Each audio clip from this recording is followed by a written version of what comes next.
In the depths of winter, heavy snow fell in fluttering sheets. In Xinjiang on a garden-lined street, a bus had just come to a halt when Ning jumped off with a bag of snacks in hand. The icy wind slashed into him, whipping the hood of his down jacket backward. He pressed it down with one hand, clutched his collar tight, and stumbled through the drifts toward the residential compound. He slipped through the rusted entrance door of the building and clattered up to the third floor. The walls of the old residential block were plastered with small flyers. Though he had only been out a short while, 2 new leaflets had already been stuffed into the red paper of the Fu character on his door. "I'm back." He twisted the key and opened the door, calling casually into the apartment. As expected, no reply came. Only then did he remember that his roommate was away on a business trip. Ning, 24 years old, was a full-time author. After graduation, he shared an apartment with a college classmate. His roommate worked at a large company, leaving early and returning late, occasionally being sent on business trips, exhausted to the point of misery. In previous years, there would not have been so many business trips around this time, but this year was different. Since the beginning of the year, the country had been far from peaceful. Strange creatures had been attacking humans in various places, one after another. At first, the reports were smothered. People assumed it was just wild animals mauling someone or a tiger escaped from a zoo. But as the incidents multiplied, the news could no longer be contained. Only then did people realize these were monsters from nowhere. Their shapes varied grotesquely. They were innately vicious and wielded mysterious powers. Those who encountered them either died or had their minds shattered and tumbled into madness. Fortunately, under the authorities' heavy-handed suppression, the situation was kept under control. And since most incidents remained distant from ordinary people, life on the surface still seemed relatively calm. Some people were nonetheless affected, and his roommate's company was one of them. Stamping his feet to shake off the cold, Ning took off his coat, placed the groceries into the fridge one by one, then set a box of self-heating hot pot to cook. That would be his lunch. The hot pot needed 15 minutes, so Ning simply sat down at his computer desk, deciding to polish the opening of his new novel. His previous book had just concluded. He was now stockpiling chapters for the next one, with his schedule fairly relaxed. But the moment he woke the screen, he let out a startled cry. A stabbing pain exploded in his mind. It was an old ailment. For over a decade, he had been troubled by sudden headaches and even fainting spells, yet hospital examinations had never yielded any answers. Over the past year, the attacks had become more frequent. This time, however, something was different. Cradling his head in a daze, he seemed to hear a mysterious chime. Then a voice, neither male nor female, resounded from the depths of his consciousness. Old ones detected approaching. Human guardianship system initializing. A brief introduction followed in his mind. This system existed to help its host resist the eldritch demons of the old days and safeguard the glory of the human race. He was informed that he had inherited the legacy of Renjiao, the Human Sect, an ancient, enigmatic organization lost in the mists of history, long since withered away over the ages, leaving behind countless hidden vaults and secret repositories. The main quest was to take command of Renjiao, recruit members, spread its name, and restore its former glory. By elevating the glory of Renjiao, numerous rewards could be unlocked. The barrage of information left Ning somewhat stunned. What did this mean? That demons were coming. Were they referring to those bizarre creatures appearing on Earth? Were those things demons? The so-called Old Ones? And he had supposedly inherited an ancient, mysterious organization called Renjiao. He needed to recruit members, expand the organization's renown, unlock various rewards, and resist the descent of the Old Ones. What kind of nonsense was that? So the illness really has worsened, and now I'm hallucinating voices. Ning did not believe any of it was real. After years of being tormented by headaches, he had long abandoned such unrealistic fantasies. Should I call emergency services? Maybe I really do need urgent treatment. His mouth was parched. He reached for his phone, only to realize that the pain in his head was ebbing like receding tide. A translucent panel sprang into view within his field of vision. Renjiao V0. Organization members 1, Ning. Glory point 0. Legacy locked. The host was urged to spread glory as soon as possible, increase the organization's renown, and unlock the hidden legacies of Renjiao. He blinked but remained. He raised a hand to touch it, yet felt no substance. Ning stared blankly for a few seconds, then suddenly grew excited. It's real. I actually obtained a system. The world is truly about to be invaded by demons. With such richness of detail, calling it an illusion seemed increasingly untenable. Young people often harbored all sorts of wild fantasies about the future, and Ning was no exception. On countless late nights, he had imagined stepping through a mysterious doorway like the protagonists in his novels. Yet life was harsh, and those dreams had gradually worn away. Just when he was prepared to accept a mundane fate, opportunity had truly descended. His heart hammered against his ribs. Drawing 2 deep breaths, Ning forced himself to calm down. With demons approaching, this might be my only lifeline. To take command of some ancient, mysterious organization. That such a cliched twist could actually occur in reality. He focused on the words on the panel. Each entry came with a brief explanation. Essentially, this ancient organization called Renjiao now had only a single remaining member, him. He needed to earn glory points to level up and unlock rewards. But how? Am I supposed to go out proselytizing? Ning felt a bit torn. Suddenly, an urgent chime burst from his computer speakers. He clicked the window open to see the local authors group chat, normally full of idle banter messages easily hitting 980 Neplis. Yet today's new posts were of a different sort. One user named Tian Kinshirdo had sent, "Something huge has happened, everyone. Get in here quick," someone urged. "What's going on?" asked AI Chinshueda Wuze Nyang surfacing from lurk. "What happened?" More members were pinged into chat, bewilderment spreading. "Xinqing no. One high school just got blown up." Tian Kinshirdo typed in excitement. "Officials are already there. The school gate is swarming with SWAT. The army might show up too." As he spoke, a video was rapidly uploaded. The message itself was fragmented and confusing, but Su Ning's brow twitched. He hastily moved his mouse to open the clip. A moment later, a shaky, blurry image filled the screen. At the center of the frame was the street around the school, now crammed with official vehicles. The surrounding crowd had been pushed back. Through gaps one could glimpse figures in bulletproof vests carrying firearms moving about. Off-screen came the staccato of gunfire accompanied by thunderous booms like small earthquakes. Black smoke billowed in the distance. The person filming seemed squeezed among onlookers. Snatches of frantic chatter and shrill screams could be heard. "A monster! A monster is here!" a piercing voice shouted. The short clip, only a dozen seconds long, ended abruptly. Su Ning sat frozen while the group chat exploded. Xiao Ji Cha Laoing asked, "Is this a monster invasion?" "So what they say online is real?" asked Wuqi Fanxia. "Monsters appearing near a school. Isn't it winter break now?" Yan Gui Wai Chuan chimed in. "Is this a new novel premise?" "Realistic settings like this get censored easily," someone added. Wu Hui Shua Hua de Josie scoffed. "Hey, you think I'd buy?" While the chat messages poured in without pause, Su Ning's attention had already been seized by new lines of text abruptly appearing on the virtual panel in front of him. Demonic incursion detected. Temporary mission initiated. Reach the scene, slay the demon, and protect humanity. Reward bronze treasure chest. Beep. Host currently lacks the capability to complete the mission. Issuing newbie gift pack. Gift pack Rinjiao Guardian Golden Armor.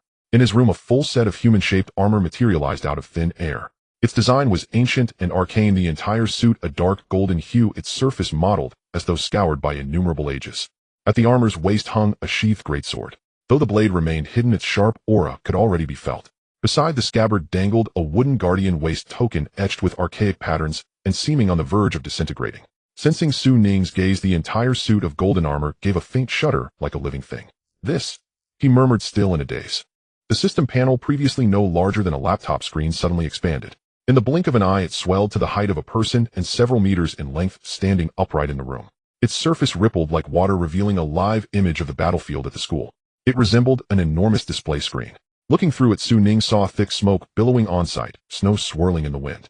The center of the school's athletic field had collapsed, forming a massive crater. Mud fountained within the pit as a demon more than 10 meters long and crocodile-like in form rolled and thrashed about. Cracks radiated from the rim of the crater. Bullets streaked toward it one after another, yet could not penetrate its scaly carapace. At the edge of the pit, several indistinct figures flickered in and out of sight, their identities unknown. The situation was critical.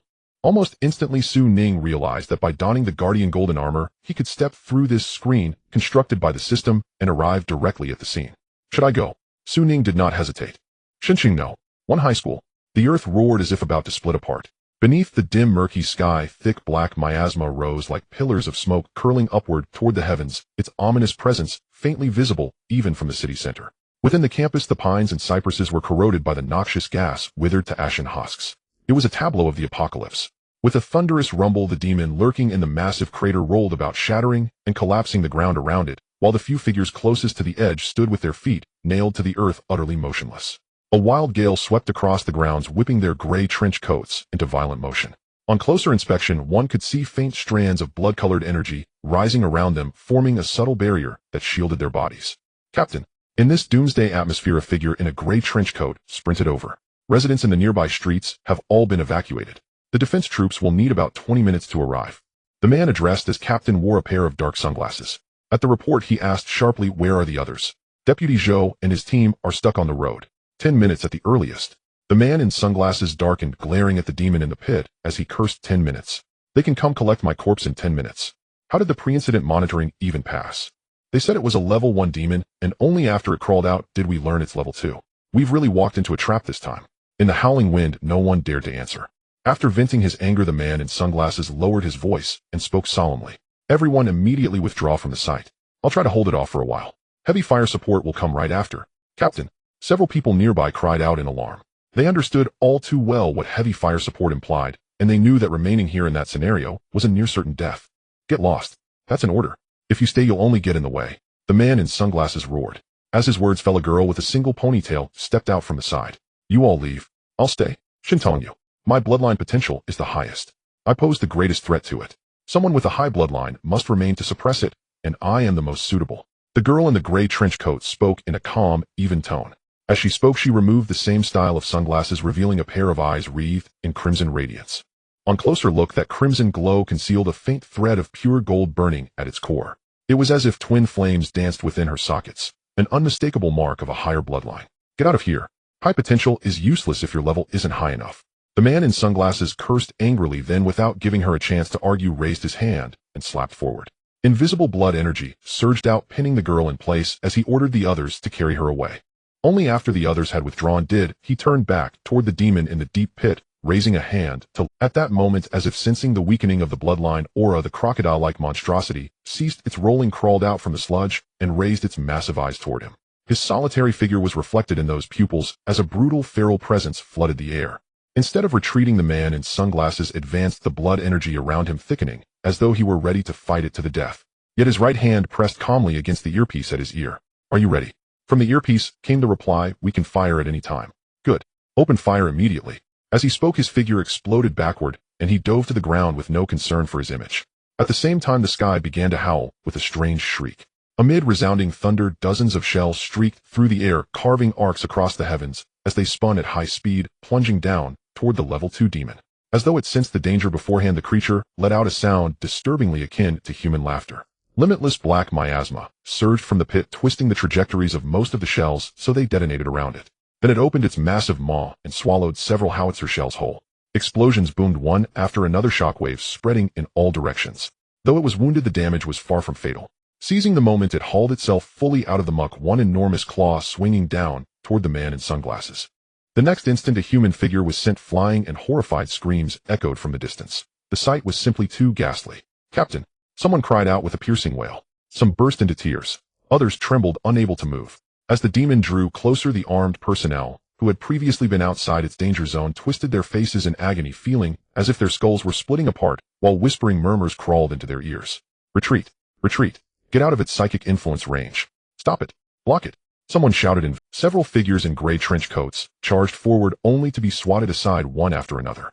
A teaching building collapsed with a deafening crash, plunging the entire scene into chaos as the defensive line teetered on the brink of collapse. Shintong. Amid cries of alarm, the girl gritted her teeth and advanced with a knife in hand, sorrow filling her burning eyes. She knew perfectly well that with her current strength, she could not kill the enemy. But behind her stood countless ordinary civilians. Suddenly, the colossal demon halted its rampage. It raised its head where it stood, staring up at the sky in confusion and unease. The sound it emitted was filled with fear. Ah, look! One of the few still clear-headed pointed at the sky with a cry of astonishment. Shintong lifted her gaze. The next second, a sight that left everyone utterly stunned unfolded before their eyes. In the pitch-black heavens, the dense smoke was cleaved apart as a figure clad in ancient, mysterious golden armor stepped forth from thin air, a gigantic flaming sword gripped in his hand. The golden armor covered him from head to toe, leaving only his eyes exposed. Suspended in midair, he lowered his gaze to survey the battlefield as an indescribable pressure descended. Vast and overwhelming, utterly distinct from bloodline aura. Who is that? Who is he? In the chaos near and far alike, countless eyes turned toward the figure. Even the civilians who had been fleeing came to a halt. As though he sensed the confusion of the masses, a moment later a voice resounded in midair, muffled, strange, carrying a faint metallic buzz. I am a guardian general of Rinjiao. What foul demon dares tread upon the human domain? Its crime must be punished by death. Amplified by the golden armor, his voice rang like a great bell, like thunder. Many who had fallen into mental chaos briefly regained clarity under its impact. Rinjiao. What kind of organization was that? A guardian general. What did that even mean? A murmur rippled across the ground. The graycoat operatives in sunglasses were likewise filled with doubt and unease, their confusion plain to see. This scene lay far beyond the scope of their understanding. But no one had time to ponder. Even as the last words faded, the level 2 demon let out an enraged roar, black miasma spurting from the gaps in its scale-like armor as it prepared to attack. But its reaction was still far too slow. The moment that declaration was made, the golden-armored figure hovering above had already raised the massive sword in his hand. The blade thrummed, and the air turned instantly scorching, as if all moisture were about to be boiled away. The ancient golden armor that covered him flared with radiant light, as a torrential, mysterious power flooded into the giant sword. He simply brought it down in a single stroke toward the ground below. With a tearing hiss, space itself seemed to be ripped open, as an unimaginably sharp, overwhelmingly forceful ancient beam of light fell. That sword light, unstoppable. It crushed. It withered. It tore. It rotted. In the eyes of the onlookers, it was as though a real sun had descended, the sword beam plunging like molten flame as the somber sky was abruptly flooded with brilliance. The heavens, once shrouded in gloom, turned suddenly bright as the blazing sword descended, its radiance scouring all it touched. The demon was engulfed in light in an instant. It only had time to emit a single shriek laden with terror and dread before its life was severed completely. Its charred corpse crashed to the earth. Heaven and earth fell silent. The oppressive aura lingered for more than 10 seconds. When everyone finally turned their heads back from where they had instinctively flinched away, what they saw was that burning corpse. He's gone. Who was he? Where did he go? No one could answer. All were immersed in the mingled relief of survival and the sheer shock of what they had just witnessed. Only Chun Tong stepped forward in silence, picking up an old tattered waist token. Its cord had snapped, apparently torn apart by the sword aura, and dropped by accident. The wooden token was plain, bearing only a single ancient character carved at its center. Ren Human. At the same time, elsewhere in Shenzhen, Ning stepped out from the light screen formed by the system panel, returning to his rental apartment. With a clatter, he tossed the treasured sword aside, removed his helmet, and plopped down on the floor, his young face flushed with excitement. Running off right after putting on a show, that's thrilling. After that brief remark, Ning turned his head toward the light screen just in time to see it dissolve into flowing radiance and revert to the system panel. Lines of text were already scrolling down. Mission completed. Reward bronze treasure chest has been issued. Please check the item bar. But it was not over yet. More words appeared. Congratulations, Rinjiao's reputation has risen. Glory 366. Organizational legacy page unlocked. The next instant, Ning noticed that a new option had appeared on the system panel. The original system interface was quite simple, featuring only information about personnel levels and glory points. Recently, when he received the novice gift pack, a button for the inventory appeared. Upon clicking, a list emerged allowing him to store the golden armor along with the recently acquired bronze treasure chest. Additionally, there was a new option for a treasury. Ning speculated that this was likely the legacy repository left by the ancient and mysterious organization, which had initially been sealed but was now unlocked. Could it be due to his actions that increased the organization's visibility? Indeed, the rising glory points seemed to suggest that. This realization brought him joy, not solely for the rewards, but for the satisfaction of having his conjecture validated. His earlier performance of roaring theatrically during the battle was not just for fun, but rather a test, and it appeared to have yielded significant results. So enhancing the organization's visibility can expedite unlocking. Ning summarized and clicked on the option. A flat list popped up on the panel, neatly divided into many small squares, though most were shrouded in mist, with only the first square containing something resembling a small booklet. Using his mind to extract it, Ning suddenly found himself holding an ancient scroll that was blank at first, but then words began to appear on the previously empty page. User manual for the legacy of the Human Teach organization. Surprised, he thought, is it really this straightforward? However, with the system now active, this was not unexpected. After quickly browsing through, he had to admit that the manual was quite comprehensive. Having finished reading, Ning finally gained a thorough understanding of the system. The main quest was to restore the organization's glory with two specific methods: recruiting personnel and enhancing the organization's visibility.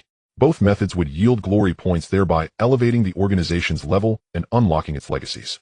As for the types of legacies, they were broadly classified into three categories, the first being items. Artifacts, elixirs, spells, and such left behind from ancient times were included. According to the manual, this mysterious organization had established numerous small worlds during its glorious period independent of Earth, containing treasures. Once the glory points reached a certain amount, Ning could summon these legacy spaces from the cracks of history. They would materialize in reality. Quite miraculous. The third type, somewhat esoteric, was called Human Clan Protection, which likely referred to a mysterious enhancement of status not found in the legacy repository, but growing alongside the organization's level.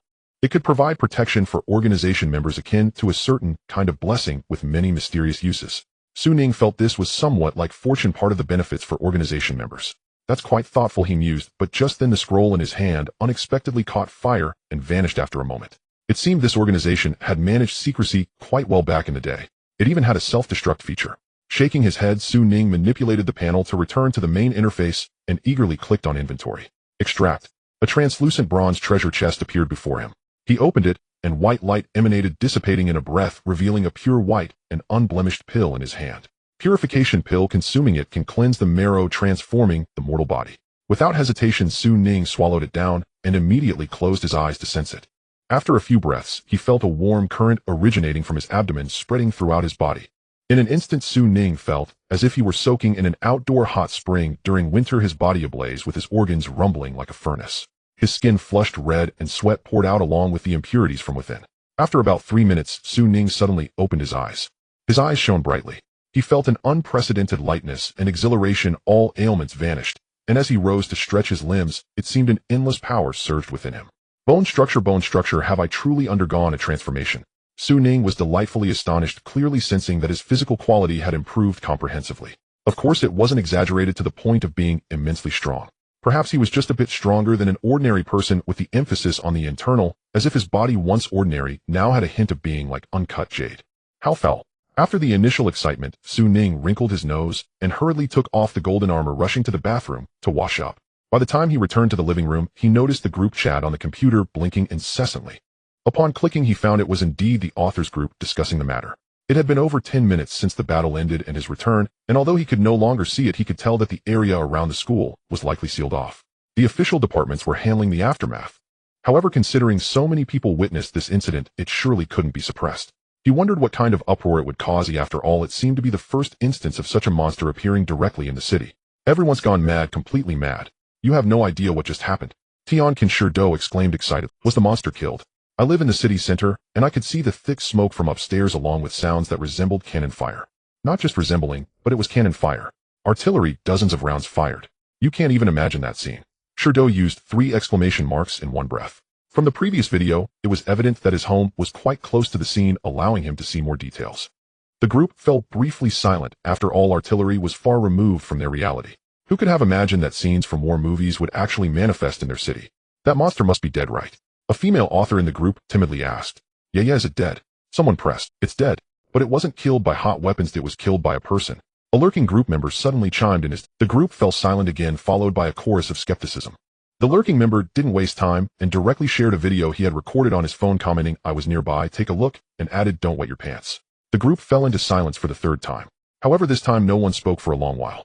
At his computer desk, Su Ning closed the chat interface, sitting there for a while feeling both excited and anxious. He had just been immersed in studying the system, which was okay. At this moment, seeing the discussions of his peers around him, he finally came to realize what he had just done. After all, as a reclusive individual, he was filled with anticipation for the changes in life. But when everything truly arrived, how could he be completely unperturbed? Previously fueled by excitement, he had donned the armor and arrived at the scene to slay demons in front of so many people. To say he wasn't nervous would be a lie. While the onlookers only viewed the suddenly appearing divine general as overwhelmingly powerful and unmatched, they had no idea that Su Ning, hidden within the armor, was drenched in nervous sweat. He had even mismanaged the release of half the power of the golden armor's protection merely to slay a wounded second-tier monster. Now, with the monster dead, the name of the Human Teach Protector would soon spread across the entire network, while his peers ecstatically discussed the identity of the mysterious powerhouse, even beginning to contemplate how to ride the coattails of this event to write their new book openings.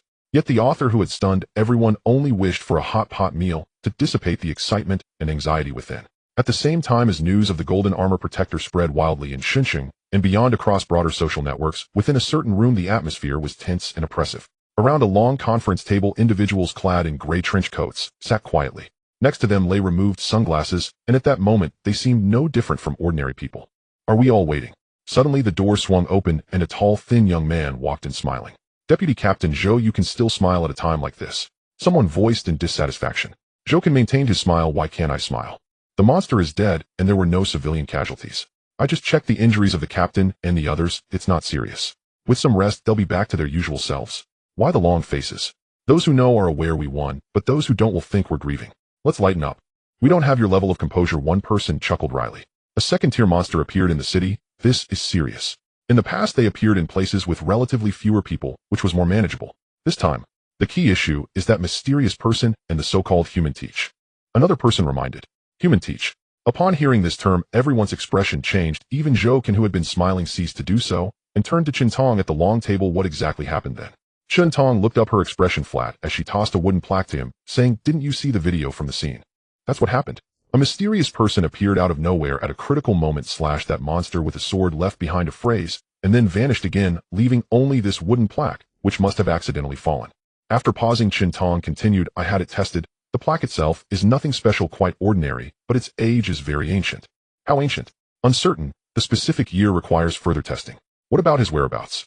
Untraced. We utilized various channels and found no signs of his whereabouts. He just vanished into thin air. If I hadn't experienced it myself, I would think it was an illusion. Qintong smiled bitterly. The shock left by that moment was too profound. Actually, I'm more concerned about that unknown organization he mentioned than the identity of that person. You mean? Exactly, Chen Tong said gravely. Is there really such a transcendent organization in the country that we are completely unaware of? Extraordinary is a term that is far removed from ordinary people. Even amidst the invasion of demons, there have been no reports of any extraordinary humans appearing. Or to be more precise, there have been no recognized extraordinary humans outside of unofficial hybrids. They have always believed this. However, the scene that unfolded today thoroughly shattered previous perceptions. A stranger clad in ancient armor wielding mysterious powers. A mysterious figure who claimed to be the guardian of humanity appearing abruptly and disappearing just as suddenly. Ordinary people might speculate that this is a hidden power of the authorities, but those within the system know full well that it is not. The power that person wields is peculiar, entirely different from bloodline power. One person asserted, garnering the agreement of others. If he is not a hybrid, then what is he? Where did this guardian of humanity come from? After all these years we know nothing. This is too absurd. Perhaps that organization truly exists, one person jokingly suggested. Throughout history, countless secret organizations have emerged, whether in politics, business, or gangs. Maybe there really is an ancient sect that has now emerged from hiding in this chaotic era of demons to save the world. If that's the case, why didn't they show up earlier? Perhaps they have only recently regained their strength. You must be kidding. A few people began to argue. Enough nonsense. Deputy Captain Zhou glanced at his badge, then looked up and said, right now this wooden token is our only clue. Perhaps we can deduce some information from the ancient characters inscribed on it. But that doesn't prove anything. It could easily be a forgery. Do you really believe that a person dressed in ancient garb, speaking in household-fashioned language, and coincidentally wearing a badge inscribed with ancient characters is truly an ancient being? Ridiculous, one person retorted, their face full of skepticism. Chen Tong interjected, whether he is an ancient or a modern person is actually irrelevant. Even his powers, while worthy of attention, are not the core issue. After all, he is just one person. What concerns me more is whether that organization truly exists. If it does, how many similar strong individuals are there? Where are they hiding? What are their objectives? Slaying demons and upholding justice. That sounds too far-fetched. We must clarify this. Everyone, demons have already begun invading the city. According to higher-ups, the situation will become even more dire. The hybrid plan is also accelerating. At this time, the appearance of the guardian of humanity is a completely unstable factor. Silence. After a moment, Zhou sighed and said, Chen Tong is right. Contact local departments, coordinate operations, and attempt to search for this guardian of humanity. Do not overlook any clues. Additionally, write a detailed report on this incident along with the wooden token and send it back to the Crimson Abyss. This is beyond what we can handle now. Silence. After a moment, everyone dispersed according to orders. Just as the official organization concluded, in another part of the city, in a room, Ning, having finished his hot pot, was intently staring at the system panel. Glory 20, Glory 13, Glory 9, Glory 6. Every so often a line of text would pop up on the panel. In just an hour or two, the total glory points had already surpassed 500. Is it because the organization's fame is still spreading, leading to natural growth? Ning felt this was the most likely scenario. It was rather intriguing. So getting stronger while lying down is possible. However, there is also a problem. Logically, the news about the armored guardian should spread further and gain more heat, but this is not reflected in the income. Yet the glory points were gradually decreasing. Why? Could it be that this thing has diminishing returns? Or is it that enhancing the organization's visibility is not simply about making people aware? Ning felt both of these hypotheses had merit. If it was just about visibility, that would be too easy. Appearing in armor a few times in front of the public should easily make billions aware. Wouldn't the points fill up in an instant? It certainly cannot be that simple. It seems that visibility is not literal. The initial wave of income must come from those present at the battle scene, as their impressions are the strongest, and they have the deepest feelings about the guardian of humanity. Subsequently, those watching online have a drastically reduced perception. Ning was also unsure whether this guess was correct and would need to be verified later. However, one thing was certain: simply lying around and doing nothing to receive rewards was quite difficult. It seems I have to take action, Ning sighed. According to the system prompt, there were two ways to increase the visibility. One was the visibility that had already shown effects, but the specific rules still needed to be explored. The other was to recruit people. However, this was not simple. It wasn't just about randomly pulling someone off the street and adding them to a group. The system manual mentioned this. The so-called joining has a very formal process, and more people does not necessarily mean. Essentially, formal members need to enhance themselves through cultivation to give back to the organization. Thus, there are also requirements for one's innate potential. Ordinary people can join and may also cultivate, but their contribution to the organization's glory is minimal, and they may even drain resources. Additionally, before my strength grows, recklessly pulling in strangers also poses great risks. I must be cautious and preferably find someone trustworthy who I know well. Ning had no resentment towards the authorities, but still felt some apprehension. Remembering the authorities, he suddenly recalled the gray trench coats at the battle scene. Are they the authorities' special forces? Ning thought of some rumors online. It seems that the authorities hold many secrets. How much do they know about the ancient demons and how to resist them? Previously, as an ordinary person, Su Ning did not dare to explore these matters, nor did he have the ability. But now it was different. He was in charge of the Guardian of Humanity and had made such a big stir. He could easily guess that the authorities were likely frantically searching for him and the so-called Guardian of Humanity, but they would inevitably find nothing. This is a bit troublesome. I won't think about it for now. There will always be opportunities. With that thought, Su Ning manipulated the system panel and opened the item inventory. The Guardian's golden armor had already been stored within. Speaking of which, this armor was truly mysterious. It possessed some kind of power, allowing an ordinary person like Su Ning to control it, but it also had its downsides. This thing is one-time use. Yes, he could feel that the armor contained a certain energy. During the previous battle, not being certain about the strength of the second-level demons, Su Ning had activated it fully for safety. He directly consumed half of the energy. This meant that the armor had a limited number of uses and needed to be conserved. Once exhausted, it would likely become scrap metal. Additionally, he found that the token associated with the armor was missing. After a moment's thought, he guessed he must have lost it. Fortunately, that token was quite ordinary, so he wasn't too upset. Turning off the system panel, he lingered for a bit before it was already 5 in the afternoon. In the deep winter, the sky outside had begun to turn dark. Su Ning put on a down jacket and went out in search of food. Today he was not in the mood to cook. He thought that he was different from before and needed to find a restaurant to celebrate. The world was draped in a silver-white hue. The streetlights on both sides of the road lit up, and in the orange-yellow glow the falling snow was coated with a layer of gold. Su Ning walked alone. It looked a bit like a scene from a comic. The nearest restaurant was a few hundred meters away, so Su Ning simply took out his phone and played with the I Ching while walking. His body no longer feared the cold. He opened Douyin. On the discovery page, instead of a cute girl, a slightly blurry video popped up with no music, just the live sound. In the footage, it was indeed the scene of the demon invasion in Xinxing at noon. It was evident that it was filmed from a distance, and the clarity was surprisingly high. The video started from the moment the shells flew, depicting the demons forcefully breaching the defense line, leading to the armored guardian breaking through the air, slashing the demons, leaving the line. "I am the Guardian of Humanity," as the climax. The production quality was top-notch. The video had been posted not long ago and had already garnered 3 million likes with over 50,000 comments. Su Ning clicked on the comments section. He saw that the netizens were already in an uproar. "Someone please tell me this isn't real. This is a movie shoot, right? I am from Xinxing. It's 100% real. Even from far away I could see the thick black smoke and the rising sword light. Is this what the officials referred to as a small disturbance? My goodness, a monster attacking the city is just a small matter. I feel like I just escaped a major disaster. You all aren't focusing on the point. Can someone tell me who that self-proclaimed Guardian of Humanity is? Is he an expert from the authorities? Yes. And what is this Guardian of Humanity he mentioned? Does such a mysterious force really exist in our world? I feel like my worldview has collapsed after 28 years. Same here. Collapse 1. Scrolling down, countless people were astonished and shocked, coming up with many versions of speculation about the mysterious organization, leaving Su Ning equally amazed. One could only say that the imagination of the masses is boundless. Su Ning was so engrossed that he hit refresh only for the video to disappear entirely. Alright then. He sighed, preparing to put away his phone, when suddenly the familiar restaurant came into view, and just then his phone rang. Su Ning looked at the caller ID nervously, then breathed a sigh of relief, smiling. "Hello, how does it feel to be on a business trip in the winter? What made you think to call me?" The call was from his roommate. "Don't mention it ended early. I just returned to the rental place. Where are you?" On the other end of the line, the roommate asked in confusion. Zhu Yuan, male, has been classmates with Su Ning for 4 years. During this time, they shared a bunk bed for 2 years, developing a close bond, having been through various experiences together.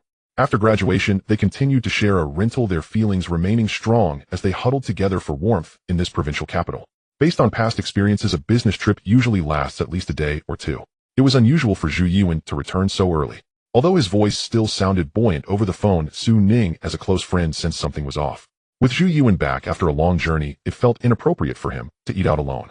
After exchanging a few words, Su Ning packed 2 servings of dinner from the restaurant and hurried back to their place. Upon opening the door, Su Ning saw a familiar figure bent over the refrigerator rummaging for food. A suitcase was propped up against the wall. Hearing the door open, Zhu Yuan turned around, his eyes brightening as he chuckled. "I was just waiting for you. I'm famished." Su Ning rolled his eyes, placed the dinner on the table, and shook off the snow from his down jacket before replying. "You're back surprisingly early. Did your boss finally have a change of heart?" Zhu Yuan, clearly starving, dragged a chair over and sat down with a thud. He ripped open the chopstick wrapper and with a bitter smile said, "What kind of conscience does a boss have?" Su Ning chuckled, understanding that as a freelancer, he couldn't quite relate. Changing in his slippers, he sat down at the dining table and casually asked, "So why are you back so soon?" "I just don't want to do it anymore," Zhu Yuan casually replied.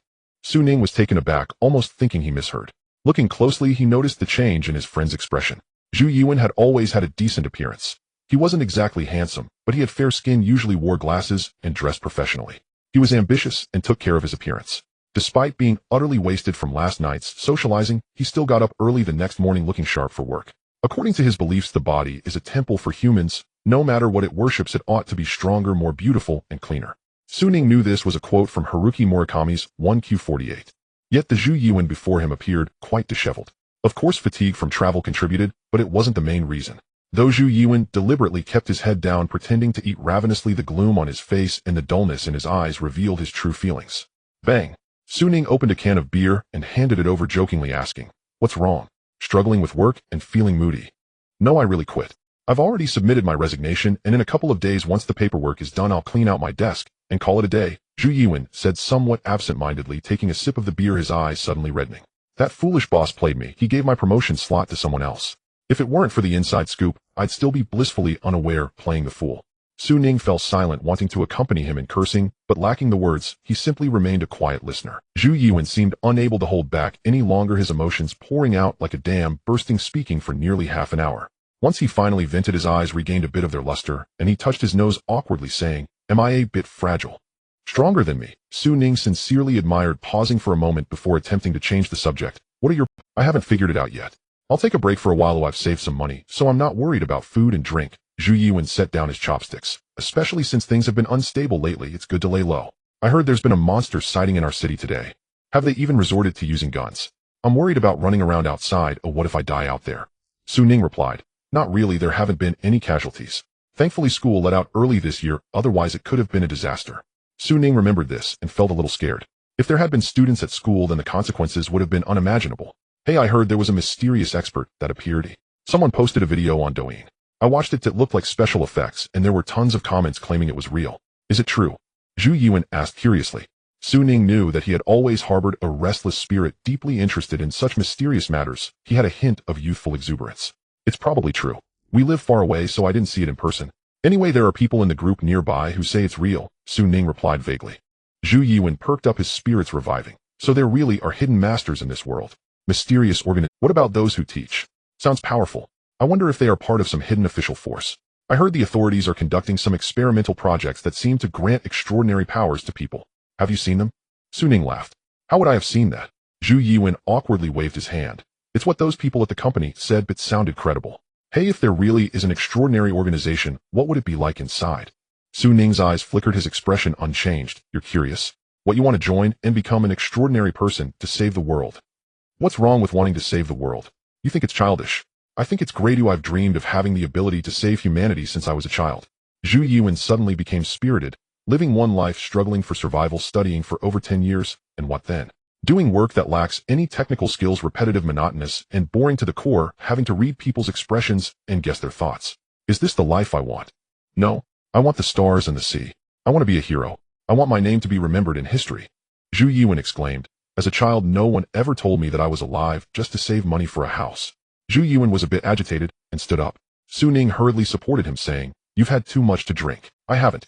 Let go of me." Zhu Yuan was clearly emotionally unbalanced today, struggling weakly. Soon his voice dropped, and Ning helped him back to the room, where he fell into a deep sleep, mumbling nonsense with his eyes closed.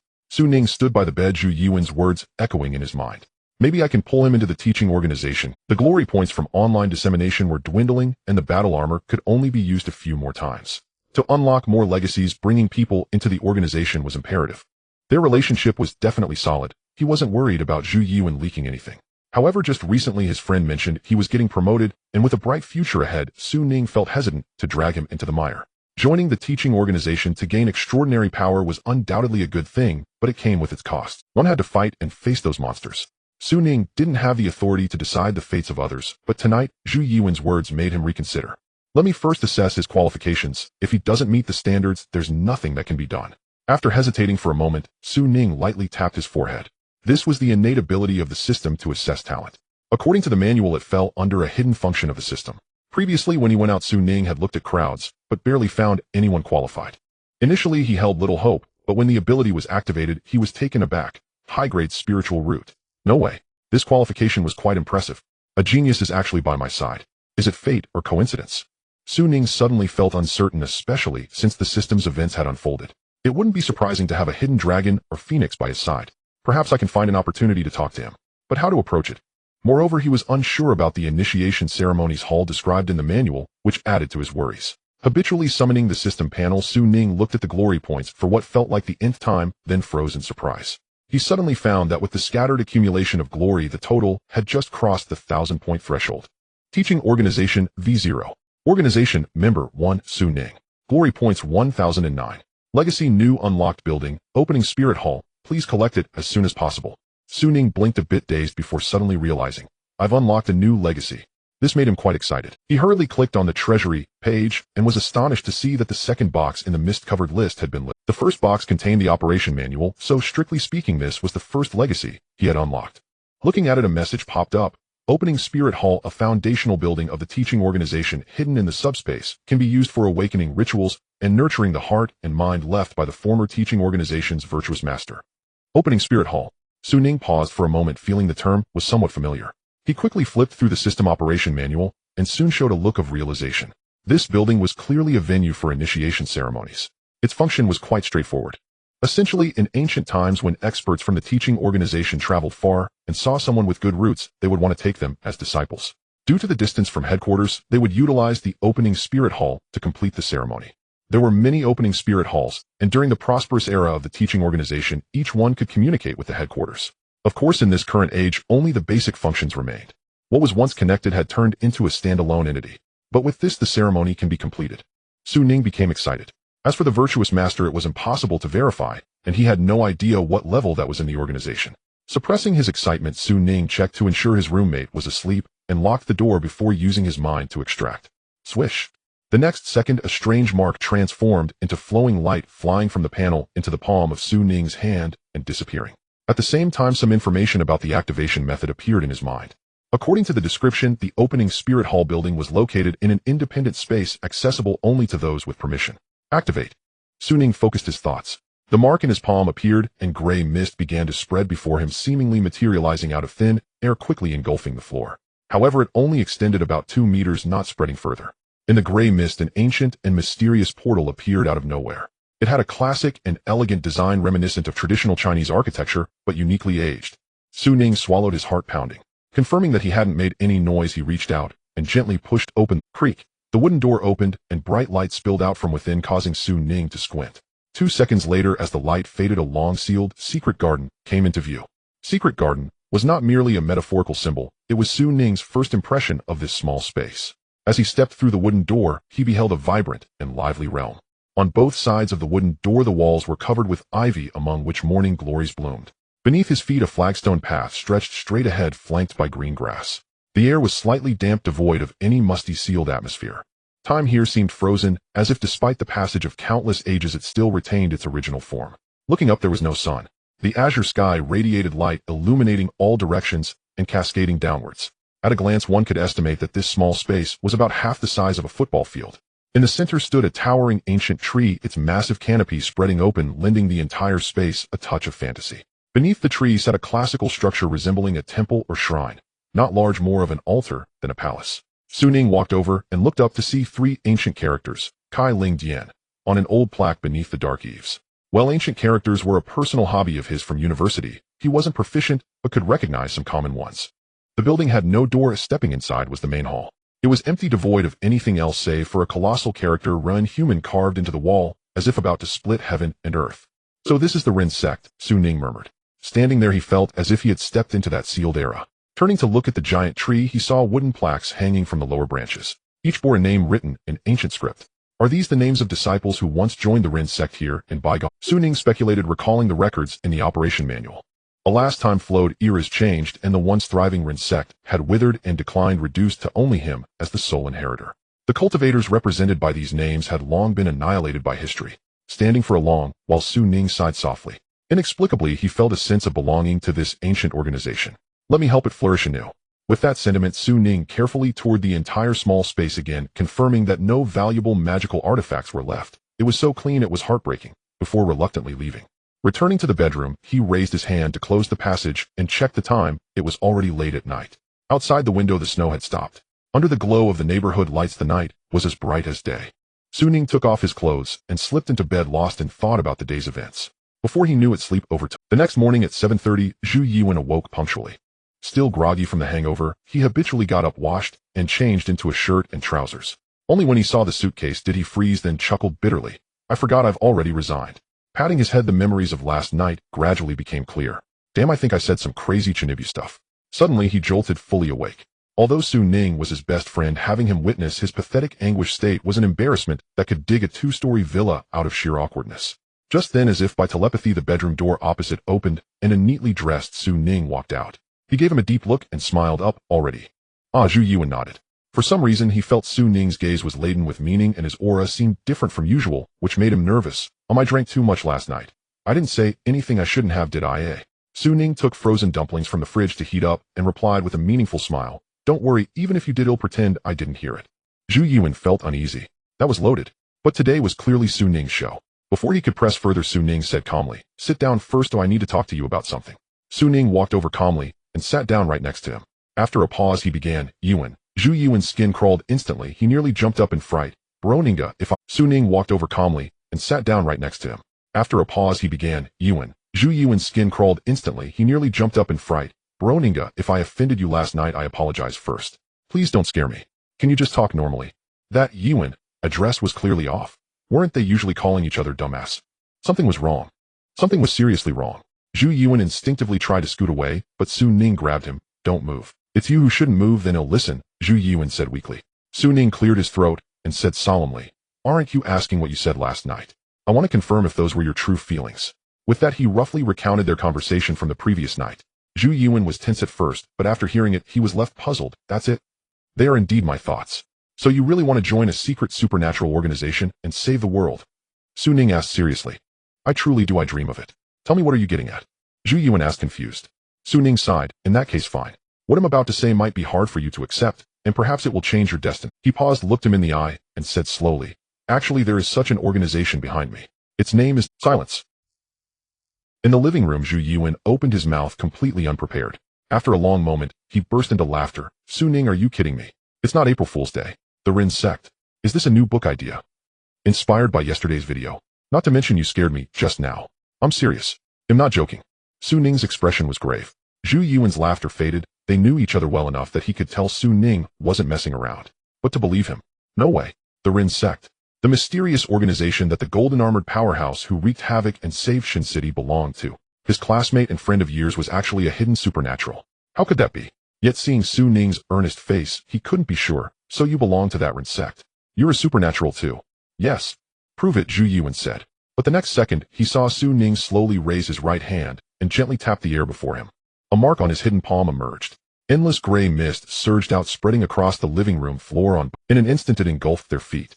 In the center of the strange mist, a faint, ancient, mysterious portal weathered by countless ages gradually materialized. Finally, it solidified. Smash! The water glass in Zhu Yuan's hand fell to the floor and shattered. He stood frozen, as if struck by lightning, his eyes wide with sheer disbelief. Magic, illusion, or divine arts? At that moment, Zhu Yuan felt as if he no longer existed. The worldview he had built over 20 years crumbling. Yes, he had yearned for the supernatural and longed to encounter it, but fantasy was still fantasy. Despite all the rumors outside, until today, he had never fully believed in its existence. Until now, the scene before him was so real, the thick, ancient aura from the portal hidden in the mist so clear. This was undoubtedly the supernatural. And the one who summoned this portal was none other than his close friend. How could this not astonish and shock him? Su Ning, this. You. He turned to his friend, stammering. Want to go in and see? Su Ning smiled, rising and making an inviting gesture. The wooden door in the mist opened. Zhu Yuan stumbled in, and upon seeing the vibrant, secret garden-like small space, he couldn't help but exclaim in awe. When he saw the towering ancient tree and the Kai Ling Dian below, he was speechless. An independent space. A world filled with an ancient, timeless aura. A supernatural organization truly existing in reality. All of this left him profoundly shaken. After an unknown time, he finally calmed down. Looking at Su Ning beside him dressed as usual, he suddenly seemed incredibly unfamiliar. What the hell is going on? Zhu Yuan asked in confusion. Su Ning, who had prepared his explanation, smiled faintly, a deep helplessness in his eyes. I'm sorry for keeping it from you. I wanted to get along with you as an ordinary person, but I never expected the world to change so unpredictably. He sighed softly and asked, I've told you about my family, right? Zhu Yuan nodded. Orphan. That was a disguise. Huh. Su Ning sighed. Or rather, for a long time it was a disguise. My family has been part of that mysterious organization since ancient times. I realized this when I was young. That organization you mentioned, the Human Sect. What exactly is it? Zhu Yuan asked, puzzled. The Human Sect. Actually, I don't know much about its history either, because it has existed for so long that it's hard to trace. When this sect first emerged, perhaps in ancient times, perhaps not. Either way, it's difficult to verify. It was once immensely prosperous and powerful.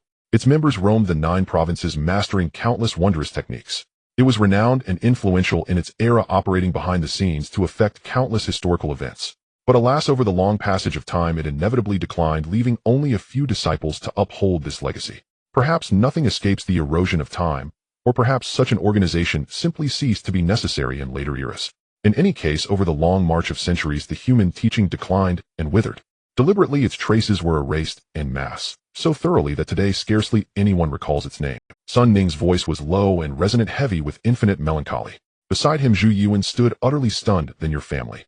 And you've likely already guessed it, Sun Ning replied calmly. Yes, my family is the last inheritor of this ancient, mysterious order. For generations, we have guarded this legacy day and night, steadfastly upholding its doctrines, rarely revealing ourselves to the world. As Sun Ning spoke, a faint smile flickered across his lips, a gesture of quiet recollection, and according to ancient statutes, I was to assume leadership upon reaching adulthood. Yet back then, I was too naive, too willful, resisting that solemn duty, even nearly severing ties with my kin. And perhaps it was mere rebellion. I once believed this era of peace no longer required such an institution, that an organization spanning millennia, having fallen so far, ought to fade naturally into oblivion. Alas, I was wrong. Zhu Yuan stirred realization dawning. You were wrong. Nias. I was profoundly wrong. Sun Ning suddenly fixed his gaze upon him, his expression grave beyond measure. And primordial demons have returned. Humanity stands on the precipice of an unimaginable cataclysm, yet the vast majority remain blissfully unaware. Demons? You mean those monsters? Zhu Yuan cried, comprehension flashing. And precisely, the very same beings. They are still only probing now, but soon true terror shall descend anew. Humanity's current technological might proves wholly insufficient to withstand them. When that hour arrives, demons shall ravage the world, chaos shall engulf the land, the hard-won peace and prosperity shall shatter utterly. Countless lives shall perish, continents shall fracture, all living things shall suffer devastation. And Sun Ning's words quickened while Zhu Yuan's face paled visibly. The effect was remarkable. A surge of exhilaration rose within Sun Ning, but he paused mid-sentence and declared instead, and to confront this cataclysm, the human teaching must rise again. After all, according to sacred lore, the human teaching was founded in antiquity precisely to protect humankind, to ensure perpetual flourishing across 10,000 generations. This is our order's true and sacred purpose. You mean those creatures, those demons, appeared in ancient times as well? Zhu Yuan suddenly grasped the implication. Sun Ning did not answer immediately. Instead, he regarded him with a look both knowing and inscrutable, a half-smile playing upon his lips. And do you truly believe all ancient myths are mere fabrications? Boom. Zhu Yuan felt something detonate within his mind, as though brushing against a world-shaking secret. His mouth went dry. He longed to press further, yet sensed restraint was wiser, and so asked instead, and what of your current situation? And some time ago I received word from home. My family is gone. Thus I am now by default the present custodian of this ancient order. Sun Ning stated this with utter composure, his face betraying no trace of emotion. Yet Zhu Yuan, still reeling, instinctively imagined the sorrow veiled beneath that calm exterior. And I'm sorry. It matters not, Sun Ning waved dismissively, offering a light, wry smile. And among our kind such an end is inevitable. In truth, I envy them. They lived out their days in quiet peace, spared the coming cataclysm. What are your plans now? Zhu Yuan asked after a thoughtful silence. Sun Ning sighed, and shook his head. And the human teaching has decayed. Of those remaining within the order, the elderly grow frailier, the wounded weaker. Our combat strength dwindles with every use like a dying ember. This is why we refrained from intervening earlier during demonic incursions. First, national authorities retained sufficient capacity to manage such crises. Second, our remaining forces were stretched perilously thin. Only when demons grew bolder, no longer content with remote wastelands but invading cities, did we finally emerge from concealment, compelled by sudden dire necessity. Ah, I see now. No wonder. That golden-armored guardian yesterday was also Ning. He is one of the few elders still standing within the order, now serving under my command. Sun Ning lied without flinching. After a brief pause, he shifted tone, and I am fully aware that with our current strength, resisting the demons is little more than folly. Yet hope is not entirely extinguished. Though the human teaching has declined, millennia of existence have left behind countless hidden vaults and ancestral legacies, temporarily inaccessible due to certain extraordinary constraints. I am actively seeking them. Thus, resources are not lacking. What we desperately need now is people. People. Zhu Yuan echoed. Yes, a frail, aging order cannot bear the weight of heaven. Fresh blood must be drawn in. As chaos looms, the human teaching aligned with the Tao is destined for resurgence, and I urgently require allies to rebuild it alongside me. At this, Sun Ning unveiled his intent, turning to his friend with earnest expectation. And so, will you stand with me? Zhu Yuan's jaw dropped. After a long moment, he nodded vigorously, eyes alight with fervor. I accept. Think carefully. Joining grants access to the esoteric realm, but also binds you to the sacred duty of safeguarding humankind. You must decide with full awareness. Sun Ning said. Zhu Yuan, now composed, spoke with quiet conviction. I have weighed it thoroughly. Even setting aside ideals, if what you say is true, the cataclysm threatens every life. To protect my family, my friends, I would walk into fire without hesitation. Well said. I knew I judged you rightly. Sun Ning seized his friend's hand, a triumphant smile breaking across his face. And why wait for another day? Let us conduct your initiation ceremony now. So soon. Shouldn't we prepare properly? Incense, ritual, bath, and such. Zhu Yuan stammered. Oh, Sun Ning chuckled. In our heyday, elaborate rites were mandatory, but these are desperate times, and given our bond, let us dispense with all formalities. We'll follow the simplest, most direct path. Very well. What must I do? Zhu Yuan could barely contain his eagerness. In this is the Hall of Awakening Spirit.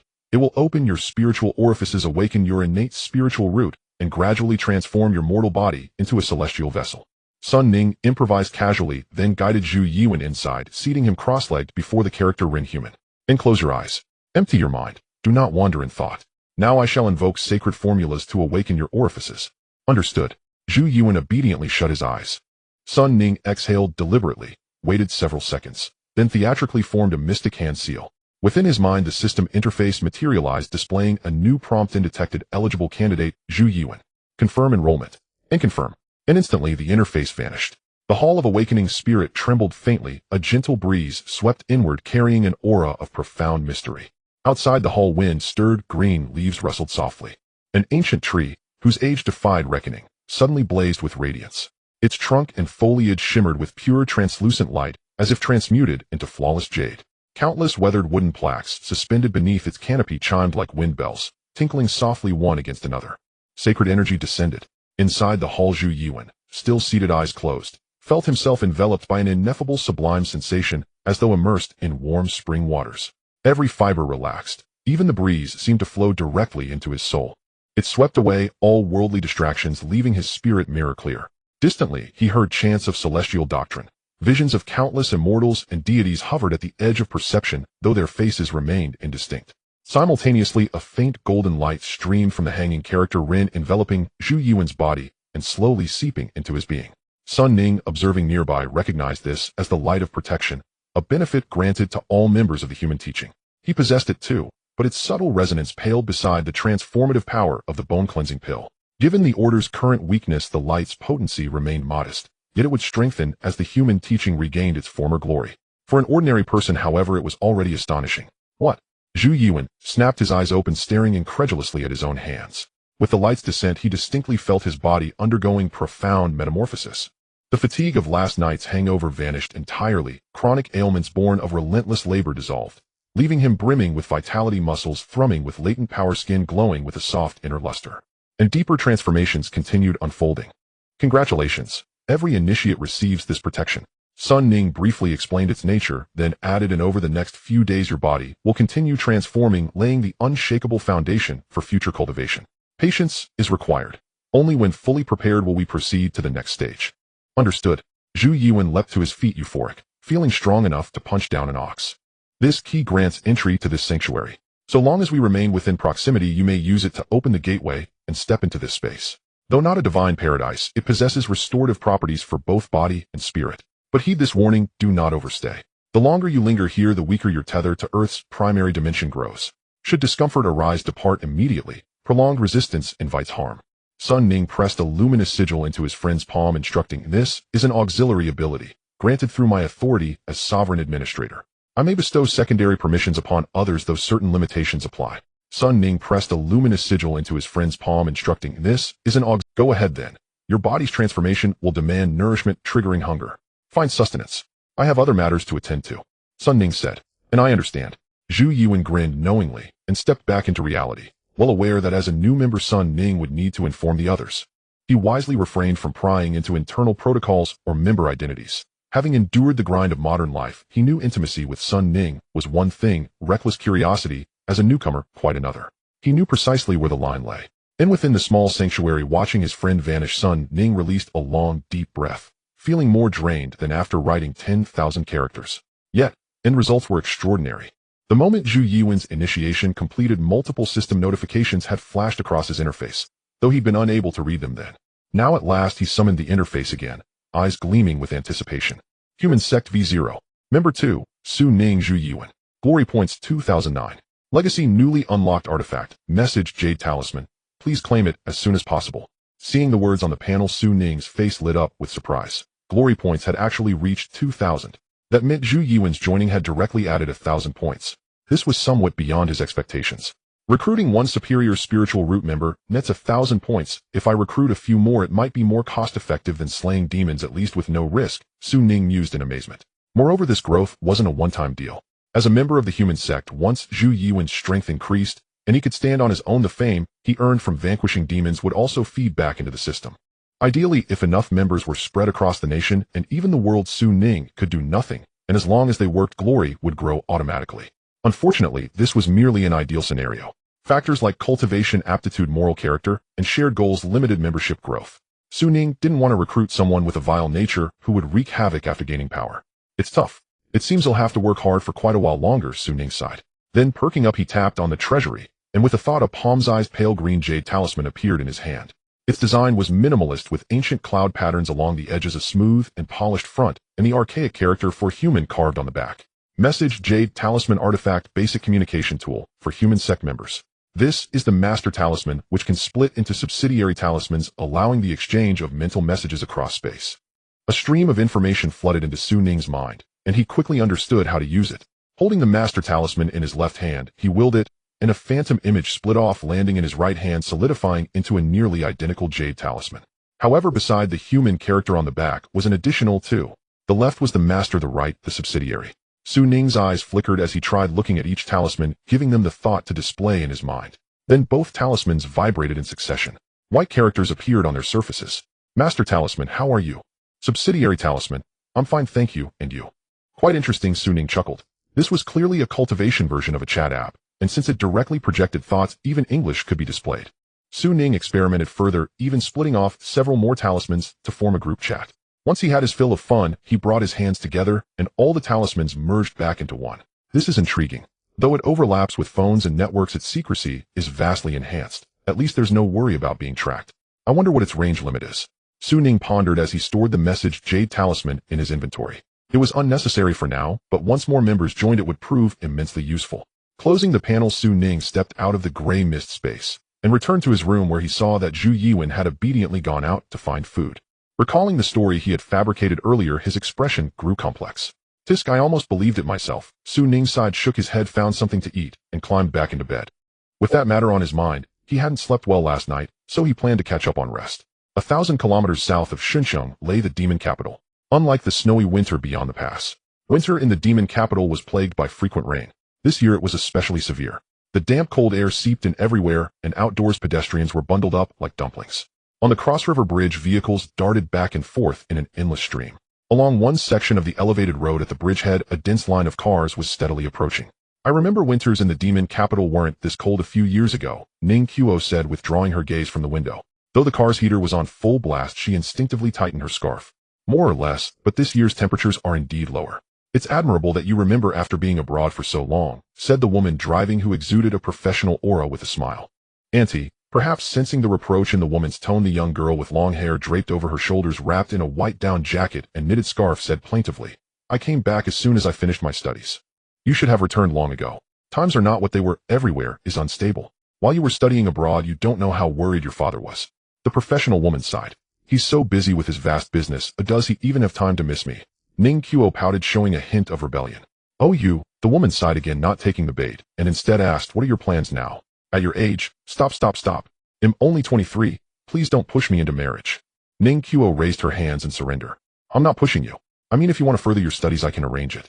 If you want to start working, the group has plenty of suitable positions, the woman said. Ning Qiu shook her head, a hint of hesitation on her beautiful face. I want to do something else. What? I heard there's a mysterious department in the country with members wearing gray trench coats. Ning Qiu tested the waters. Absolutely not.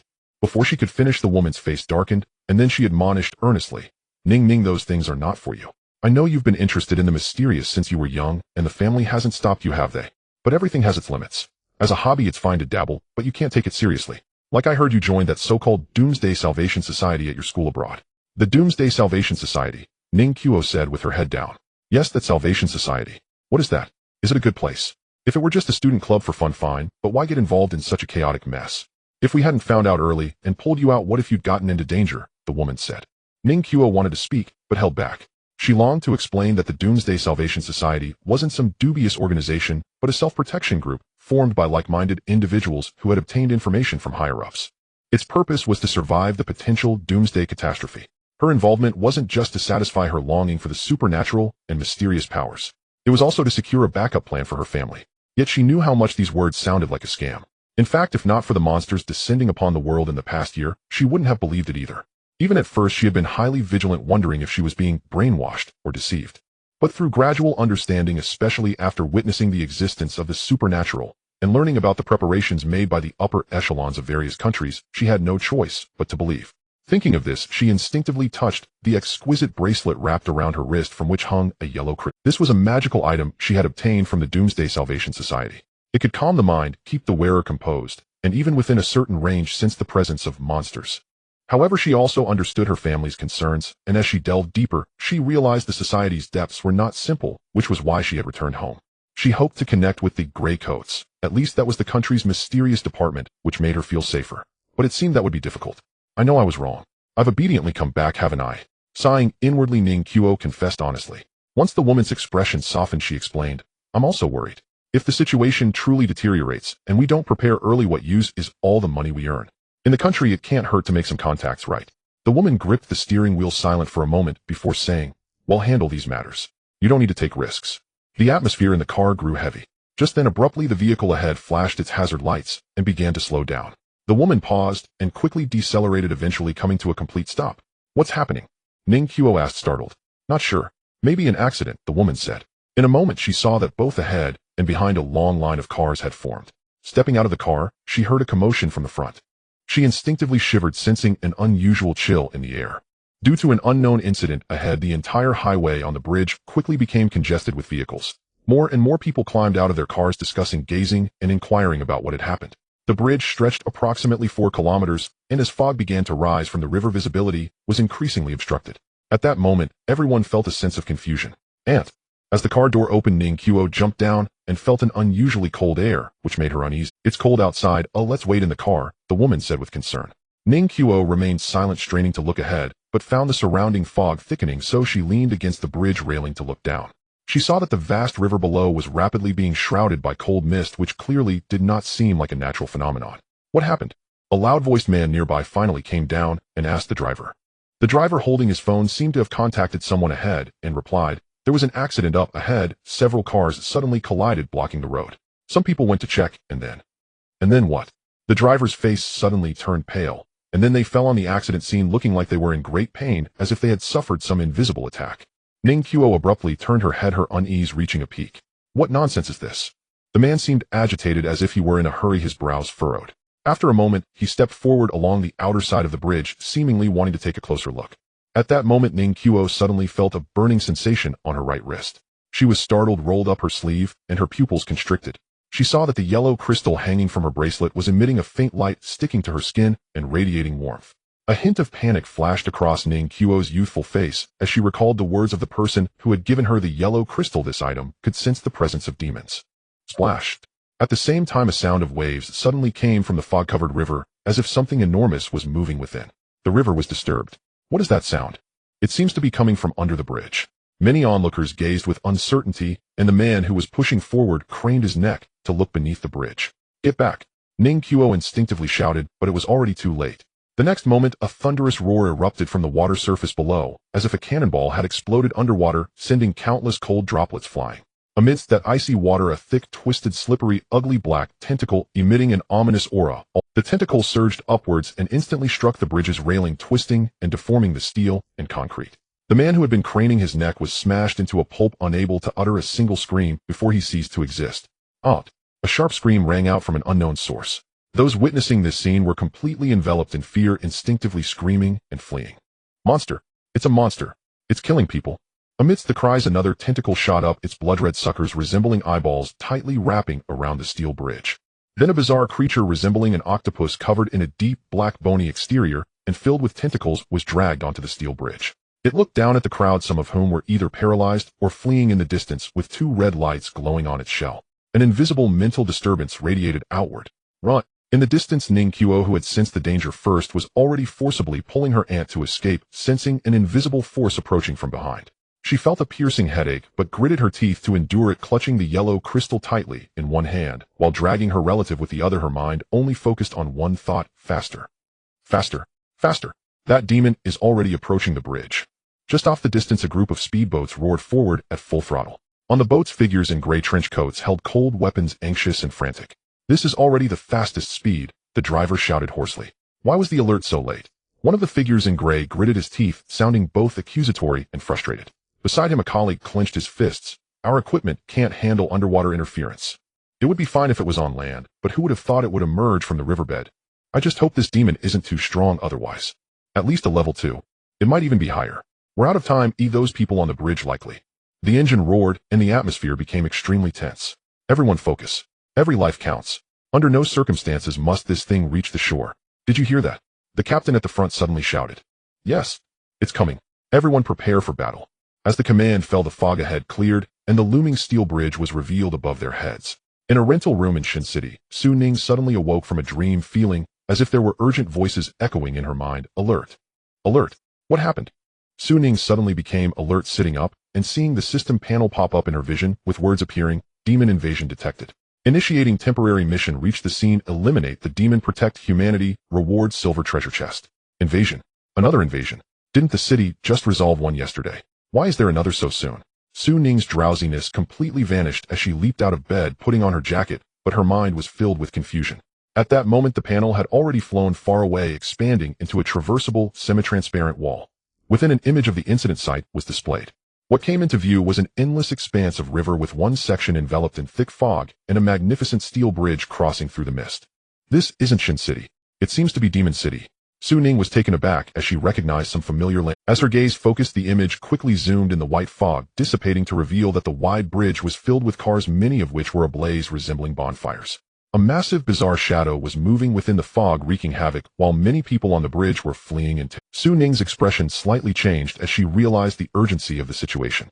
With a thought, the pieces of her golden armor automatically flew out from the light curtain, assembling and combining onto her body. In the blink of an eye, Ning was fully enveloped in the ancient golden armor. She raised her hand to grab the giant sword, ready to step forward, but suddenly remembered something. She turned the thought, and the entire set of armor turned from gold to silver. The golden armor transformed into silver armor. This was a small function of the equipment. Once the change was complete, she stepped into the light curtain, her figure seeming to sink into the water's surface. Stepping out again, she suddenly appeared in midair above the bridge in Demon City, her silhouette concealed within the mist. Boom! As soon as she appeared, the sounds of explosions ahead, the cries of people, the chilling wails, the chaos, the faint sounds of weapons clashing, and the bizarre roars of demons mixed together, rushing toward her. Accompanied by the bone-chilling cold of winter, Ning felt her heart sink. Clearly a battle was erupting on site, and there were likely many casualties. The good news was that the demons had not yet landed. Ning immediately controlled the armor, soaring toward the center of the chaos, deliberately restraining the armor's energy. Because of the fog and the confusion, no one noticed her arrival. Using her visual advantage, scenes of destruction unfolded before her eyes. The twisted structure of the bridge, vehicles engulfed in flames, scattered bloodstains and corpses, and the cracked, icy bridge surface. All of it made her heart swell with anger. Demons. This is what demons are. Once they appear, destruction and slaughter follow. Just one has caused so much chaos. If stronger and more demons were to emerge one day, what would the world become? In her fury, Ning had already approached the center of battle. What came into view was a demon covered in tentacles and appendages, ugly and sinister, with many wounds on its bony exterior, fighting against a group of figures in gray trench coats. However, it was evident that it held the upper hand. Behind the figures in gray, there were hundreds of ordinary civilians jostling and crowding together, desperately trying to flee, but the congested vehicles and terrified crowd became obstacles. As a result, the mass of people became entangled, making effective evacuation nearly impossible. Some were even pushed down, falling onto the cold bridge surface and being trampled. Some were scattered, and a small child clutching a backpack fell to the edge, struggling to get up and looking around in confusion, but could no longer find any relatives, only standing there in a daze. In the distance, faint cries of despair could be heard, but were drowned out by the crowd. Puff! A gray figure suddenly leaped up wielding a blade that glowed like a branding iron and plunged it fiercely into the demon's body, causing it to emit an enraged howl. The next moment, endless fog rolled in, and the surrounding temperature plummeted. Extreme cold descended. Water vapor crystallized into ice, and small ice particles fell from the sky, covering the bridge surface with a freezing layer that trapped several gray figures who had been knocked away by the tentacles. The valiant gray figure, however, let out a cry as the frenzied demon's tentacles wrapped around him and hurled him into the icy river. Roar! The demon, unleashing its mysterious power, roared and charged toward the crowd.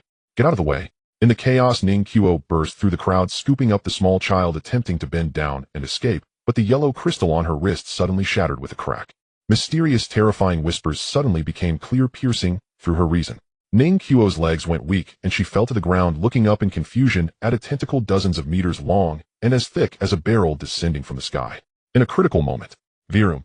A sudden sword sound echoed from the sky. The fog rolled, as if a flowing light pierced the firmament. A massive, ancient, mysterious sword radiating an arcane aura flew through the air, whistling and whispering, piercing through the tentacle covered in suckers like a nail from an ancient, glorious era. It forcefully pinned it to the ground. Who dares to offend our divine land? Through the distortion of the battle armor's visor, Su Ning's voice had long since changed. Witnessing the tragic scene, his words were laced with fury. A massive, ancient sword was hurled from the sky, forcibly altering the trajectory of the tentacles and piercing through them, nailing them to the hard, cold asphalt. This sudden strike was so unexpected that it left both the monsters and the terrified ordinary people momentarily stunned, silencing the cacophony around them. Countless gazes were lifted, finally catching sight of the silver battle armor emerging through the mist. Su Ning's attire was so unique that it was highly recognizable. Moreover, the video from yesterday featuring Shin City had already spread, and even though the armor had changed color, its design and the way it appeared remained too similar. As a result, in an instant, many recognized his identity. The protector of the human teaching. The divine general who slayed the monster in Shin City yesterday. No, this armor is silver. Similar thoughts flashed like lightning through many minds, and before they could ponder further, they witnessed the enormous ancient sword bursting forth with a fierce sword aura spinning in place. In the blink of an eye, it shredded the tentacle's tip. It then flew back, twisting in midair, flashing silver, and amidst a metallic screech, the massive tentacle was severed at its root. With a thud, it fell to the ground, writhing like a python, black blood spraying everywhere. Hiss!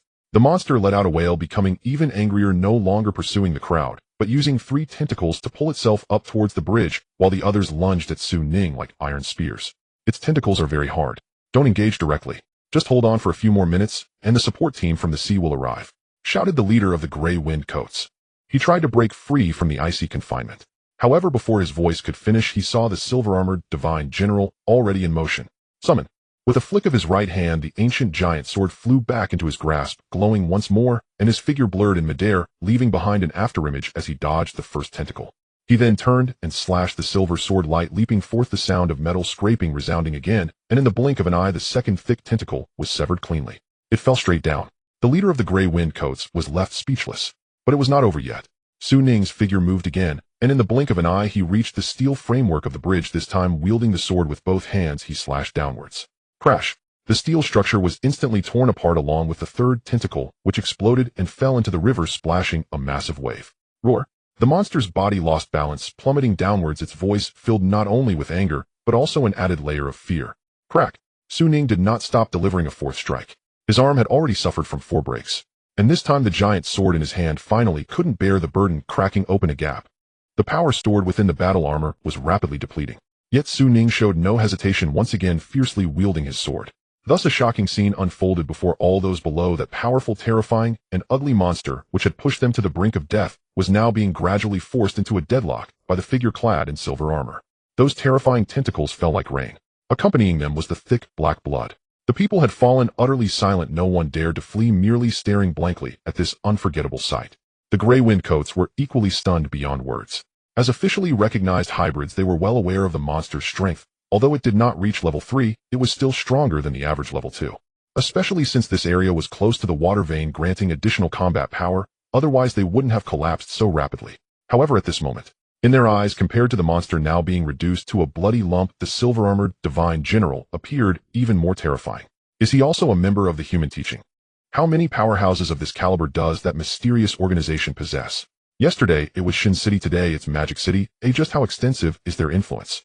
The leader of the Gray Wind Coats couldn't help but ponder, feeling somewhat anxious. At that moment, the monster finally let out a terrified scream, and its body split apart, spewing forth an extreme cold frost towards Su Ning. Immediately after, it leapt off the bridge, plunging into the river, fleeing into the distance. The gray wind coats were dumbfounded. The invading monster was actually escaping. Chase! The captain, momentarily stunned, quickly regained his senses and shouted, leaping off the bridge without any hesitation. The other subordinates who had freed themselves from confinement jumped off like dumplings, desperately pursuing the fleeing monster. They understood well that if this water-type monster were to escape, it would bring endless troubles. It escaped.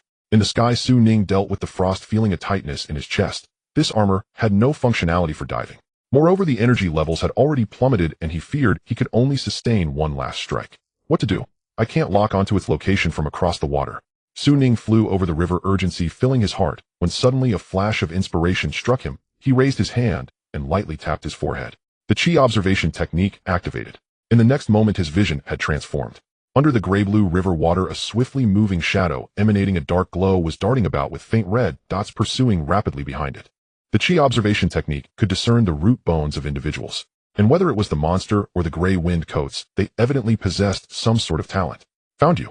Su Ning sneered, maneuvering the silver-white armor across the water's surface, raising the damaged longsword, locking onto the target, and delivering the final strike. A beam of sword light instantly penetrated the water's surface. It hit successfully. Under the Qi observation technique, the monster writhed in agony, its glow rapidly dimming as it ceased struggling and sank to the riverbed. Its life was extinguished. I did it.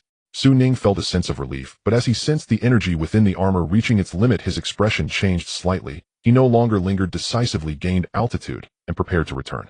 Simultaneously, he turned his head, casually glancing at the bridge. He wanted to confirm the safety of the people, but with that one glance his movements came to a halt. In his line of sight, the vast majority of people seemed unchanged, with only a few indistinct figures displaying a faint spiritual glow indicating low-level talents. However, there was one particularly bright spiritual glow standing out from the crowd rushing towards him. Another high-quality spirit root. Su Ning was taken aback. Indeed, it's a big city. The talent pool is simply astounding. He wanted to make contact, but considering the crowd, he hesitated. At that moment, he saw the girl with the high-quality spirit root had crossed the railing, reaching the edge of the bridge, tiptoeing and jumping, waving her arms. After thinking for a moment, she tore off her scarf, clenched it in her hand, and waved it, seemingly trying to attract Su Ning's attention. Are you also with the human teaching? Are you hiring?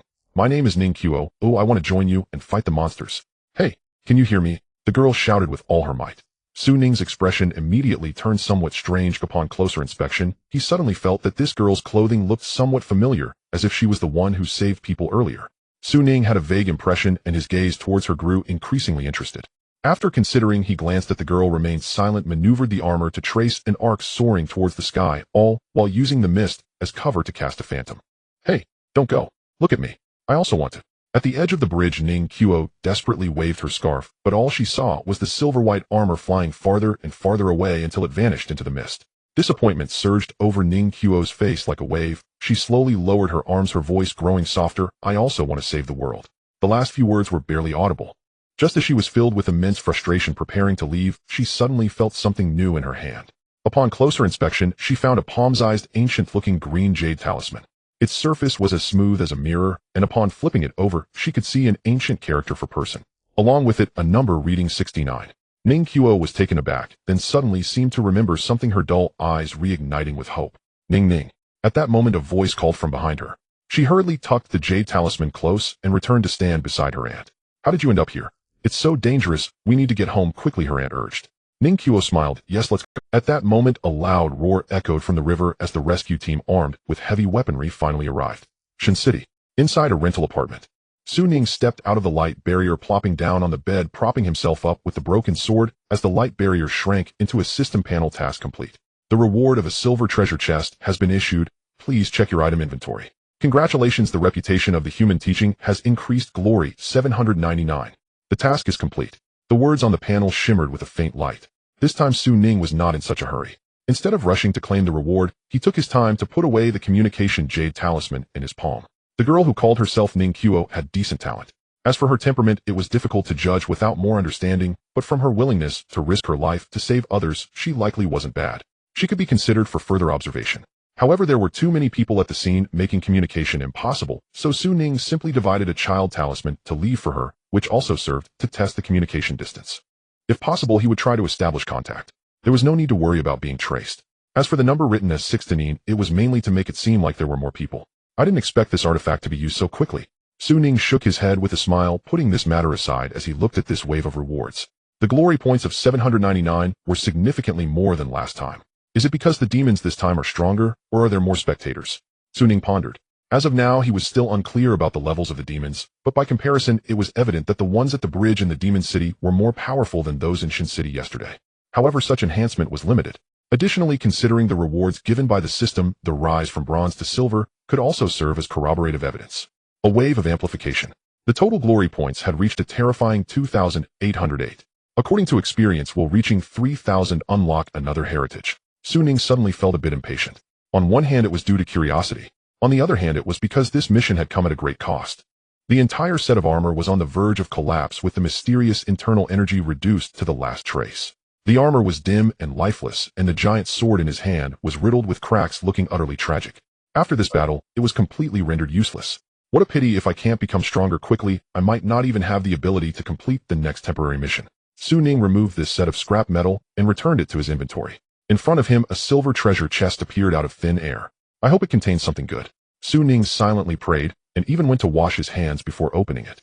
A silvery white light surged from the treasure chest, lasting for 2 seconds before dissipating. Inside the chest lay 2 thin books. One was dusty and old, while the other was made of a special material that seemed crafted from pure gold. 2 items. Could they be some kind of techniques? Ning held his breath and reached for the one that looked more high-end. However, as soon as he touched it, the golden ancient book transformed into specks of light that flowed into his palm, and then it felt as if a piece of information was being poured into his mind. Deep within his consciousness, it felt as though the clouds had parted. It seemed as if the heavenly sounds of the Tao were resonating. Chaos never counts the years. I was first when the primordial was cleaved. Understanding the profound principles of heaven and earth, one can see through the side door. Born from the innate and aged in the acquired, borrowing from Li to take shape and earn a name. Having once worshipped Hongjun to cultivate virtue, only then did I know that one Qi transforms into 3 purity. As the heavenly sounds faded, the chapter that appeared in his consciousness suddenly became blurred and transformed into a wisp of clear energy that entered his sea of consciousness. Only 3 ancient characters remained. Human Emperor Classic. In Shun City, in a certain self-service restaurant, Zhu Yuan raised his hand to place his empty bowl on the table, lifted his cup, and drank it all in one go, then covered his mouth with his hand and let out a hearty burp. Leaning back in his chair, the table in front of him was piled high with empty plates. Nearby, some patrons cast awe-filled glances at him. Even a girl secretly took out her phone to take a picture of him. Such scenes were not new. Initially, Zhu Yuan felt a bit embarrassed and shy, but after several occurrences, he had grown thicker-skinned. After awakening his spirituality in the morning, he followed Ning's advice and came to this restaurant waiting for the feeling of hunger to arise. For his body to slowly evolve, it naturally needed to consume nourishment. Since Zhu Yuan hadn't taken any cleansing marrow pills, he had to rely on food supplements. As it turned out, this preparation was quite wise.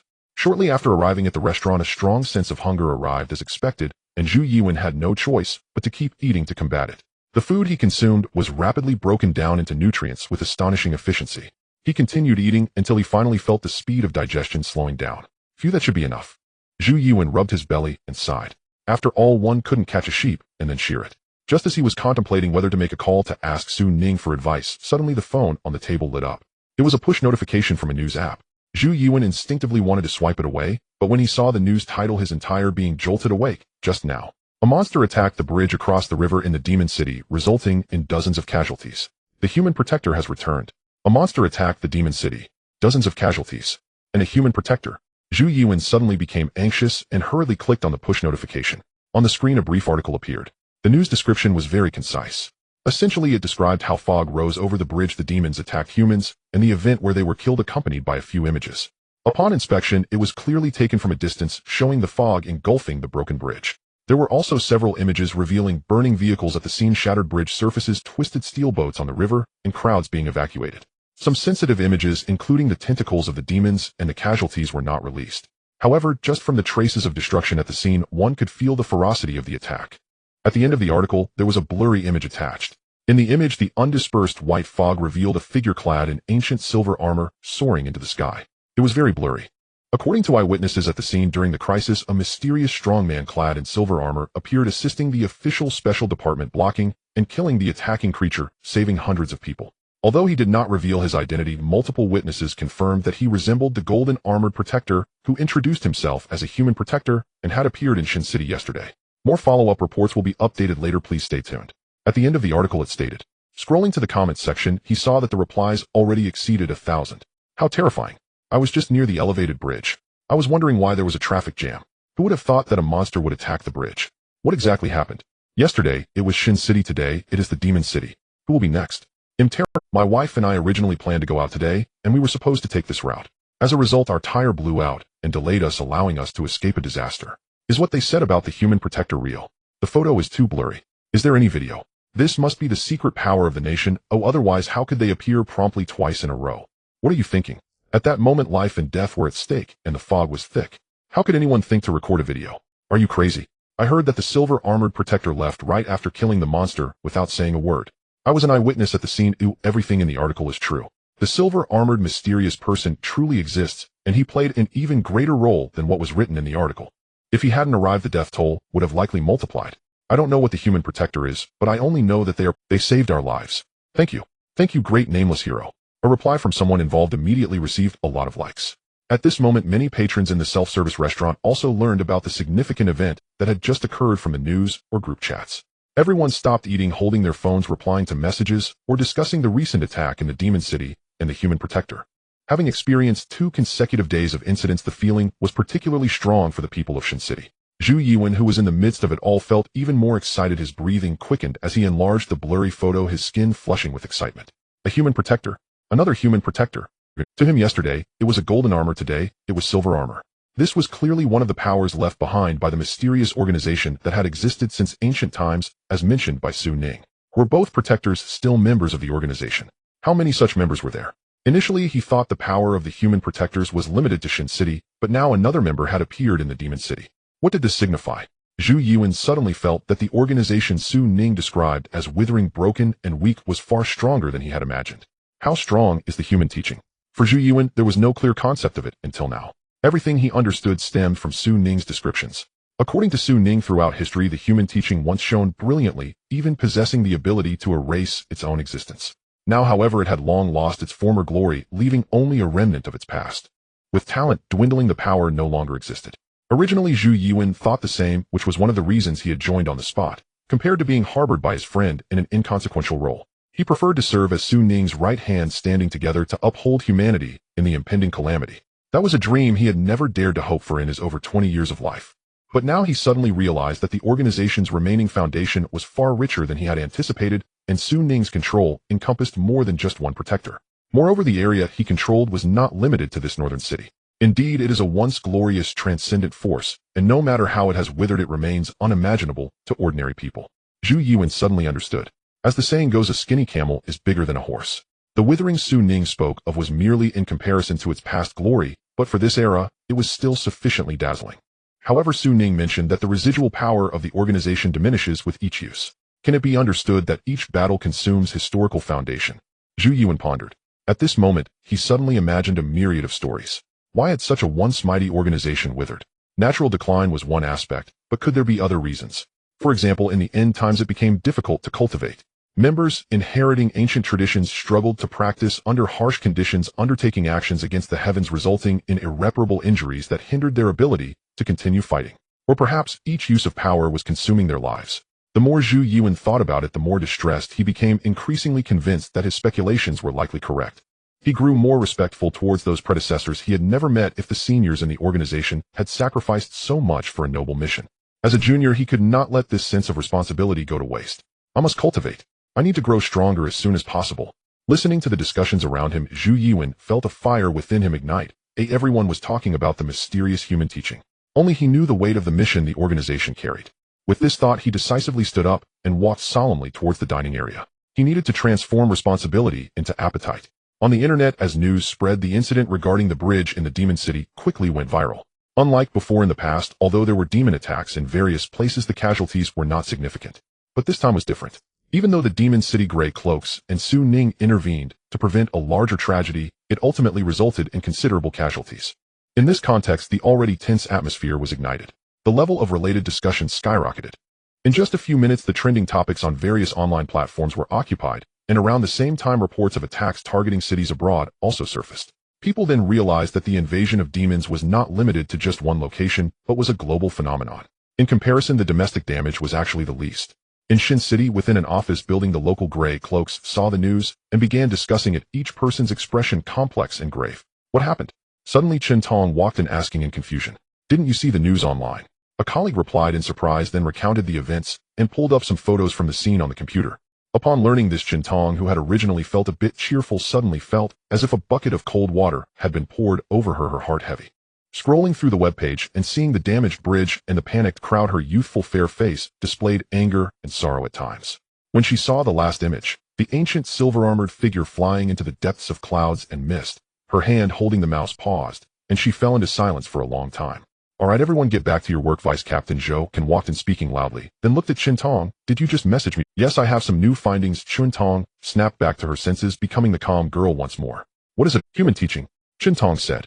After a brief silence, Zhou can suddenly turned serious and said, let's go to your... Chen Tong held no special position in the team. The so-called office was actually the data room she managed, responsible for liaising with the headquarters in the capital. As the two entered, Zhou can hurriedly asked, explain carefully. Did the Crimson Abyss send back news? No, Chen Tong sighed, her ponytail swaying. These are some of my own discoveries. Sit down. Saying this, she walked to her desk and picked up a stack of freshly printed papers. Look at this. What is this? Zhou can asked in confusion. Chen Tong explained, there's indeed no organization with extraordinary power that matches any in our database regarding the human teaching. But I believe that in this day and age, if there truly exists an organization of a certain scale, it would likely leave trace. Especially if this organization has some historical background, it would be impossible for it to be without flaws. Zhou nodded, looking at the papers in hand, and said, is this the relevant information you found? Yes, I was busy all night last night trying to search through various engines and found that many keywords all pointed to one. That is mythology. Mythology. Exactly, Chen Tong said excitedly, as she paced. To be precise, this term does not exist in the familiar mythology system. It is more situated within the so-called primitive mythology. Pausing for a moment, seeing Zhou Can's puzzled expression, Chen Tong sighed and explained, you may not understand the primitive, but you must know the investiture of the gods, right? Let me ask you, which sects are there in the investiture of the gods? Zhou Can froze for a moment and began to think. He did not want to admit he had not read the original investiture, but he had at least seen the TV adaptations. Sects in the investiture. Of the Chan sect, the Jia sect, and the Western sect. Chen Tong sighed in exasperation, reminding him. Oh right, the Western sect. I know about the Seven Treasures mysterious tree. Zhou Can said awkwardly. Chen Tong nodded and said, exactly, the three major sects known to the public are these. Jiang Zia descended the mountain to aid the West in defeating the Shang, representing the Chan sect. In the book, the leader of the Chan sect is Yuan Shi Tianzun. Correspondingly, on the side of Shang Tang, it is the Jia sect led by the Tong Tian Jiaozhu. These two factions can be considered the two major camps in the investiture. As for the Western sect, it has appeared less, but still has some roles. Its two leaders are Jia Yin and Zhuan Ti. The Seven Treasures mysterious tree is the magical treasure of Zhuan Ti Daoren.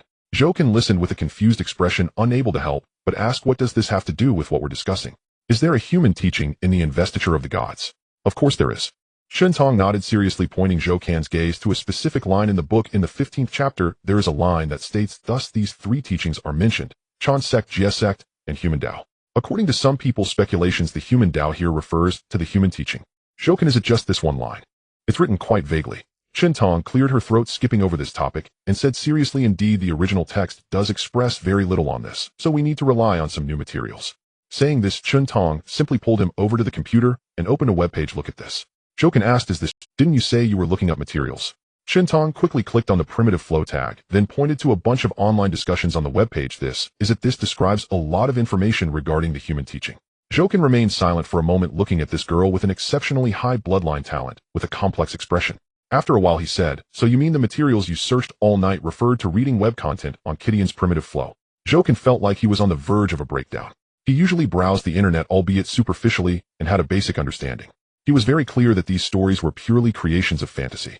Anyone listening would find it absurd to search for evidence from a pile of primordial flows. Chen Tong turned her head away, using her control of the computer to mask her embarrassment, but her mouth remained stubborn. Don't harbor rigid biases.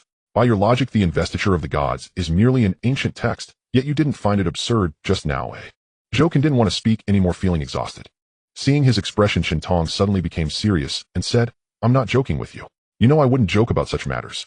Although the primordial era is fictional, its core setting is derived from ancient mythology. Showing you this is mainly for better understanding. Zhou Can looked at her skeptically, thought for a moment, and sat back down. You speak. All right, I'll continue.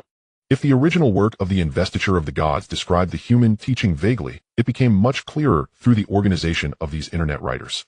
According to their so-called primordial system, Pangu opened the heavens, and the three clans of Dragon Phoenix and Qilin stood in a tripod. It was only after Luo Hu's instigation that the so-called initial calamity of the Dragon Han occurred. Qintong began to narrate seriously. Zhouken listened while combining it with the printed materials in his hands, gaining a rough understanding of this primordial system. The initial calamity of the Dragon Han, the Battle of Wu, and Yao, the investiture of the gods and journey to the west, are several key nodes in this system.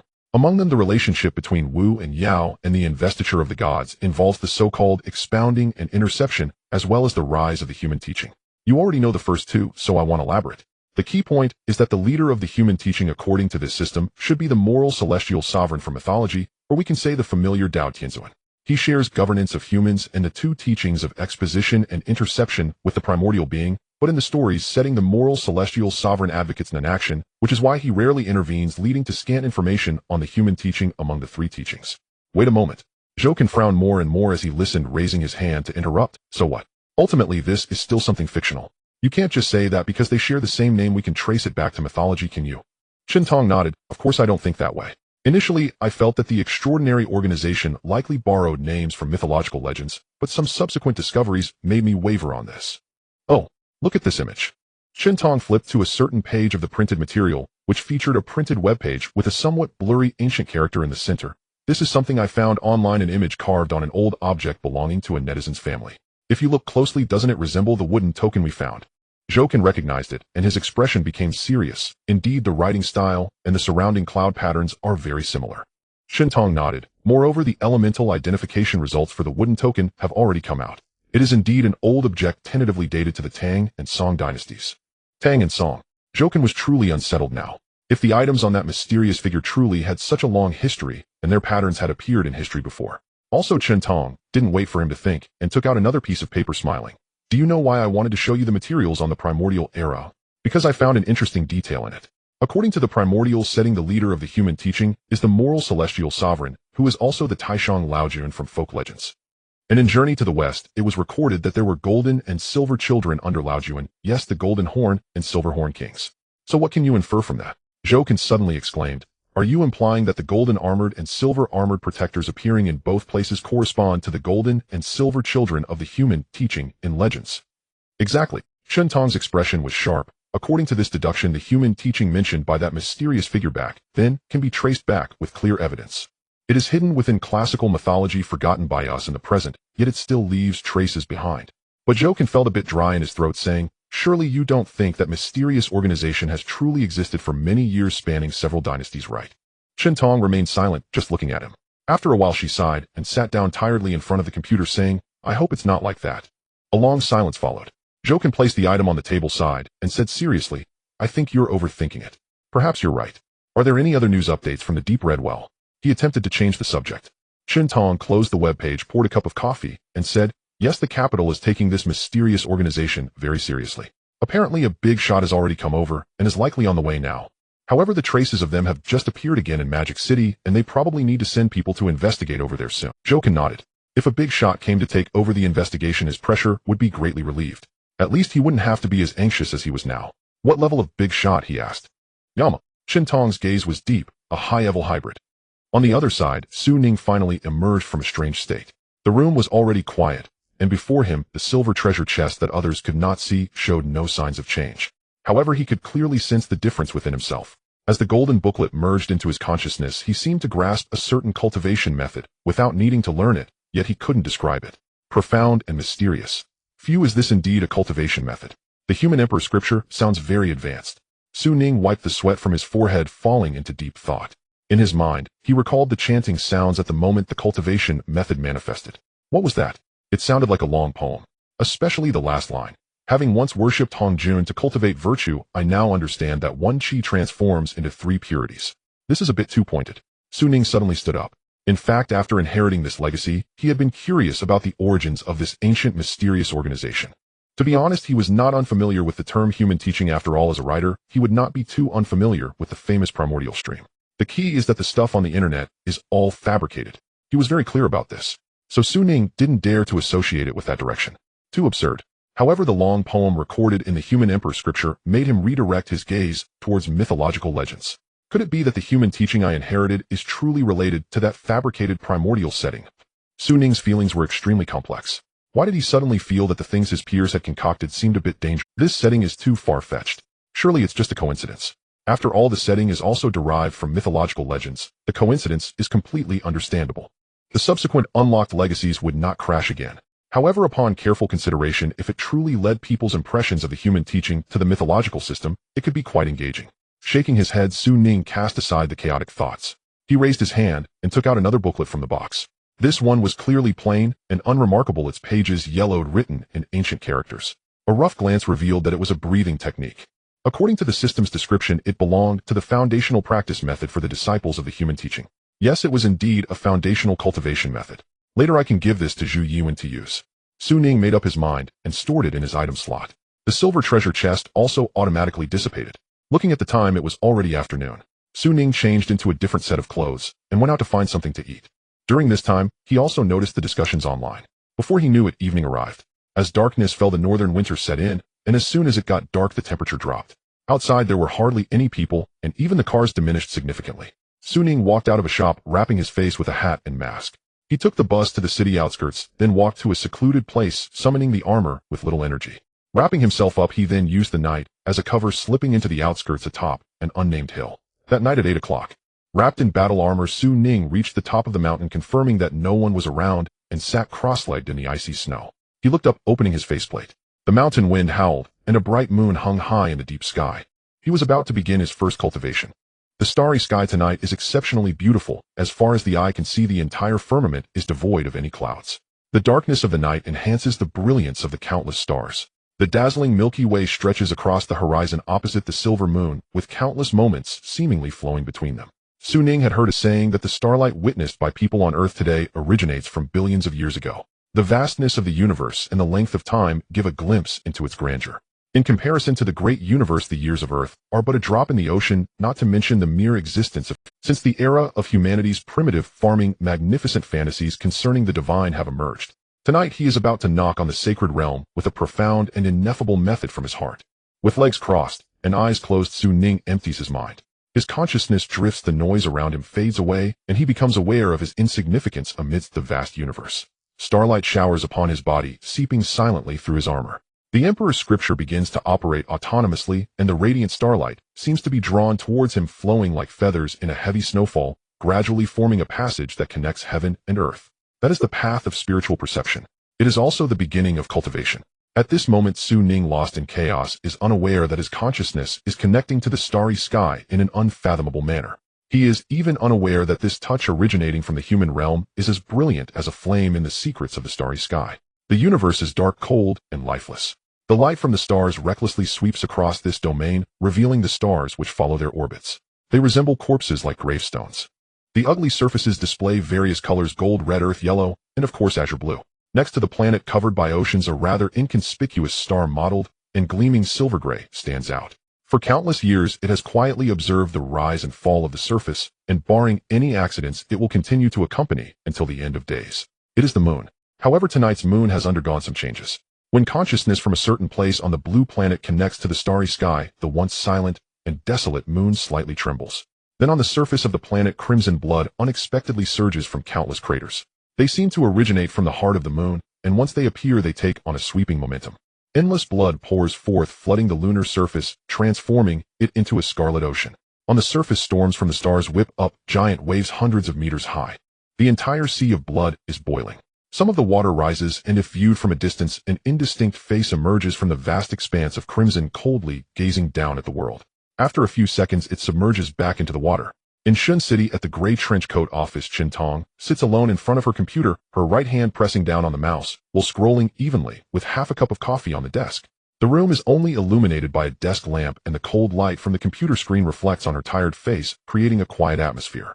Having read for too long, she stands up, picks up her cup, and approaches the window. Rubbing her eyes, she attempts to relax, but at that moment she is shocked to find that the window has taken on a layer of crimson. Chen Tong is momentarily stunned, suddenly awakened. Looking out the window, her pupils dilate, and the cup in her hand drops. What is this? Before her, the ancient silver moon in the high sky has turned blood red. In the magic city within a Haiyan Villa district, all right, I'm really fine. Aren't you going to a meeting? Hurry up and go. Ning Qiu gently pushes a refined-looking middle-aged man out the door. The latter smiles helplessly and gets into a discreetly luxurious car, slowly driving away from the building complex. Ning Qiu stands at the door waving vigorously as she sees her father off, then lets out a long breath. Subconsciously, she presses a spot on her clothing, a hopeful expression appearing on her face as she prepares to turn back upstairs to her room. However, at that moment, she suddenly feels a surge of inspiration and looks up at the sky, where she sees the moon dyed red in the span of a breath. Oh! A brief silence is broken by the surprised scream of the housekeeper coming out to greet her. Abroad in a mysterious club near a prestigious school. The lights are off and the large room is only illuminated by candles.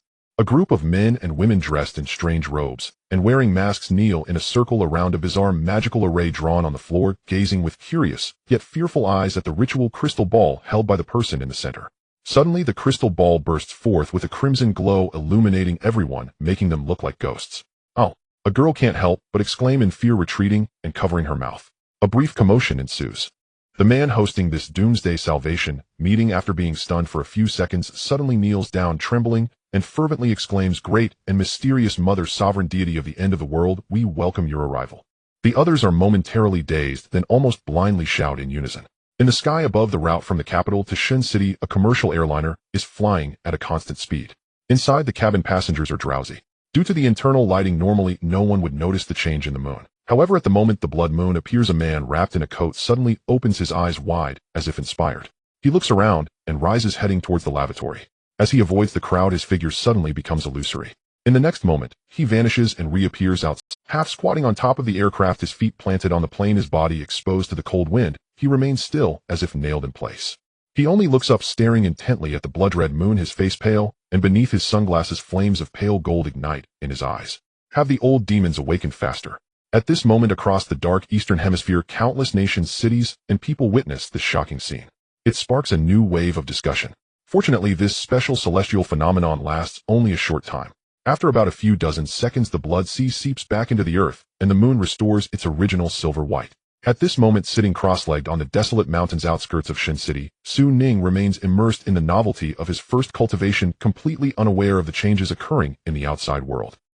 After a long time, he finally opens his eyes, feeling that his body is now filled with starlight, and unable to absorb more for a short period, thus ending his practice. Standing up, Su Ning clenches his fist, feeling an immense power within him. A warm current flows through his. After a moment's thought, he clenches his fist, mobilizes his spiritual power, and punches towards a pile of rubble ahead. The air around him explodes like the sound of cannon fire, as an illusory fist shadow tears through the cold air and crashes down the rubble pile. A punch from a distance, and such power. So impressive. Is this the spiritual power refined from swallowing starlight?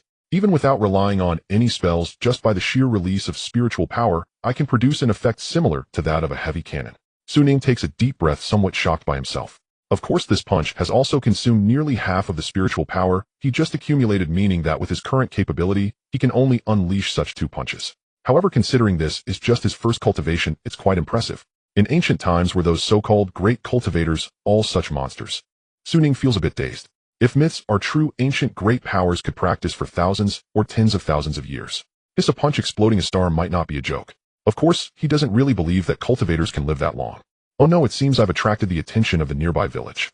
Su Ning pulls back his thoughts and hears all the dogs in the village below going wild, barking loudly.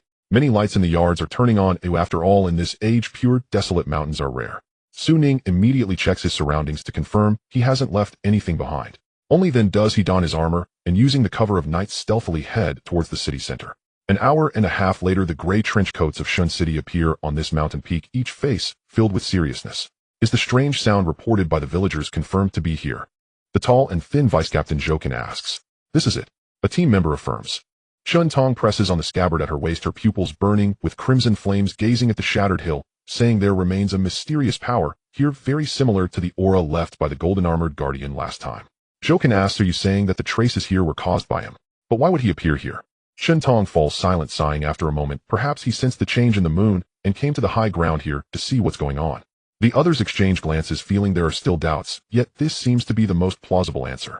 As for the abnormal celestial phenomenon caused by the human protector, they haven't lost their minds enough to entertain such wild ideas, especially since they are aware of some secrets. Leave 2 people behind to calm the villagers and check again at dawn. The rest return to the department and prepare for a meeting. Jokin instructs. The others respond in unison, yes. On the other side, Su Ning, who has changed back into a down jacket, returns with takeout to his rental apartment. He stomps his feet in front of the door, opens it, and casually says him back. Zhu Yuan, who has already returned, suddenly pops out, still holding her phone, staring at Su Ning with excitement and anxiety. The moon's matter has nothing to do with us, right? Su Ning is taken aback. The moon. What happened? Closing the bedroom door, Su Ning placed the takeout on the table, sitting down in front of the computer, lost in thought. An unusual phenomenon appeared in the sky. The silver moon turned red. Learning about the recent events from Zhu Yuan, he maintained a calm facade, casually attributing it to the old demons, and after offering some words of comfort, returned to his own room. Yet inside his heart was already surging with waves of emotion. Could it be related to me? Su Ning felt it. Picking up his phone, he found discussions about the red moon everywhere. Of course, some recorded the exact time during which he was in the midst of his cultivation. Was it a coincidence? Or was there some sort of correlation?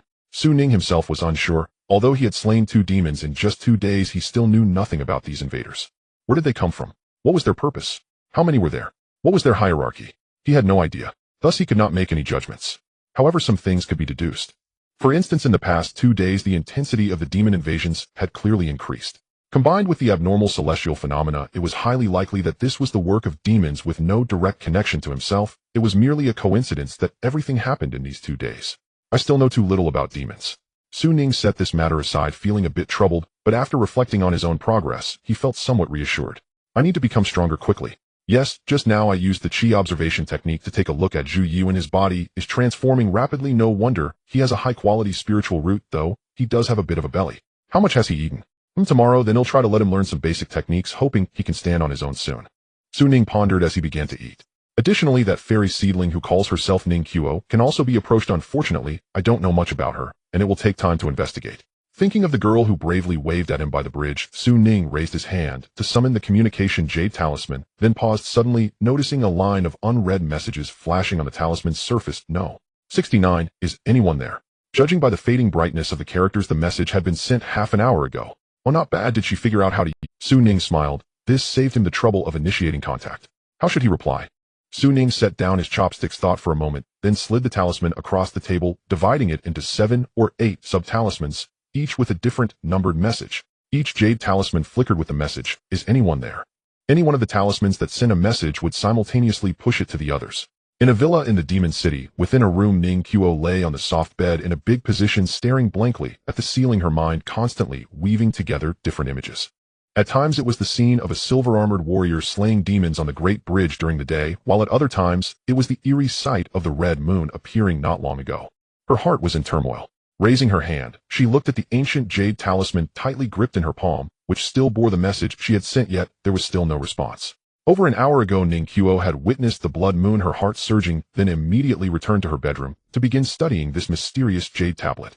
As a passionate enthusiast who yearned for the mysterious and extraordinary powers since childhood, Ning Qiu had a particularly strong nerve in this regard. Otherwise, she wouldn't have done something as bold as standing by the bridge asking to join.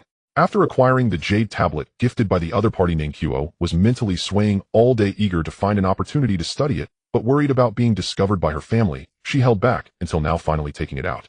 At first, she tried various random methods to activate this magical item, including but not limited to bloodletting, praying, meditating, and attempting to establish communication using the divination techniques learned during her study abroad.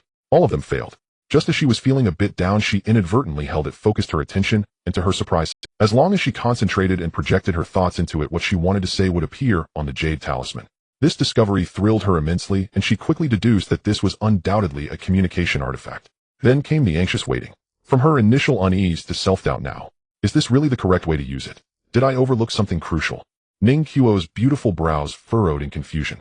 At that moment, the jade talisman in her palm finally vibrated abruptly. On its surface, new characters appeared. No. 17. Hey, a newcomer. Who brought you in?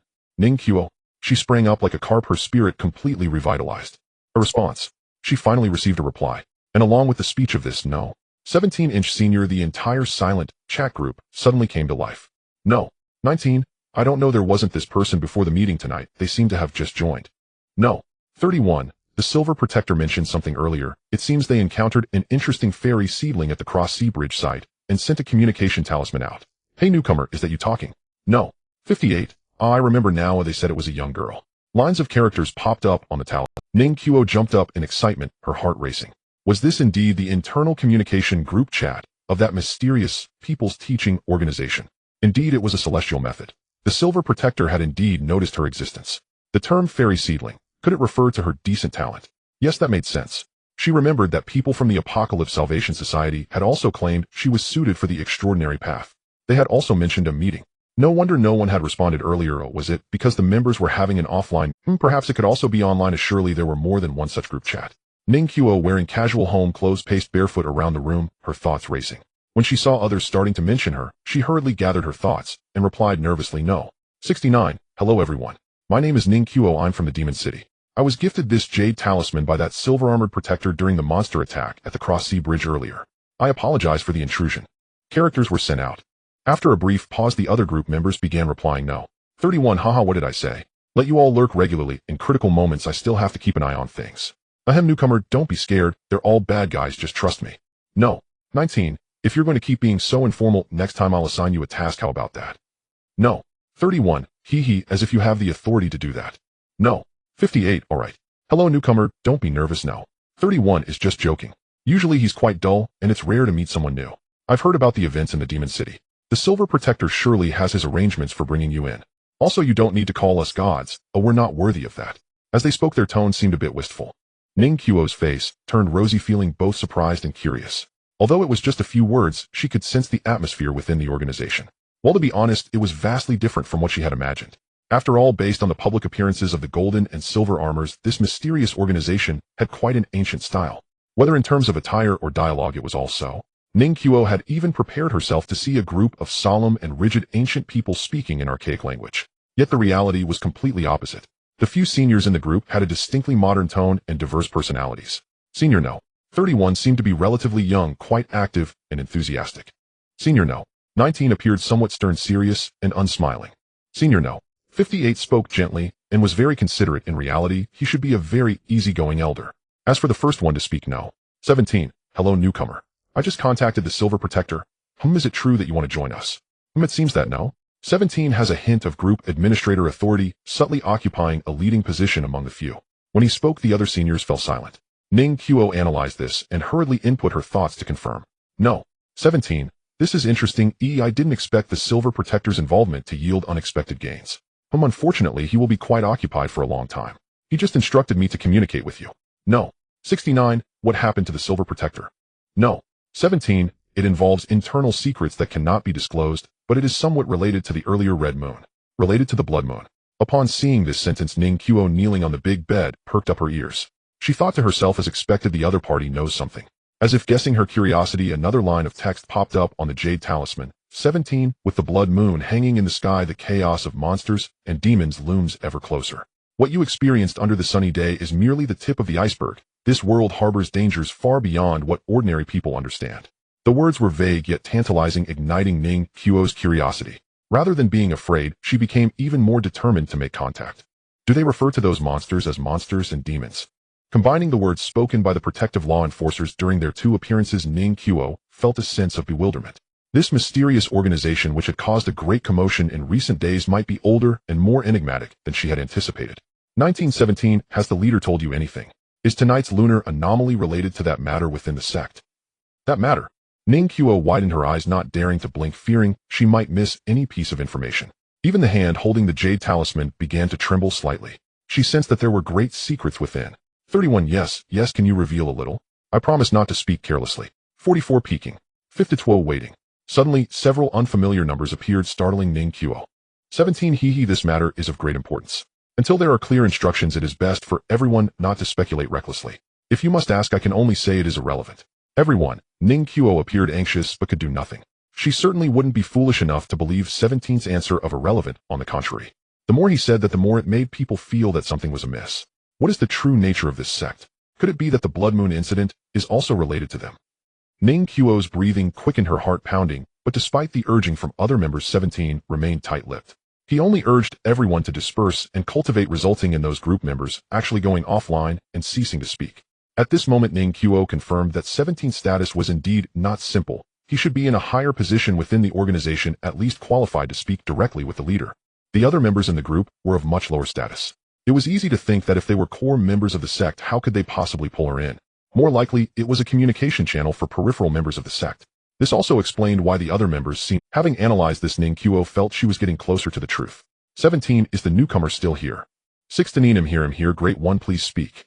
17 Smile, our organization values equality. You may call me by my number. I have a rough idea of your thoughts. In fact, countless people yearn for extraordinary powers.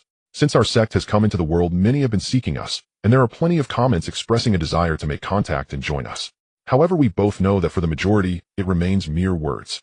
Ning Qiu quickly typed in expressing her sincere intentions in what she believed to be the most genuine manner, a scene she had rehearsed in her mind countless times during the day. She knew very well that if she rashly asked to join, it would be too abrupt, and she would definitely face inquiries. 17 fell silent for a moment before saying, "So you are serious? To be frank, your actions still leave me puzzled. I understand that you are grateful for being saved and are curious about us. That is reasonable. However, setting aside everything else, if you are truly obsessed with the extraordinary, the official path would be a better choice. At the very least, I don't believe that a mysterious organization that has only shown its face twice and operates covertly is more reassuring or trustworthy than the official one. Given your family background, you should not lack such opportunities." Upon reading this segment from the other party, the girl with long black hair and a beautiful face showed a bitter smile. "I know this is abrupt, but due to my family's circumstances, it is indeed very difficult for me to enter the official path." As she spoke, she briefly described her family situation and concluded with, "Therefore, I understand your confusion, but I really do not want to give up this opportunity. I truly do not understand you, and to be frank, I also have fears, but considering the worst-case scenario, my life was saved by you. If it weren't for the Silver Protector, I would have already died under the monster's tentacles. Since my life was saved by you, then what is there to fear?" Silence. After a long while, just when Ning Qiu suspected that the other party had gone offline, 17 finally spoke. "All right, you have convinced me. I think we can attempt to proceed with further contact. However, due to certain reasons, it may take a few more days for our people in Magic City to withdraw before I can find time to visit. Of course, it would be better if you could come to my side. Your location? 17 Shin City. If you can come, contact 16. Okay." After hanging up, Ning Qiu cautiously put away the jade talisman, feeling restless with excitement, wanting nothing more than to share this news with her friends, but forcing herself to hold back. As she said, whether out of curiosity or to leave a way out for her family in the impending apocalypse, she had to do something. The official path to the gray trench coat has been blocked. Therefore, this mysterious and powerful sect is the last straw she can grasp. "Aunt Son, don't pack my suitcase just yet," Ning Qiu shouted as she pushed the door and headed downstairs, then opened her phone to the ticket purchasing platform, beginning to plan her trip. In Shun City, in a rental apartment, Su Ning put away the lunchbox, looking at the communication jade talisman that had been reorganized on the table, feeling a bit reluctant. The several members in the group were of course all alternate accounts he created, each controlling different sub-talisman and playing different roles, creating an atmosphere of a large organization pretending to be a little girl, although a bit embarrassing, was actually quite interesting. Su Ning remembered seeing a news article before about a stock trading group, where there was only one sucker in the whole group, while the rest were alternate accounts set up by a studio, all scheming to scam. This time he learned from it as well. The difference is that it's a willing hook. Tisk, she really is a little rich girl. Opening his computer, he searched for the family information the other party described, and Su Ning was taken aback to discover that he had indeed saved a shining second-generation wealthy. The other party's family was quite affluent, and her father was a well-known successful figure in the business circle, fitting the type that could be used as a prototype for a domineering CEO in a story. Based on the original trajectory of life, Su Ning probably would never have had the chance to intersect with her, and he could only sigh at the unpredictability of life. Monsters are descending, the world is about to change. Su Ning stood up, climbed onto the bed, his thoughts in turmoil. He had already realized that the previous social structure was facing a shock, and a new era might be upon them. That night, Su Ning quickly fell asleep, yet in many corners of the world, numerous prominent figures could not find. With the blood moon emerging, countless eyes were watching. Online, one wave had not yet settled when another arose. The onlookers were overwhelmed. The incident concerning the Cross-Sea Bridge had yet to calm down, and that night the blood moon incident followed closely. In conjunction with the global intensification of monster invasions, the entire online public opinion environment suddenly became turbulent. Countless people were discussing everything related to monsters, blood moon, gray trench coats, and our sect on major platforms. Mainstream internet companies worked overtime, not daring to relax even a little, with operation and public relations personnel akin to soldiers battling floods, firmly maintaining the front line of public opinion, fearing any disturbances or that someone might take the opportunity to stir trouble. Seeing this, a netizen immediately joked that no matter how the world changes or where humanity is headed, only the overtime workers of 007 remain eternal. This was just online. In places unseen by ordinary people, high-level officials from various countries were convening emergency meetings in unison for discussions. Moreover, using satellites, images of the blood moon erupting were secretly submitted to many meeting desks. When people clearly saw the boundless sea of blood gushing from the moon and the vaguely human faces emerging from the blood, the restlessness turned into fear. Undercurrents were surging, and on this cold winter night, how many people were sleepless? The next day, Su Ning woke up early to engage in his second round of cultivation. However, this time the progress was far less than last night's initial attempt, only replenishing more than half of his spiritual power. Somewhat disappointed, but that was normal. Cultivation requires endurance and loneliness. Becoming a superhuman in a short time is ultimately unrealistic. Opening the computer, he saw that the internet was still discussing various related events. A night had passed without any signs of stopping, but rather it grew more intense. This time, in a rare deviation from the norm, mainstream media remained silent. Until that afternoon, a bombshell news report suddenly broke, shocking everyone unexpectedly. Across the world, the invasion of demons and monsters has been a topic of concern for over a year now, yet information regarding these numerous anomalous life forms remains shrouded in secrecy. To the public, it is merely stated that research is ongoing, while rumors proliferate online, with various versions circulating. The more fantastical ones claim that the spirits from deep mountains have escaped. The more scientific version states that these vicious creatures are the products of a secret experiment by a certain organization, which ultimately went awry, scattering these beings across the globe. When delving deeper, several major countries and well-known multinational corporations, especially in the biopharmaceutical sector, have been listed as prime suspects, though this remains mere speculation. In contrast, the strategies for dealing with this situation adopted by various countries have become more intriguing. Aside from conventional strikes with firearms, it is rumored that many nations have established laboratories to study the bodies of slain monsters, analyzing their components and conducting various experiments. Some results have indeed emerged. For instance, the mysterious department referred to as Grey Overcoat has exhibited evident extraordinary capabilities, particularly among the survivors of the attacks, who are all too aware. The combat prowess displayed by the Grey Overcoat individuals is clearly beyond what normal humans are capable of. A popular theory suggests that these individuals are the first batch of volunteers to experience the results of the experiments, and many factions have already mastered relatively safe substances that allow mortals to evolve. Indeed, it feels somewhat reminiscent of a superhero narrative. However, for a year now, no major power has publicly acknowledged this. Originally, Ning thought that this would continue to be a tacitly concealed matter, yet on this winter afternoon, quite unexpectedly, various countries around the world simultaneously made some information public. Of course, this disclosure is limited. However, compared to before, it represents significant progress. The content primarily revolves around two aspects. One is the origin of the monsters, with a unified statement claiming they come from a special space suspected to be linked to the universe. They are said to be non-native Earth life forms that have mutated with a limited number and level of threat, aimed at reassuring. The other aspect vaguely mentions that there have been breakthrough developments in international research on them, and special departments have been established to combat them, protecting the lives and property of citizens. Moreover, there will soon be a call for special personnel from the public to join the newly formed department, with generous compensation and benefits. In simple terms, two messages. First, monsters exist, but we can handle it, so don't panic. Second, they are recruiting with high benefits, good pay, and rapid promotions. Those unafraid of death are welcome to apply. Seeing this news, Ning was momentarily stunned, but then felt unsurprised. From the evident preparedness in the propaganda of various countries, it seemed they had anticipated this day long ago. However, the recent intensification of the demon invasion and the emergence of the Red Moon incident hastened this process. While Ning, have you seen the news online? They revealed the name of the mysterious organization and are going to recruit. Zhu Yuan rushed over, his face filled with excitement. I saw it. Calm down, is it really that big of a deal? Ning replied, casually handing him a bottle of cola. Zhu Yuan scratched his head. Due to his recent transformation, he had been metabolizing rapidly these days, needing at least 5 showers a day.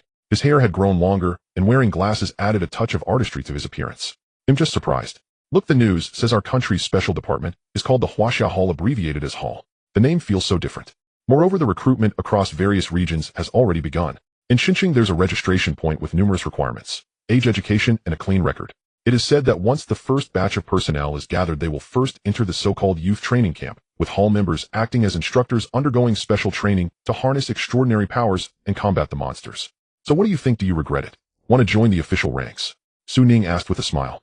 I've seen the benefits, they're impressive. If someone really sacrifices themselves, they will receive subsidies according to martyr standards. Unlike with me, there's no salary, and if something goes wrong, while saving the world, no one would know. Well, hold on, I'm giving you a chance to reconsider. If you want to go, I won't stop you. With your current physical condition, you should be fine as long as you don't leak information about the human teachings. Hey, what do you take me for?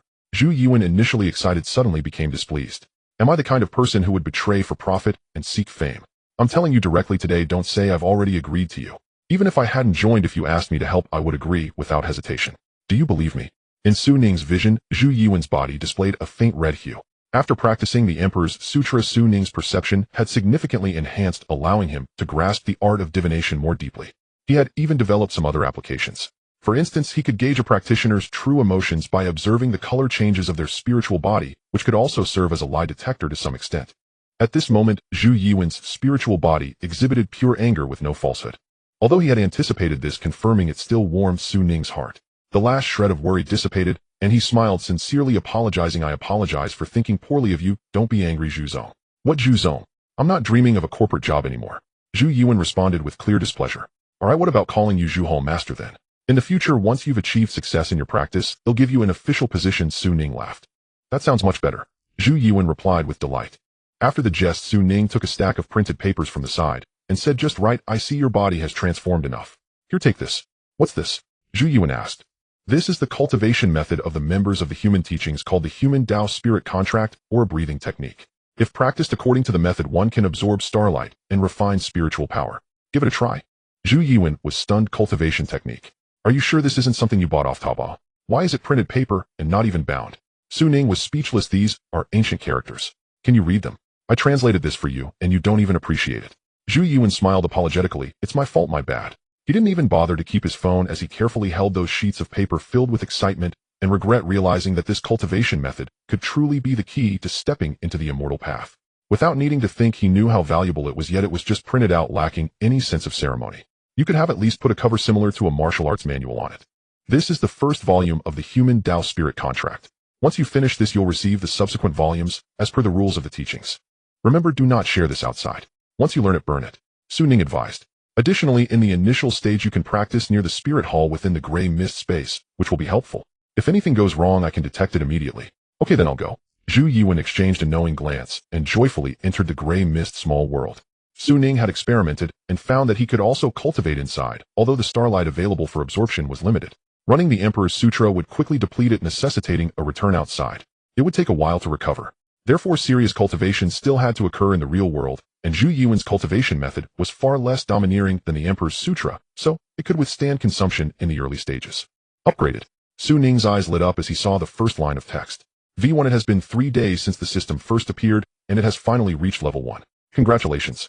At the same time, he also clearly sensed an invisible and intangible power enveloping him, which had indeed increased. Protective power. After upgrading, the protection provided to members by the organization has indeed improved. Although he wasn't entirely sure what this protection specifically entailed, he had guessed before that it was something akin to fortune or destiny. The frequent discovery of high-quality spiritual roots might just be a manifestation of this power. Of course, it could also be uncertain. In any case, it was not a bad thing. After the upgrade, the panel didn't change much, and it was no surprise that the glory points had reached 3,000. The incident of the cross-sea bridge had surged for a while, and after subsequent spread and fermentation, if it weren't for the distraction caused by the Red Moon incident and various countries' announcements, the speed of breaking 3,000 could have been faster. "I wonder how many points are needed for the next upgrade." Murmuring, Su Ning focused his gaze on the 2 rewards. The first unlocked legacy was a divine ability called 72 Transformations. With a thought, an ancient book appeared in the palm of his hand. He flipped it open, quickly skimmed through, and let out a sigh, his expression complex. "This thing is somewhat interesting." Upon hearing this name, his first thought was of the transformation technique passed to Sun Wukong by Master Bodhi in Journey to the West. An investiture of the gods, Yang Jian also possessed the same divine ability. If considering further, Yang Jian's master was the Jade Ding Jinren of the Human Sect, which is connected to the human teachings in the primal settings. The appearance of this ability in the legacy vault was quite thought-provoking. However, after Su Ning reviewed the details, he found differences. The 72 transformations in mythology is a method of transformation that can change one's life form, but my version is quite lacking. Su Ning grinned. Although the name was similar, what he unlocked actually fell under illusion techniques. In simple terms, casting this spell allows the caster to project an image constructed in their mind around themselves within a certain range, and it misleads the life perception of those within the spell's range. It creates deception. If the target moves outside the range, or if someone is standing far away, they will not be affected at all. Clearly, this is just an ordinary illusion technique. Isn't this name a bit excessive? Su Ning internally complained. However, thinking it over, using an illusion technique to achieve various transformations didn't seem wrong. The difference was that the one in mythology actually transformed, while his was just a sleight of hand. Well, if utilized properly, this could actually be very practical. After a moment of thought, Su Ning's mind opened up. For example, if he transformed himself into a transparent person, he could achieve an invisibility effect, although only effective within a certain range. If he changed his appearance, he could achieve the effect of disguise, although again only effective within a certain range. If he walked into a supermarket and conjured up a stack of cash, he could easily deceive the cashier and commit the crime of skipping out on the bill, although only. Oh no, why is it only effective within a certain range? Su Ning was speechless. If it could be expanded to cover the entire city, wouldn't that be unrestricted? Of course he was just thinking about illegal acts and wouldn't actually do them. Forget it, let's check the other one. Ning put away the divine ability book and his expression became a bit more serious. If he remembered correctly, the system notification mentioned that there was an ancient relic awaiting unlocking. Opening the treasury page, he saw a flickering icon shrouded in gray mist, though it was in a dim color. The mist dissipated, but he could not extract it. Ancient relic, a large space left behind by the human teachings containing great treasures, not fully unlocked, yet please be patient. The words appeared. Ning paused for a moment, then suddenly remembered that it had been mentioned in the manual. It was said that only when the glory points reached a certain amount could it be obtained, and its nature was different from a regular legacy. It was a small world. Indeed, its nature should be similar to the gray mist space of the Spirit Hall, but many times larger. Can it be summoned into the real world? Does that mean it appears out of thin air, available for anyone to enter and exit, collapsing and disappearing after a certain period? Ning recalled the description in the manual, and his curiosity grew stronger. Sounds like a big deal. Unfortunately, unlocking this thing is also a step-by-step process. Meeting the glory points is not enough, and he would have to wait a while longer. What is he waiting for? Could it be for the space where the relic is located to come closer to Earth? Ning thought aimlessly, reluctantly closing the treasury and determined to keep an eye on the status in the coming days. In summary, this reward was quite generous. Having obtained a divine ability, Ning hesitated slightly, abandoned his cultivation plan, and decided to learn 72 transformations. He wasn't sure if it was due to the system. Ning was extremely quick in mastering techniques and divine abilities. In about an hour, he had basically mastered. I need to find someone to test the effect. Ning pondered, and soon had a candidate in mind. Inside the space, the sky was slightly dim. Beneath the ancient tree, Zhu Yuan sat cross-legged with his eyes closed, breathing slowly, fully engrossed in practicing the newly acquired technique. This thing looked simple, but it wasn't easy to master. With his talent, he also struggled for a while before reaching. Suddenly, he felt a vague murmur in his ears, as if there were countless people hiding in the dark above, whispering among themselves. What sound is that? Zhu Yuan's eyes snapped open, and he looked up amid the chilling wind, immediately exclaiming in surprise. He saw countless wooden plaques hanging in the vast canopy of the ancient tree, emitting golden light and swaying. Each plaque had an eye blooming open. They were curiously observing him. As he looked over, these plaques seemed to have faint illusory figures hovering around them, either standing, sitting, or with hands clasped in their sleeves pointing at him, and seemingly saying something. It was incredibly eerie. Oh my god! Zhu Yuan had never witnessed such a spectacle. His scalp tingled, and he jumped up, rushing toward the exit in a panic. Behind him, countless phantoms chased after him. He dashed out without even closing the door, heading straight for Ning, who was quietly reading at the computer desk. Su, there are ghosts inside. Zhu Yuan's face turned pale as he trembled. Ning turned to look at him in confusion and asked, "What are you talking about?" Zhu Yuan hid behind him, pointing at the wooden door. "Did you see those? They're gone. But I clearly saw them just now." His roommate's voice faltered as he looked at the serene and beautiful gray mist space, somewhat dazed, and could only recount what he had witnessed. Ning smiled faintly and said, "You must have seen it wrong. I've been keeping an eye inside and nothing like that happened. It's probably because it's your first time cultivating and the spiritual energy overwhelming your mind led to your imagination. You won't experience that once you're more skilled." "Oh, is that so?" Zhu Yuan opened his mouth, feeling a bit ashamed. Ning winked and smiled. "Why would I lie to you? I still don't know what's going on in the Spirit Hall." But according to what you said, there is another possibility." "What?" Ning replied mysteriously. "The plaques on the ancient tree might still carry the lingering energy of the former members of the human teachings. Perhaps those energies resonated with your divine contract during your cultivation and reacted. There's no need to worry. So that's how it is." Zhu Yuan let out a sigh of relief, persuaded by this seemingly scientific explanation. "Don't worry, just continue your cultivation. I feel like the starlight inside is a bit thin. I'll go back to my room to practice. You're busy, farewell." Zhu Yuan clasped his hands in farewell and slipped away. He didn't notice the sly smile on Ning's face. Illusion techniques are really fun. Just when Ning was enjoying himself, suddenly the communication jade talisman in his pocket vibrated slightly. "No. 69 Senior. Are you there? I've already arrived in Shin City." "So soon?" Ning was stunned. He remembered they had only discussed this matter last night, and the next day she was already here. This girl is quite efficient. "I remember there were no flights at this time," Ning curiously messaged. Considering the time needed to prepare luggage and communicate with family, taking the high-speed train wouldn't be possible. From the Magic City to here, it would take at least 10 hours.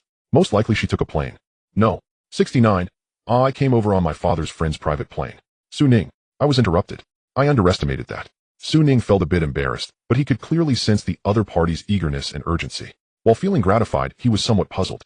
A rich girl dreaming of the extraordinary since childhood, facing a life-and-death crisis, saved by a mysterious powerhouse, thus boldly chasing her dreams. It logically makes sense. But is there really a need to be this urgent? Or is there another hidden reason?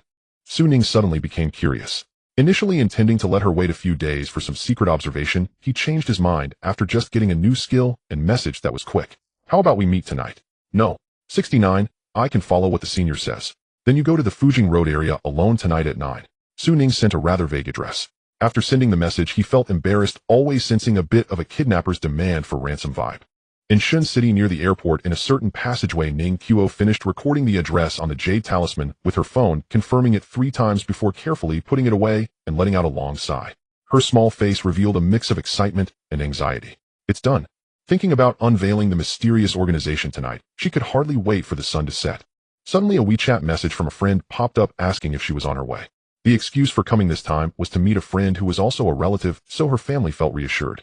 To achieve her secretive purpose, Ning Qiu put in considerable effort. I'm coming, she replied, and the girl wrapped up like a little polar bear stepped out to meet her friend who had come to pick her up. It had been a long time since they last saw each other, so their reunion was naturally warm. I booked a restaurant for dinner to welcome you, her friend said. Inside the car, Ning Qiu took off her black and white checkered cap, her black hair cascading down like a waterfall. No, I have plans tonight. Just cover for me, okay, she said, playfully winking. Her friend helplessly replied. You're so mysterious. Ooh, got it. Ning Qiu replied with her eyes crescent-shaped. That evening alone, Ning Qiu followed the route suggested by her navigation app, taking the city bus, and arrived at the requested location on Fujian Road early at 8:30. At the intersection. Strictly speaking, this road was not far from the city center, however the surroundings were sparse with people, especially at this time. The streets were nearly devoid of pedestrians, with only the occasional vehicle rushing by. Phew. Ning Qiu stood under the traffic light, her hands stuffed in her pockets, stamping her feet, repeatedly thankful that she had dressed warmly. At the same time, her right hand gripped a personal alarm device ready to call for help at the push of a button, sending out notifications with coordinates, and even capable of delivering electric shocks. A fully functional device. Yes, this device was ineffective against extraordinaries, but it provided some assurance against other potential threats. After enduring the cold for half an hour, at 9 o'clock Ning Qiu took out the jade talisman again to signal that she had arrived. A few seconds later, she received a reply from number 17. From your current position, turn right, and proceed along Fujian Road. I will be waiting for you under the 1.5 bus stop. Ning Qiu was dumbfounded. She read it again, and it was indeed correct. It was the 1.5 bus stop. Could it be that the name of the stop was actually this? Confused, Ning Qiu opened her phone app and searched, but found nothing. But surely there can't actually be a so-called 1.5 bus stop. Ning Qiu mused, adjusting her hat, a spark of realization flickering in her mind. Now that I think about it, this phrase sounds familiar. Yes, isn't this a scene from Harry Potter? The protagonist, Harry, needs to wait at platform 9.75 to get to the magical school. Here it signifies a platform that doesn't exist in reality, an entrance where the mundane and extraordinary worlds intersect. As a girl who had studied in the foggy city for several years, her insight was remarkable. So what number 17 truly means is for me to wait at the position between 2 bus stops, ready to step into the extraordinary realm. Ning Qiu's eyes brightened as she felt she completely understood.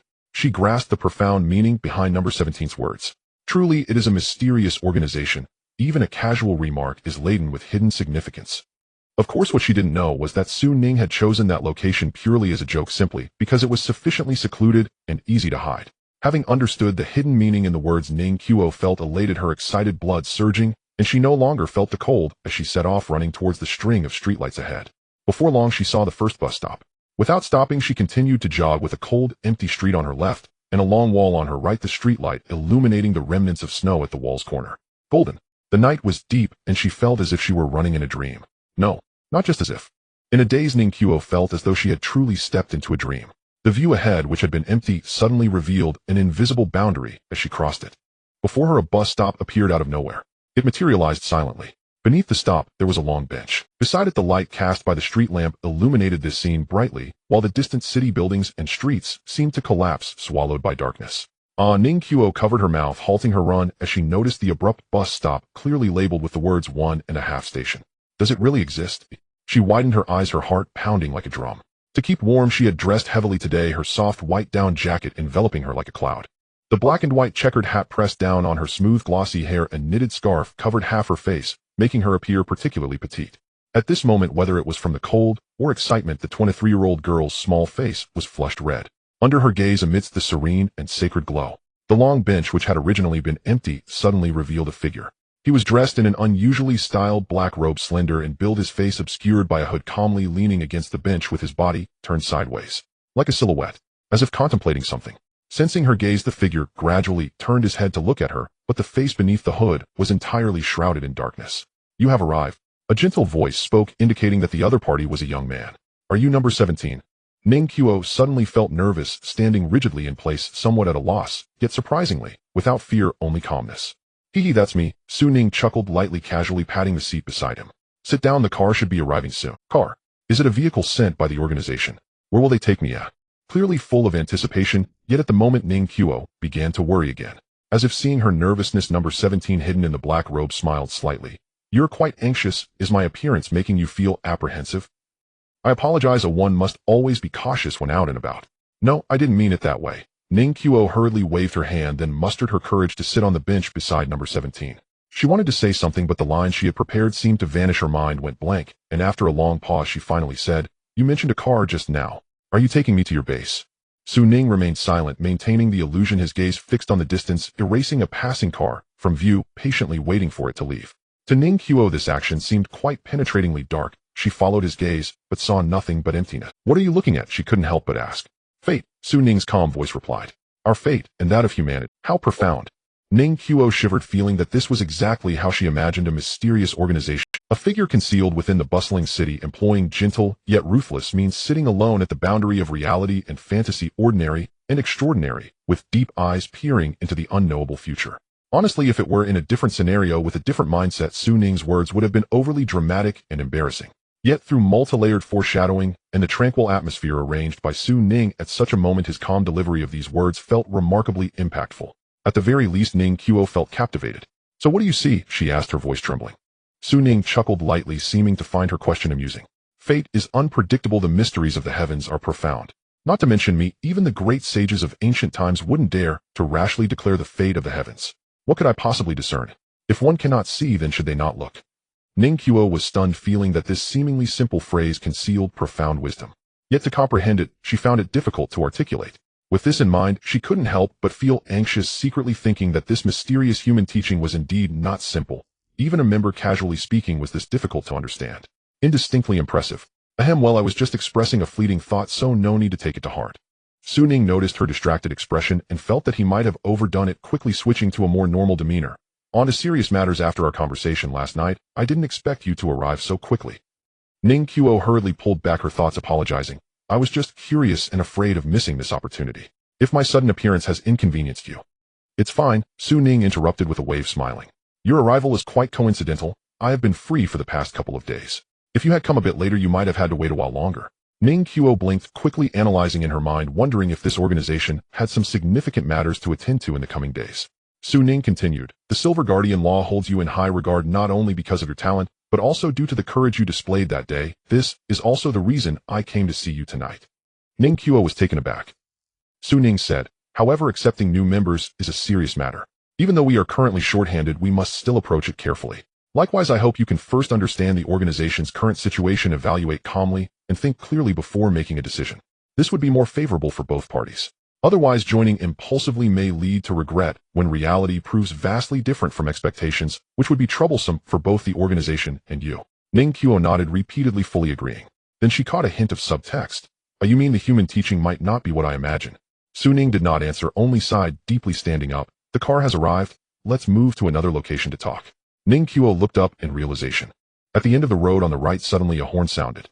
Faintly, there was also the rumbling sound of a train approaching. A few seconds later, an old steam train with a battered exterior surprisingly rolled in from the distance, coming to a halt in front of the bus stop. The doors opened automatically. Su Ning stepped in first, casually saying, follow me. On a winter night on an empty street, there was a non-existent bus stop and an ancient train that seemed to have come from a mysterious world. In that moment, Ning Qiu felt as if she had stepped into a myth, her existence quickly detaching from the real world as scenes from a movie unfolded before her. Dazed, she stepped into the carriage with a mix of apprehension and excitement. Inside the carriage, the layout was not like that of a train. It resembled a subway, empty, yet imbued with a comforting atmosphere. Su Ning casually found a seat. Ning Qiu thought for a moment and sat down one seat away from him. Then, like a primary school student, she sat up straight, placing her hands on her lap and gripping her hat. Seeing the train doors close, the train shuddered slightly and made a sound as it moved. Outside the window was only a dim expanse reflecting her blurry face, with no external scenery visible, as if traveling through a time-space tunnel. Where are we going? After a moment of silence, Ning Qiu finally spoke nervously. Su Ning smiled and said, didn't you just say? Of course I'm taking you to our stronghold in this city, a place that doesn't exist on any map and cannot be pinpointed. Ning Qiuo's expression stiffened for a moment, then she hurriedly took out a small locator from her pocket, her face clouded with worry as she explained, "Oh, that it's not that I wanted to spy on your location." Su Ning calmly stared at the little device, a string of question marks floating in his mind. He truly hadn't noticed this thing, and had never considered the possibility of being tracked. After all, everything around them was an illusion, and they had not moved at all. However, it seemed that this girl had misunderstood, thinking he had seen through her, so she was trying to poke her way into the conversation. Su Ning found it amusing, thinking that it was not him deceiving her, but rather her own imagination. Luckily, his face was concealed, sparing her from seeing his astonishment. "No need to be nervous, I don't mind these things," Su Ning had to reassure her. Then, without waiting for her to continue her wild thoughts, he controlled the illusion and slowly brought the train to a stop. He stood up and walked to the door. "We've arrived, let's get off." Ning Qiuo, feeling flustered, followed him to the door, increasingly anxious and regretting not explaining the situation before boarding, mainly because she had completely forgotten about it at that time. Oh no, this is leaving a bad impression. Just as Ning Qiuo was reflecting, she felt the train come to a stable stop. Then the doors opened with a slight tremor. A wave of gray mist poured in, enveloping their feet. After following 17 out of the carriage, Ning Qiuo's eyes widened in surprise as she found herself in a mysterious place. Before her was a garden under the night sky. The sky was dim, devoid of stars, with lush grass and entwining vines, the ground extending beneath her feet as if there were no end.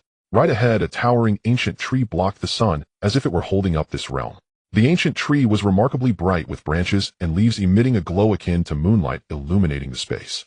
A quaint, solemn palace stood beneath the giant tree. A gentle breeze brushed by, causing her hair to dance. Almost instinctively, Ning Qiuo realized that this place was definitely not Earth. Recalling what 17 had just said, her heart raced, and a bold thought arose. Could it be that I have entered the so-called time-space crevice? An independent space. A small world. With this thought, Ning Qiuo trembled all over, feeling an overwhelming excitement, realizing that what she was witnessing today surpassed all the mysterious gatherings she had attended while studying in the foggy city. No, those gatherings were not even worthy of comparison with the human teaching. Even that once filled her with awe, the Doomsday Salvation meeting, was the same. She still remembered the feeling of being introduced by a classmate during her first visit to the Salvation meeting regularly. At that time, she realized it was entirely different from the gatherings held by a group of young enthusiasts of the mysterious. After witnessing the host's extraordinary techniques, she became even more convinced that she had glimpsed true mystery, so much so that after returning home, her interest in some previously beloved mysterious circles dropped sharply, feeling it was childish and boring. Yet now, upon entering this gray mist space, she suddenly felt a strong sense of shame. Yes, shame. Shame for her own ignorance. In comparison to the means displayed by the human teaching, her previous limited understanding was truly too shallow, laughable, and she had once thought herself to be in the upper circles looking down on others, but in reality, she was merely watching the sky from the bottom of a well. Indeed, only by witnessing the true sky can one realize one's own narrowness. Ning Qiuo bit her lip, pressing her hand against her chest, feeling a tremendous shift in her mindset. She felt a sense of transcendence. This place. Yes, this is an independent space, so strictly speaking you are no longer in your original world, Su Ning explained calmly. Thanks to Zhu Yiwen's experience, he allowed Ning Qiuo ample time to absorb the shock. This is truly marvelous. Ning Qiuo suddenly found herself at a loss for words, unsure how to express her feelings, even instinctively gesturing with her hands. Su Ning smiled, interrupting her. Every new member feels like you at first, it's quite normal. Once you really step into the mysterious door, you will find it commonplace. Come on, let's walk ahead. As he spoke, Su Ning led her to the outside of the opening spirit palace, directly beneath the dazzling ancient tree. Aren't there any other people? After calming down, Ning Qiuo asked, puzzled. Su Ning nodded. Others are not here for now. In fact, we spend most of our time living normally outside, using the identities of ordinary people working regular jobs with various troubles and flaws. Except for some supernatural abilities, we are actually nothing special. His words were sincere, yet Ning Qiuo's eyes sparkled even more. Surely the wise ones were hidden among the masses. In ordinary times they appeared unremarkable, even troubled by work and life. Only when facing a great change in the world, when calamities arise, do they shed their ordinary facade, don their armor, grasp their swords, and become heroes who save the world. Isn't that incredibly cool? Because of her childhood fascination with the mysterious, Ning Qiuo had encountered many mysterious circles over the years. Aside from some self-indulgent enthusiasts, she had also met some so-called masters. At first she would be deceived. But after seeing more, she realized that these fraudsters all had the same demeanor, constantly pretending to be profound, making an effort to maintain distance from ordinary people, to instill fear and achieve their deceitful goals. Even the Doomsday Salvation meeting, which had real things, still exuded a sense of hierarchy, using frightening methods to recruit newcomers. However, looking at the members of the human teaching, who clearly possessed great power, yet in the group they could bicker, joke, and tease newcomers. The 17 before her was humble and gentle, clearly exhibiting sophisticated techniques, yet without arrogance, straightforwardly telling her that everyone was just ordinary people. What was this? This was a complete realm-crushing, wasn't it? Just like in the business world, fraudsters often dress to the nines, striving to display various impressive titles, while true bigwigs are often unadorned. At that moment in Ning Qiu's eyes, this mysterious human teaching adorned itself with a layer of sacred radiance. At least in her view, extraordinary beings who maintain a common person mentality and do not become arrogant due to their power truly deserve her respect, admiration, and desire to join. If before she had only felt awe towards the human teaching, then, after Su Ning's words, that awe took on a touch of warmth. What is she thinking now? Su Ning observed the changes in the expression of this little rich girl, feeling a bit anxious. Going through all this was mainly to uphold some facade, enhancing their mysteriousness. After all, the other party was a stranger, unlike Zhu Yuan, who was more familiar. In the early stages, it was still necessary to display some might, and opening so many accounts was not to deceive, but out of concern that revealing too much might lead to disdain, and worse, spreading it around might diminish their glory. However, reflecting on the other party's reactions along the way, Su Ning suddenly felt a bit flustered, fearing he might have overdone it. After all, deceiving was not his intention. Members worthy of cultivation should not be brought in through deceit. With that in mind, Su Ning cleared his throat and tried to speak in a sincere, serious tone. What I am telling you is mainly to help you understand that we are not as strong, mysterious, or unfathomable as you imagine. We are just a group of very ordinary people.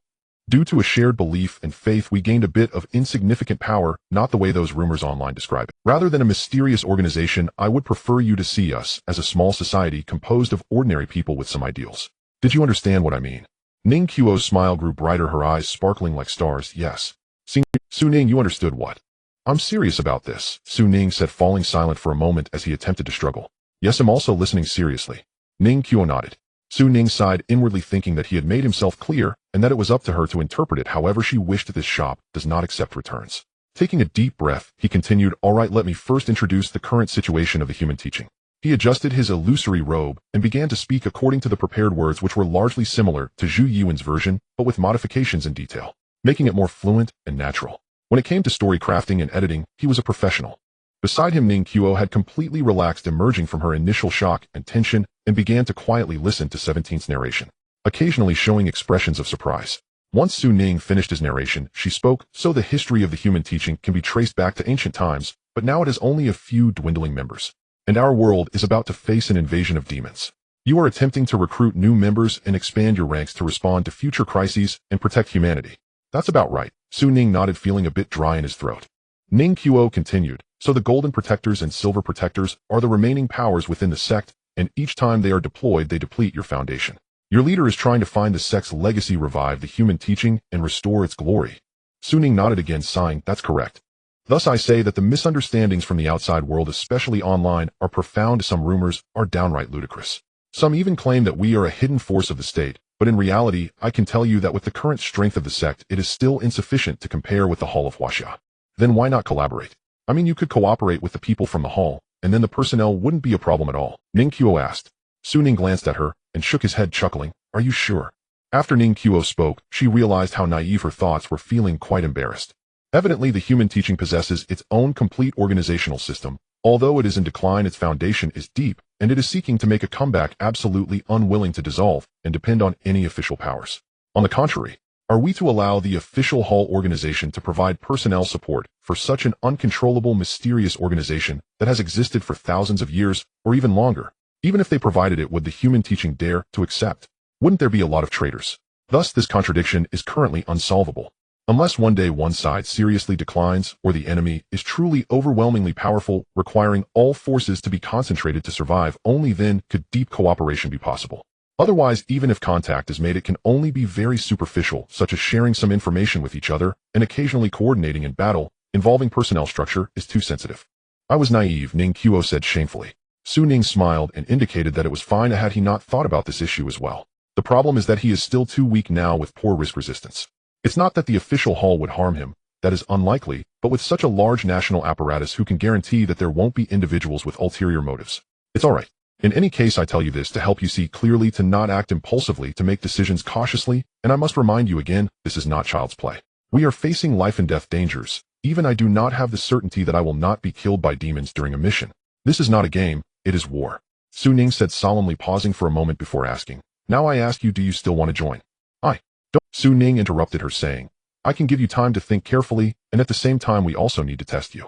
Your talent is fine and you have shown remarkable courage, but to gain extraordinary power it takes more than just that. The most important thing is whether your character is qualified, whether your ideals align with ours, and whether you truly have the will to continue. Ning Qiu fell silent, biting her lip and nodding vigorously. I understand. I will think it over carefully and accept the organization's test. Very good, Su Ning smiled. I have largely finished what I wanted to say. Next, I also want to ask you some things for a base. Of course. Ning Qiu exhaled, suddenly pulling out a paper bag from inside her clothes. This is my resume along with information about my family. You may investigate it.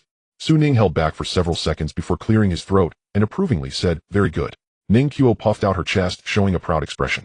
Then I will ask a few simple questions, Su Ning said, taking the paper bag and placing it in his robe. Earlier when I mentioned demons, it seemed you were not surprised at all. Ning Qiu did not hide anything. Yes, I have indeed come into contact with related information, and of course it is nothing compared to the human teaching. Su Ning thought to himself, perhaps she knows more than this sect leader. He gestured for her to continue. It's like this, I previously studied abroad in London. Ning Qiu, without any doubts, immediately recounted her experiences in detail. The story was quite simple. It was about the global emergence of demons causing panic, and Ning Qiu unexpectedly got introduced by a friend due to her joining many esoteric circles. She entered a club called the Doomsday Salvation Society. At first she thought it was one of those clubs that crazy people join to stockpile canned goods, dig basements, buy various tools and seeds to prepare for the apocalypse. These kinds of organizations existed even before the demons appeared, preparing to prevent wars, and such many wealthy individuals also exhibited similar behaviors. However, after attending one gathering, Ning Qiu discovered something different. This Salvation Society seemed to understand a lot about the monsters and vaguely hinted that its organization was vast, covering all of Europe with intricate ties to many big figures, even royal members. What Ning Qiu came into contact with was just a very small division of this organization.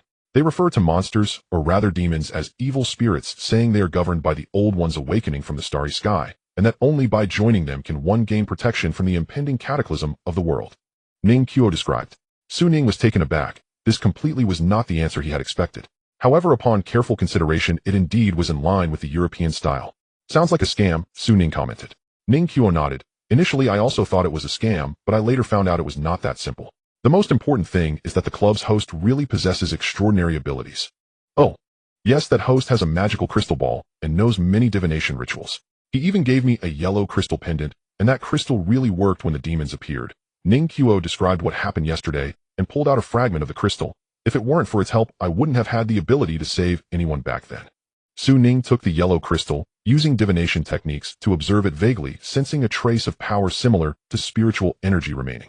This was getting interesting. Su Ning was not surprised by the emergence of extraordinary organizations. Recently, the Huaxia Hall, where the gray trench coat is located, is one of them. There must be foreign ones as well.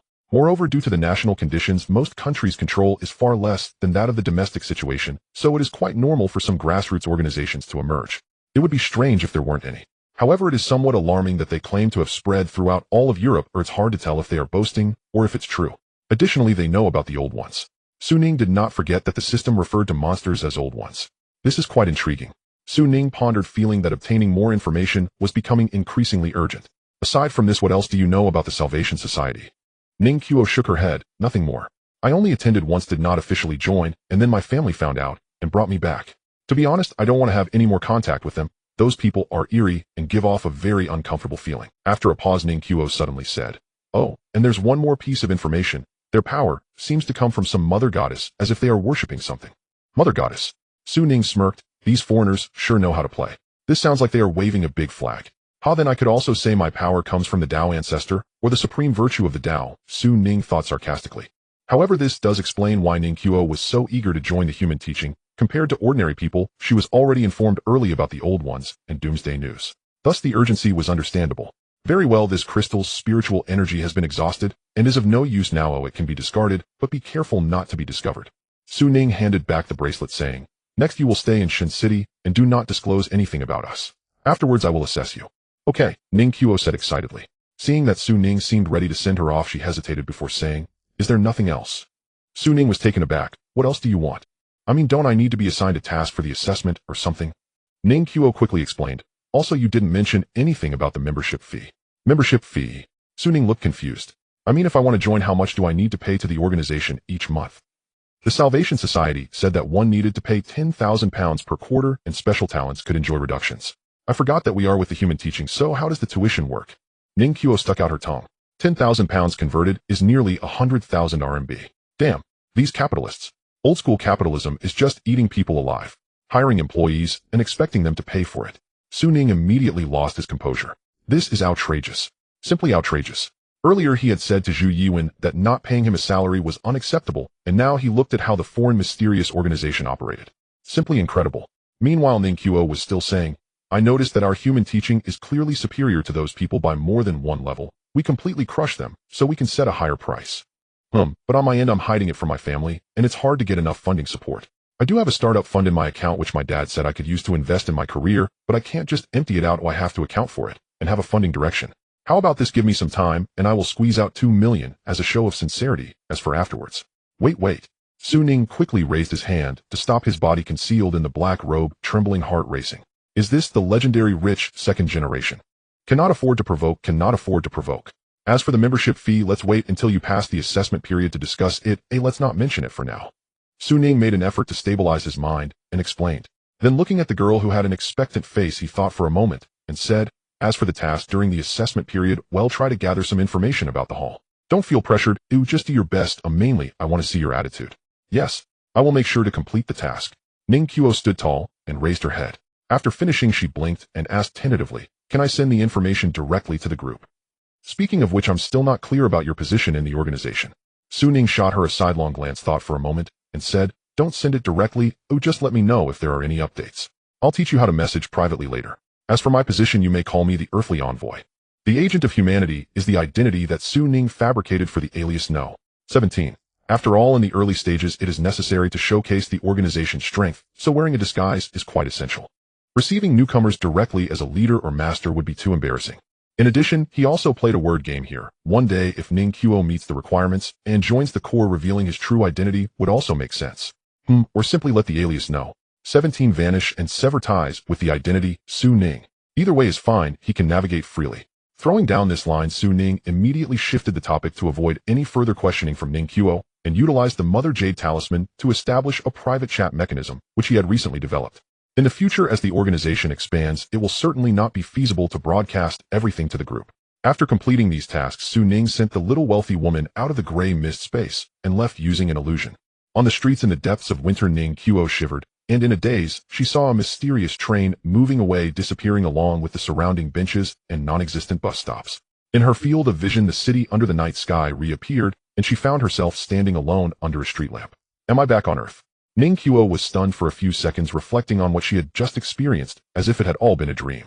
Suddenly, she remembered something, took out her locator, and combined it with the software on her phone. A few seconds later, she was moved once again. The electronic records showed that she had never left this place. No wonder the agent doesn't care about this.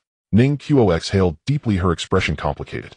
Suddenly, a phone call came in from a close friend. Hello. Ning. Is that you? You finally answered the phone. I was about to call the police. What on earth have you been doing? Ning Qiu's lips curled into a smile as she replied, I'm fine, just meeting a friend. Don't worry, I'm coming back now. After hanging up the phone, she raised her head, gazing at the Milky Way in the sky, her heart stirring. She knew her life had changed from this point forward. Meanwhile, on this same night, within the building housing the Huaxia Hall branch of the official extraordinary organization in Shuncheng, the atmosphere was tense. The gray wind coats of the branch, aside from a few on missions or recuperating, were all gathered here. Seated at the head of the long meeting table was a robust figure dressed similarly, but with special embroidery at the collar, cuffs, and chest. This symbolized a high status within the hall. He was not wearing sunglasses, his cold and serious face had particularly deep eyes, and at this moment, he was quietly listening to Zhou Can's report. The preliminary preparations for the training camp have been completed, and the registration is proceeding in an orderly manner. The bodies of the second-level demons that attacked Shuncheng last time have been dealt with, and samples have been sent back to the Crimson Well in the capital. The rest is tentatively reserved for the first batch of training camp students. Alright, just push these matters according to the directives from above. After he finished speaking, the robust man, named Lu Fengshan, spoke up. I came to the frontier for one reason only, which is to investigate the situation of Rinjiao. This mysterious force has garnered high attention in the capital, and the Crimson Well launched an investigation immediately, but has never obtained any valuable information. Lu Fengshan's expression was serious, especially after the incident in Modu. The investigation into this force has been raised to a level. The Modu branch collected fragments of weapons from the other party on site, determining that the era matched the previously obtained wooden plaque. The database has also gathered some information, but it is still far from enough, so I want to hear your opinions. With that, the room fell silent for a moment, and everyone turned to look at Qin Tong, who had a stack of documents in front of her, and calmly spoke. After the incident, we conducted an investigation, but we have been unable to trace back The last time we found the other party's trace was during the occurrence of the red moon celestial phenomenon last night, where they seemed to have appeared in the desolate mountains outside the city. As she reported, Qintong kept an eye on this Yama, who hurriedly came from the capital, whom, although she had complained more than once that this name was too juvenile as a representative of the top-tier combat power within the Hall, every Yama is a high-level hybrid who could dominate a region. Their strength is not something she who has only been infused once could compare to. It is said that this Lu Yama is also ranked above average among peers of the same level in the country with strong combat power when his blood energy bursts forth. Moreover, he is known for his cold and ruthless personality, famous for his iron-blooded style. After arriving in Xincheng, he had never shown a smile, making everyone extremely tense. Everyone feared that they might inadvertently offend this great figure. At this moment, listening to her narrative, Lu Fengshen frowned, his face growing darker. So you are telling me that you still have no leads? Upon hearing this, Deputy Captain Zhou Can felt his heart sink and quickly forced a smile. It is our negligence. We hope you can give us a little more time. Lu Fengshen shook his head. It's fine, I don't blame you. The other party's movements are elusive. Even the Crimson Well and the Moda branch have no clues. It's normal that you few cannot find anything. Everyone was somewhat surprised, thinking that this great figure was more easygoing than rumored. Seeing this, Qintong thought for a moment, mustered her courage, and said, although we haven't found traces of the other party in reality, I personally found a clue from historical records. Sitting beside her, Zhou Can almost choked and widened his eyes frantically, signaling her with his eyes. He was speechless in his heart. He certainly knew that what Qintong referred to as historical records were just some materials that could be discussed privately. Now she actually wanted to report it to the higher-ups. Zhou Can thought it was simply crazy. Oh, hurry up and say it. Lu Fengshen, however, was intrigued. Yes. Qintong smiled and stood up, completely ignoring Zhou Can's eye-rolling, handing over the documents in front of her, then reiterating the analysis she had discussed with Zhou Can last night. She spoke with utmost seriousness, citing references and drawing examples. The scene was such that it was just short of setting up a projector for a PowerPoint presentation. The other members of the Grey Wind Coats were also hearing this for the first time, and their expressions varied, while Zhou Can was almost covering his face. However, facing this nonsensical analysis based on starting points flood wilderness, as evidence, this Yama, known for his iron-blooded ruthlessness, listened with utmost seriousness. He nodded frequently, sometimes appearing in a state of contemplation, and occasionally showing signs of approval, making Zhou Can and the others unable to help but doubt whether there was really something of value in the nonsense concocted by those online writers. Did they not discover it? He certainly did not believe that this dignified Yama of the Hall would be a foolish person, so analyzing logically the way he reacted to Qintong's rambling was quite peculiar. Did the so-called data that Qintong stumbled upon coincide in part with what the Crimson Well in the capital had uncovered? Yes, it must be so. Zhou Can felt he understood. Very well, your line of thought is quite interesting. It is a supplement to our current research, but still has significant limitations. Let's do this. Give me the data first, and I will send it back to the capital later. If it proves helpful in the future, it will count as your merit. Lu Fengshen stated solemnly, his tone even carrying a hint of praise. Yes, I will continue to strive and investigate. Qintong replied with a smile, then cast a somewhat proud glance at Zhou Can. All right then, let's adjourn. I still need to contact headquarters. Lu Fengshen said coldly. The crowd dispersed as instructed, and soon the entire meeting room was left with only him. Only at this moment did this cold, ruthless, and stern figure leisurely flip through the documents, and then carefully take out a pink-cased phone. Opening the browser, he clumsily typed and searched the term, "What is the flood wilderness?"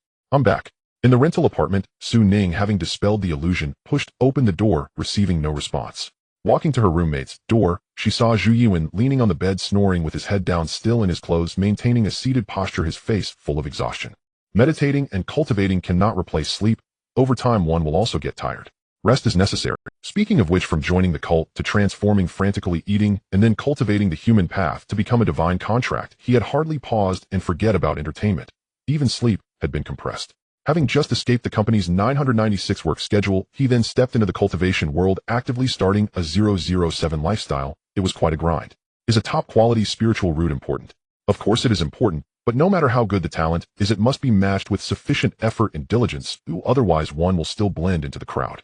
Ning was unsure whether his friend was just having a fleeting passion, nor could he judge the future, but at this moment he knew that as long as Zhu Yuan could persist, he would definitely achieve something.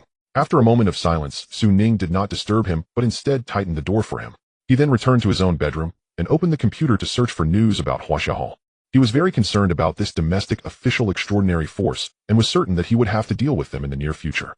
Moreover, the information the Hall possessed regarding demons was also what he craved. I hope Ning Qiuo can obtain some internal materials. Ning had no doubt that with her family background, she could access some insider information that ordinary people could not. Additionally, there was that relic. Thinking of this, Ning called up the panel, and for the nth time, gazed at the treasure house page, his eyes fixating. Upon clicking the icon representing the ancient relic was fully illuminated. The ancient relic peach blossom source has been unlocked. Please read the user instructions and click I agree before summoning. Su Ning, peach blossom source. Looking at the exceptionally brilliant relic icon on the system interface, Su Ning's face revealed excitement. There are 3 kinds of teachings. Only the relic remains unexplored, naturally arousing curiosity. Moreover, its description is indeed special. After clicking on user instructions and finishing the dense text in the pop-up window, Su Ning let out a sigh, his eyes becoming even brighter. Is it truly a small world? This aligns with his previous judgment. The so-called relics are territories scattered across outer space from the ancient human teachings, such as caves, subsidiary sects of the teachings, medicinal gardens, mines, and breeding grounds for spirit beasts, among other locations. If one regards human teachings as a company, its numerous industries are dispersed across various small worlds. Unfortunately, many of the former industries have perished or been lost over the long passage of time. Only a portion of what's been preserved remains as relics. According to the description, this peach blossom source is a sect of an immortal under the human teachings, but I wonder what treasures are hidden within it. Su Ning thought to himself he indeed cared about the treasures described by the system. The method to open the peach blossom source is quite intriguing. Basically divided into 2 steps. Step 1, enter the historical time and space of the relic's destruction, leaving behind a breath, thus using oneself as an anchor point to draw the relic back to Earth. Step 2, after completing the above steps, return and extract through the system to designate the location of the relic's appearance, thus completing the summoning. While placing is easy to understand, how to explain entering the destruction time and space. Does it mean I can travel to the historical period of the relic's destruction? Su Ning's expression changed. If it is as he understands, then this system must have some value. Let's give it a try. Su Ning glanced at his phone. It wasn't too late, so he decided not to wait until tomorrow and immediately focused on the thought of opening the time portal, as per the system's description. Detected that the host is attempting to enter the peach blossom source historical imagery. Would you like to open the time passage? Open. In the next second, the system panel expanded, enlarging and instantly unfolding into a wall resembling the temporary mission received to open a quick passage to the battlefield. However, this time the light screen displayed not a specific image, but a vortex of light. Without hesitation, soon, in an instant, he felt the world spinning around him, the white light gushing forth, overwhelming all senses, as if he were traversing a time-space tunnel, and in his mind the mechanical voice of the system echoed, starting historical tracing. Tracing. Connection successful. As the system's prompt sounded, Su Ning finally sensed his body stabilizing, the blinding light rapidly fading, and he felt as if he were being pushed out by some force. Stepping out of the light screen, sunlight poured down upon him. Beneath his feet was solid ground, and his vision gradually cleared, revealing a vast blue sky with wisps of white clouds drifting and the warm sun casting light upon the earth. A strange, fragrant breeze blew through the air. Current time 3068 years ago, on the eve of the Great Calamity. Location: Eastern Victory, Divine Continent, Peach Blossom Source Region. Event: the decree has arrived. In his mind, the cold mechanical voice of the system echoed, and as Su Ning looked around, he saw himself in an expansive world with distant peaks resembling ink stretching endlessly. An ancient primeval atmosphere lingered. Beside him was a clear stream sparkling under the sunlight. Upon closer inspection, he could see spirit fish swimming in the stream, winding deeper into the earth. Did I truly enter that period of history? 3,000 years ago. Although he was prepared, Su Ning was still taken aback and realized that his body was in a kind of illusory state. Semi-transparent, drifting like smoke. With a thought, he found himself floating upwards. This is not a supernatural power. Rather, in this space-time, I do not truly exist. Su Ning realized. Here he felt like a ghost wandering in the mortal realm, caught between existence and non-existence. With that thought, he leaped high, rising to over 10 meters in the air. Looking around, his pupils contracted slightly. Before him stood a grand stone gate amidst the vast primeval land and lush mountains. This was clearly not a natural formation, but rather constructed by human hands. 2 stone pillars nearly 50 meters tall stood on the ground, with a primitive carved stone slab spanning the top, unmistakably forming the shape of the ancient character for human. This stone archway resembled the characters on the Human Teachings Protector's waist token. Even the gates of the Teachings Industries are in the shape of human. Su Ning gasped in astonishment, and with a thought he flew closer, only to see the swirling cloud patterns carved on the human-shaped stone gate. At the top, a large stone bore the characters Peach Blossom Source.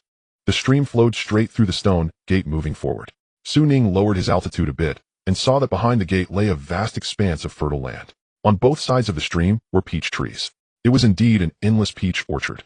Just in time for spring and summer, the forest was bursting with pink peach blossoms densely dotting the dark branches. Beautiful and stunning like a fairyland. Su Ning approached the ground, moving through the forest, raising his hand to touch the large peach blossoms, but his body simply passed through. Interesting. My state indeed makes it difficult to touch real objects, but my senses are unobstructed. I can smell the fragrance of the flowers and feel the warmth of the sun. Su Ning's eyes brightened. Experiencing history imagery in a ghostly state, this experience surpassed any VR immersion right. Just as he was marveling suddenly, he heard playful sounds ahead. Su Ning immediately drifted over, passing through the peach blossom forest, and saw a clearing where 7 or 8 children had gathered. The youngest were 5 or 6 years old, and the oldest were only about 10. Dressed in short blue clothes with their hair tied back in little buns, there were both boys and girls eagerly squatting on the ground surrounding a mud pit and loudly debating. In the pit were several crooked little figures made of mud. There were also a few larger, oddly shaped creatures. The monster you made is doomed. This is an alien demon, not a beast from the human realm. How can it be easily defeated? The master has said that below the golden immortal, it's unbeatable.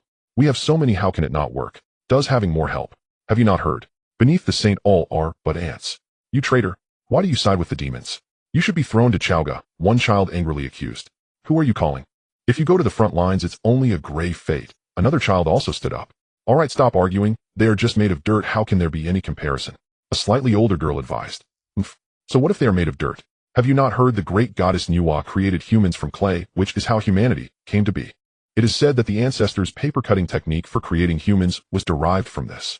This group of children clearly did not notice Su Ning's existence, debating passionately, and their topic was becoming increasingly off track. Yet their words struck Su Ning's ears like thunder.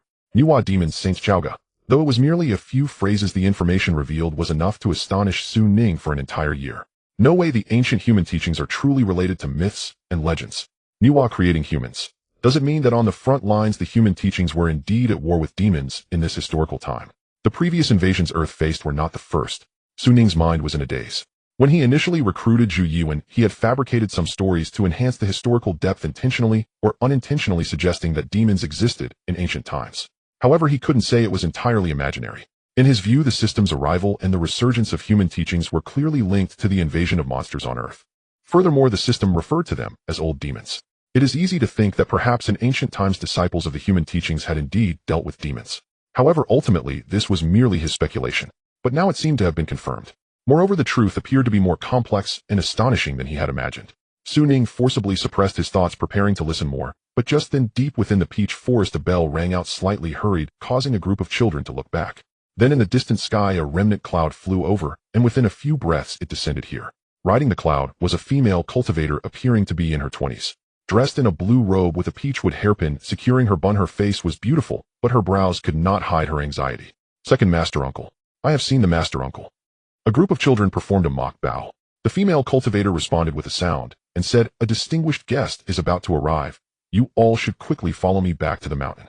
Without waiting for their response, she waved her robe sleeve, pulling them onto the white cloud and fleeing towards the distance. Su Ning's gaze flickered, quickly getting up to follow, but compared to her method of evasion, his flight was much slower. By the time he finally arrived at the depths of the peach orchard, the female cultivator and the children had long since vanished. However, the green peak was exceptionally beautiful, faintly covered by an almost imperceptible light shield, and between the peaks several palaces were scattered. Not grand, but still possessing some majesty. At this moment, in front of the largest central palace, several figures stood on a platform, the leader being a tall, thin, old Taoist. Though his essence could not be discerned, it was clear he possessed the highest strength. Su Ning looked on, and in a daze he could see a stream of clear energy circulating around him. The Taoist evidently did not notice Su Ning's presence, merely wearing a solemn expression as he gazed into the distant sky, seemingly waiting for something. Master, a middle-aged cultivator beside the Taoist attempted to inquire, but was interrupted by the latter. When Yun Zhongjuan arrives, remember to maintain proper etiquette.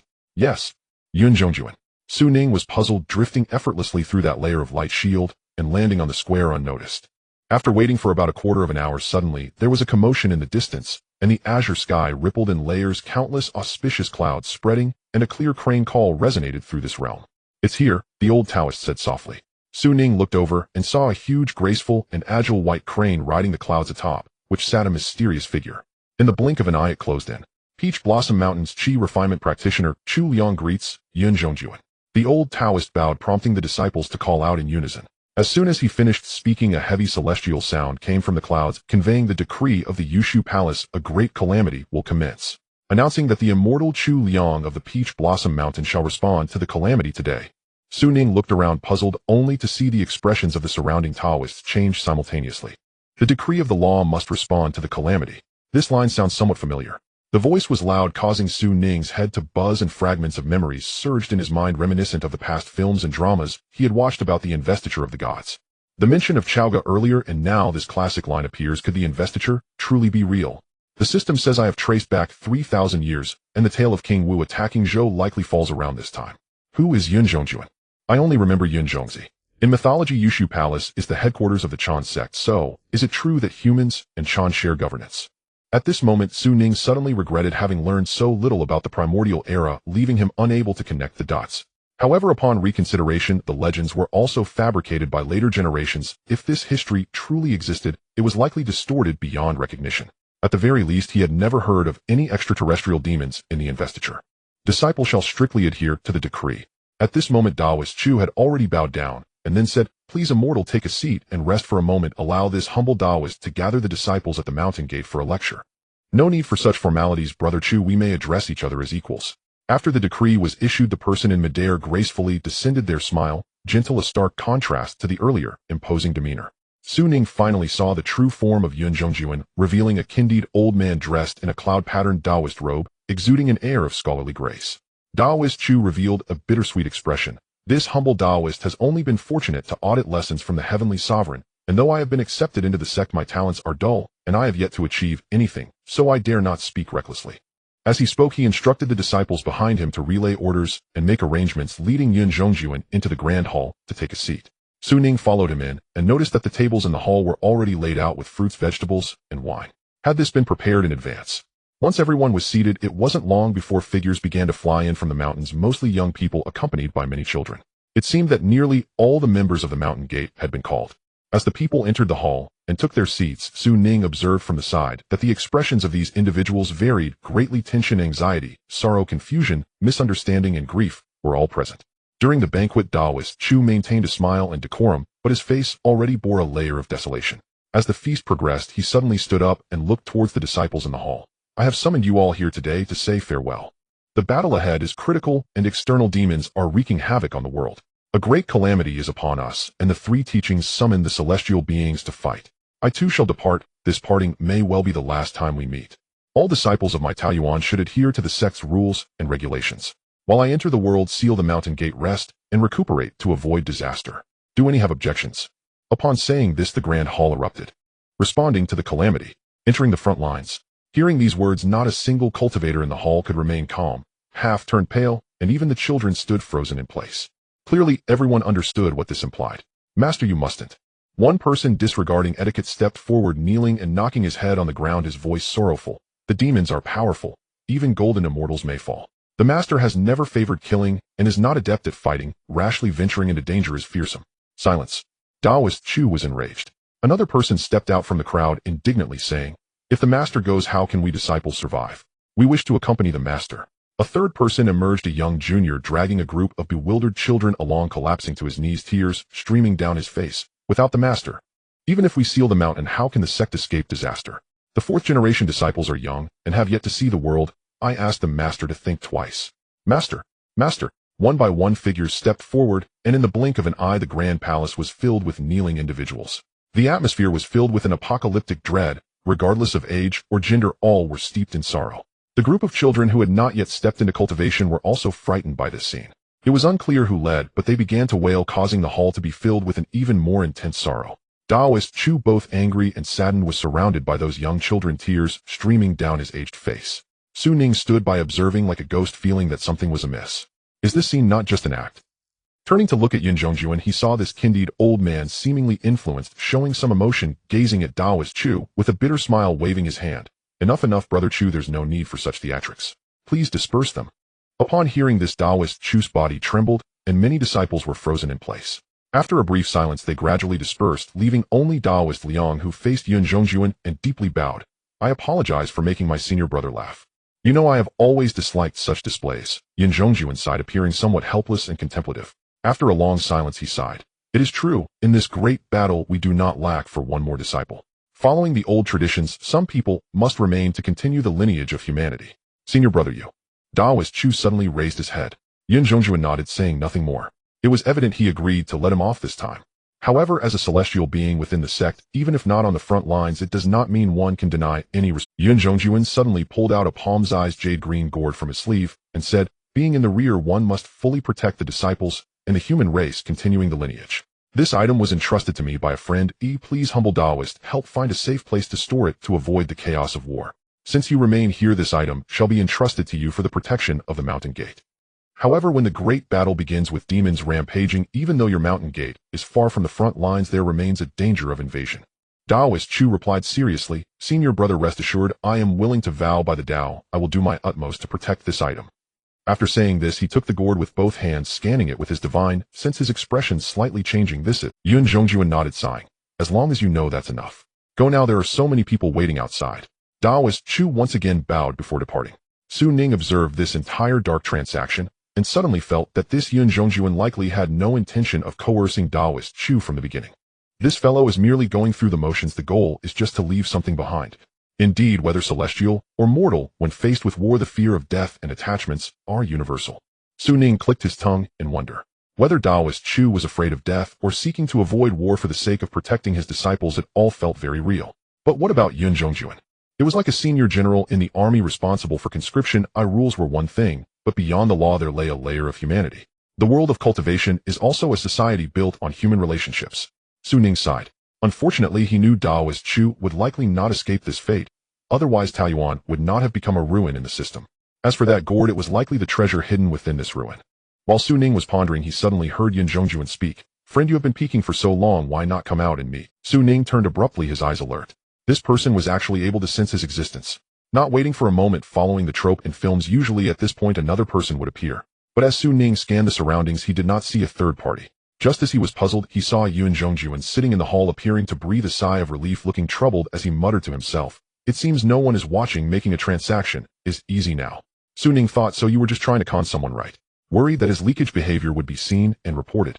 Furthermore, these ancient cultivators were quite interesting. Before others they acted all high and mighty. When alone, they would still grumble. It felt very real. Just as Su Ning was thinking, he saw Yun Zhongjuan suddenly take out a palm-sized turtle shell, placing it on the table, and then pulled out paper and pen, setting them beside it.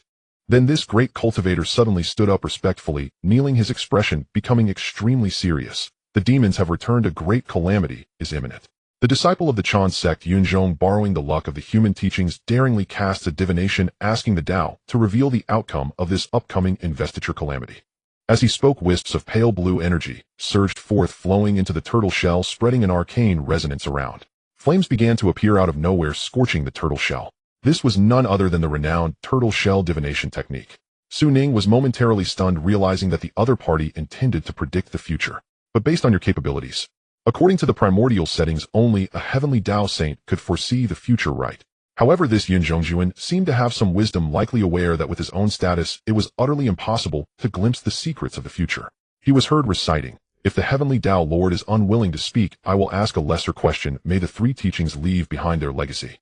If the Lord still does not speak, may Taoyuan avoid disaster. If that is still not possible, may the treasured item left here by this humble Taoist be spared. Su Ning was at a loss for words, thinking to himself, does he treat the heavenly Tao as a market vendor bargaining with him? No wonder he needed to ensure no one was around before divining. Is he afraid of losing face? Su Ning couldn't help but laugh, but at that moment, an unexpected change occurred. Accompanied by the invisible resonance of the Tao, Su Ning's body suddenly trembled. The originally ghostly form of his body began to show signs of becoming solid.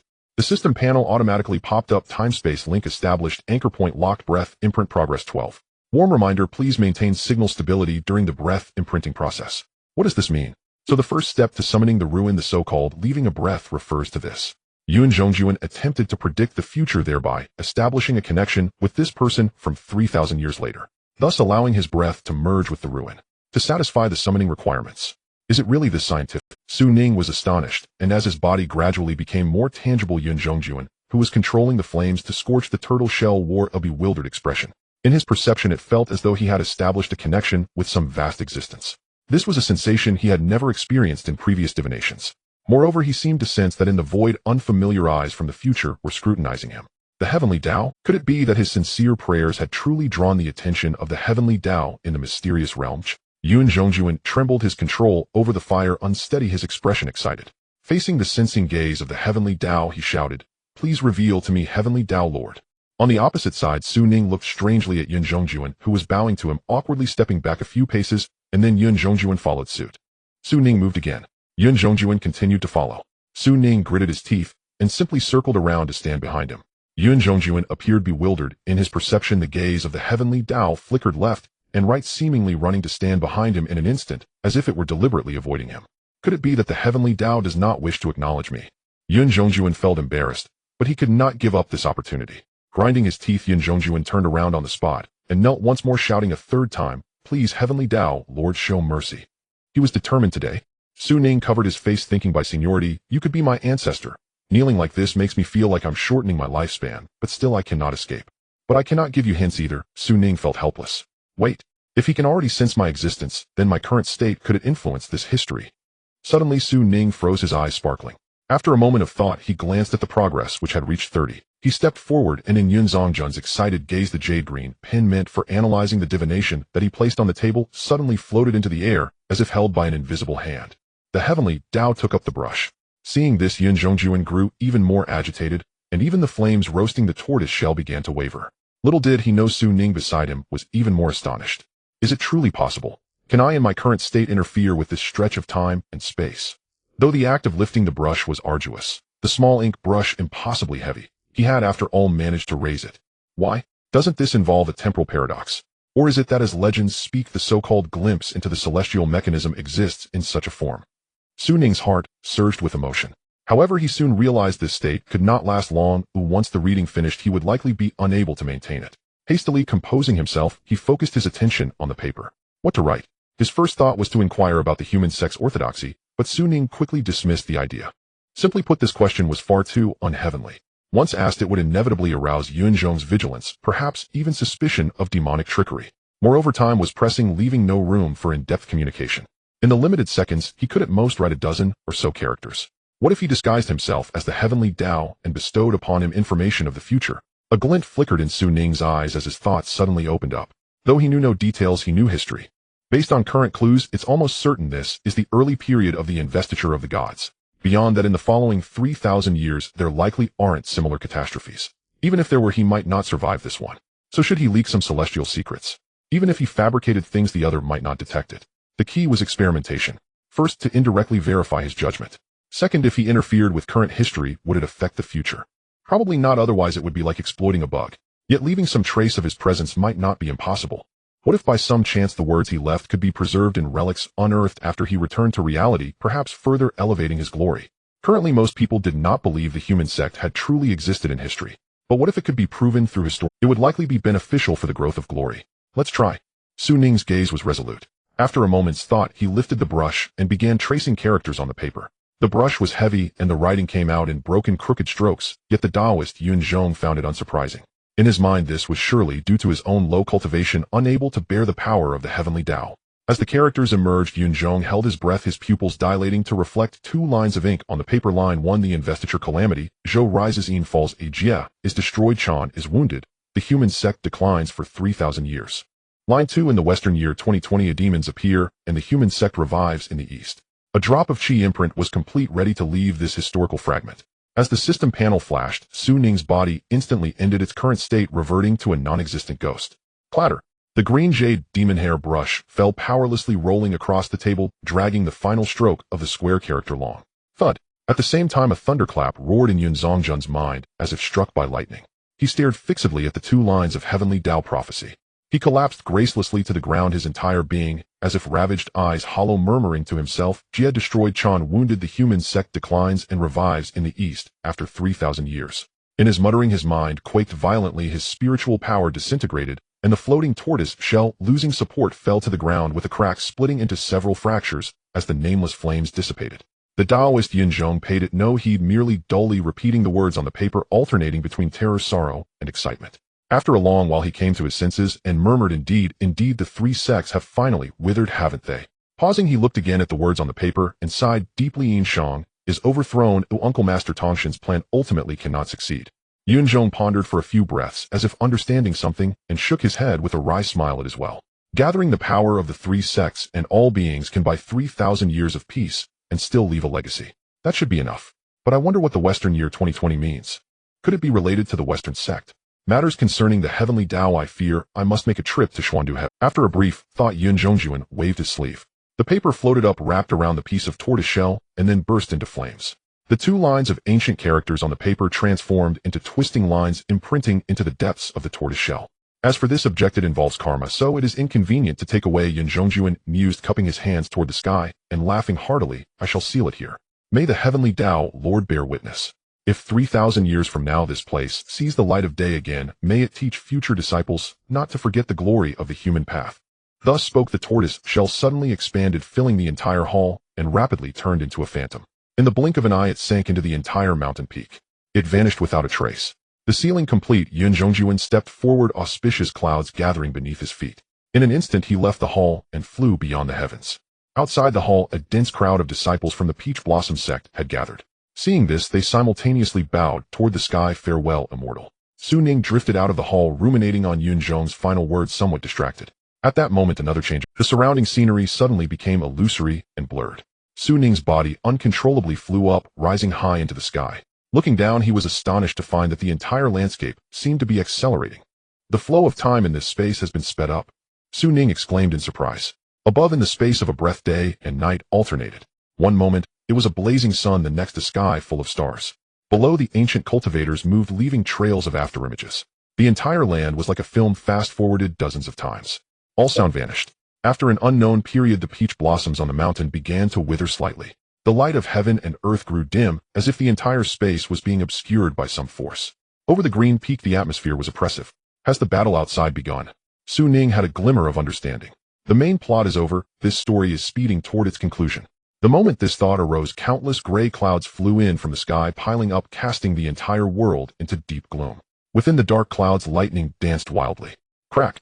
As a terrifying, ferocious bolt of lightning tore across the sky, many blurred, monstrous, and colossal phantoms appeared. They were numerous, each driving a host of strange, grotesque beasts that broke through the mountain gate and stepped into the peach blossom garden. Countless peach blossoms withered and shattered. On the ground, turbid chi spread. Suddenly the sound of battle cries arose. In the vast garden, countless guards clad in armor and wielding swords and blades burst forth from the earth.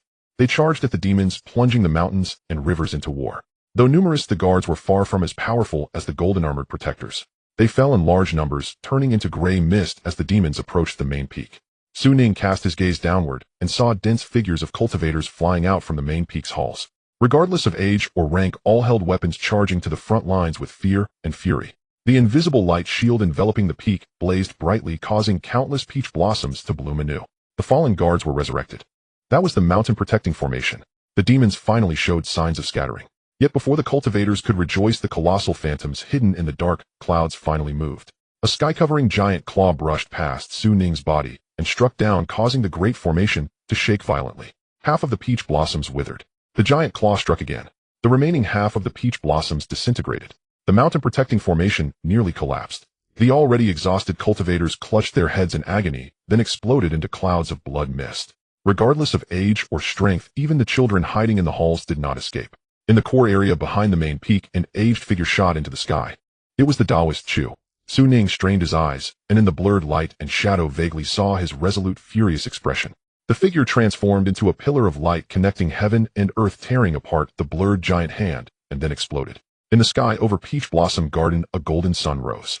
Where the golden light fell, the demons all melted and vanished. The layered black clouds finally dispersed slowly. Su Ning counted the number of day-night switches. On the third day, a torrential rain fell, washing away the bloodstains from the earth. On the fourth day, the rain cleared. The sky brightened again, peaceful and serene, yet devoid of any life. Then the passage of time accelerated again. It became so fast that Su Ning's vision could not keep up. Countless days and nights passed, seasons cycled, and the halls weathered wind and rain, crumbling into ruin. At times the earth was silver white. At other times thunder and lightning raged. After countless more years, the demonic chi on the ground dissipated, and it was spring once more. The peach trees withered for countless ages across the mountains blossomed anew. It was breathtakingly beautiful, like a celestial realm. Crack! Suddenly, all the scenes shattered into countless historical fragments. Su Ning's body was semi-forcibly dragged into the temporal vortex behind him, returning to the real time and space. Returned. Shin City. Inside the bedroom of the rented apartment, a light curtain like a wall flickered. Su Ning rushed out of the vortex, tumbling once before steadying himself. He looked around in slight bewilderment. Upon recognizing the familiar layout, he breathed a sigh of relief. I'm back. He pulled out his phone and pressed the screen. The time was still early before midnight. This is the moment I left. Su Ning's eyes flickered. So entering the historical projection doesn't consume real. Looking up at the light curtain, the vortex had vanished. The entire passage had contracted back into a panel the size of a laptop screen. On the system panel in the treasure vault page, the peach blossom relic marker now showed extractable. He could summon the... In the past, when the king of Wu conquered Shang, the year was the year of the chicken, fire the month was the heavenly horse, the sun was at the crossing of the wood, the morning was at the dipper's handle, and the stars were in the sky. Leaning back in the ergonomic chair he purchased for hundreds, Su Ning withdrew his gaze from the computer screen and fell into deep thought. Confirming his return to reality, Su Ning immediately opened his browser and began searching for relevant information, particularly about the War of the Gods and the transition from the Yin to Zhou, collecting a basket full of data. Combining the system prompts and the reaction of Yun Zhongjuan, he could basically confirm, indeed this is before the War of the Gods. Su Ning exhaled, unconsciously playing with a ballpoint pen, his expression complex. After I left a message, Yun Zhongjuan's reaction was quite interesting. His lack of surprise indicates that my hidden words were indeed a correct probe. The battle between Shang and Zhou was a historical fact, and the ancient myths of the primordial era involved various sects, including the real existence of the three teachings of Rinshan and Jia. Su Ning felt a bit of a headache. It should be noted that there is no mention of the human teaching in the official history. The so-called primordial system online is purely fabricated. Yet now the things concocted by authors actually exist, which is a bit eerie how it feels like there is more to it. There are a few points worth noting. First, Yun Zhong mentioned the gathering of the three teachings' power, which is crucial. This indicates that during the era of the War of the Gods, the three teachings were not adversarial, at least strategically, they were aligned. The real battles were perhaps not the supposed conflicts between Shan and Jia, but rather a joint struggle against the foreign demonic entities.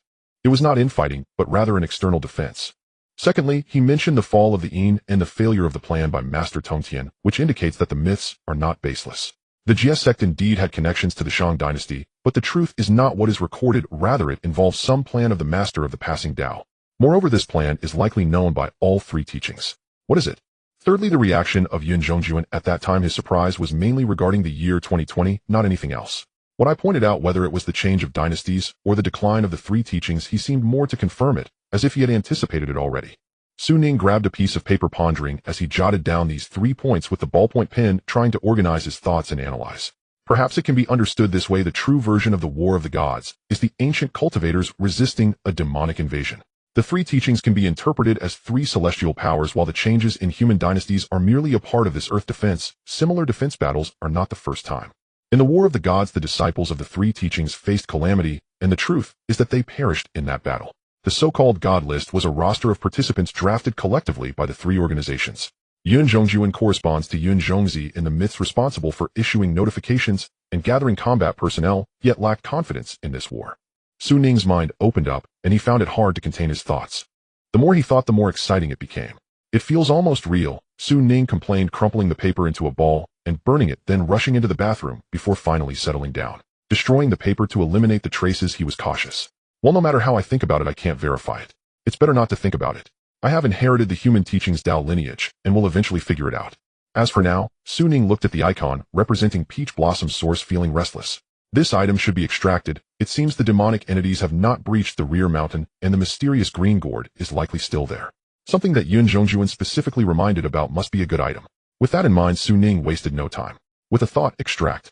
In the next second, the icon representing the relic lit up, and then the entire system panel suddenly turned upside down. Yes, the original screen was vertical, suspended in the air. Suddenly, with a thud, it flattened before his eyes. Then it began to enlarge, and in the blink of an eye it became the size of a table, with light and shadow emerging within. It was not a vortex, but a city somewhat familiar, shrouded in the night. It was like a map composed of light and shadow laid out before Su Ning in a state of motion. Is this Shin? Su Ning was taken aback, instantly recalling the content on the usage notes. According to the system's description, the spatial anchor point for the relic's arrival can be placed by the user in the area they are in, and Su Ning, being in this area, is naturally within this city. So I can choose to place the coordinates of the relic anywhere in Shin City, thus summon it from the unknown space. Su Ning instantly grasped the operational method, his gaze sweeping across the light and shadow map before him. It wouldn't work to extract an entire relic in a densely populated area. Not to mention people, it wouldn't be good if it fell on flowers and plants. It would be better in the suburbs, but with such a vast area, it's still hard to avoid buildings. Unless... Suddenly a spark of inspiration flashed through Su Ning's mind. It doesn't have to be placed on the ground yet, can also be placed in the sky. According to the system description, it won't fall, and there's no need to worry about ordinary people wandering in and getting into danger. As for me, although my golden armor is on the verge of breaking and can't fight, the remaining energy is sufficient for short distance. Moreover, according to the description, after the relic opens it will also exert a pulling force on cultivators. It's a pity the description is unclear. Su Ning pondered for a moment, made up his mind, and reached out to touch the faint red gas shadow drifting above the map. That was a strand of spiritual power connecting him to the relic. Grasp select place. The selected placement position is confirmed. Is it okay? Yes. Placement completed. The spatial anchor point has been fixed. Invoking the relic will take approximately 10 hours. Please be patient. The system prompt sounded, and the next second the entire map retracted back into the panel, closing and folding. 10 hours, huh? Su Ning yawned as a wave of fatigue hit him. He took off his clothes, washed briefly, and then burrowed into his bed. Turning off the lights, he went to sleep. The relic will open. He also needed to recharge his energy. The night grew even deeper, and outside it was silent. In the middle of the night, suddenly a cold wind arose, making a howling sound, blowing in dark clouds and obscuring the stars and moon. Online night owls were still tirelessly discussing monsters, the mysterious palace, and signing up for various youth training camps and other events. The New Year's January hadn't even passed, yet various incidents were happening frequently, and almost everyone sensed the undercurrents flowing beneath the seemingly stable human society. A storm that could rewrite the fate of humanity was approaching. To either escape, or to face it. The situation abroad is far and away, not to mention that domestically the palace openly recruits extraordinary reserves, and the impact of this policy is greater than many people imagine. And even more far-reaching. Words like extraordinary special abilities, which previously only existed in fantasies, began to be discussed seriously as a brand new path of advancement suddenly opened up to over 1 billion people. Opportunities and dangers coexist. In an instant, countless young minds were stirred, yet around the world apart from Su Ning, no one knew that a new bomb was approaching Earth in a way that was hard to describe. Crossing time and space, drawing near to Earth. A night without a word passed, and the next day dawned. At around 5 o'clock, while it was still dark outside, the northern capital city had already awakened. Smoke billowed from the factory chimneys. Within the city, countless residential windows lit up as early risers broke free from their cozy blankets, got up to wash and prepare breakfast for work. In Shin City on Fuhua Road, the streetlights were still on. A sanitation worker in an orange vest rode his bike. He took out a broom and began to clean the streets of the half-awake city. The temperature outside was very low. His initial movements were a bit stiff, but gradually he warmed up and moved more fluidly. Meanwhile, the sky began to brighten. The night retreated, and all the streetlights extinguished. His cleaning reached the end of this section of the road, and as the traffic on the parallel road increased, the worker leaned on his broom and let out a long breath. He turned to look behind him, and then let out a soft gasp. He discovered that the surface he had just cleaned was now scattered with numerous dead leaves. He blinked hard, then looked again. It was not an illusion. But where did the fallen leaves come from? He walked over, puzzled, only to be surprised to find those were not withered branches and leaves, but rather petals of peach blossoms, pink, tender, and plump as if it were the warm spring season. Yet they appeared in a semi-transparent state, like light and shadow untouchable. The streets were covered with countless illusory peach blossoms. Not only that, but even more were fluttering down. It was like a grand snowfall of peach blossoms.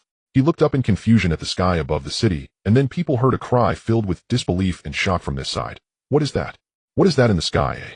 On the street, the morning light was dim and the flow of people was still sparse, but this shout managed to attract quite a few gazes as people looked up, no longer able to remain calm. In the sky, gray clouds piled up, but that wasn't the main point. The focus lay in the hazy light and shadows that were distinctly visible against the backdrop of the heavens. Above the city, it seemed like a grand painting unfolded. A massive, semi-transparent, strange canvas depicted a vast land with mountain streams and sprawling peach blossoms, faintly suggesting the presence of birds taking flight. Ancient and mysterious, as if it were a celestial palace from a myth. However, the strange part was that the land appeared to be upside down. It was as if an island had been flipped over, suspended in the air with its foot of the mountain above and peaks pointing straight down, resembling a series of stalactites. Countless peach orchards were also hanging upside down with roots embedded in the high sky, while branches stretched down towards the city below. At this moment, a breeze seemed to flow through the painting, causing the mountains of peach trees to sway like waves of wheat, and countless semi-transparent pale pink petals akin to light effects floated down. They blanketed the entire city. I looked. Could it be a mirage, eh? No way. Never have I heard of a mirage like this with these peach blossoms. Every face was filled with astonishment, and some even raised their hands trying to grasp the floating peach blossoms, but the light and shadows passed through their palms and fell to the ground. Before long, they melted away like snow. In the Shun City Hall branch, the urgent ringing of a bell echoed in the conference room as the graycoat personnel gathered by the window, anxiously peering outside. In the corridor, footsteps were dense as more and more graycoat personnel hurried over, still unclear about the situation. What's going on? Is there a monster appearing? Are we going on a mission? So sudden. The room was filled with a clamor of discussions, but soon as they grasped the situation, their tense expressions turned into bewilderment. A mysterious scroll in the sky above the city. Upside-down peaks and rivers. floating peach blossoms of light throughout the city. What does all this mean? If it weren't for the genuine alarm and the real sights outside the window, they would have thought it was a joke. Quiet. Is everyone here? Count off. Deputy Captain Zhou can burst through the door, his buttons still not fastened, and upon seeing the messy room, yelled loudly. Everyone immediately began to count off. Aside from those who don't live here, Qintong hasn't arrived yet. Oh, and Lu Yinluo hasn't been seen either. What happened?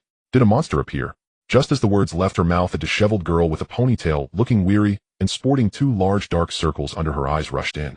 She must have fallen asleep after staying up late. It's not a monster. The situation is even stranger. Look outside, Zhou said, staring at Qintong's dark circles for a few seconds before explaining. Outside, Qintong froze, pushed through her colleagues who were facing them in a line, clung to the windowsill, and after one glance exclaimed, Lu Yinluo. A collective question mark appeared above everyone's heads, thinking it was clearly a mysterious scroll. How could it be related to Lu Yinluo? As they curiously turned to look. In the next moment, everyone saw a tall, imposing figure standing proudly on the rooftop of a gray building. Lu Fengshen. His square face was tilted up, staring intently at the mirage in the sky, with blood energy surging around him, faintly forming a column of energy that shot straight into the heavens, while the peach blossoms floated around him, none daring to come close. So majestic, one graycoat personnel praised sincerely. Is this what it means to be a high-level hybrid? Even from this distance, I can almost feel the pressure of his bloodline. Someone sighed, feeling inferior. Suddenly, Lu Fengshen moved. His coat billowed in the wind, creating a sound of breaking air as he leaped into the air, landing on the rooftop of another building, shaking off snow and sending waves of snow flying behind him. He was actually using the city buildings as a springboard to dash toward the center of the scroll. Just then a head popped out from a balcony of a nearby residential building, cursing. It's not even New Year yet. Who the hell set off fireworks? As a result, everyone saw Lu Yinluo caught off guard, stumble in midair like a goose shot by a gun, and with a thud, he slid down towards the ground close to the residential building. Oh my, what was that? The person who shouted was startled and quickly pulled their head back. Meanwhile, in the conference room, everyone tacitly turned their heads away. A little later, in the city center in a high-end neighborhood, indoors heated by northern heating, it felt warm as spring. On a large bed, two young and beautiful girls were sprawled in disarray. Ning opened her eyes, stared at the ceiling for a few seconds, then cautiously moved her white soft thigh that was pressing down on her, and sat on the edge of the bed, pressing her forehead that ached from the hangover. It seems I came back very happily last night, reuniting with my best friend, celebrating, and then got drunk. Ning slowly recalled. What was I so happy about again? All right. Suddenly, she jolted awake, looked warily at her best friend who was snoring like a dead pig, and then tiptoed to the living room to pick up her coat and retrieve the jade talisman from her inner pocket, letting out a long sigh of relief. Thank goodness. She clutched the jade talisman, reminiscing about the dreamlike experiences of last night, and a smile crept onto Ning Qiuo's lips, filled with indescribable joy. Don't be arrogant. It's just the first small step in a long march. Ning Qiuo, you need to stay calm and work hard to pass the probation period. The first task must be completed beautifully. Where to start? Involving the hall, the family relationship isn't very good, so I can try to contact the circle of mysterious enthusiasts in the country. Just as she was thinking, suddenly a phone beside her rang. It was a call from home. Ning Qiuo frowned, answered the call, and pretended to be very sleepy, yawning. Hello, Annie, what's up? Where am I? At a classmate's house. A mirage. Peach blossoms. Ning Qiuo was utterly confused, still groggy, ran to the balcony, looked outside, and immediately froze in place. In her view, the entire neighborhood was filled with floating pink peach blossom shadows. Above the city, a massive, mysterious landmass hung upside down. Hello, yes, okay, don't worry, I won't go out randomly, I will behave and stay put. After hanging up, Ning Qiuo was stunned for a few seconds, and a flash of insight crossed her mind. Remember, the 17th envoy said last night that he would have some free time in the next few days, and if I come late, I might not be able to meet him. In his words, it clearly indicated that something big was about to happen. Furthermore, combining what they said in the group about the red moon, the matter within the sect, and the silver guards withdrawing from Modu, could this phenomenon in the sky be related to the Human Sect? The cold wind blew in from outside, and Ning Qiuo came to her senses completely. She quickly picked up the jade talisman and attempted to send a message to the envoy. 16. Hello, sorry to bother you, I want to ask about the phenomenon above the city. A few seconds later, the jade talisman vibrated and white characters emerged on its surface. 17. It's related to the organization. Please remain calm and continue your normal life. As long as you don't attempt to enter, there will be no danger. Wait a moment, the words reappeared. 17. Additionally, I have something to attend to next, and I may interrupt contact. If you can't reach me, don't panic. 16. Yes. Ning Qiuo replied, gripping the jade talisman, with her big eyes now devoid of worry replaced, instead, with excitement. Indeed, this phenomenon covering the entire city is truly the handiwork of the organization. What major event are the seniors planning? It's a pity I got involved too late, otherwise I might have had the chance to participate. Ning Qiuo felt a mix of excitement and regret, her emotions tangled up, when suddenly a voice came from behind. Ning. What are you doing on the balcony? Something big has happened. She instantly changed her expression, pretending to be worried and fearful, turning to face her close friend, who was rubbing her eyes casually. In another part of the city had quite obedient. Ning smiled at the reply from the wealthy girl, then put away the jade talisman and looked up at the increasingly clear peach blossom land hanging in the sky above the city, her emotions churning. Ning, are we heading out now?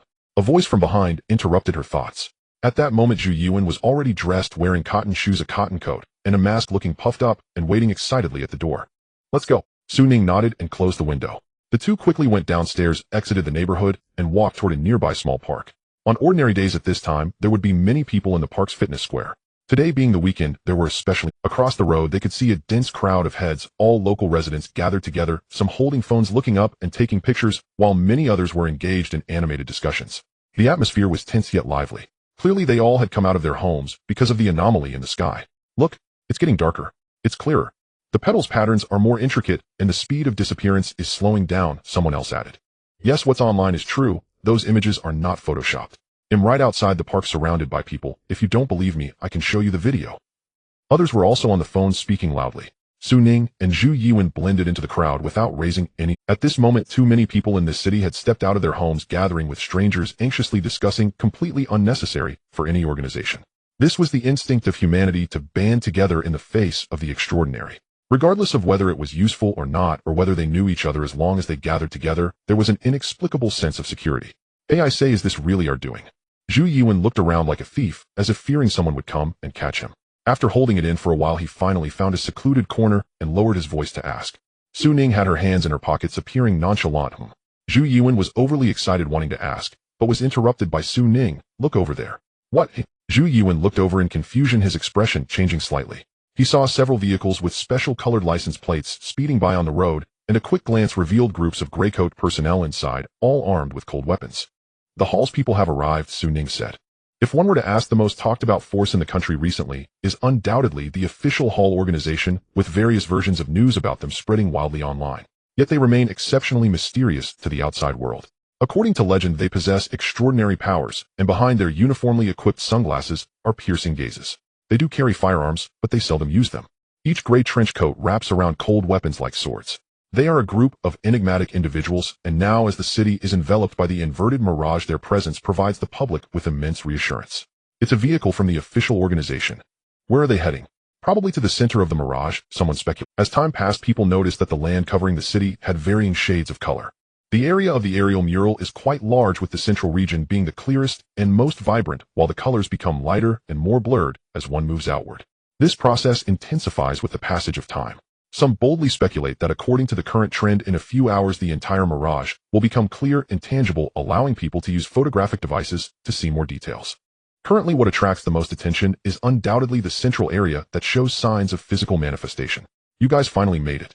The city area corresponding to the center of the Tao Yuan land block has been preemptively dispersed and sealed off by the city's police due to the large gathering of people. At this moment, seeing the Hall department vehicles arrive, they let out a sigh of relief. What's the situation?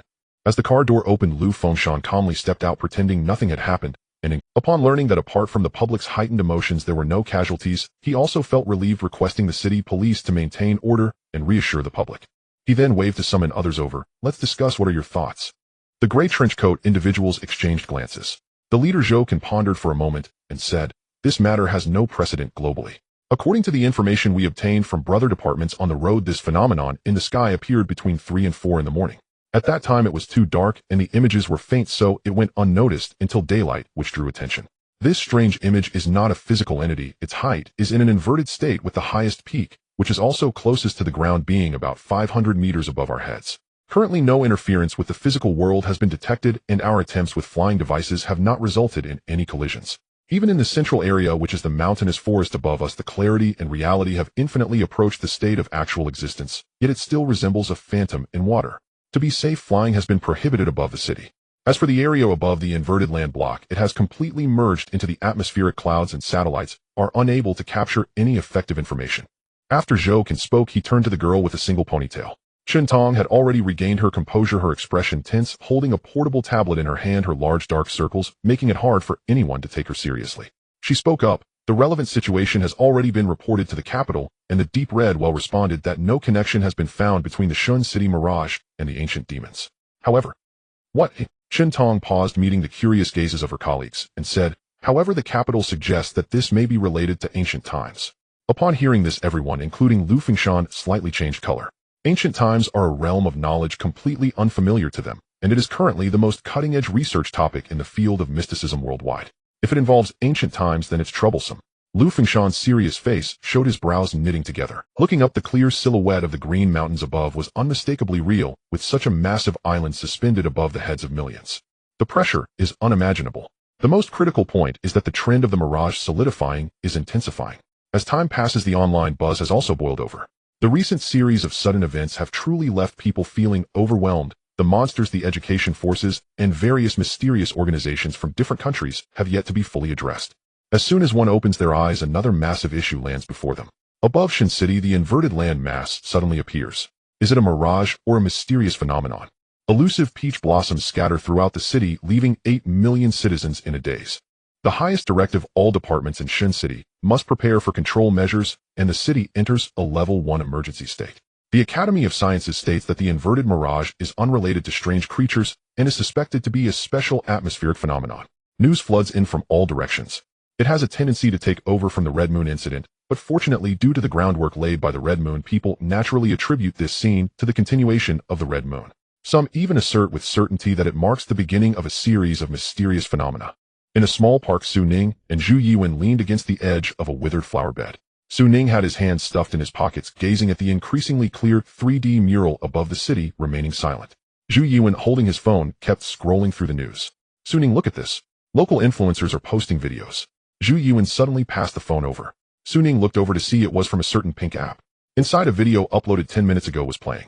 An account with millions of followers had already garnered over 200,000 views within minutes. In the footage, the video creator seemed to be standing on a rooftop with other busy figures from the studio in the background. The lighting was dim and his excited voice came through the speakers. Yes, you're not mistaken. I'm currently standing on the rooftop of my rented office building. Above me, at about 1,000 meters high, is the inverted mirage that everyone is talking about online. I know that many viewers may still be skeptical and doubt the authenticity of related news. I've also seen some rumors that distort the facts. Some say this might be some kind of mirage phenomenon, and coincidentally our studio is right in Shen City, and we're even lucky that our observation angle is perfect. Therefore, I can responsibly say that this is definitely not any known weather phenomenon. Do you see those falling peach blossoms? Look, they are entirely illusory. They can pass through my palm, and as time passes, these light and shadows, along with the inverted land mass above the city, are gradually becoming clearer from the center area outward. As you can see, our little partner is currently adjusting the equipment, and shortly we will begin a live broadcast to provide real-time observations from a first-person perspective. Click on the avatar below the video to enter the live broadcast room. The video was quite short. It's unclear if it was intentional, but the sky was not filmed. Only the faint outlines of the landmass could be seen in the background. Su Ning glanced over the comments section and noticed the host's avatar was flashing, indicating that they were live. Zhu Yiwen hurriedly clicked on it. The screen transitioned, entering the live broadcast room. A glance at the upper right corner revealed that the popularity had already reached 600,000 and was rapidly increasing, with massive numbers of viewers joining every second. This time, the live broadcast shot finally focused on the sky and thoughtfully provided a small window, meaning the main part of the screen was a direct shot of the inverted landmass. In the lower right corner of the video, a separate small window was provided, which was processed by technical means. Simply put, it flipped the originally inverted mountains back upright. This way, what appeared before everyone's eyes was a whole mountain range floating above, while the city had become the one inverted in the sky. This was also to facilitate viewing. The comments flooded in. The small window is great. Otherwise, I'd have to find a mirror to reflect this upside-down land, making me dizzy. Is it really true? It shocked my sister for an entire year. Wake up, the person in front. You don't have a sister. What exactly is this place? Could it be that a different space overlaps with our timeline? I also want to ask, could this be related to the previous Red Moon incident? Why is the screen so dark? A flurry of discussions passed by, and presumably noticing the complaints, the video creator stepped forward to explain. I see some viewers' feedback that the image is too dark. It's not a device issue, it's just the reality. The light is like this today. It's already cloudy, and the light is generally low. Plus, look over there. Yes, the direction I'm pointing. That's the center of the so-called mirage. Do you see it? It was previously illusory, but now it has nearly become physical, blocking out the sunlight, making the city below that area even darker, and the trend of solidification is spreading outward. Wait a bit longer. The mirage above our heads will also become clearer until the entire city is shrouded in darkness. His tone was quite excited, and he accompanied his words with gestures. But everyone need not worry, we just moved a light over here and are currently adjusting it. Once it gets dark, we can still do a live broadcast with the lights on. Also, I don't know if everyone has noticed that the land above is glowing. Yes, the space where that land is located should be in daylight, and it is not affected by our Earth's sunlight. So theoretically, the darker it gets here, the clearer everyone can see. Hearing this, a large number of netizens sighed in relief, only to begin to worry. Do you think if this thing truly becomes a real existence, will it fall? Will it flatten the entire city? Scary. It's really possible. Broadcaster, you should run. Popularity isn't worth your life. Haha, it's clear you guys haven't watched the news. The official notice just released states that the entire city has been adjusted to level 1 emergency status, and there are hardly any cars on the streets. You still want to evacuate. Save it. If we really had to run with millions lacking unified coordination, it would definitely cause chaos. Moreover, with such a large area of land, if it truly fell, there wouldn't be enough time to escape. The resulting earthquake would be enough for the surrounding cities to drink a full cup. Don't you remember how the dinosaurs went extinct? Died stupidly. Died from being too full. I guess they died ugly. I've seen it. It was a handsome guy who chopped them down with an axe. Do you look down on my brother? The topic quickly veered off course. Just at this moment, the center area of the aerial peach blossom once again began to spread, and the entire sky completely darkened, with nearly 4/5 of the vast city now shrouded in darkness. The live broadcast screen, as the host had said, was unaffected, and instead grew even brighter, providing starlight-like illumination for the entire city. The comments section briefly went silent, meaning all viewers were captivated by this scene. Suddenly, a yellow comment floated by host. Enlarge the small window. I think I see buildings. There are man-made structures on the inverted landmass. The yellow barrage of comments was striking, slowly drifting by and instantly capturing people's attention. The streamer, having just adjusted the lighting, turned around and froze momentarily upon seeing the message, wondering if someone was playing a prank. He soon saw more similar comments urging him to switch the window quickly. Some viewers even sent gifts as reminder. Alright, I'll take care of it.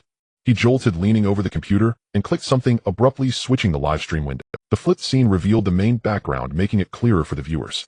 Along with the previous expansion, the previously vague area of the upside-down mirage became more concrete, revealing an ancient and desolate mountain forest to countless eyes. It was neither flat nor symmetrical, with jagged cliffs rising steeply, as if the end of a mountain range had been lifted high and then slid off to one side. Eventually, it spread out into fertile plains where rivers from the mountains twisted and turned like bulging veins on the arm of an ancient bronze giant, pouring torrents of white water into an endless peach blossom forest. It looked as if it were an aerial shot taken from a drone. After the switch, the speed of the barrage noticeably increased, with most people inquiring about the location of the buildings, while a few sharp-eyed viewers frantically typed comments trying to guide him, but were drowned out by the flood of information. Everyone, please don't rush. I'm looking for it. The streamer appeared a bit bewildered, awkwardly searching based on the comments, and finally locked onto the target in the lower right corner of the screen. He quickly adjusted the camera angle, centering it, and zooming in on the unfamiliar ancient land, revealing it with. At last, a gigantic stone gate, seemingly weathered by countless storms, appeared before everyone's eyes. To be precise, it should be called a paifong, or gate tower. Constructed from enormous stone pillars intricately carved with strange cloud patterns, they stood on either side of the earth, supporting the slightly slanted horizontal stone at the top. There seemed to be faint carvings on it, but it was too far away for the lens to capture clearly. Yet just this one classical structure was enough to set the live stream room ablaze. Hey, wow, it's real. This is definitely not a natural formation. Are there really artificial traces? The streamer's camera is amazing. Can you zoom in a bit more? I feel like there are words on it. Are you sure this isn't a mirage? Projecting some remote mountain scenery from the country. How could there really be artificial? The comments erupted in chaos. No way. I don't think it's artificial. You might have overlooked the scale. If this land is truly as high as the streamer said, over 1,000 meters, considering the nearby peaks and the area of Shin City, while it's hard to estimate from the lens, this thing is likely several dozen meters high, or even over 100 meters. Compared to humans, that's definitely a massive project. Someone remarked, even specially sending a banner prop, several dozen meters, or even over 100 meters high for a paifong. Upon hearing this analysis, many were stunned. Didn't that mean this large door frame could be as tall as a modern skyscraper? For a moment, the barrage quieted down again. The lively live stream room suddenly took on a somewhat tranquil atmosphere. Everyone, please calm down. The streamer finally spoke. As for clarity, it really cannot be improved anymore. We've reached the limits of the shooting equipment. However, compared to that, don't you think the shape of this stone gate looks a bit familiar? Familiar? Hearing this, countless viewers perked up, looking again, and indeed felt a sense of familiarity, yet couldn't quite recall. This doesn't seem like a simple door. Suddenly, a girl in the studio hesitated and said, "Take a closer look. The pillar on the left side is noticeably taller, and the horizontal stone at the top is also slanted, not merely tilted, more like it was intentionally designed this way. If you ask me, this gate resembles a character." Character. Surrounding people in the studio looked over. The girl seemed a bit nervous. "I'm not too sure. It just looks familiar." Oh, wait a moment. As she spoke, she took out her phone and searched for a moment, then pulled up a picture. "Yes, it's this one. Look, doesn't the shape of this gate resemble this character?" While speaking, she showcased it to the camera. The viewers in front of their computers and phones saw a widely circulated famous photo from the past few days. It was an ancient character for person. According to legend, it was a character on a wooden plaque that the golden armored guardian wore when he first appeared, extracted from a selfie taken by someone. Thus it became a sensation on the internet. At this moment, comparing the two, it perfectly matched the shape of the stone gate in the video. It was as if it was built according to the character for person. The live stream room fell into silence. In the center, as darkness descended, the city's power supply had been urgently activated. Compared to ordinary people, those in the hall had discovered the stone gate in the peach blossom source earlier using their equipment. At this moment, a group of people gathered around the monitor, each with different expressions. The atmosphere was indescribable. The comparison results are in a man in a gray trench coat rushed over. According to the image comparison, the shape of this stone gate is similar to the character for person on the golden armored wooden plaque. We can basically rule out coincidence. Silence. A beam of light swept over, illuminating the expressions of those present. Things have become a bit complicated. Lu Fengshan's voice was somewhat unusual as he looked at Chen Tong. Previously it was said in the capital that this thing above our heads might be related to ancient times. Chen Tong replied yes. Lu Fengshan turned and looked at Zhou Qin. Now the stone gate above resembles the so-called character for person. Zhou Qin affirmed yes. Lu Fengshan slowly took out a cigarette from his pocket, inhaling beneath his nose as he surveyed everyone. So, what can we deduce? Everyone was perplexed. Yes, what can we deduce? Are you going to tell us? Is the mighty Yama going to test us? Chen Tong, with large dark circles under her eyes, stood tall and exclaimed with some excitement. Could it be that the character for person really exists, and its history could be traced back to ancient times? The primordial. That's the primordial. What's recorded may truly exist. After seeing the shape of the stone gate, this girl became unusually exhilarated. Beside her, the deputy captain Zhou Qin hesitated to speak. Lu Fengshan glanced at her appreciatively. The young comrade is very perceptive. Zhou Qin fell silent, feeling exhausted. Lord Yama, what should we do next? Someone asked. Yet Lu Fengshan didn't answer immediately, but raised his head, clasped his hands behind his back, and suddenly said, "Do you feel it? The clearer this thing becomes, the faster our bloodlines flow." Everyone was taken aback. Lu Fengshan withdrew his gaze, his tone unusually grave. There's something up there that attracts the power of our bloodlines. In the park, the peach blossom source was like a black cloud overhead. The surroundings dimly lit, the city's power supply activated. On the road, official vehicles sped by, broadcasting messages about the lockdown through oversized loudspeakers. Residents dispersed anxiously, the dense park quickly thinning out. Zhu Yuan put away his phone, and in the darkness his expression appeared particularly vivid, his eyes shining. Suning, is this for real? What else? Would I lie to you? Suning chuckled. When they came out, he had already told Zhu Yuan that he had found a treasure from the organization and brought him out to see. Not to mention, this treasure of yours is too big.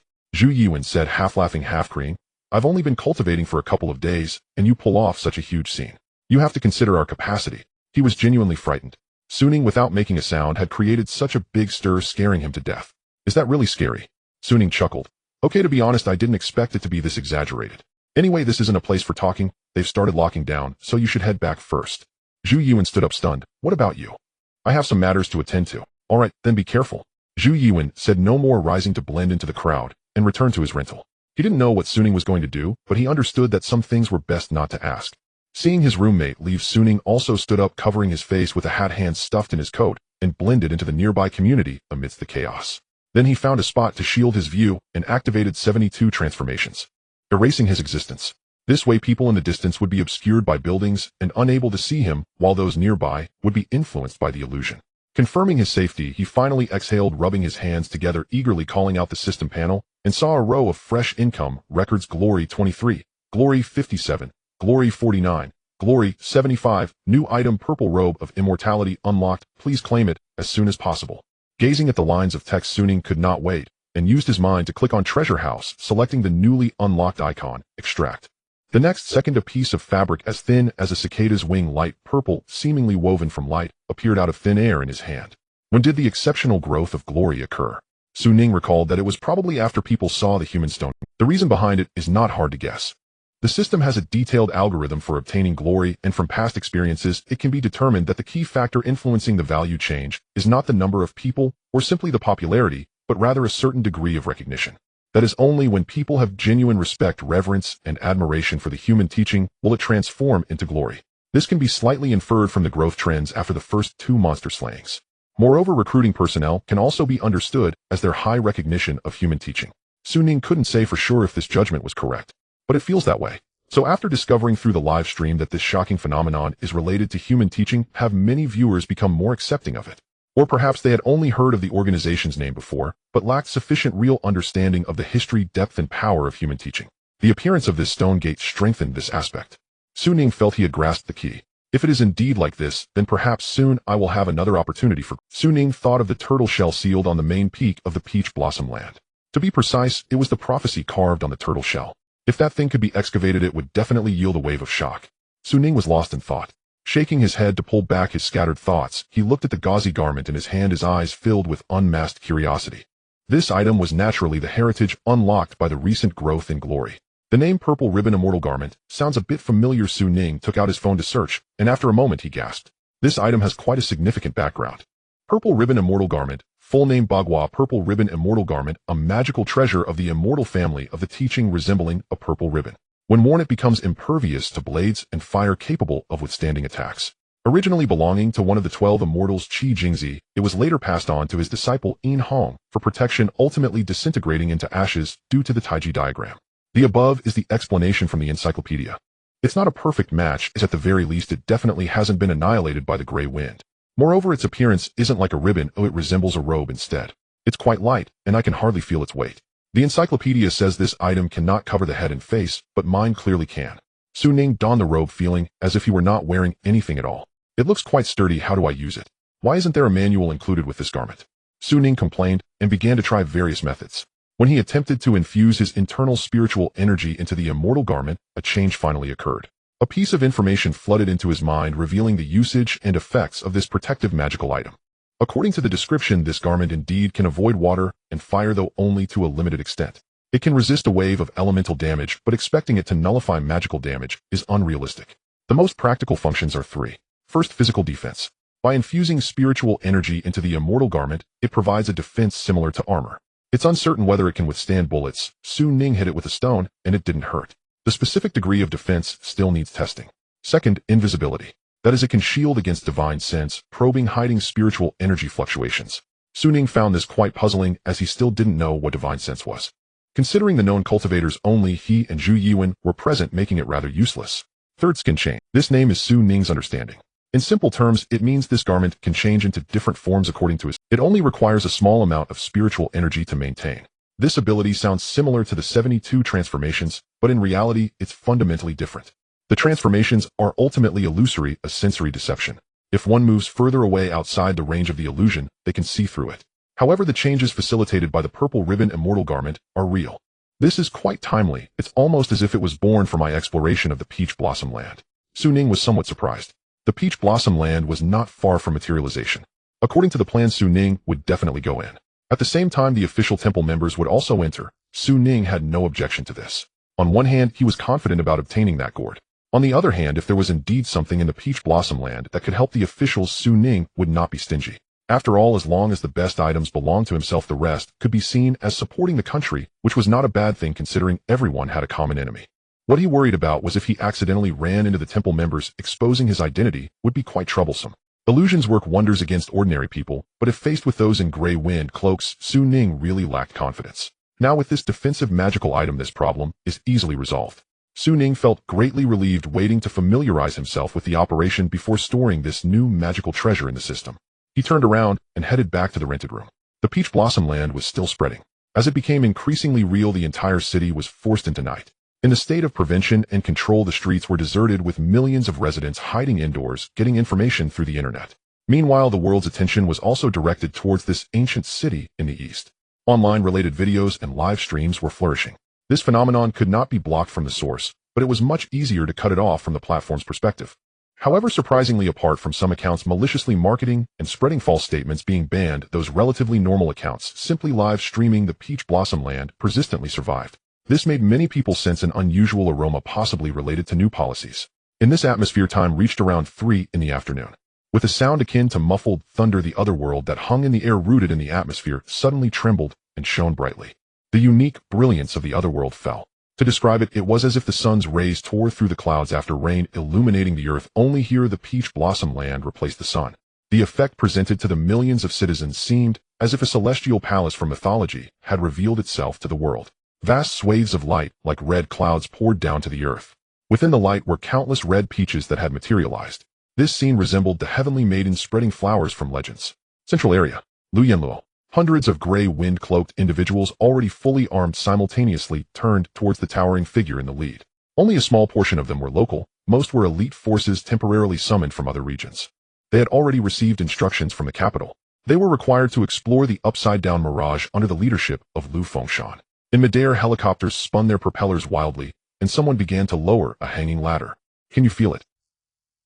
Lu Fengshan's gray coat fluttered in the wind, a stream of blood energy spreading around him. It is that kind of tremor originating from deep within the bloodline, already extremely clear. I can feel that there is something they're calling us. Behind him, Zhou and Shintong and other temple members were also in a daze.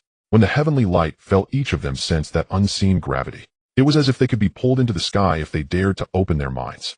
He'll go ahead. Lu Fengshan suddenly said, not waiting for the others to react. He stepped forward, bathed in divine light, and in the next second, an astonishing scene unfolded before everyone's eyes. They saw this advanced hybrid individual quickly fade away in the light, and in the blink of an eye he disappeared without a trace. The streams of blood energy shot upwards like shooting stars. It was not an illusion. They could indeed ascend directly into the sky. Unbelievable. Everyone, enter shortly. Proceed as planned. Zhou, the acting team leader, adjusted his large sunglasses, spat, and turned to the 100-strong team behind him, a nonchalant smile appearing at the corner of his mouth. Did everyone hear that clearly? In unison, everyone replied, heard clearly. Good. Then let's depart. Zhou stepped forward, opened his mind, and Shintong followed closely behind with the other gray wind-cloaked members not wanting to lag behind. In an instant, everyone faded into the divine light, blood energy soaring towards the heights of thousands of meters. On a balcony of a rented apartment, Ning, draped in a purple-black robe, made one last confirmation that no facial features were exposed. He turned to his only two teammates beside him. This is an ancient heritage. I can't pinpoint the specifics. Your cultivation is still short, so stay on the ground this time. I'll go up and take a look. Zhu Yuan looked worried. You must be careful. He then self-deprecatingly smiled. Unfortunately, with my limited abilities, I can only slow you down. Ning said seriously, I don't like hearing that. Moreover, you have another important task.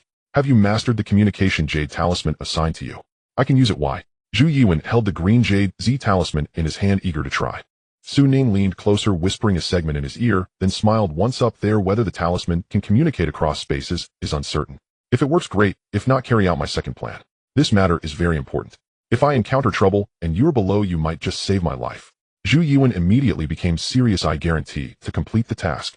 Ning chuckled. Don't be so serious. That's putting a lot of pressure on me.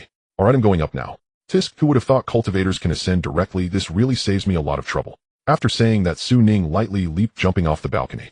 In midair, following the connection of his internal spiritual energy with the omnipresent divine light, he slightly focused his thoughts. His figure suddenly vanished in the light. Only Zhu Yuan remained on the balcony, holding the jade talisman, gazing at the sky, standing still for a long time.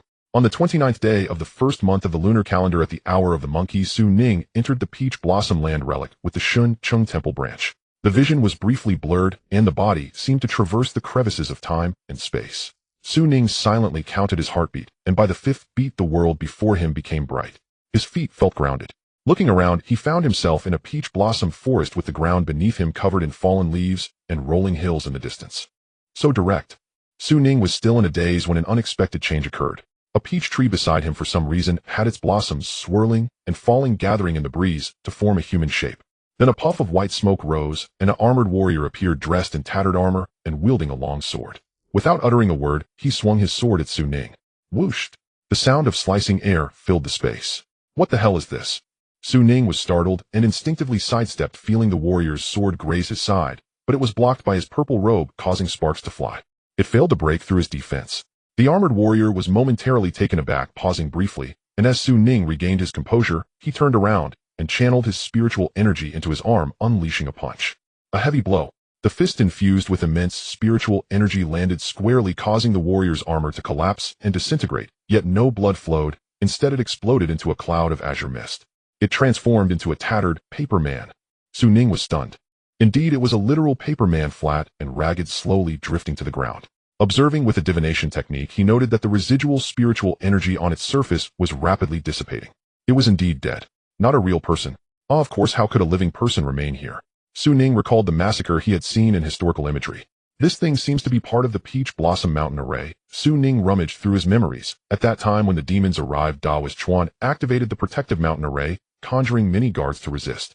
It seems these paper men were transformed from that. I didn't expect that after all these years the original array is still operational. Su Ning picked up the tattered paper man, examined it for a few seconds, and tossed it to the ground. After walking a few steps to a high slope, he raised his head to gaze at the sky where 1,000 meters above loomed an upside-down, steel jungle occupying the heavens. To the citizens of Shin City, it appeared as if he was standing upside down on the ruins. However, even if there are still remnants of guarding power, they must be incomplete. If it were a complete array, he would have likely been surrounded and killed by thousands of guards long ago. Su Ning shivered. He felt it was wise not to bring Zhu Yiwen inside. Looks like I need to be cautious. I can't be reckless. Su Ning reflected silently, taking out his phone to check, and as expected there was no signal. Not surprising, he then pulled out a communication jade talisman and entered a private chat channel with his roommate, attempting to type. After about 10 seconds, Zhu Yiwen replied, "It's stable." Su Ning sighed in relief, confirming that the jade talisman could communicate across space, and he immediately infused a trace of spiritual energy into it. Subsequently, a light spot representing himself appeared on the surface of the jade talisman. This was the send location function he had discovered. Zhu Yiwen in the same channel could use this to grasp his movement trajectory, albeit a very rough version. Attempting to infuse spiritual energy from within can reveal relative positions. Su Ning typed. Zhu Yiwen replied, "Okay, let me try. How we're quite far apart, didn't you fly up straight?" On the jade talisman, the light spot representing Zhu Yiwen dimmed significantly, becoming much smaller, and was at a distance from Su Ning. This wasn't an issue of vertical height. Su Ning had tested this before. The light spots sent by different members only displayed horizontal distances. As long as the horizontal distance between both parties was within the display range of the jade talisman screen, they could roughly know each other's direction. This is getting interesting. It seems the position where people are teleported also changes. They don't just appear at the corresponding location of the ruins from where they ascended. Su Ning thought for a moment and typed, "Alright, this isn't important. Let's not talk about it for now. My electronic devices can't connect to the internet. Keep an eye on any public news online, and if you find anything valuable, send it to me." After pausing for 2 seconds, the jade talisman displayed text. Online it says the gray cloaks also entered the ruins in the same way as you. Got it. Su Ning replied, then put away the jade talisman, feeling no surprise. It would be strange if the people from the hall didn't step in. But it's interesting that these people can also use divine light to teleport in. After all, ordinary people cannot do that. Could it be that the powers of the people from the hall are also a type of ancient celestial path? If I could take this opportunity to try to connect with them and extract some information, that would be great. Su Ning stood on the hill deep in thought. Just then suddenly a blinding red light shot up from the distance like a meteor lingering in the sky for a long time. A signal flare. Within seconds, orange signal flares began to rise from all directions. The nearest one was not far from Su Ning, and he could even hear the whoosh of its launch. It's the people from the hall. Have they also been scattered? Su Ning was taken aback, quickly analyzing the situation. As an official organization, the people from the hall must act collectively. When they entered, they were undoubtedly in the same place. Logically, they shouldn't be so dispersed. Unless after these people ascended, they too, like him, changed positions and randomly appeared in different areas. Thus, they needed to use signal flares to report their locations. If that's the case, they will certainly try to gather their forces and continue exploring. It's highly likely they will converge towards that particularly conspicuous red signal flare. Su Ning mused. This was normal reasoning, based on logic. Upon thinking of this, an idea emerged uncontrollably, and after hesitating for a moment, Su Ning tightened his clothes and sprinted towards the position of the red signal flare. It just so happened that there should be a group of people not far in that direction. With the enhancement of spiritual energy, his speed was swift, like a whirlwind sweeping through the peach forest, colliding with the peach blossom guards. He avoided them if possible, and when he couldn't, he struck them into paper man with a punch. His speed was exceptionally fast. After running for more than 10 minutes, he hadn't seen a single figure, nor had he caught sight of any defeated paper men along the way. Did I run the wrong way? That can't be right. Su Ning grew increasingly anxious as he ran. Crossing a small hill, he raised his hand to eliminate a guard, but his pace unconsciously slowed. Just then he suddenly heard a faint noise behind him. Su Ning halted his steps, glancing around instinctively to hide, but found no suitable cover. Just as he was getting anxious, he suddenly slapped his forehead and chuckled. This reaction is just right to test the illusion technique. If it doesn't work, I still have the purple robe to conceal my appearance. With that thought, he leisurely found an open space, quietly operated the 72 transformations technique. An invisible spiritual field expanded as Su Ning struck a pose, and his figure rose in a puff of white smoke, transforming into a peach tree. Blending in, he waited for about half a minute, when 7 or 8 young people dressed in gray cloaks climbed over the hill. The leader, a keen-eyed youth, pointed at the paper man ahead and exclaimed, "Found another one." As he said this, he ran over, crouched down, and tested the body temperature of the paper man, joyfully stating, "Just died. This means the battle ended not long ago, and the one who killed this thing should not be far away." The few gray cloaks following him perked up. A female team member looked around, thought for a moment, and cupped her hands in front of her mouth, shouting, "Is anyone there?" The leader also shouted, "Brothers ahead." Wait a moment. The voice echoed far and wide, startling a few. Li Gui stopped shouting. I think that person probably just doesn't want to pay us any mind, said a gray cloak with a low voice. It seems like a powerful character. Have you not seen how many of these damn things he has killed along the way? Quick and decisive, there were almost no signs of entanglement on the scene, as if it were a one-hit kill. We've been chasing after him all this way, yet we haven't even matched his speed. Yeah, that ability is quite frightening. At least it's a mid-level hybrid, not a local captain from Shin City, but an elite sent from the capital. Another gray cloak sighed. I still don't know what the situation with these paper men is. If you say they are strong, actually they're just like that, but the key is they are fearless and don't get injured. While we bleed when attacked, these things just emit smoke. Does talking about this matter? It's still that we aren't strong enough. The leader, a youth named Li Gui, shook his head. We're lucky that we appeared in close proximity. If we were alone and unprepared, we wouldn't die, but would surely be honorably wounded. I'm even worried that someone has already sacrificed themselves. No way. Several young people's expressions changed slightly. Li Gui sighed. I hope everyone is okay, but sigh, who would have thought we'd be scattered after being teleported? Moreover, many of us were temporarily drafted from other states and cities mixed into the exploration team. In such a short time, we barely know each other and lack coordination, and our electronic communication devices are useless. I also wanted to join up with the experts ahead. More people would mean greater strength, but alas. Saying this, he punched the nearby peach tree to vent his frustration, his dejection evident. A certain peach tree thought, forget it, if we can't catch up, then we can't. Let's go on our own. Let's hurry up, we can't keep Lord Lu Yanluo waiting. I've heard this great lord is extremely cold-blooded, domineering, and ruthless. I don't want to face punishment, said one person. The group exchanged glances and immediately stopped talking nonsense, rolled up the paper man, and quickly dove into the peach forest, disappearing.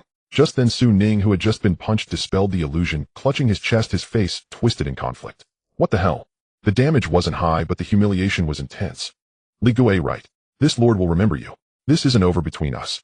Ning's gaze darkened as he instantly devised 108 methods of revenge in his mind. But then again, could that person have sensed something amiss, eh?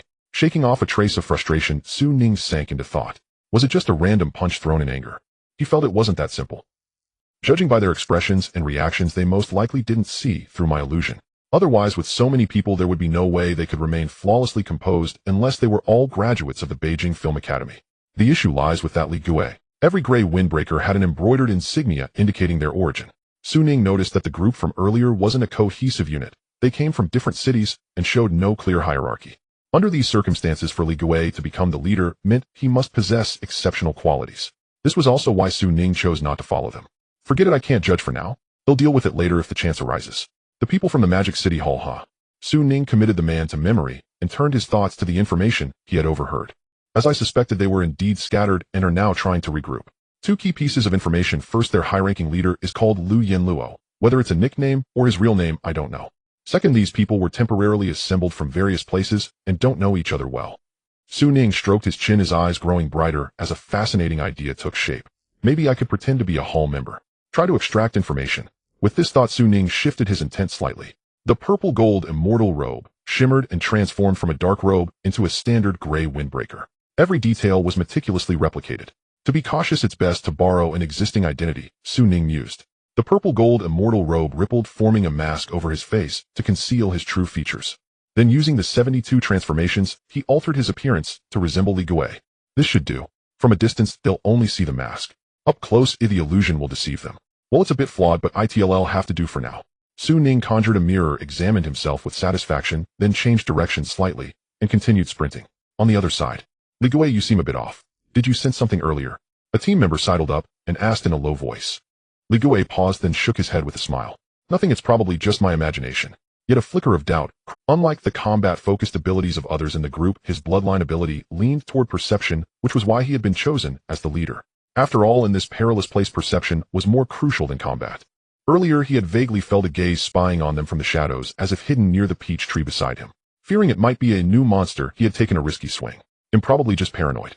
This damn place keeps throwing paper figures at me, and I'm starting to see things, he muttered self-deprecatingly. His companion sighed in relief and encouraged him. We're all the same. It'll be better once we link up with the main force. Yeah. With that, they quickened their pace. The peach blossom forest was vast, and without the ability to fly on clouds, even with spiritual energy enhancement, Ning's speed was limited. As he raced along, occasionally smashing a few paper figures, he encountered no real danger. Strangely, the farther he went, the fewer paper figures appeared. Ning strongly suspected the hall members had cleared them out. Looks like I landed in a remote spot, Ning grumbled, when suddenly his ears perked up. Not far ahead, a sharp flare spiraled into the sky and exploded. Activating his aura sight, he saw a faint haze of blood and chi spreading through the peach forest. A distress signal. Su Ning guessed, changing direction and running toward it. Climbing a small slope, he saw the two people in small lapel uniforms, a man and a woman, stood back to back in a clearing surrounded by bare peach trees. Four paper figure guards were attacking them. On the ground lay two paper figure corpses and traces of strange frost. The battle was fierce, both were injured, blood staining their clothes as they fought desperately, but their strength was waning. As Su Ning watched, a peach blossom guard slashed at the woman's leg, drawing blood out. Seeing this, Su Ning abandoned any hesitation. His spiritual energy surged as he stomped hard, launching himself like a cannonball. "Midair," he shouted, "move." The trapped pair's faces lit up with hope. They rolled aside in unison, clearing the way. Su Ning descended like a divine being, foregoing his air cannon ability, wrapping his fists in spiritual energy. With a few swift blows, he reduced the four weakened paper figures to their original forms. "How are your injuries?" Su Ning asked. Beside him, the two gray windbreakers slumped to the ground, shaking their heads. The crew-cut youth leaned on his blade, gasping. "Thanks for the rescue, brother. What's your name?" Su Ning replied coolly, "Magic City Li Gui." Then, frowning, he looked at the Baijid woman. "You're wound." Pale and disheveled, she still seemed spirited. She smiled. "Don't worry, my bloodline ability is self-healing. It's not serious, just a bit weak from blood loss. Thanks, brotherly. If you hadn't come in time." Su Ning looked and saw that around her leg wound flesh was already writhing, rapidly staunching the blood and regrowing. In just a few seconds it had scabbed over. Such regeneration. Su Ning's eyelids twitched as he noted the term bloodline ability. Combined with online rumors, could it be that these people's bodies had indeed been modified, granting them certain powers? Unfortunately, it wasn't convenient to ask. Pulling himself together, Su Ning put on a stern face. "Don't call me that. Just comrade will do." This guy had a rather peculiar personality. Su Ning was also frustrated. Though he had disguised his appearance, he knew nothing about the internal workings of the hall. Ning Luo hadn't had. This guy had a rather peculiar personality. Su Ning was also frustrated. Though he had disguised his appearance, he knew nothing about the internal workings of the hall. Ning Luo hadn't had time to gather intel for him, so saying too much risked exposure. Better to establish a persona of being cold, stern, and taciturn from the outset. If he could add a hint of eccentricity, even better. That way, even if he asked some naive questions, it would be less likely to arouse suspicion. "Haha, all right then, comrade Li Gui. I won't belabor my thanks. We're all from brother units. Let me introduce ourselves. We're from International Manor." The crew-cut youth reached out to shake hands. Su Ning crossed his arms, indifferent. "Spare me the formalities. Just tell me about your situation, what happened on the way." The crew-cut youth froze, his smile stiffening. On the ground, Big Eyes, whose scab had already fallen off, stared at him with a gloomy look. This Li Gui really seemed hard to get along with. Still, he had saved them. Though displeased, neither showed it. The crew-cut youth gave an awkward laugh and began a brief account. It was simple. They were colleagues, and after teleportation, they quickly found each other. Following a signal, they set off together, but luck was against them. They stumbled into traps repeatedly, and earlier they had triggered a barrage of lightning, nearly wiping them out. "We were too hasty. We didn't recover properly from the last fight before pushing on, and it almost cost us our lives," the crew-cut youth said bitterly. "A lesson learned. In such a hurry." Su Ning frowned. "No choice, brother. You know how seriously the higher-ups take this. Our leader Lu Fengshen, Lu Yanluo, is a nationally renowned high-grade hybrid, a top-tier expert with a ruthless and iron-fisted approach. If we're late and get charged with delaying the mission, a demerit would be a real pain," the crew-cut youth sighed. Big Eyes glanced at him. "A demerit is one thing, but the real blow is to our internal evaluations. If we want to get a second or even third round of blood medium injections, our rankings will drop. With the current situation, who doesn't want to strengthen themselves quickly?" Both sighed. Su Ning silently absorbed the information. Comrade, are you alone? What's your bloodline power's direction?" "I saw your moves earlier. Your physical strength seems way beyond ours. One punch each, no weapon needed. By the way, where's your issued blade?" the crew-cut youth asked enviously. Su Ning maintained his aloof stance. "Lost my weapon. But fists are enough for these." He paused, then looked down at the woman. "Someone like her would cry for ages after taking one of my punches." Big Eyes. "Why drag me into this? What did I do to deserve this?" This Li Gui is clearly out of his mind. How to establish a persona. As an artist, Su Ning has some insights on this matter. Based on past experience, he deliberately presents himself as aloof, difficult to approach, proud, and blunt with a hint of neurosis. From the actual feedback, it seems to be working quite well. At the very least, the Baijid girl has transformed her gaze from cold to wary, akin to someone on the street guarding against perverts.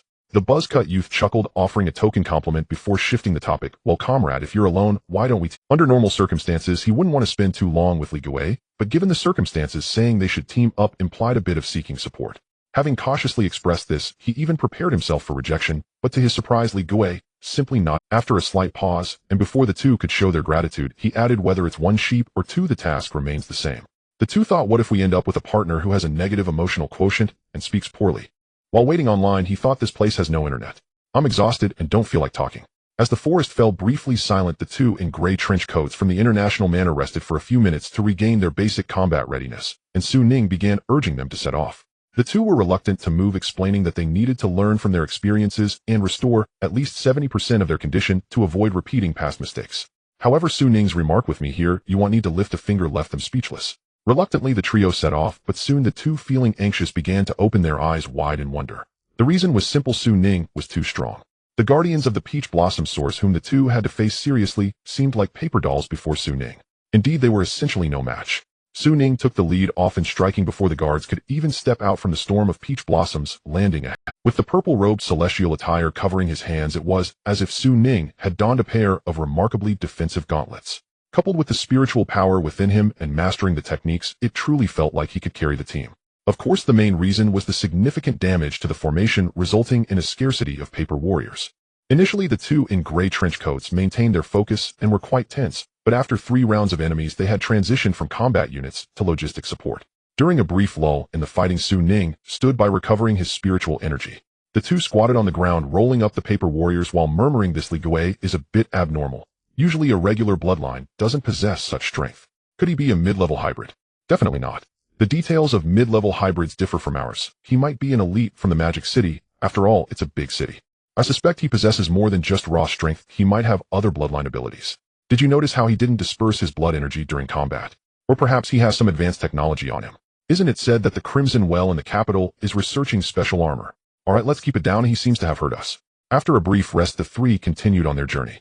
This time, Su Ning began to try indirect questioning, throwing out various inquiries to extract information from the two. Perhaps due to the well-laid persona ahead, although some questions raised the two's suspicions, they didn't think too much about it. Su Ning, through guessing and deducing, finally gained a basic understanding of this group. For instance, they referred to themselves as hybrids, suggesting that they enhanced themselves through something akin to a serum called blood media, classified into high, middle, and low levels based on the number of enhancements and stages. Most were low-level hybrids, and among this group of over 100, there was only one high-level hybrid, Lu Fengshen. Originally sent from the capital to investigate the people's teaching, he unexpectedly took command of the exploration team. He managed to grasp some other miscellaneous information, though it lacked coherence. For example, the buzzcut youth's ability was to release frost capable of freezing enemies, somewhat similar to the giant squid in the Magic City. Meanwhile, Su Ning also used these two as a benchmark to roughly compare his own strength. While setting aside the various abilities of the hybrids from a combat perspective, his current strength is probably slightly above a mid-level hybrid within the Hall system.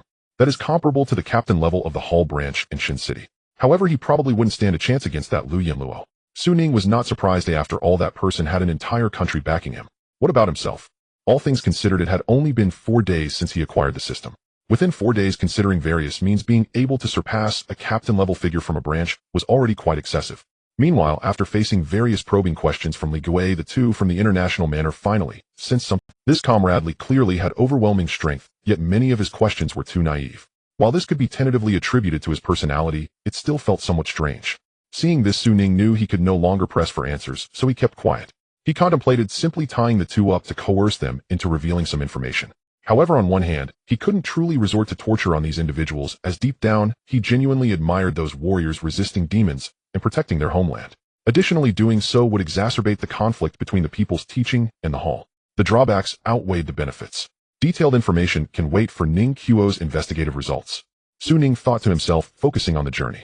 As they approached their destination, the three inevitably encountered other teams, mostly scattered groups of 2 or 3, at most 4 individuals. Almost all were injured. Su Ning took them in under the guise of Li Gui, and after 1 or 2 hours, he had surprisingly assembled a large group of 20. None of them were familiar with Li Gui, and it remained unclear whether this was fortunate or if there were simply fewer people coming from the Magic City. In any case, under Su Ning's leadership, this wave of people moved with great momentum, exuding a certain grandeur. One could only wonder how they would feel upon discovering that their temporary captain was an imposter, but at least for now they felt content. Well, aside from being collectively stifled by Li Gui's cold demeanor and aloofness, there are people ahead. So many. We've found the main force.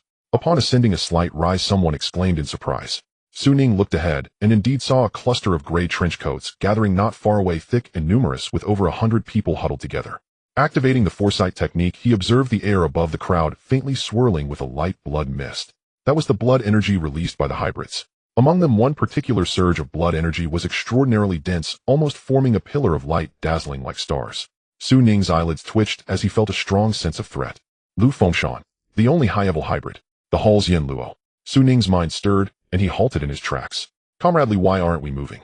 We should hurry and join up. A gray trenchcoat individual said excitedly. Su Ning turned his expression cold and nodded, saying, you all go ahead. I seem to have lost a personal item likely left behind in the rocky area we just passed. We'll go back to look for it and catch up later. Comradely, what did you lose? The brothers can help you look. You've assisted everyone along the way, and we feel bad about it. Su Ning's face darkened, no comments. The crowd replied, fine, we're used to it on the way. Well, head ahead, you take care. The crowd voiced their agreement and hurried forward. The buzzcut youth and the Baijid girl hesitated to speak, but ultimately said nothing, nodding and moving on. Once the others had left, Su Ning let out a long breath, dismissed his disguise, and the purple celestial attire transformed into a black robe. He cautiously glanced at Lu Fengshan's location before slipping into the peach blossom forest. He planned to circumvent the area as they were not far from the main peak of the Peach Blossom Mountain. On the other side, at the gathering place of the Hall's exploration team, a throng of people had gathered. Upon seeing a wave of teams approaching from a distance, some individuals came out to welcome them. These hybrids from different cities dispersed and returned to their respective small groups. You finally made it. We were so worried, we thought something happened to you. A few people from the International Manor rushed over, surrounding the buzzcut youth and the Baijid girl with concern and excitement. Sorry to keep everyone waiting. Mainly we got lost during our teleportation and had bad luck. If we hadn't encountered a peculiar brother, we might not have come back at all. The buzzcut youth sighed. Next to him, the Baijid girl, who had been through numerous setbacks, was less courteous, rolling her eyes and saying, just to be clear, it's not that I'm ungrateful, it's just that the guy is simply insane. Oh, who's insane? It sounds like something interesting happened. Suddenly a few figures approached, led by a young man with a sunny smile, looking very curious. Can I hear about it? Of course. The Baijid girl casually replied, but when she turned to see the person's face, she was startled and took several steps back, her face paling hurriedly, waving her hands. No, that's not what I meant. Let me explain, comrade. Comrade. The curious Li Gui looked completely bewildered. What does this mean? Do we know each other, big sister? Meanwhile, in another part of the peach blossom forest, Su Ning dashed through the trees when suddenly his spiritual energy within surged violently, prompting him to halt. He looked up, his expression filled with astonishment. Before him, surrounding the solitary and exquisite main peak of Peach Blossom Mountain, a large flock of birds took flight, followed by a faint, thin, enormous barrier lighting up amidst a humming sound. It unmistakably enveloped the entire main peak. Boom! A slight tremor startled the flock of birds, and in the view, the light, shield though faint, exuded a formidable and awe-inspiring presence. Su Ning's eyelids twitched as he recognized this formation. Taoyuan possesses two sets of formations, one primarily for killing and the other for defense. The former spread throughout the boundless peach blossom forest, commanding paper soldiers to slay intruders, while the latter solely protected the main peak. This was information Su Ning had mastered early on. I remember that a hole was broken in a historical fragment. Has itself repaired, Su Ning was uncertain about the principle behind this formation. However, judging from its luster, and might it indeed fell short of the original version. Is it because it sensed a large influx of outsiders? Has the defense system been upgraded? Just as Su Ning was pondering, the situation suddenly changed, the sky darkened, and a powerful cold wind surged from the deep mountains, carrying a chilling aura of slaughter. The wind howled astonishingly, causing the surrounding peach trees to rustle. Then the heavy, soft pink flowers hanging from the branches transformed into a dark purple color. Within a few breaths, Su Ning found himself in a place called the Dark Peach Source. Countless black-purple petals were blown away by the cold wind, swirling together, and one after another, guards emerged from the vast peach forest. This time, they didn't merely appear when approached, it was as if they had received the signal from the main peak's formation, with all remaining paper soldiers appearing simultaneously. They formed ranks and shouted battle cries, the vast majority charging towards the group in the hall, while some came rushing towards Su Ning. Run! Su Ning's adrenaline surged as he saw 4 to 5 dozen guards charging at him, completely dismissing the idea of standing his ground. There were just too many. This was a gang fight. However, the drawbacks of Su Ning's current situation became apparent. Just as he turned his head, he saw that behind him, and from all directions, large groups of paper soldiers clad in pitch-black armor, wielding sharp swords, long knives, and even giant axes were rushing in. They sealed off his escape route. Su Ning had no choice but to wrap himself in his gauze robe, channeling spiritual power into his fists, attempting to carve a path through the bloodied chaos. But as soon as they clashed, his pupils contracted. These things seemed to have enhanced combat power. In the past, with full force, he could basically take one down with a single punch. But now it took 2 punches to defeat one, and distant reinforcements were still arriving. Su Ning's face turned pale as he fought fiercely, landing blows that seemed to crush the enemy from a distance, yet in reality, he struggled in silence, feeling the rapid depletion of his spiritual energy as time passed. Moreover, due to insufficient spiritual energy supply, the defense of his celestial robe also began to wane, with several tears forming. Su Ning gritted his teeth and unleashed a heavy cannon, momentarily creating a gap, then focused his mind to operate the Human Emperor Sutra. preparing to fight to regain his strength. As the technique operated, it felt as if the sound of spiritual energy rushing through his meridians echoed in his ears, and the light surrounding him was forcibly distorted by this domineering technique, pulling countless starlights into spiritual energy to replenish his consumption. Ning was uncertain if this replenishment could keep up with the rate of consumption. He was merely trying it out when unexpectedly something happened. He saw that as the Human Emperor Sutra operated, the surrounding paper soldier guards suddenly froze in place, as if the pause button had been pressed. They then looked at Ning with confusion before collectively turning and rushing towards the main force in the hall. Ning, meow meow meow. What just happened? He was completely stunned. Why weren't they attacking him? Could it be the Human Emperor Sutra? Suddenly Ning realized, although I'm not clear on the specifics compared to the Human Path God contract, this cultivation method I have clearly seems to be of a higher level. Yes, it is likely one of the top methods within the entire Human Sect, and Taiyuan Mountain is affiliated with the Human Sect. Could it be that this formation sensed the aura emitted by the Human Emperor Sutra, thus identifying me as one of their own? This is the most reasonable explanation I can think of. Ning pondered briefly, then attempted to stop the operation of the technique, only to see those paper soldiers that had just run a few hundred meters turn back and charge at him again. He restarted the technique. The paper soldier squad showed puzzled expressions and dispersed again. He stopped once more. The paper soldiers returned. Ning repeated this several times until he sensed that the paper soldiers' gazes were no longer right before he ceased the testing and let them go. What a pleasant surprise. But why wasn't I identified as one of their own previously when I had operated the technique? In his joy, Ning was also a bit puzzled. It wasn't until he caught sight of the several tears on his gauze robe that he realized, right, my aura was masked by the celestial robe before, he said, feeling both amused and helpless. He restored himself momentarily, then infused spiritual energy into the damaged areas of the purple robe, which began to heal automatically. However, this time, he deliberately left a small gap. Having done all this, Ning turned to glance at the blood-soaked area behind him, silently wishing for good luck as he stepped towards the main peak ahead, the meeting point of the main force. Lu Fengshen stood alone, hands clasped behind him on a high slope, gazing at the towering main peak ahead, where buildings faintly scattered. That was their destination. Lu Yanluo. Another batch has arrived, but there are still 8 missing. Zhou can squeeze through the crowd to report. 8 is not enough. We need to depart immediately, Lu Fengshen said in a deep voice. Also, there's another strange matter. Those who returned reported that. Boom. Just at that moment, a strange rumble caught everyone's attention. Lu Fengshen suddenly turned his head and saw the light shield that had abruptly risen, enveloping the main peak. What the hell is this? He felt a sudden unease. Then upon seeing the peach forest turn into a dark state, his expression changed dramatically as he shouted, "Everyone, form defensive formations." The mixed blood fighters around immediately reacted, forming ranks to prepare for battle, and soon they heard the sounds of battle cries as dense paper soldier guards charged in under the cover of the cold wind. No more chatter, they slammed into the exploration team's defenses. That's right. Lu Fengshen laughed heartily, leaping into the air like a cannonball, his metal-long knife wrapped in a strong aura of blood soaring out of his hand and exploding, shattering the ground and taking down a small group of paper soldiers. With this, he charged into the enemy ranks, his body enveloped by a column of energy formed by his bloodline, akin to a tornado moving through unimpeded, while the crowd of gray wind-clad warriors behind him surged with high morale. Ground. Thousands of meters away from Taiyuan, the city was brightly lit, yet the streets were unusually empty. Millions of residents hid in their homes, some peering out from the windows gazing up at the inverted world, while others stayed glued to their computers and mobile devices gathering the latest news online. In the live broadcast room that Zhu Yuan had previously watched, the stream continued, and its popularity was increasing, having surpassed 8 million viewers, ranking first on the video platform. Over the course of half a day, netizens from all over the world, even from abroad, came and went. Many thought it wouldn't last long. Even the host was prepared to be shut down at any moment, yet it miraculously continued to survive. He simply persisted with the live stream, pointing the camera at the sky, sitting in the corner of the frame, and speaking to everyone. Okay, I see some new viewers in the chat asking why they can't see anyone. Let me explain again, we are really doing our best. The distance is too far, plus the mountains and trees on the ground are blocking the view. We truly cannot see the details. The official exploration team has been inside for several hours, yet there are indeed no visible changes. Just as he was hoarsely explaining, the bullet comments suddenly changed. What the heck? Host, stop talking. It's changed. It's changed. Why does the screen look darker? Am I seeing things? Why has the color of those peach trees changed? Could something have happened? The host was momentarily stunned, then noticed the newly reversed images on the screen, which had changed. The originally pink large areas had abruptly turned dark purple. And deep within that dark purple peach forest, a layer of light shield had seemingly appeared outside a previously noted mountain peak. Although it was small, it was extremely eye-catching. In the live room, countless viewers watched this scene in astonishment, leading to a new surge in popularity, causing the entire stream to lag. In the peach forest, the exploration team, engaged in a tough battle, naturally had no idea that countless people above were worried about them.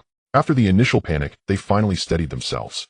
Led by Lu Fengshen, they gradually shifted from a defensive formation to a sharp blade formation, with over 100 elite members drawn from various places forming a sharp blade that fiercely tore apart the paper soldier guards and advanced towards the main peak of Taiyuan. Meanwhile, Su Ning, who had arrived earlier, was now at the foot of the main peak facing the light shield wall that resembled the walls of a giant kingdom. He paused first, took out the vibrating jade talisman, saw Zhu Yuan's message regarding the ground life situation, and replied briefly. Then he looked up, gazing in awe at this ancient defensive facility that had been operating for over 3,000 years. Compared to this, he felt like an ant standing at the base of the wall. I remember in the historical footage a child said that beneath the saints everyone is but an ant. That may not be an exaggeration. Su Ning's expression was complex. A small sect ancestor, not well known, left behind, can command such a massive formation. How powerful must the saints who are several levels above Yun Zhongzhu and the leaders of the three teachings be? What kind of outer demons could instill fear in these ancient powerful beings, eh? Su Ning was somewhat lost in thought, and a full minute later he self-deprecatingly smiled. I've only been cultivating for 4 days, and am already thinking about this. It's a bit too early. He shook his head, pulling back his gaze. Su Ning attempted to strike with his fist, but only created a ripple in this small area. This is a bit challenging. Even if it's half damaged, it's still far beyond what I can break through now. Su Ning clicked his tongue. However, he wasn't too worried. After all, this was a system reward, and there was no reason for him not to get it. With that thought, he tried placing his right hand on the light shield operating the Human Emperor Sutra. In the next moment, the indestructible defensive light shield actually dissolved before him, opening a narrow passage just wide enough for one person to pass through. Indeed it works. A faint smile curled at Sun Ning's lips. Since the aura of the human sovereign scripture had been recognized by the paper sentinels, unlocking this security gate was hardly surprising.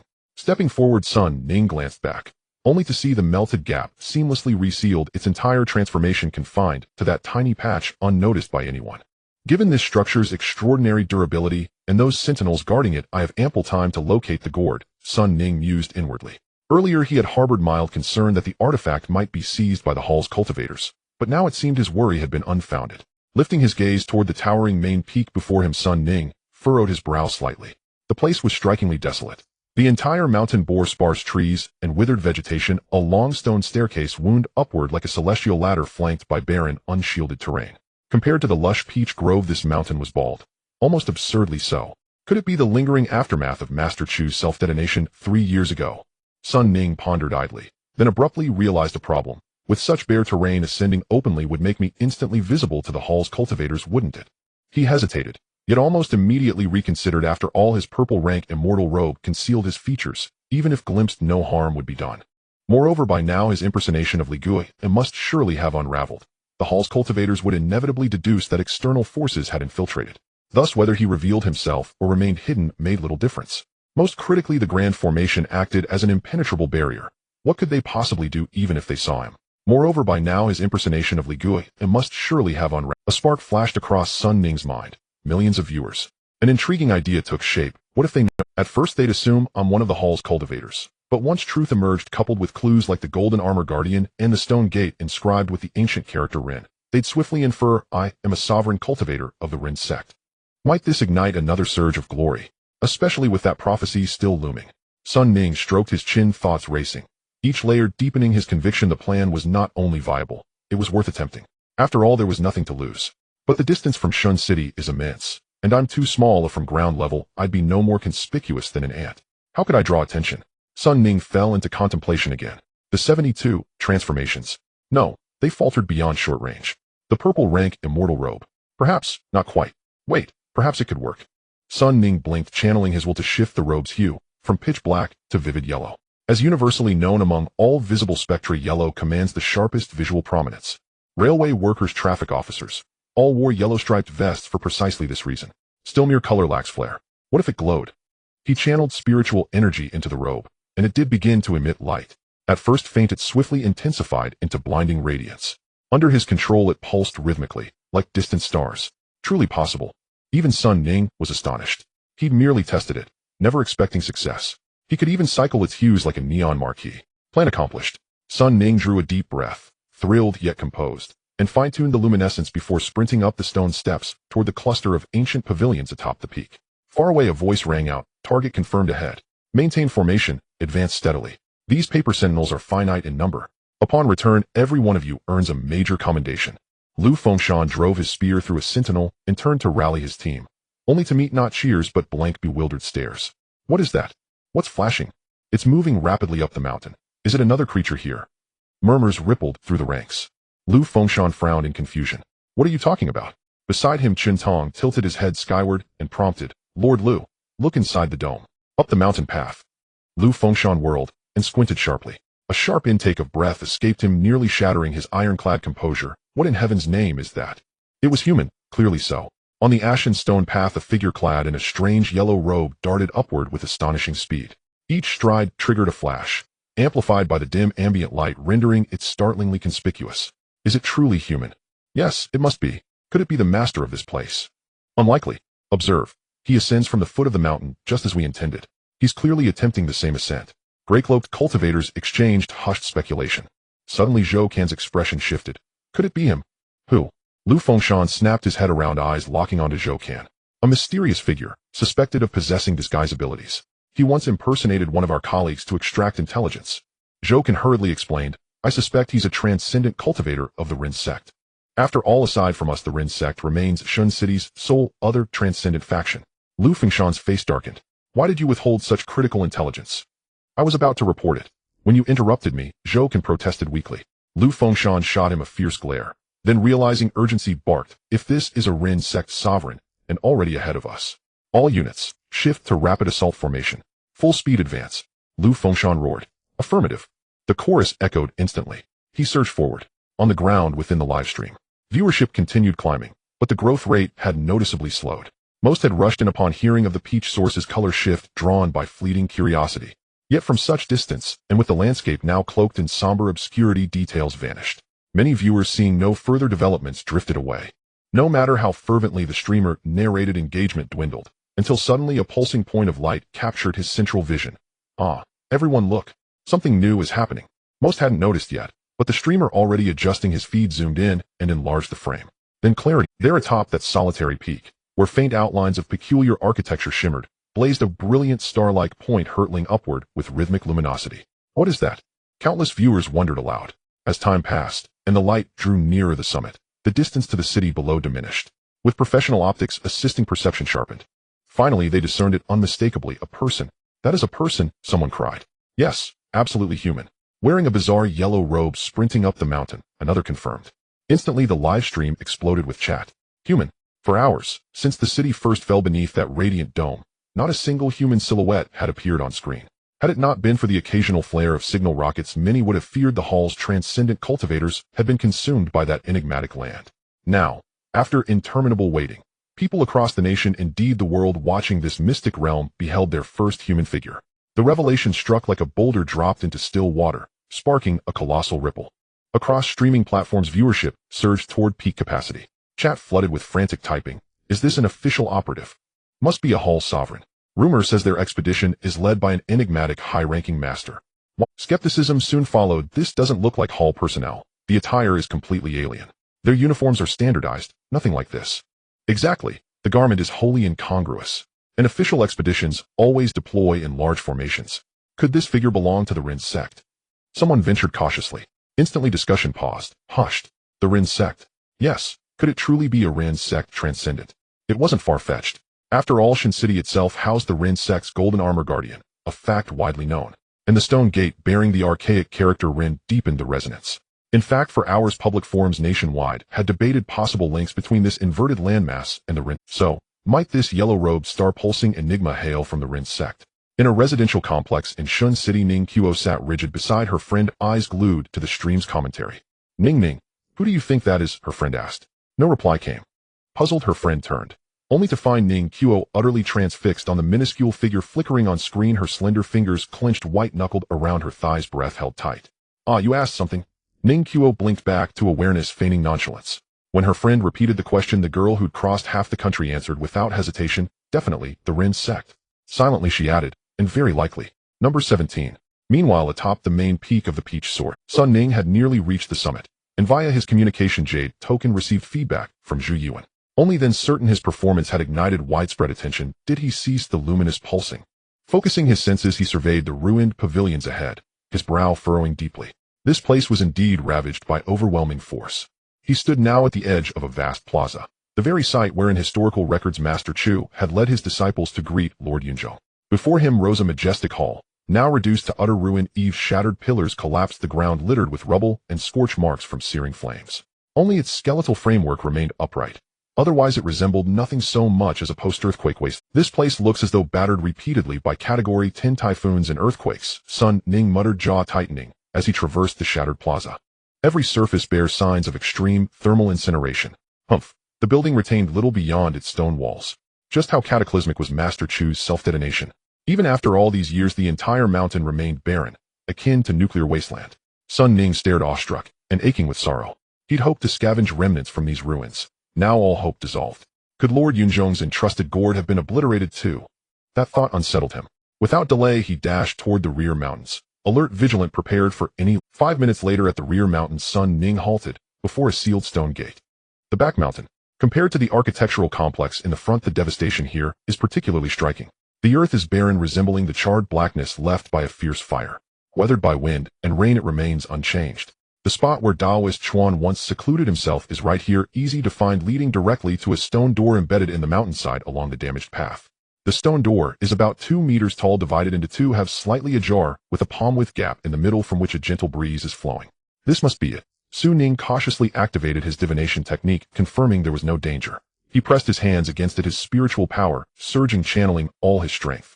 With a heavy grinding sound, the stone door was forcefully pushed open by Su Ning, revealing neither the narrow passage he had anticipated nor a vast, intricate internal structure.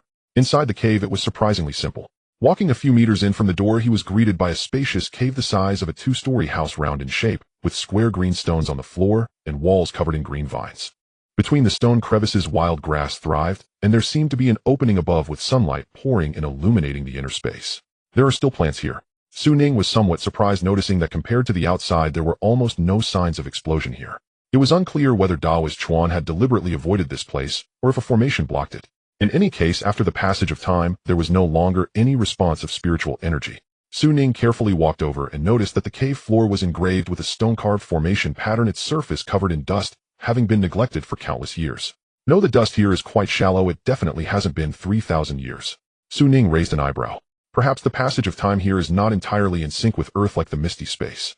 Such a small space, not forming an ecosystem, yet still able to persist for a long time, raises the question of where this paradise truly lies. It seems not like an independent small world. Su Ning pondered, glancing around, his gaze landing on a stone table in the center of the cave. Beside it on the table lay an object resembling a scroll, the only special item in the cave. Could this be left behind by Taoist Chuan? Su Ning approached, carefully picked it up, wiped away the dust, and found this item to be exquisite, measuring about 15 centimeters in length. With 2 pieces of white jade as its core, its shape resembled the imperial edict seen in television dramas. I rolled up. It was not made of fabric, but seemed to be crafted from some special material, remaining glossy, as new despite the passage of time. Su Ning hesitated for a moment, attempting to unfold it, but found it unyielding. After some thought, he carefully infused a slight amount of spiritual energy, and this time, there was finally a change. The entire scroll unfolded with a layer of faint light sweeping away the dust. As the scroll opened, Su Ning's pupils shrank slightly. Out on its paper surface, an ink-colored landscape. Within it, dense peach orchards appeared, shimmering like an electronic screen, and for a moment Su Ning seemed to see countless tiny figures flickering in and out. It was as if this painting was dynamic. Detecting the human inheritance landscape scroll, it was added to the inventory. How its functions could be analyzed. Suddenly, a system panel popped up with a line of prompts. Landscape scroll. Could it truly be an ancient treasure? Su Ning's eyes lit up. Being hidden away by Taoist Chuan, it surely wasn't something trivial. Moreover, the system even provided an analysis function, which was quite considerate. Without hesitation, Su Ning focused on it, tossing it into the inventory, and upon inspection, it displayed analyzing. It seems it will take some time. Su Ning was not in a hurry. This was completely an unexpected gain. Closing the panel, he began to search for the true target. Where is that gourd? Su Ning recalled that this item had caused Taoist Chuan to change color, but this cave was completely visible. Where could it be hidden? Could it be that the so-called precious item is that scroll, eh? Su Ning wondered, suddenly thinking of something. He abruptly raised his head, his pupils constricting. There, hanging from the cliff top of the cave, were dozens of green vines, and amidst them hung a massive light green gourd. At first glance, it was as tall as a person. Su Ning was dumbfounded, thinking that this size was off. Could it be that Taoist Chuan used some spell to plant that small gourd here? And then it grew larger. Pondering, Su Ning briefly considered, gritted his teeth, suddenly leaping up, grabbing a vine, and pulling it down vigorously. With a snap, the vine broke. The light green gourd landed with a thud, kicking up a cloud of dust. Su Ning marveled. This gourd was indeed large, but crucially, it doesn't look like a treasure at all. Su Ning was momentarily stunned. This item was so heavy. Logically, even if it was larger, it would only reach Su Ning's neck. With such a size, even if it were solid, Su Ning was momentarily stunned. This item was so heavy. Logically, even if it was larger, it would only reach Su Ning's neck. With such a size, even if it were solid steel, using his current body and circulating spiritual energy, moving it shouldn't be an issue. Yet no matter how much strength he exerted, the gourd remained utterly immovable. It truly is a treasure. Su Ning felt not fear but joy, but soon became troubled. So heavy, it definitely isn't an ordinary gourd. It likely hides a great secret, but I can't move it. Could it also require the infusion of spiritual energy? Su Ning recalled the landscape scroll and attempted to inject spiritual energy, but the released energy seemed to vanish into thin air, yielding no feedback. The system hasn't provided any prompts. Yun Zhongjuan said this item was entrusted to him by a friend, so it's not necessarily a human inheritance. But I can't take it at all. Su Ning felt a bit overwhelmed. Just then he heard a rumbling from outside and ran out to see the entire mountain protection barrier shaking. At the foot of the mountain, the exploration team was already attacking with hundreds of people desperately hammering the walls, causing Su Ning's eyelids to twitch. However, as he had estimated, this barrier couldn't possibly be broken in a short time. But I can't delay any longer. What else can I do? Su Ning returned to the cave, staring at the gourd in distress. Could I use mental communication? A divine sense imprint or something? But I don't have that ability. Or perhaps blood sacrifice. Su Ning paused and came up with an idea. Could blood sacrifice for recognition work? After a moment's hesitation, Su Ning tore a small opening in his purple silk fairy robe, then forming a blade with his fingers, he circulated spiritual energy to cut his palm, mixing blood with spiritual energy and pressing it against the gourd. Come to me. As he pressed down, the large gourd actually reacted. Its jade-like exterior emitted a gentle glow. Immediately the ground began to tremble slightly. Su Ning instinctively stepped back, then saw the blood on the gourd rapidly disappearing as if it had seeped into the interior. At the same time, he suddenly felt a mysterious connection with it in his heart. Shrink. With a single thought, this one-person high gourd truly emitted a plume of white smoke and shrank to the size of half a palm. Su Ning raised his hand to catch it, feeling as light as a feather. Has it worked? Is it really possible? Su Ning was stunned, but before he could feel delighted, his expression suddenly changed. The tremors in the cave not only did not cease, but intensified. Moreover, it spread outward, causing the entire mountain peak to tremble. The formation beneath his feet immediately appeared with countless cracks completely destroyed, and the surrounding cliffs shook violently, with dust falling as if it were about to collapse. In the distance, at the foot of the mountain, the exploration team members were attacking the formation barrier with all their might. Suddenly, everyone felt a disturbance from the main peak ahead, and soon even the ground beneath them began to shake. What happened? The mixed blood individuals stopped their actions, perplexed and confused. The barrier, suddenly someone exclaimed. Shentong, Zhou Kan, and others looked over to see that the enormous barrier which enveloped the entire mountain was shimmering and shaking, with spiderweb-like cracks appearing from the center. Crack! A mixed blood attempted to strike with a weapon, only to find that the barrier, which no one had managed to break despite their collective efforts, shattered like this. It shattered, transforming into countless pale golden fragments, disappearing in a breath. Look, the buildings on the mountain are collapsing. Someone shouted. The team seemed a bit flustered. Calm down. He'll go up the mountain to investigate. You all follow me. In the front of the crowd, the blood-soaked Lu Fengshan shouted sternly. Immediately, the blood aura swirling around him suddenly contracted. In one leap, he actually jumped nearly 100 meters. It was as if the scene of jumping between cities had reappeared, but this time the high-ranking mixed blood was unusually serious, his gaze sharp as a knife, the blood aura converging into indistinct wings, and amidst his movements a strange phoenix cry resounded. 1,000 meters away. Presented in the live broadcast camera, it looked like a red, burning flame moving toward the peak under the dark sky in an instant. This was the true speed of this Yama. Boom. Just as Lu Fengshan leaped onto the mountain's platform, the towering hall, which had endured the passage of time and fire, finally could not hold on and collapsed with a loud crash. Countless stones flew in all directions. Startled, Lu Fengshan hurriedly controlled the blood aura to form a shield in front of him. Looking around, he saw the entire platform disintegrating, the blue stone ground being ripped apart with cracks, as if something was about to break through the earth below. No, not as if. In the next moment, Lu Fengshan's pupils constricted. He saw that from the cracked earth beneath the collapsed hall, a strange divine light was leaking out. This pale golden light shone from the cracks like a blazing sun tearing through dark clouds. What kind of strange thing is that? Lu Fengshan shouted in horror, his long knife horizontal before him, leaping into the air, and then amidst the increasingly dazzling divine light, a turtle shell shape faintly emerged. Yes, a turtle shell. An ancient turtle shell the size of 2 or 3 stories buried beneath the hall. At this moment, the turtle shell that had been sealed for countless years broke through the earth, radiating brilliant immortal light upon emerging. In midair, Lu Fengshan's sunglasses fell with a snap, utterly astonished.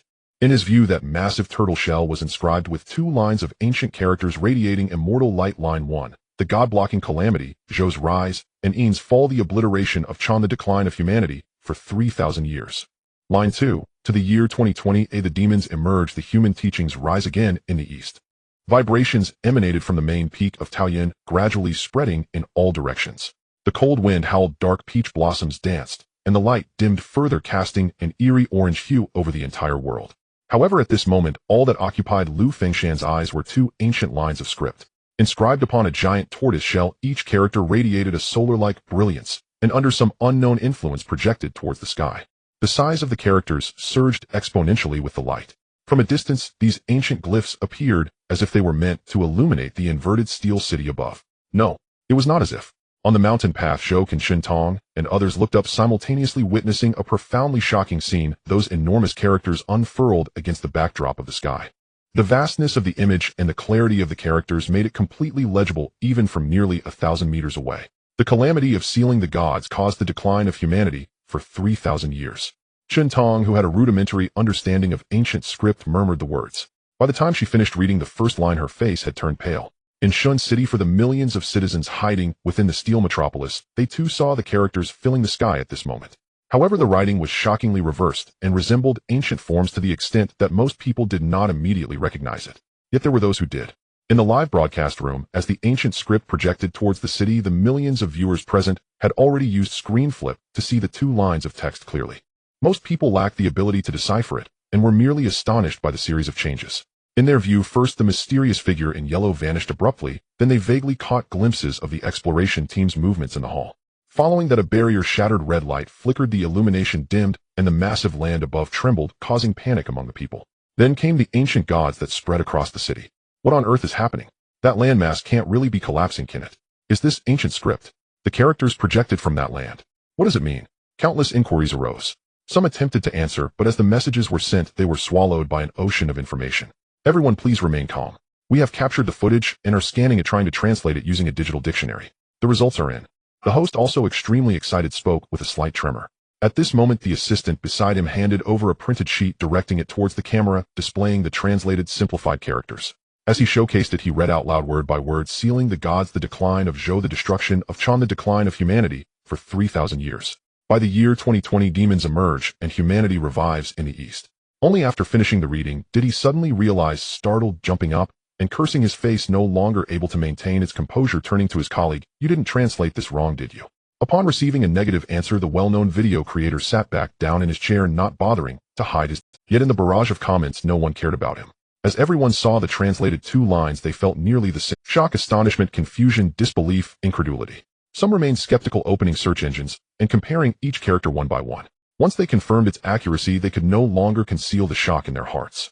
More people mechanically typed exclamation marks into the input box, as if this action alone could alleviate the. In an instant, the entire screen was filled with a dense array of symbols and expressions. People certainly understood what those 2 lines of text conveyed. Thanks to the remakes of film and television dramas, regardless of age or gender, they may not fully grasp it, but they had all heard the story of King Wu's destruction of the Shang and the war of sealing the gods. But they also understood that excavating these characters from this mysterious land meant something profound. What have I? Sealing the gods. Doesn't the first sentence describe the sealing of gods in historical mythology? So this landmass is indeed related to Earth. Could it be a historical record left by transcendent beings from ancient times? But why does it then state the decline of humanity for 3,000 years? Is it referring to the humanity we know? What does 3,000 years refer to? I just searched. According to current research, 3,000 years ago was around the time of King Wu's campaign against Zhou. But does that mean humanity existed back then? 3 teachings coexisting. I suddenly remembered a setting called the Primordial Era. What does the first sentence matter? The focus is on the second sentence. The year 2020, isn't that just last year? The year refers to the common era, and does the emergence of demons refer to the monster invasions worldwide over the past year? That seems likely. The last sentence, the revival of humanity, is even clearer. Coupled with the recent golden and silver protectors, I suddenly had a bold thought. Could this be a prophecy left 3,000 years ago? Otherwise it makes no sense. It couldn't possibly be left by modern people, right? This place is definitely related to humanity. Perhaps its emergence is orchestrated by humanity behind the scenes. In the discussion forum, someone had already reacted, beginning to debate and speculate. Related comments gained a lot of agreement. After all, this logical deduction was quite clear, but similarly it attracted a massive amount of skepticism, a prophecy from 3,000 years ago. How could that be possible? Leaving aside other factors, just the buildings depicted in the footage, though not specific, are far more advanced than those from the Shang dynasty. And the characters. What was used in the Shang dynasty? This is completely unexplainable. Haha, are you talking to me about history? Was there sealing of gods in history? Was there land and forests floating in the sky? Was there technology to project characters across the sky? This divine path is almost emerging, and you still want to discuss history with me. I'm starting to doubt that perhaps much of the history we are familiar with, especially those concerning the Zhou dynasty and earlier, contains a lot of unknowns. Some people also countered. In an instant, both sides argued furiously. Suddenly someone said, if this place really is the stronghold of humanity, then that one in the yellow robe is probably a powerful figure of humanity. People were stunned, suddenly awakening. They all stopped arguing and looked back at the screen. Yes, if a powerful figure of humanity is indeed present, then what will they do next? Ning. My God. Did you see that? Did you see that? A prophecy. Humanity really exists. And it prophesied our situation 3,000 years ago. In a certain apartment, a girl still in her pajamas was extremely excited, tightly gripping her friend's arm, shaking it violently, while her eyes remained glued to the computer screen, seemingly unwilling to miss any moment.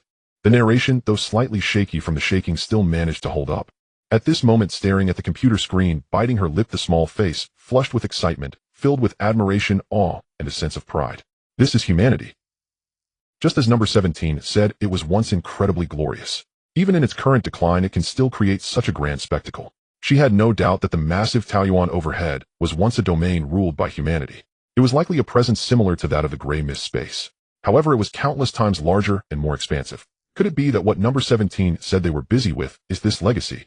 Ning Qiu's thoughts surged, restlessly pondering. Perhaps they have been preparing for a long time as part of a revival. Otherwise, it cannot be explained why they chose to first appear here in such a vast world. Perhaps it's for this legacy. If this prophecy is true, then their decision to emerge from hiding now is in accordance with the ancient rules. In an instant, Ning Qiu's desire to join humanity surged intensely. In a rental unit, Zhu Yiwen faced the balcony, gripping the jade talisman in his right hand, looking up at the characters that obscured the sun, his face filled with emotion. Though he had joined the organization for 3 days, he still lacked adequate understanding of the mysterious humanity behind Su Ning. He was even more unaware of the splendor described by Su Ning from ancient times. Only now, when he saw the characters filling the sky with his own eyes, did he truly understand the meaning of glory and radiance. Is this what humanity once was? Is this the ancient mysterious organization I joined? Zhu Yiwen murmured, his grip on the jade talisman tightening, turning pale from the force. Suddenly, the jade talisman vibrated slightly. Zhu Yiwen picked it up and saw a line of text appear above, prepare for support. Then the words faded away, and on the jade talisman, Zhu Yiwen saw a coordinate light point representing Su Ning rapidly approaching himself. Taoyuan. The vibrations continued. In a certain mountain forest, Su Ning, clad in a yellow robe, sped along like a shooting star. Behind him, the main peak grew distant. In front of him was a river flowing upstream, leading to a higher mountainous area. Here there were no peach blossom groves, and thus no traces of the paper guardians. Su Ning, without any hesitation, propelled his spiritual energy at full force, moving extremely quickly. As the initiator, he had decisively fled the moment the tortoise shell emerged. It wasn't that he feared a mere tortoise shell, mainly he had caught sight of Lu Fengshan's figure. He still held a considerable amount of caution towards this Yama of the Hall, a high-level hybrid. He did not want to make contact with him so early. Yet just as he climbed onto a high point and turned to look back, he saw a fiery, blood-like figure rapidly pursuing him across the desolate land behind. Su Ning's pupils constricted. Then he heard a roar. Where do you think you're going? The sky was dark, and the modern city in the high altitude cast a sense of oppression over the land. On the vibrating and torn earth, a flickering red firefly darted like a star, racing along the gradually rising terrain. Before long, it climbed a dark and rugged peak. Ahead, a figure clad in yellow was also racing, heading towards the summit of this mountain, which towered higher than the main peak of Taoyuan. From a bird's-eye view, the yellow and red figures appeared to be playing out a chase scene, but upon closer inspection, it became evident that the distance between them was steadily closing. The one surnamed Lu is chasing so fast. Su Ning sprinted with all his might, occasionally turning to glance behind, his expression growing increasingly grim. He clearly had the advantage of time, having run so far ahead, yet he never expected to be targeted by this big shot. Moreover, if we set aside the surroundings, Su Ning was clearly at a disadvantage in terms of speed. What kind of ability is this? Teleportation. Acceleration. Su Ning felt a headache coming on. He hadn't learned any escape techniques, yet he had nothing like the earthly escape technique, relying solely on his spiritual energy. Compared to an ordinary half-blood, he was significantly stronger, but when faced with someone skilled in abilities, he was at a loss. At this speed, if I don't reach the mountain peak soon, I will be caught. Su Ning's heart sank. On the desolate ridge Lu Fengshan, enveloped in blood energy, also felt a surge of anxiety. The closer he got to his target, the heavier the pressure felt. From discovering the tortoise shell markings to tracking the yellow-clad figure, his emotions had fluctuated like a roller coaster. By now he was almost certain that the person ahead came from Rinjiao. He had found clues about his target, but this did not bring him joy.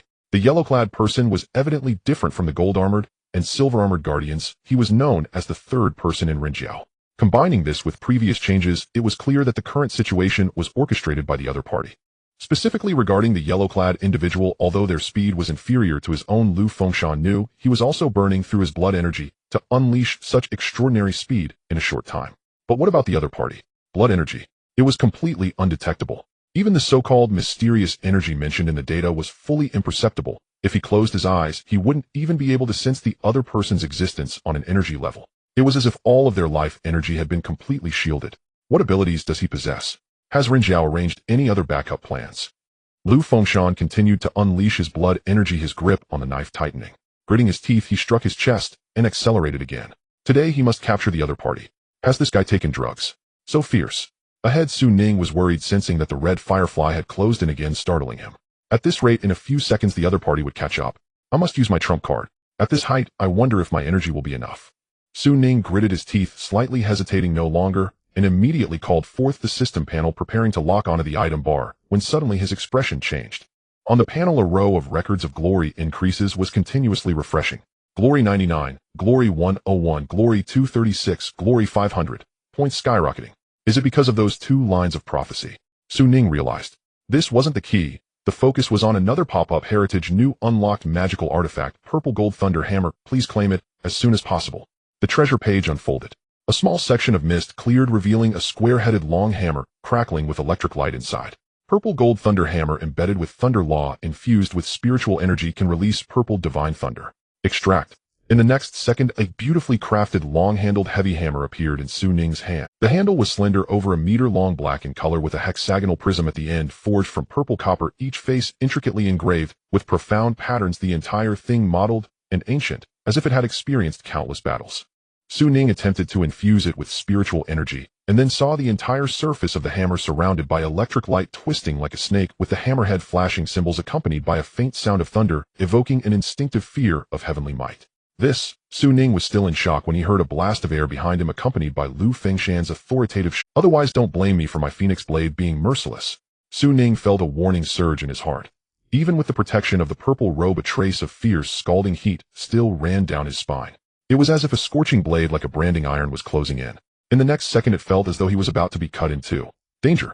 With no time for thought, Ning, driven by instinct, forced himself to accelerate, leaping to create a small distance in midair, turning around, raising the purple gold thunder hammer high.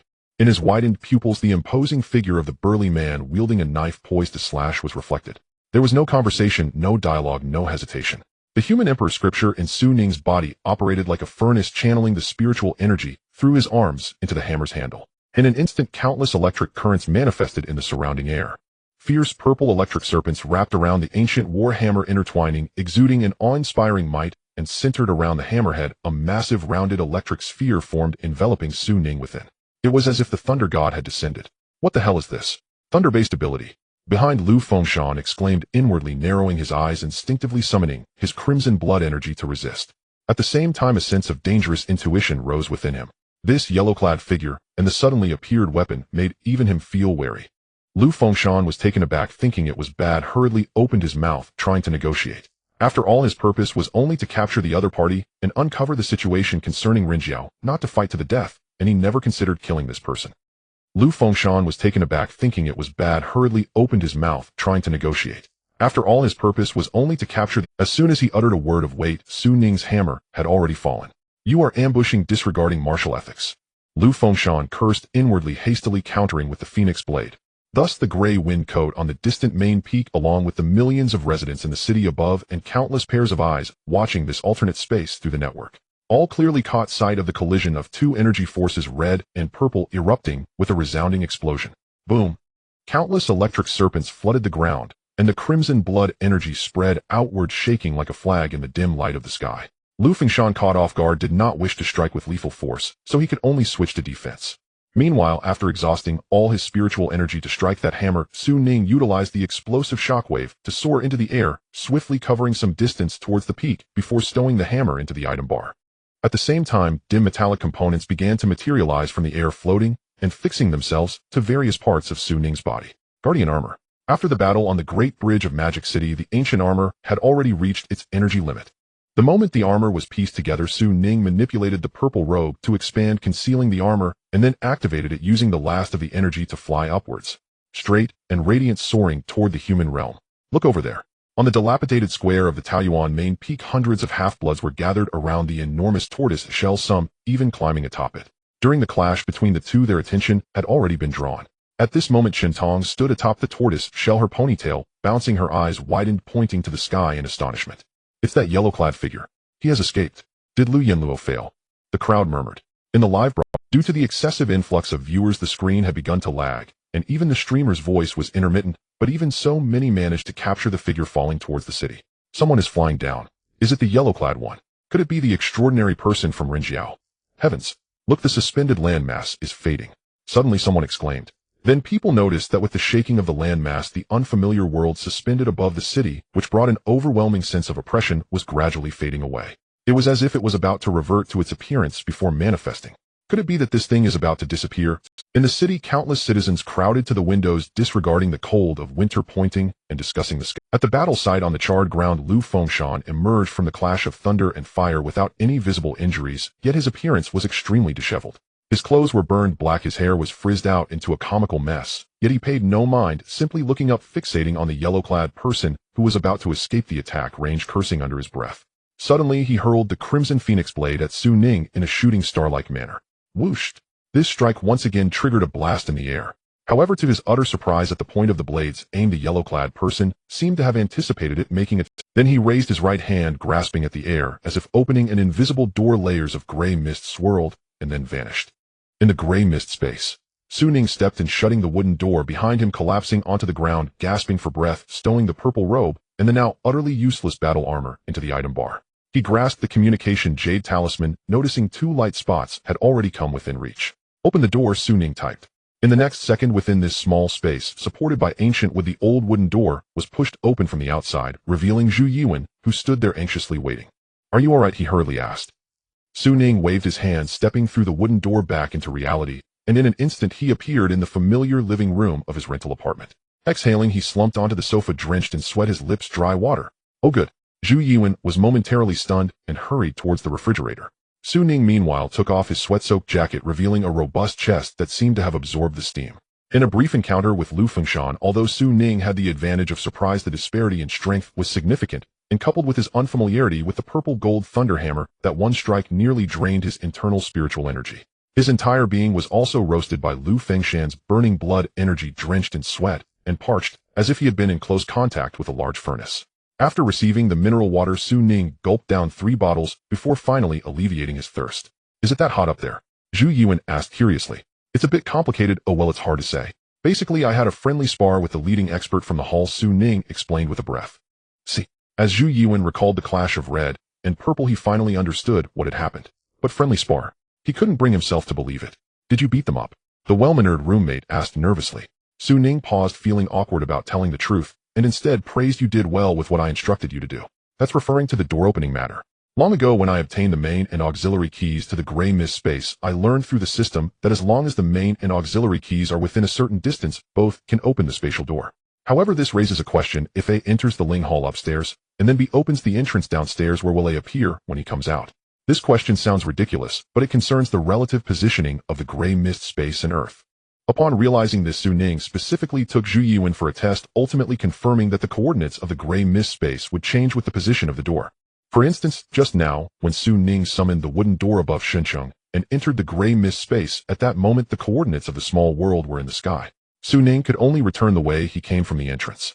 However, as long as he did not exit and let Zhu Yiwen open the wooden door in the living room, the coordinates of the small world would shift to the living room, achieving a teleportation effect. Of course, this operation has distance limitations. If the two are too far apart, it won't work, which is why Su Ning made special arrangements. Utilizing the jade talisman for positioning, he specifically went to the mountaintop, the closest point to the ground. Then, using the battle armor to fly, he continued to close the distance until he was near enough, and then used the gray mist space to teleport back to his room. This completely avoided the possibility of being tracked.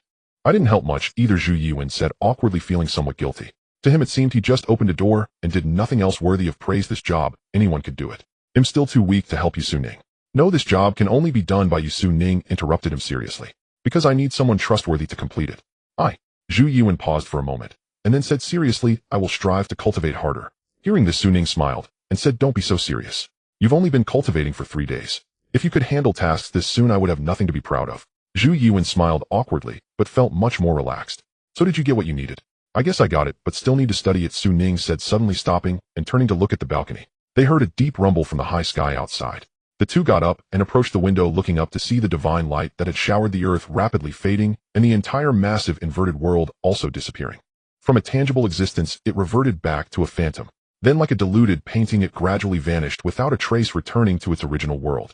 Inside the city, countless residents witnessed its disappearance, not to mention the people across the world who were paying attention to this event in the online realm. It's disappearing, Ning Qiu said to his friend as they stood by the window in a high-end community, sighing softly. Yes, it's disappearing. In the live broadcast room, the screen was filled with a dense mass of question marks. Then suddenly, whether due to a server crash or some other reason, the room abruptly disconnected. The last scene left behind was of a group of people falling near the main peak. In a certain part of the city, a mysterious woman dressed in exquisite hanfu, holding an oiled paper umbrella, quietly gazed at the sky. Beneath her feet lay unmelted remnants of snow. The umbrella tilted and peach blossoms fell, revealing her face, which was strikingly out of place.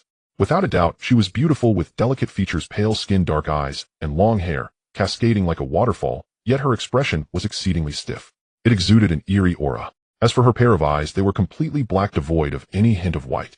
No, it wasn't just the absence of white. In fact, even her body was not truly existent, but rather semi-phantasmal. Upon closer inspection, it seemed as if mist flowed among her. Is she one of the human resistance groups from ancient memories, still clinging to life until now and stirring up? She murmured, looking again at the Hal fair, those clad in gray cloaks atop tortoise shells, her gaze filled with disdain. The familiar scent of the ancient demon race, though diluted countless times, is still utterly repulsive. Never mind, I'll deal with you later. As for now.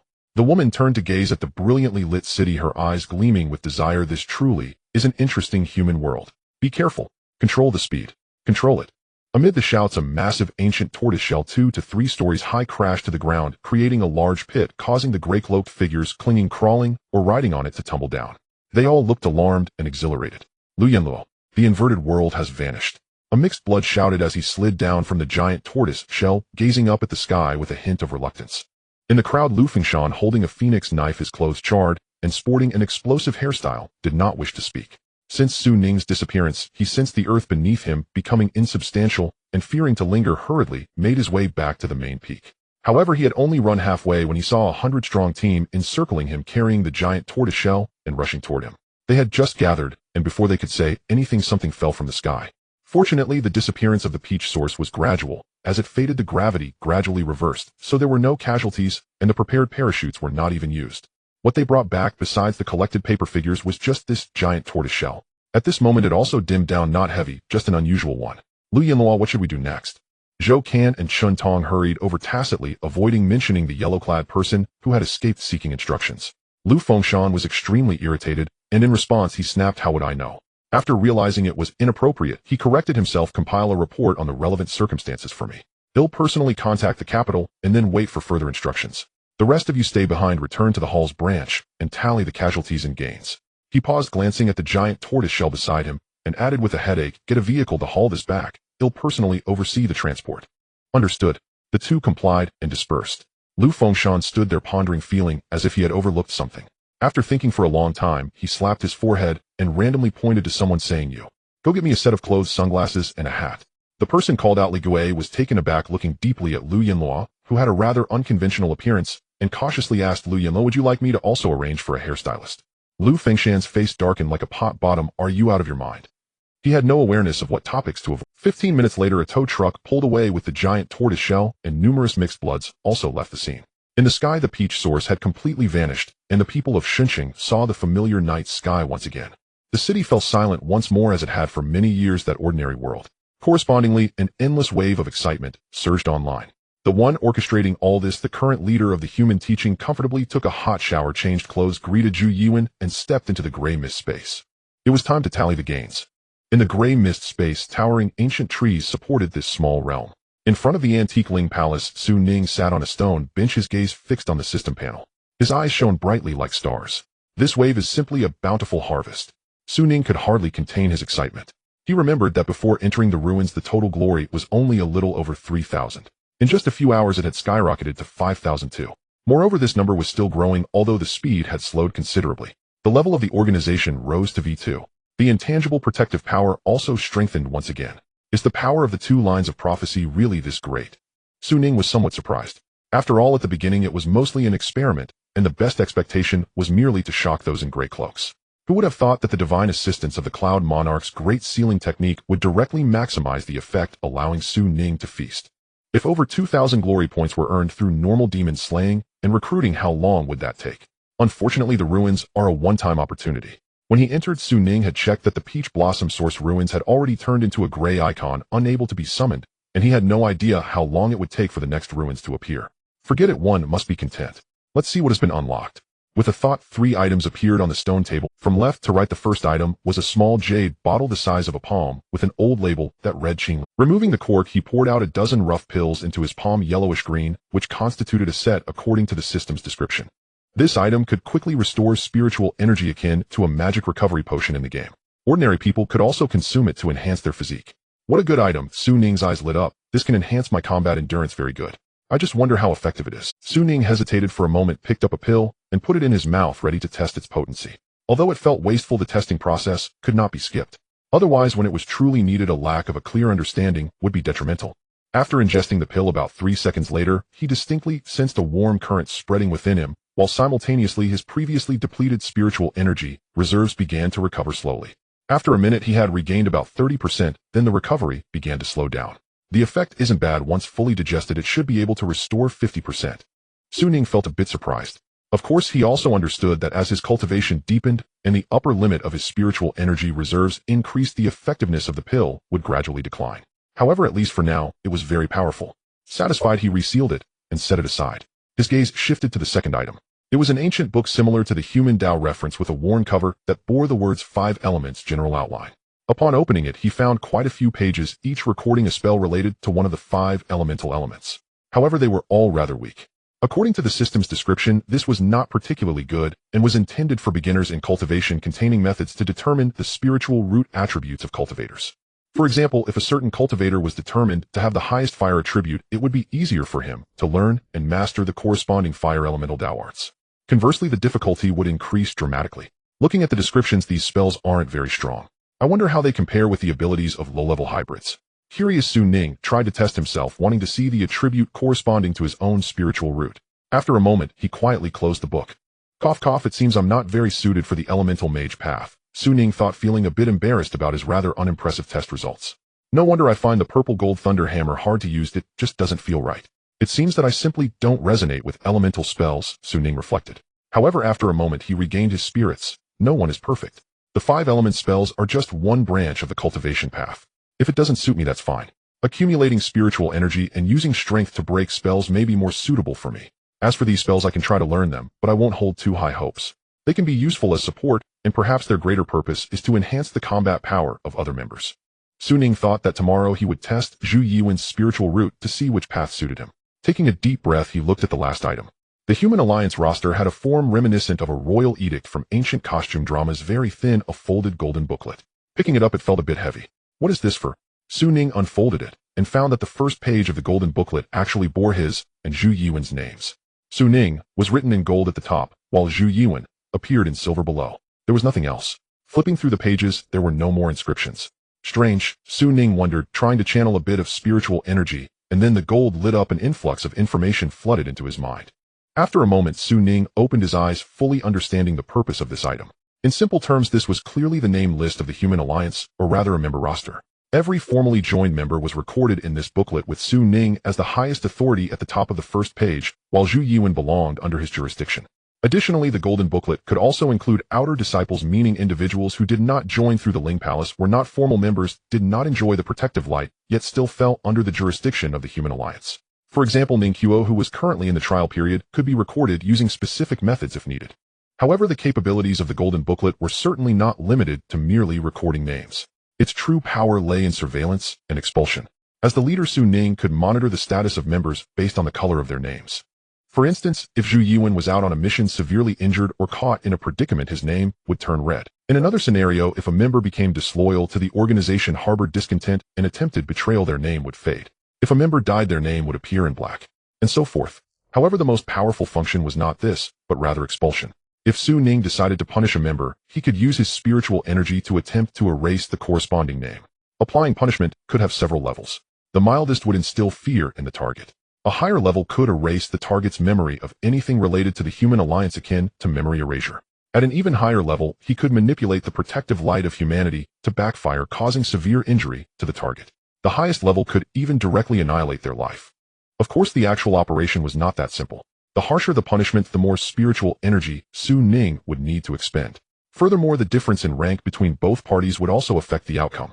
If the target's cultivation was not far from Su Ning's, then let alone annihilation, even serious injury would be quite difficult. While this is essentially a death ledger, a death note, Su Ning gasped, his eyes filled with a hint of horror. It was simply too ruthless. It vividly displayed the hierarchy within the ancient human alliance. As long as Su Ning maintained his cultivation advantage, he would hardly need to worry about members rebelling, and he possessed the power of life and death.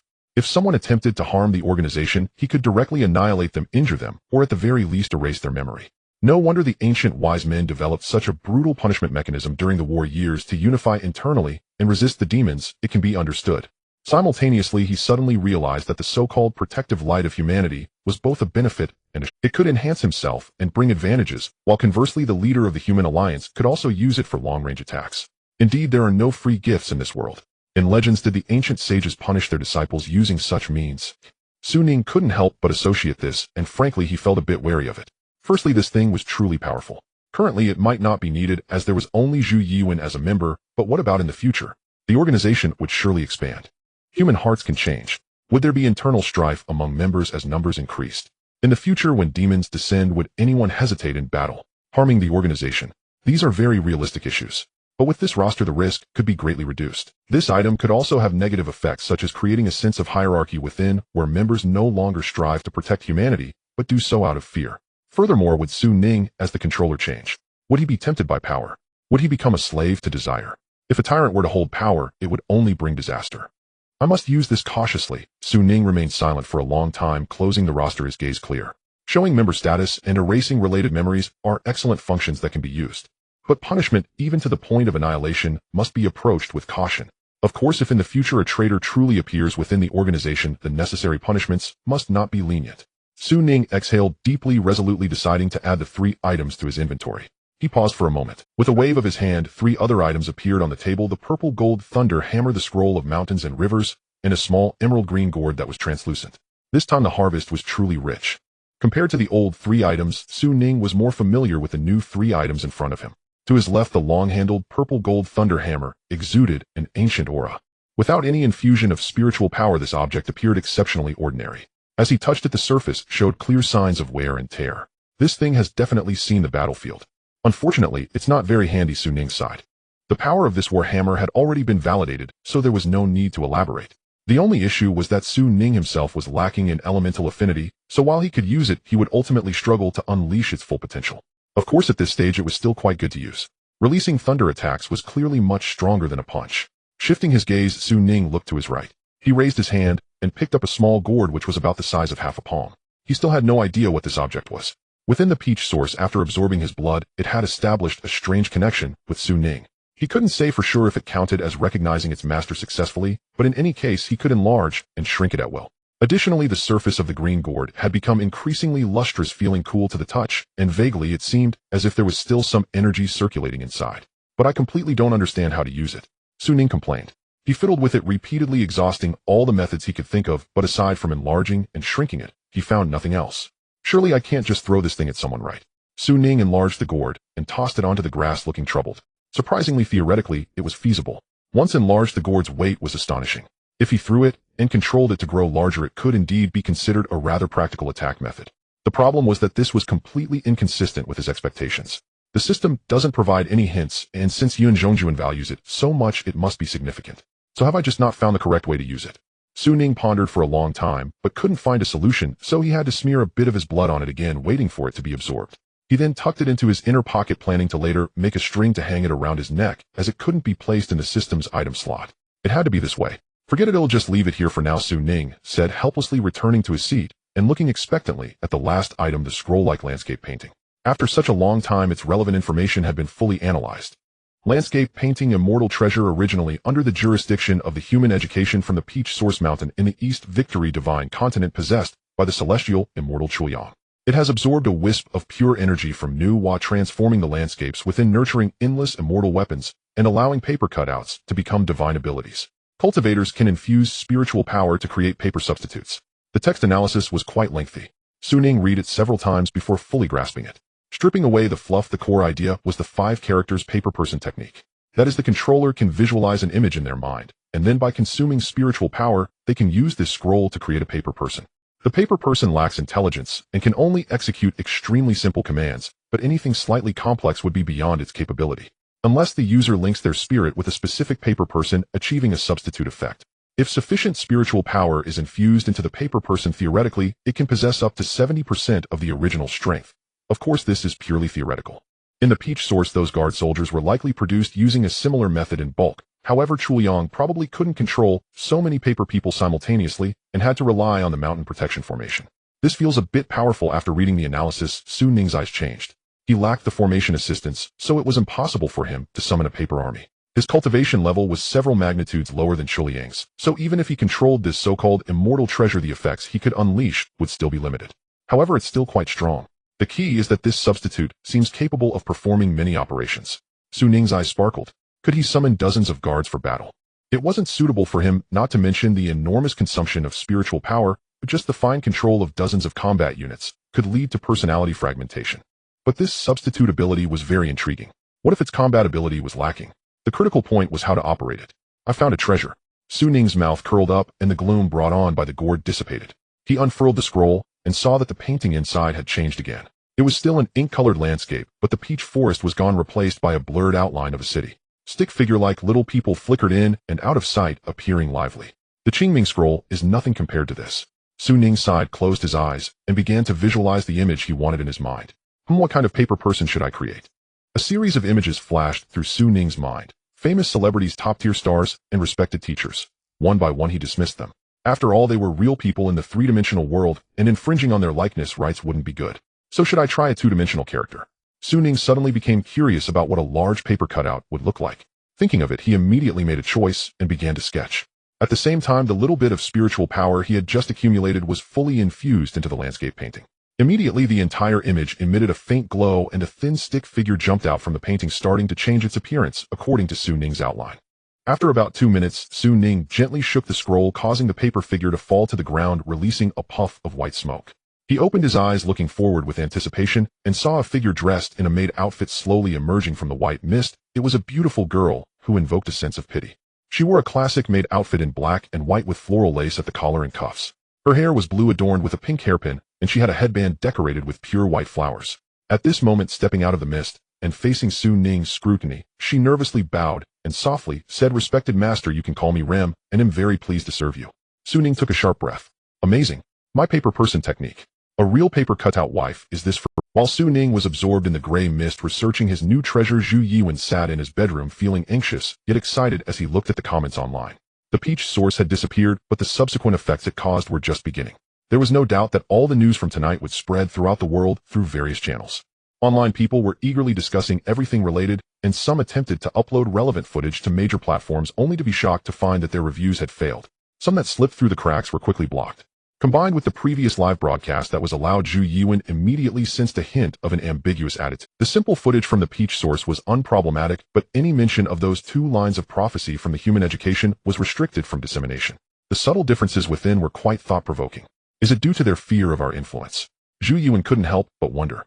In fact, he had previously asked Su Ning, curious about why the organization was being so high-profile. Su Ning's answer was that in the face of a calamity, being low-profile might reduce risks, but it was equivalent to losing influence. Just like in history, during any crisis people yearn for the emergence of heroes, and in this world there has never been a low-profile hero. Heroes must shine brightly. Zhu Yiwen felt this was a very powerful answer. Yet amidst the excitement, the invisible pressure on his shoulders also grew heavier. After turning off his phone, the unemployed youth sitting cross-legged on the bed was dazed for a while, set an alarm, and continued his cultivation. A night without incident. The next day, when Zhu Yuan was awakened by the alarm, he felt groggy as he pushed the door into the bathroom. Just as he was about to pull the sliding door shut, he suddenly froze. He sensed that something was off. A hasty glance revealed that there seemed to be several figures in the room. Zhu Yuan instantly became alert, shaking off his drowsiness, and turned sharply to walk outside, only to widen his eyes, as if petrified. He saw that the empty room was suddenly filled with several girls. On the living room sofa sat a girl with light brown hair, a delicate face, dressed in a white shirt, red bow tie, dark red short skirt, and black knee-high socks, wearing a large orange hamster cloak, mechanically munching on potato chips. She stared blankly at a large wooden box on the floor. The box was open, and inside sat another girl with shoulder-length black hair, a dark robe, and a pink kimono skirt underneath, wearing a wide red and white checkered belt. On her head was tied a pink object resembling a bow, and she held a piece of bamboo in her mouth, peering over the edge of the box, looking left and right. Beside the balcony, a short girl with brown short hair, wearing a dark knitted jacket, was holding a cup of coffee in deep thought. Sensing his gaze, she turned her head and scrutinized him with calm eyes. "Is that my Sakurajima, Nezuko, and AI Hybra?" Zhu Yuan exclaimed, instinctively taking a step back. His gaze shifted towards the kitchen.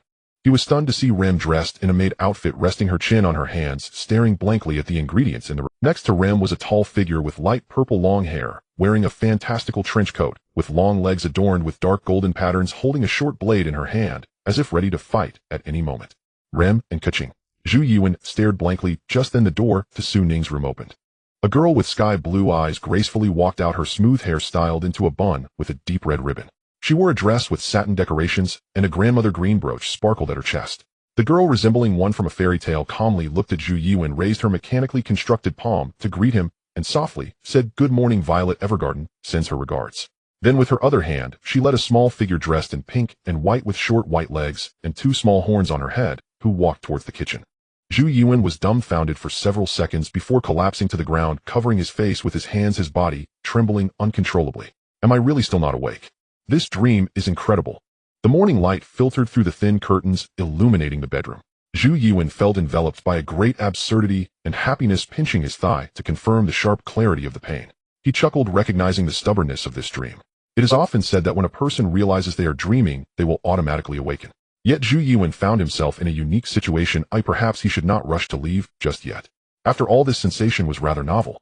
Just as Zhu Yuan was pondering, he suddenly heard footsteps approaching. He raised his head to see a pair of brown thigh-high leather boots. A girl who called herself Violet stood with her arms crossed, and a smile gazing at him, asking, "Do you know who I am?" Zhu Yuan obediently shook his head. "I don't know." "Hee, then let me introduce myself today," Violet replied with a cold smile. Zhu Yuan exclaimed, "Huh?" In the next moment, his eyes widened in shock.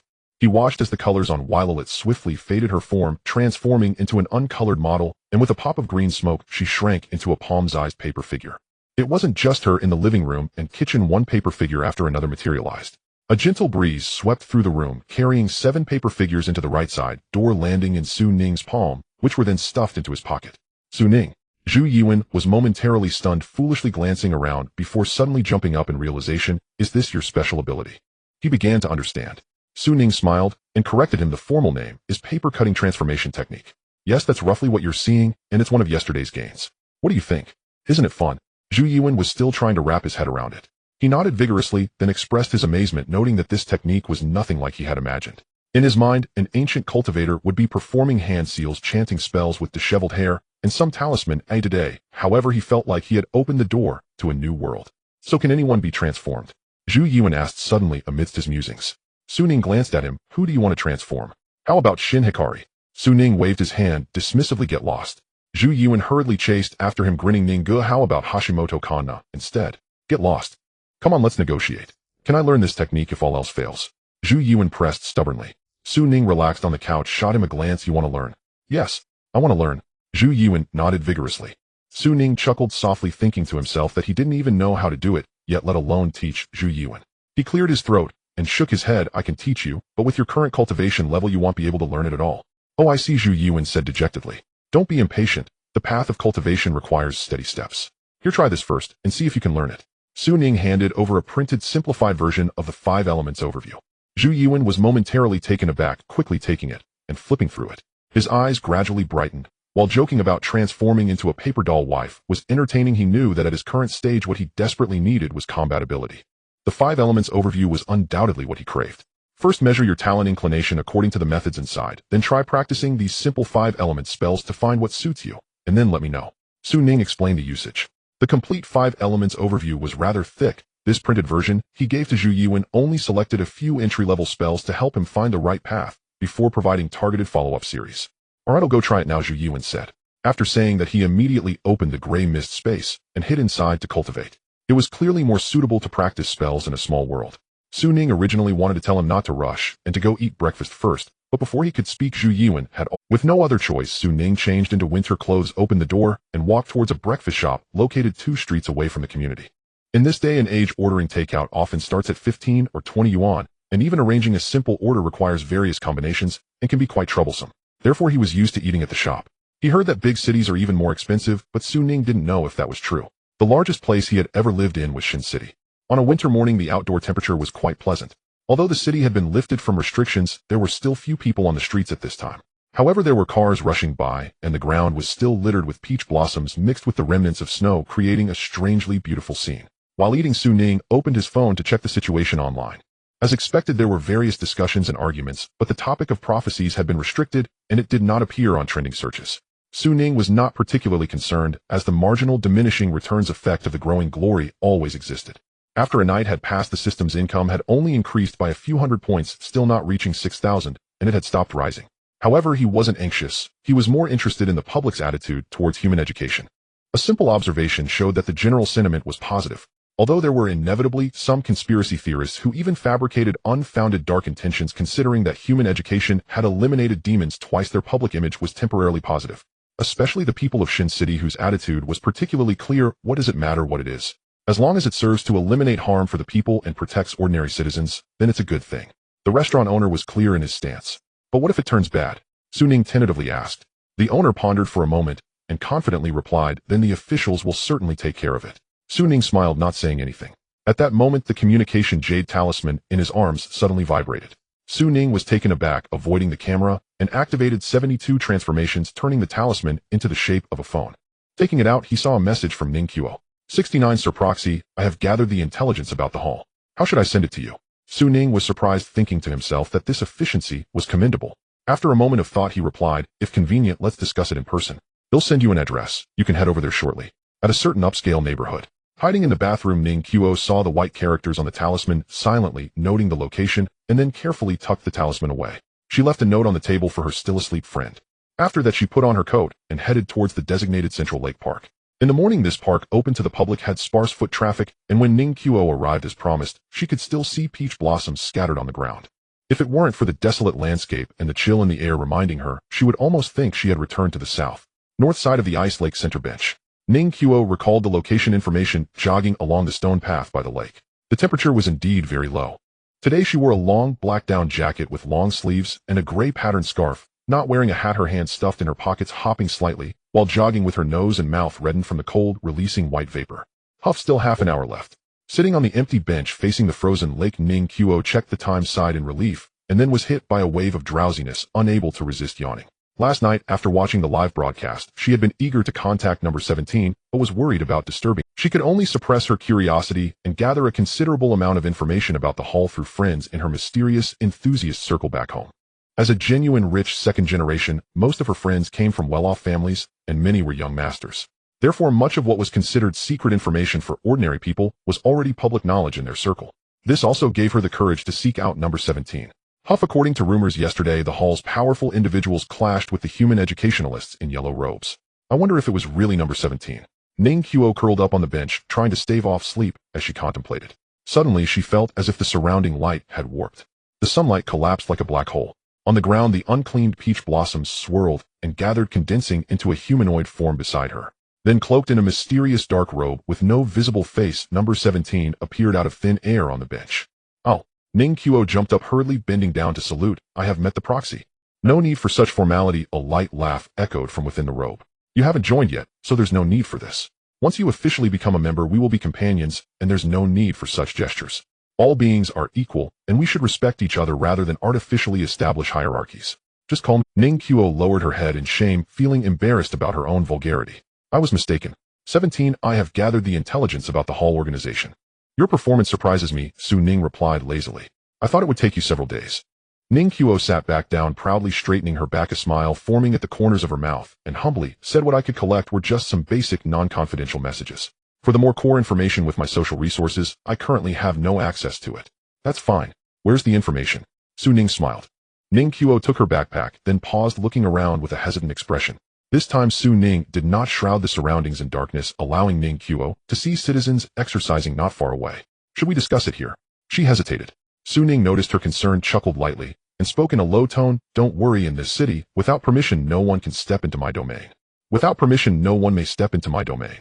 In the winter park, upon hearing these words from Shun Su Ning, Ning Qiu opened her mouth, her small face flushed from the cold, her eyes shining with extraordinary brightness. So domineering. In Ning Qiu's perception, number 17 had always given her an air of mystery and gentleness, yet now he displayed a side of dominance and confidence. Moreover, upon reflection, his words carried profound meaning. After all, at this moment the city was gathered with elites from various cities of the Hall, and a high-grade hybrid was stationed there. Yet, number 17 spoke thus. Could it be that even the Lu Yanluo from the records was of no? Ning Qiu found it hard to believe, but soon a thought crossed her mind. If the one who had clashed with Lu Yanluo yesterday was indeed the executor before her, then escaping from the Hall's 100-strong team with ease, even causing Lu Yanluo a minor loss. If that were the case, then his words were perfectly reasonable. That yellow-robed figure on the inverted continent yesterday. She couldn't help but ask. Su Ning smiled faintly as if seeing through her thoughts. It was me. It was him. Indeed it was him. Ning Qiu clenched the bag in her arms tightly, not hiding her excitement. I heard that the Hall's leader Lu Fengshen fought with you. Su Ning replied calmly, yes. Pausing, a sigh emanated from beneath the hood that obscured his face, as if reminiscing or appraising, though it was but a brief spar, that Lu Yanluo's strength was indeed remarkable. Ning Qiu held her breath, her gaze towards Su Ning growing more reverent. She knew from her inquiries that Lu Fengshen ranked among the top in the Hall, and such a powerful transcendent being was merely remarkable, in the executor's words. If the executor was like this, how formidable must the mysterious leader within the human teaching, that cult leader, be? Ahem, well, let's talk business. Su Ning, seeing the girl a bit dazed, thought, enough is enough, and shifted the top. Oh, yes. Ning Qiu snapped to attention, suppressing her curiosity, and took a stack of documents from her backpack, handing them over, explaining, these are some semi-public information I gathered from the circles, which I've organized into several sections. Su Ning leafed through them casually, saying specifically, was this a request for her to elaborate? A test of her detailed knowledge and eloquence? Ning Qiu instinctively analyzed it with an interview mindset, straightening her chest, and said, let's start with their organizational structure. The whole organization was established earlier than online rumors suggest. Its core base is in the capital, an underground facility called the Crimson Well. That is not only the Hall's central headquarters, but also the nation's research center for the paranormal domain. And in various cities across the country, there are branches of the Hall, differing only in scale. First-tier cities all have Yanluo-level powerhouses stationed there. Generally within the Hall, strength matches rank Yanluo are mostly high-grade hybrids, heads of large cities are mid-grade, and below that low-grade. Su Ning had known this information before, and it aligned with Ning Qiu's description. The grading of hybrids is based on the concentration of special bloodlines within them with a set of data standards. The general production process is that the authorities first test the blood of applicants, selecting those suitable to become hybrids. Then they are inoculated with an agent called blood medium. Different people have varying physiques, potentials, and acceptance levels of the blood medium, while the quality, type, and model of the blood medium also differ. Some can directly receive high-quality blood medium, while others cannot. Their bodies cannot withstand it, and must undergo rounds of inoculation and strengthening. Thus, the number of inoculations varies among different grades of hybrids. Those with high potential might reach mid-grade after just 2 or 3 inoculations. Those with low potential might need 5 or 6, or even 7 or 8 to advance. There's a detailed process managed by dedicated personnel. After successfully adapting to the blood medium, these individuals have their physiques enhanced and awaken various bloodline abilities. At the same time, they gain resistance to demons. Ning Qiu spoke at length in one breath. During this time, Su Ning did not interrupt, listening earnestly while consulting the materials. When she finished, he spoke, so what exactly is the blood medium? Ning Qiu, thinking the executor was testing her, quickly replied, there are many theories externally with various versions. Some even speculate that the bloodlines originate from captured or slain demons. However, a more credible version is that they are suspected to originate from some ancient creatures. Ancient creatures? Like what? Su Ning raised an eyebrow. Ning Qiu hesitated for a moment before saying in an uncertain tone, like dragons. Dragons? Su Ning's heart stirred. Ning Qiu continued. It's said that the Crimson Well base in the capital may possess the corpse of an ancient dragon. There's no evidence for this. It's just a rumor within small circles. It's claimed that most blood mediums today are dragon blood processed through extraction, dilution, and neutralization into injectable drugs for humans. I don't know the specifics. It's just a theory. Beside her, Su Ning's mind wavered. This was indeed surprising news. Did mythical creatures like dragons truly exist? And with corpses left behind? It was too incredible. But then considering that the mythological canonization of the gods existed, the existence of ancient dragons seemed not so surprising, huh? Ning Qiu also wore a skeptical expression. Many people question this theory, but I think it might be true. When I was abroad, I heard similar news from the Doomsday Salvation Society. It said that many major countries possess similar things. Currently, most official transcendents in various countries are created this way. For instance, in neighboring Fusang, their official transcendents are called ghouls. As she spoke, her small face wrapped in a large scarf looked curiously at Su Ning, hoping to get confirmation from him. In Ning Qiu's view, the human teaching must hold a lot of high-level information. She thought most of her own information was likely worthless, at most some recent news that might be useful. Collecting data was more of a test for herself. Unfortunately, the executor's hood was shrouded in darkness, showing no reaction. Continue, Su Ning. All right. Ning Qiu withdrew her gaze with some disappointment. Based on what I've learned, the production of hybrids was previously in a trial phase. Over the past year, it has been continuously optimized, and now a relatively stable and safe advancement mechanism has been established. Coupled with the intensifying demon invasion, it has been opened to the public, with youth training camps established to expand the number of hybrids. At the same time, the Crimson Well is also conducting more research simultaneously, such as weapons developed against demons, studies on bloodline abilities, and the most cutting-edge deciphering information within demons. Deciphering? Su Ning asked back. Yes, Ning Qiu said, not fully understanding this either. Roughly starting from grade 2 demons, they themselves cause mental contamination to nearby life forms. Ordinary people upon approaching hear mysterious whispers and have chaotic information forcibly injected into their minds. It said that the Crimson Well dissected demon corpses and found mysterious patterns on their bones, especially the skulls, which is the source of the mental contamination. Ordinary people cannot comprehend it, but hybrids can glean fragments of information from it. Most of it is chaotic, but there's a small chance of deciphering valuable information. Some speculate that it could reveal the origins of demons. Is that so? Su Ning's eyes flickered, feeling that this trip had been highly rewarding. Though the information might contain errors, it was likely largely correct. And the content was astonishing. The Hall's system, the hybrid advancement mechanism, the Crimson, while the demon grading, the decipherable mental contamination, and the origin of the blood medium. How much information does the nation actually hold? How far has demon research progressed? Su Ning thought, feeling a sense of urgency. No, I must try to delve deeper. The Crimson Well is still untouchable for now, but demon deciphering seems like an opportunity. Those monsters actually contained readable information within them. What was it? Did it include the human teaching? Well, it's possible. After all, from known information, the human teaching had fought demons 3,000 years ago, or even earlier. To defeat an enemy, one must understand the enemy. Su Ning felt that the upcoming youth training camp was an opportunity. Enrolling is out of the question, but if I could sneak in and audit, that would be good. Previously, this idea lacked feasibility. For one, just getting past Lu Fengshen would be difficult. But what if he used the paper effigy substitute? Would it work? Su Ning felt he needed to go back and plan. With that thought, he quickened his pace, caught a bus by the roadside, found a seat by the window, and sat down, lost in his own thoughts. However, shortly after the bus started, Su Ning suddenly had a premonition. Activating his aura vision, he looked up and out the window, a puzzled expression on his face. Everything seems normal. But what was that sudden palpitation just now? On the winter street. Inside another bus that had just passed Su Ning's, a woman with pale skin dressed in resplendent hanfu, and with an oil paper umbrella beside her, sat quietly. Her gaze was fixed out the window. In her pitch-black eyes, unlike those of a human, a cold light flickered. A Qi practitioner, she murmured, her tone devoid of emotion. Yet the surrounding passengers seemed oblivious to her existence, as if they couldn't see her at all.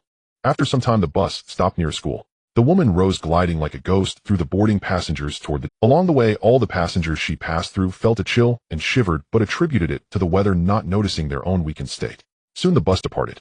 The woman holding the oil paper umbrella slowly walked across the street. Several cars passed through her body, swirling some petals without any hindrance. Half a minute later, she entered a corner bookstore. As it was a holiday, the corner bookstore was nearly empty. A classical lady entered without disturbing anyone. Only a black cat sprawled on the counter, raised its head in confusion, then lowered it again. Books are the most efficient way to understand a society. The lady recited a phrase. She did not know the origin of, casting her dark gaze upon stacks of tutoring books and exercise manuals. The bookshops surrounding the academy should gather the classic works of this era. She recited with precision, glancing at a hefty tome with a red cover, slightly furrowing her brow. 5 years of college entrance exams and 3 years of mock tests seemed to be this era's way of selecting scholars. Upon realizing this, she thought she had found her target reading material. Leaning forward, she inhaled and saw wisps of black mist seeping out from the books, which she swallowed. Moments later, a hint of bewilderment flickered in her dark eyes. After a brief silence, she turned her gaze to another exquisite tome with a white cover, Complete Guide to Textbooks by Wang Hoxiu. Could this person be the great scholar of our time? With a mindset of giving it a try, she absorbed the black mist from the book and moments later, silently walked to another book, which bore the name Shui Jingxing. 10 minutes later, she had traversed from one end of the bookstall to the other, her originally pale and beautiful face, now even more ashen, filled with confusion in her dark, eerie eyes. It had been nearly a few hundred years since her last visit to the human realm. While the appearance of this world had changed, why was knowledge so obscure and difficult to grasp? After a moment of silence, the lady turned and directed her gaze to the bookshelf against the wall where a few books were. After observing cautiously for a moment, she attempted to absorb again. Finally, as the black mist entered her abdomen, a hint of color returned to her pale face. She closed her eyes to savor the moment and smiled. Though a bit hollow and superficial, it is still quite interesting. In one breath, she devoured the few leisurely books on the shelf and then walked towards the counter. Nearby, there was a pile of newly arrived comic magazines, colorful and gaudy, which did not suit her taste, but were more acceptable compared to the examination tomes. Swallowing one whole, she looked at the shopkeeper who was playing on his phone at the counter. Which place in this city has the most books? After a pause, she pointed at the pile of textbooks besides these. Upon hearing this, the bookstore owner raised his head in a daze, staring at her blankly, and said, "The city library, I suppose." "Very well." The lady nodded, turned, and vanished. Once she left, the owner jolted awake, feeling a chilling drop in temperature. Is the heating broken? Musing to himself, he was about to check when a young man pushed the door open, tossed over 10 yuan, and reached for a latest comic book, only to pause, flip it open, and his expression soured. "Boss, what's wrong with this? How did you get pirated books?" "What are you talking about? When did I get pirated?" the boss retorted. The young man slammed his hand on the table in anger. "You look for yourself." The boss looked over, stunned. The originally smooth pages had turned rough, the beautifully printed illustrations and words seemed to have been peeled away, a layer becoming dark and dull. In Shun City, at the division headquarters. After a long night, the mixed blood members gradually dispersed. In the conference room, only a few core personnel, including LV Fengshen Zhou, Kent, and Qintong, sat together. The statistics for the elite reinforcements from various cities have been completed, and the casualty report has been sent to you. Except for those severely injured who are receiving treatment on site, the rest have returned to their respective locations. The city's public safety has returned to normal, everything is stable. There have been no sightings of the yellow-clad individuals with the codename Thunder from the Human Education Organization, Zhokin reported. LV Yinhua, now restored to his dignified attire, spoke solemnly. "Good, thank you all for your hard work in this operation. As for the Human Education Organization, you should continue to monitor them, but there is no need to invest additional effort in investigation." "Why?" Qintong paused and asked. LV Fengshen shook his head, lamenting. First there was the golden armor, then the silver armor, and now another with the codename Thunder. Combined with this trip to Taiyuan, it can be confirmed that this Human Education Organization is a group with numerous members, strong capabilities, and deep roots. The higher-ups have preliminarily judged that their appearance in Shun City is for this Taiyuan mountain. Now that the matter is settled, they may have already left. Even if they are still in the city, as long as they want to hide, it will be very difficult for us to find them. As he spoke, he seemed a bit displeased, leaving unsaid that they had not left any traces before them. Now they have blended into the sea of the populace. Where else can we look for them? Additionally, LV Fengshen paused, his expression changing slightly as he said, after understanding the situation, the capital has issued orders to temporarily halt the search for the human education. Before clarifying their background, we must reduce conflicts to avoid unnecessary disputes. Speaking of this, he grew increasingly gloomy. Last night, upon returning and filing the report, the higher-ups in the capital called me and scolded me for a long time, seriously criticizing me for hastily taking action against the human education experts, saying that I had exacerbated the conflict, and so on. LV Fengshen felt wrong too. Before coming out, it was you all who asked me to capture the illegal extraordinary individuals as soon as possible. Now the situation is more complicated than expected, and you don't want to capture them anymore, but rather shift to active communication. You could have told me this earlier. If you had said so earlier, would I have been electrocuted like this, eh? Of course, he only dared to mutter this in his heart. So are we not looking for them? Upon hearing this, Qintong felt somewhat reluctant. LV Fengshen replied, we must search, of course. However, we cannot search blindly. They are clearly consciously evading us. Rather than stumbling around without direction, it would be better to trace back to this incident and uncover their origins. Do you have any plans? Qintong's eyes brightened. LV Fengshen's expression froze, and he forced a smile. As for plans, this Yinluo naturally has them, but they are not convenient to disclose at the moment. Fortunately, these individuals have not yet shown any harmful tendencies. On the contrary, they have saved quite a few people. In principle, they can be a cooperative force. However, we must remain highly vigilant. Such civil organizations, once allowed to grow unchecked during this extraordinary time, could cause immense harm. In summary, this matter will be handled by a special investigative team established in the capital, and you should focus on your own tasks. By the way, how is the training camp progressing? Zhokin replied, very smoothly. The first batch of members has already completed their vaccinations and classes will start within a week at the latest. LV Fengshen said seriously, a week is too slow, we need to speed up. We must avoid wasting time, a danger is approaching. Level 2 monsters are attacking cities, the moon is behaving abnormally, and there are suspected remnants of ancient human education appearing. A perilous era is drawing near with all sorts of chaotic organizations emerging. Overseas level 3 monsters have even appeared, yet our preparations are still insufficient. Especially in terms of manpower, we are severely lacking. Our territory is vast, and there are too many citizens. This is both potential and pressure. Such a significant event as the Taoyuan ruins can only draw over 100 people, and I am the only advanced mixed blood who can move. The others are all pinned down in various places. Why is that? Isn't it due to a lack of manpower? In my view, the higher-ups still seek stability too much. The training camp should have been launched earlier. What experiments don't carry risks? The others dared not speak. After LV Fengshen finished his complaints, he said, let's leave it at that. In any case, you all work hard, but once the personnel are supplemented, it will be fine. Additionally, I will be returning to the capital in a couple of days, and my whereabouts must be kept highly confidential. Shentong and Zhou Qin exchanged glances and spoke in unison. You are going back to the capital? LV Fengshen replied irritably. Yes, what else? With such a huge turtle shell, someone has to escort it back, right? The Crimson Abyss called me 8 times last night urging me to hurry and send it back. It's so annoying. Zhou Qin weakly asked, can't someone else escort it? He still wanted the other party to stay. After all, even if the Human Education Organization caused some chaos, there was still a backbone. LV Fengshen shot him a glare. Do you not understand how important this is? The whole world is watching. If I do not personally escort it, and it gets snatched by foreign agents, what will we do if it is destroyed? If you are sold, it won't be worth it. After a pause, he slammed the table. That's it. A special train for escort has already been prepared. Once it's ready, I will leave. As for the human education, we will discuss it after I return from delivering the items. Is there a problem? The others stood up and replied in unison, no.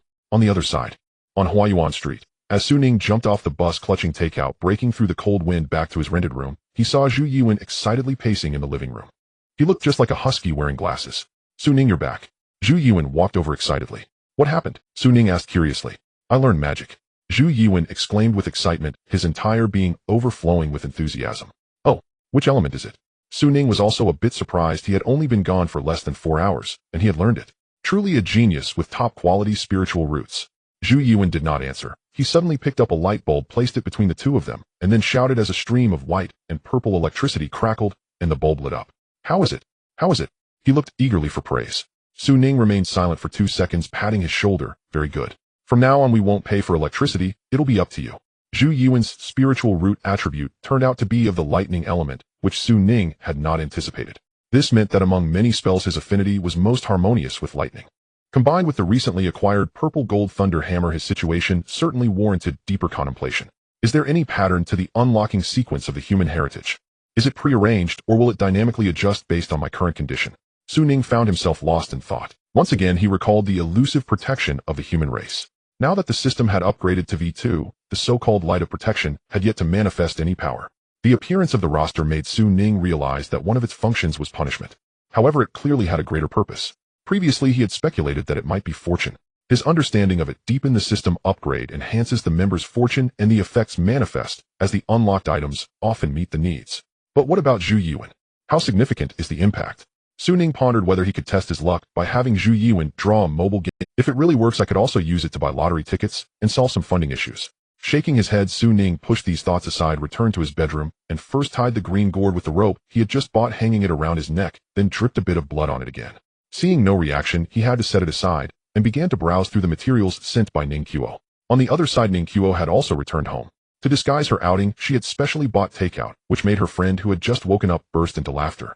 After a brief chat, she made an excuse that she had been busy late the previous night and had forgotten to take a shower. Changing into her bathrobe, she locked the door of the bathroom and carefully took out half of a Qing Ling Dan. She was also worried about the possible scenario of her pores spewing dirt after taking it. She turned on the shower and took off her bathrobe.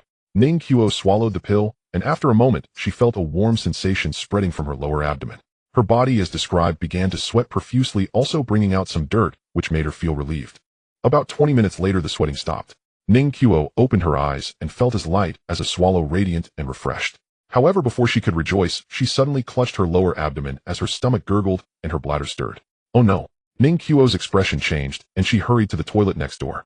An hour later, in the room, her friend, who had already finished the love bento, peeked at the bathroom for the 3rd time. Ning, are you still not? Ning Qiu replied, I am almost done, just a little bit longer.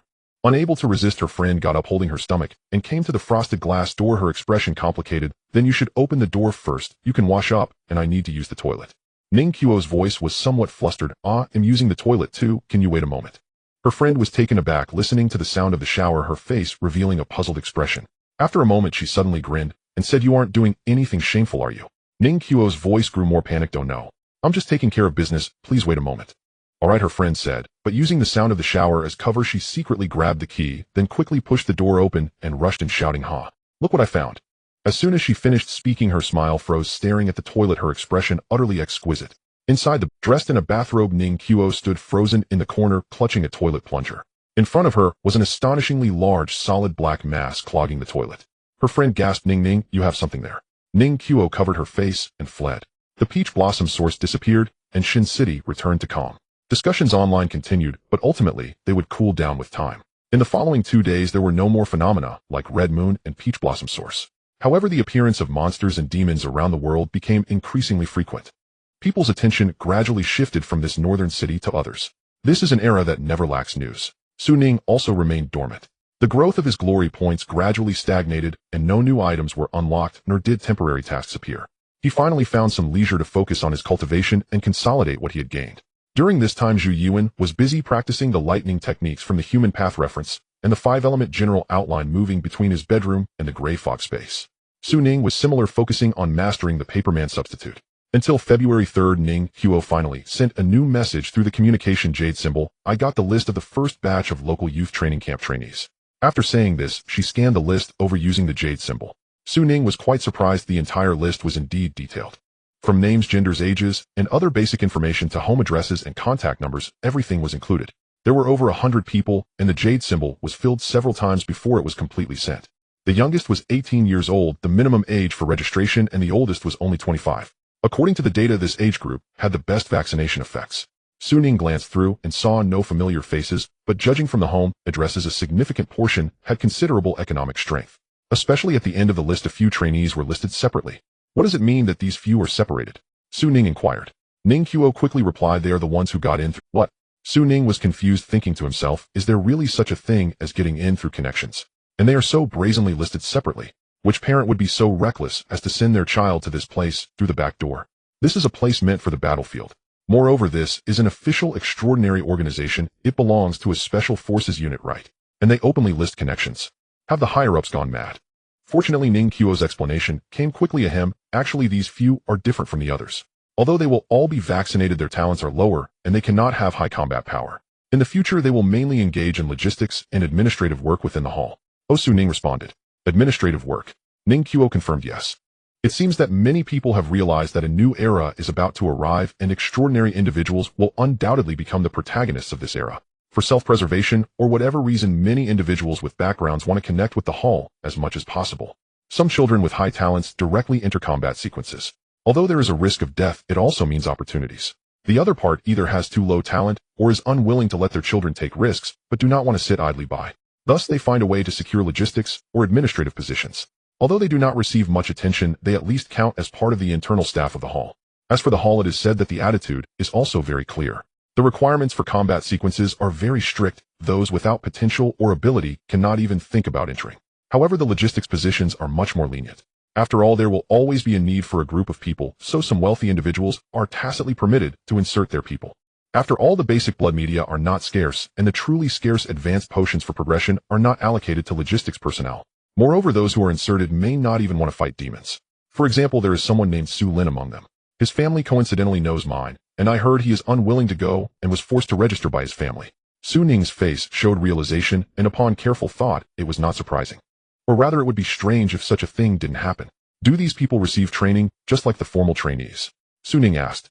Ning Qiu replied, yes, the training phase is the same, and the basic course arrangements are identical. Do you have any plans? Su Ning inquired.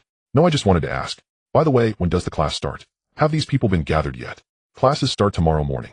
Some combat sequence trainees have already moved into the youth training camp.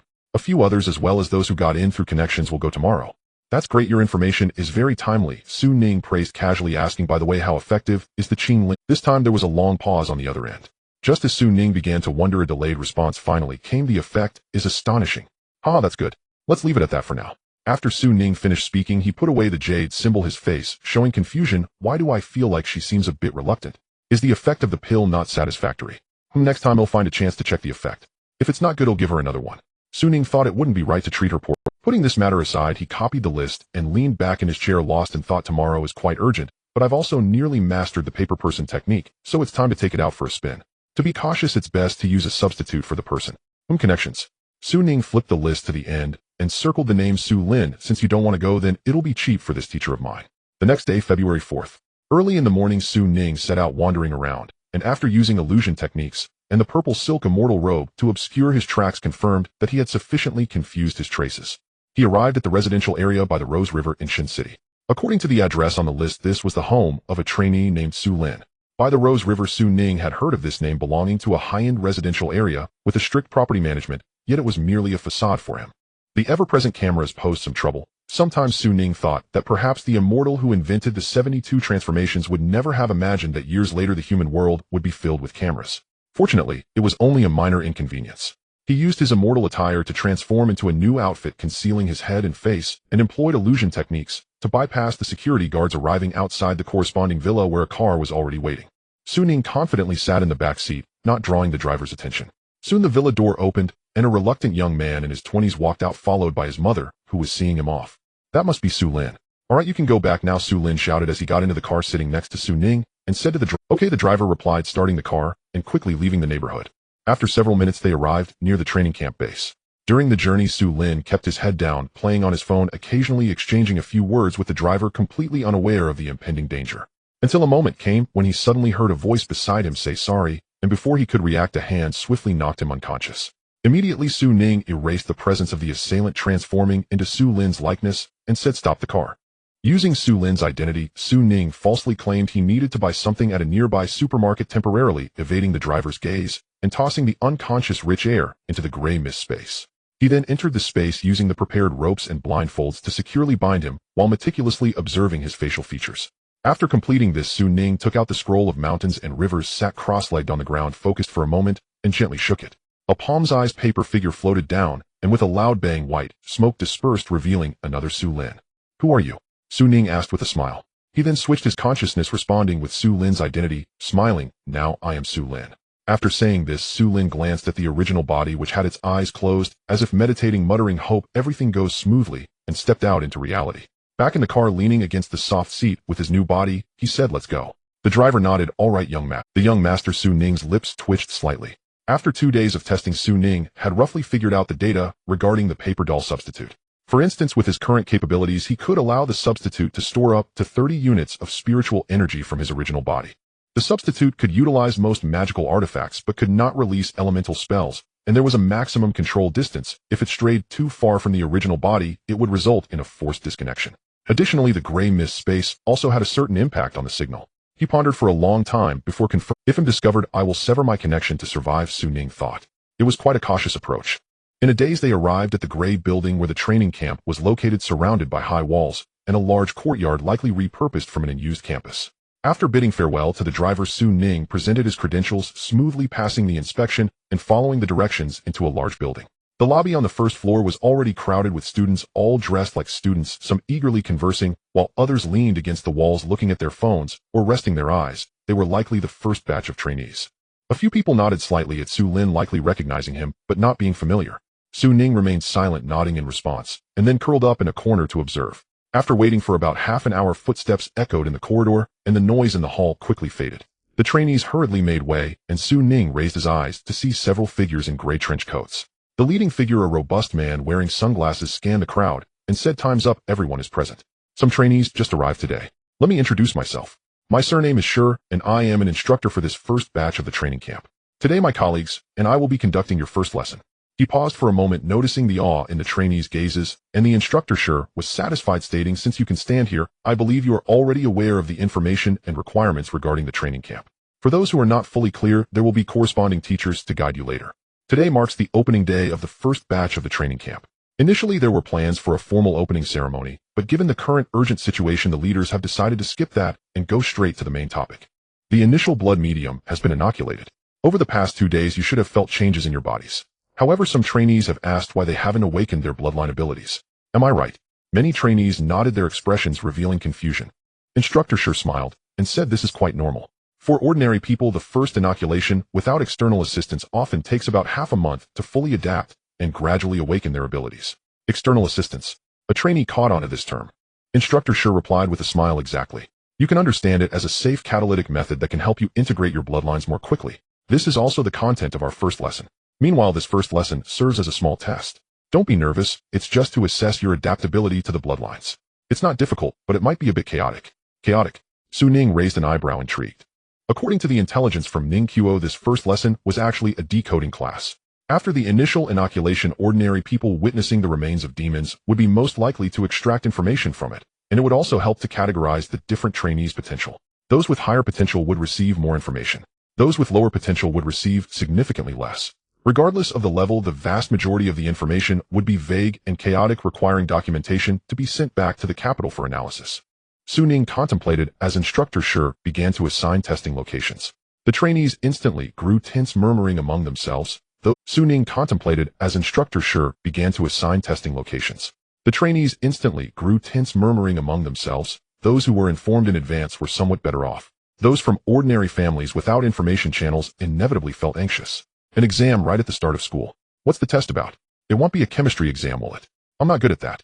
It shouldn't be, right? Su Ning had thought there would be some delays, but unexpectedly these people were remarkably efficient, and soon he received his examination seat number. More than 100 people were divided into 3 testing locations. Su Ning was assigned to location 1. Following the staff into the classroom, he arrived at his seat and saw a sheet of white paper and a pencil on the desk. There's something here. I will open it shortly. Just watch it closely, and you might experience some illusions, seeing fragmented images and hearing strange sounds. The exam content is to remember as much as possible. After it ends, write it down on the paper, understood? Instructor Sure said, while standing at the podium. Beside him, something was covered with cloth on the wooden podium. Understood, the examinees replied in unison. Then, following the instructions, they wrote their names and identification numbers in the upper left corner of the paper, while some glanced around, as if considering the issue of copying homework. Su Ning remained low-key throughout, but he grew increasingly curious as he felt a slight turbulence in the spiritual energy within him. Alright, that should be enough. The exam starts now. Instructor Sure glanced at his watch and suddenly announced, raising his hand to abruptly pull off the cloth covering the podium. Meanwhile, on the highway leading from Shun City to Ning City, a gray sedan slowed down and stopped. We've arrived at the new city, the man driving said with a blank expression. In the back seat, a woman dressed in a luxurious hanfu with an oiled paper umbrella beside her opened her black hole-like eyes, seeming to awaken from a dream. Have we arrived? Tisk, this is the new city. Nothing impressive, she noted. The new city was a district between Shin City and Ning City, strategically located reportedly, with massive investments aimed at creating an economic zone covering the surrounding areas. However, after years of promoting the concept, there had been no progress. Having studied for a few days, it's time to do something serious. The woman lazily rose, her light pink skirt fluttering as she ascended into the air, looking down at the bustling highway beneath her. With a mischievous smile, she made a licking gesture. Then with a strange laugh, she expanded, transforming into a yellow mist, dispersing from this point as the center into the vast district. In an instant, the entire district was engulfed. In the haze, buildings could be faintly seen stretching out. In the classroom, as Instructor Sure's voice fell, he pulled aside the covering cloth. In an instant, the examinees in the room saw that a skeletal fragment the size of a basin was prominently displayed on the podium. The full form was indiscernible, likely a fragment of a certain body part. The pale bones were etched with intricate, mysterious symbols made of fine lines, and fresh blood was still flowing on them. It seemed to have been stained not long ago. Demon bones. More accurately, it was the skull of a demon. Having grasped the relevant information, Su Ning quickly made a judgment. A commotion arose within the testing room, and Instructor Sure decisively stepped out, closing the door behind him. Then it appeared that the symbols on the demon skull began to animate simultaneously. A mysterious, chaotic, indescribable murmur echoed in every examinee's ears. Their eyes glazed over as they felt their vision filled with double images. The symbols expanded and contracted, spinning like a whirlwind as if they were caught in a dream. Their blood boiled within, leaving their minds in a state of chaos. Fragments of memories surged from the void. Get away, get away. Woo-ha. In the examination room, the examinees fell into madness one after another, as if in delirium. Some stood up, some fell, some wept, and some laughed, as if a crowd of demons were dancing wildly.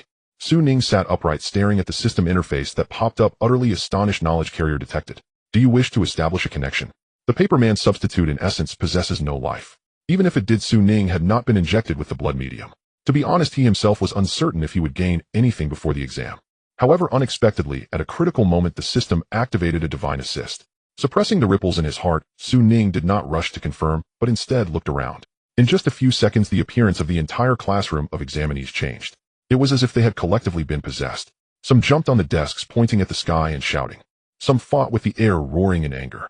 Others lay on the ground, trembling and weeping bitterly, tears streaming down their faces as if they were engulfed by indescribable sorrow. Some laughed heartily towards the heavens, but suddenly they were flung backward, crashing into desks and chairs, crying out in agony, disheveled and frantic, oblivious to their surroundings. Ning suddenly understood the meaning of Instructor Shi's words before the session began. Of course, not all examinees reacted this strongly. A few remained calm, their eyes either hollow or bewildered, their lips moving aimlessly. Ning also wore a similar expression. After waiting a moment to confirm that no one had intruded, he finally pressed the confirm button. Connecting. A progress bar briefly flashed on the system. The next second, Ning's vision blurred, as if his consciousness had been struck by a fist, spinning him into a dizzying whirl. In the blink of an eye, his awareness seemed to pass through a time tunnel and arrive at a certain space-time. In his ears, the sound of a tsunami roared deafeningly, while above the cries of battle echoed incessantly. Looking up, he saw that he was surrounded by a cold ocean where countless bizarre aquatic creatures were engaged in combat beneath the surface. In the distance, the earth shattered and cracked, the seawater turning crimson, flames rising. The sky was thick with dark clouds, and behind the vault of heavens several colossal shadows swirled. In a daze, they resembled the demons he had witnessed in the Peach Blossom source historical imagery. Suddenly, a thunderous roar akin to the end of days resonated from the sky, dark flames pouring down from above. Ning looked up and vaguely saw a long, massive, and majestic phantom moving through the clouds, around which there were also indistinct figures of immortals with white sleeves. It seemed to be contending against the shadow behind the sky. Each clash between the two resulted in divine light bursting forth as if the heavens were collapsing. In a daze, Ning realized he might have arrived at an ancient battlefield. He wanted to observe closely, but his own body was tossed about in the waves, his senses blurred and illusory, often feeling fragmented. In the chaos, the sky suddenly darkened. It was the dark shadow of the demon making its move, obscuring the heavens. At that moment, the western horizon suddenly shattered. Ning strained to see and witnessed a giant green vine piercing through space, tearing apart the darkness and pulling that shadow away. In a flash, he caught a glimpse of various colored gourds hanging from the vine. Gourd! Ning jolted just as he was about to take a closer look. A vague, majestic, defiant, and even maddened roar erupted from the clouds. That was not a human roar, nor any fierce beast he recognized from memory. The sound was not prolonged, on the contrary. It was extremely brief, consisting of only one syllable, yet it seemed to contain boundless information, deafening and capable of shattering mountains and splitting stones. Accompanied by that strange syllable, darkness ignited as if black flames were falling, igniting the entire world. Ning was forcibly ejected from this memory by an overwhelming force, with his last sight being a world engulfed in black flames. Meanwhile, at a street corner, several hundred meters away from the Qingshuan Camp Examination Hall, within the gray mists, the Ning, in his original body seated cross-legged, suddenly felt a red mark glowing at the position of his chest, the jade gourd tied with a red string that had shown no change since it was retrieved. It was as if light was being emitted from the green jade.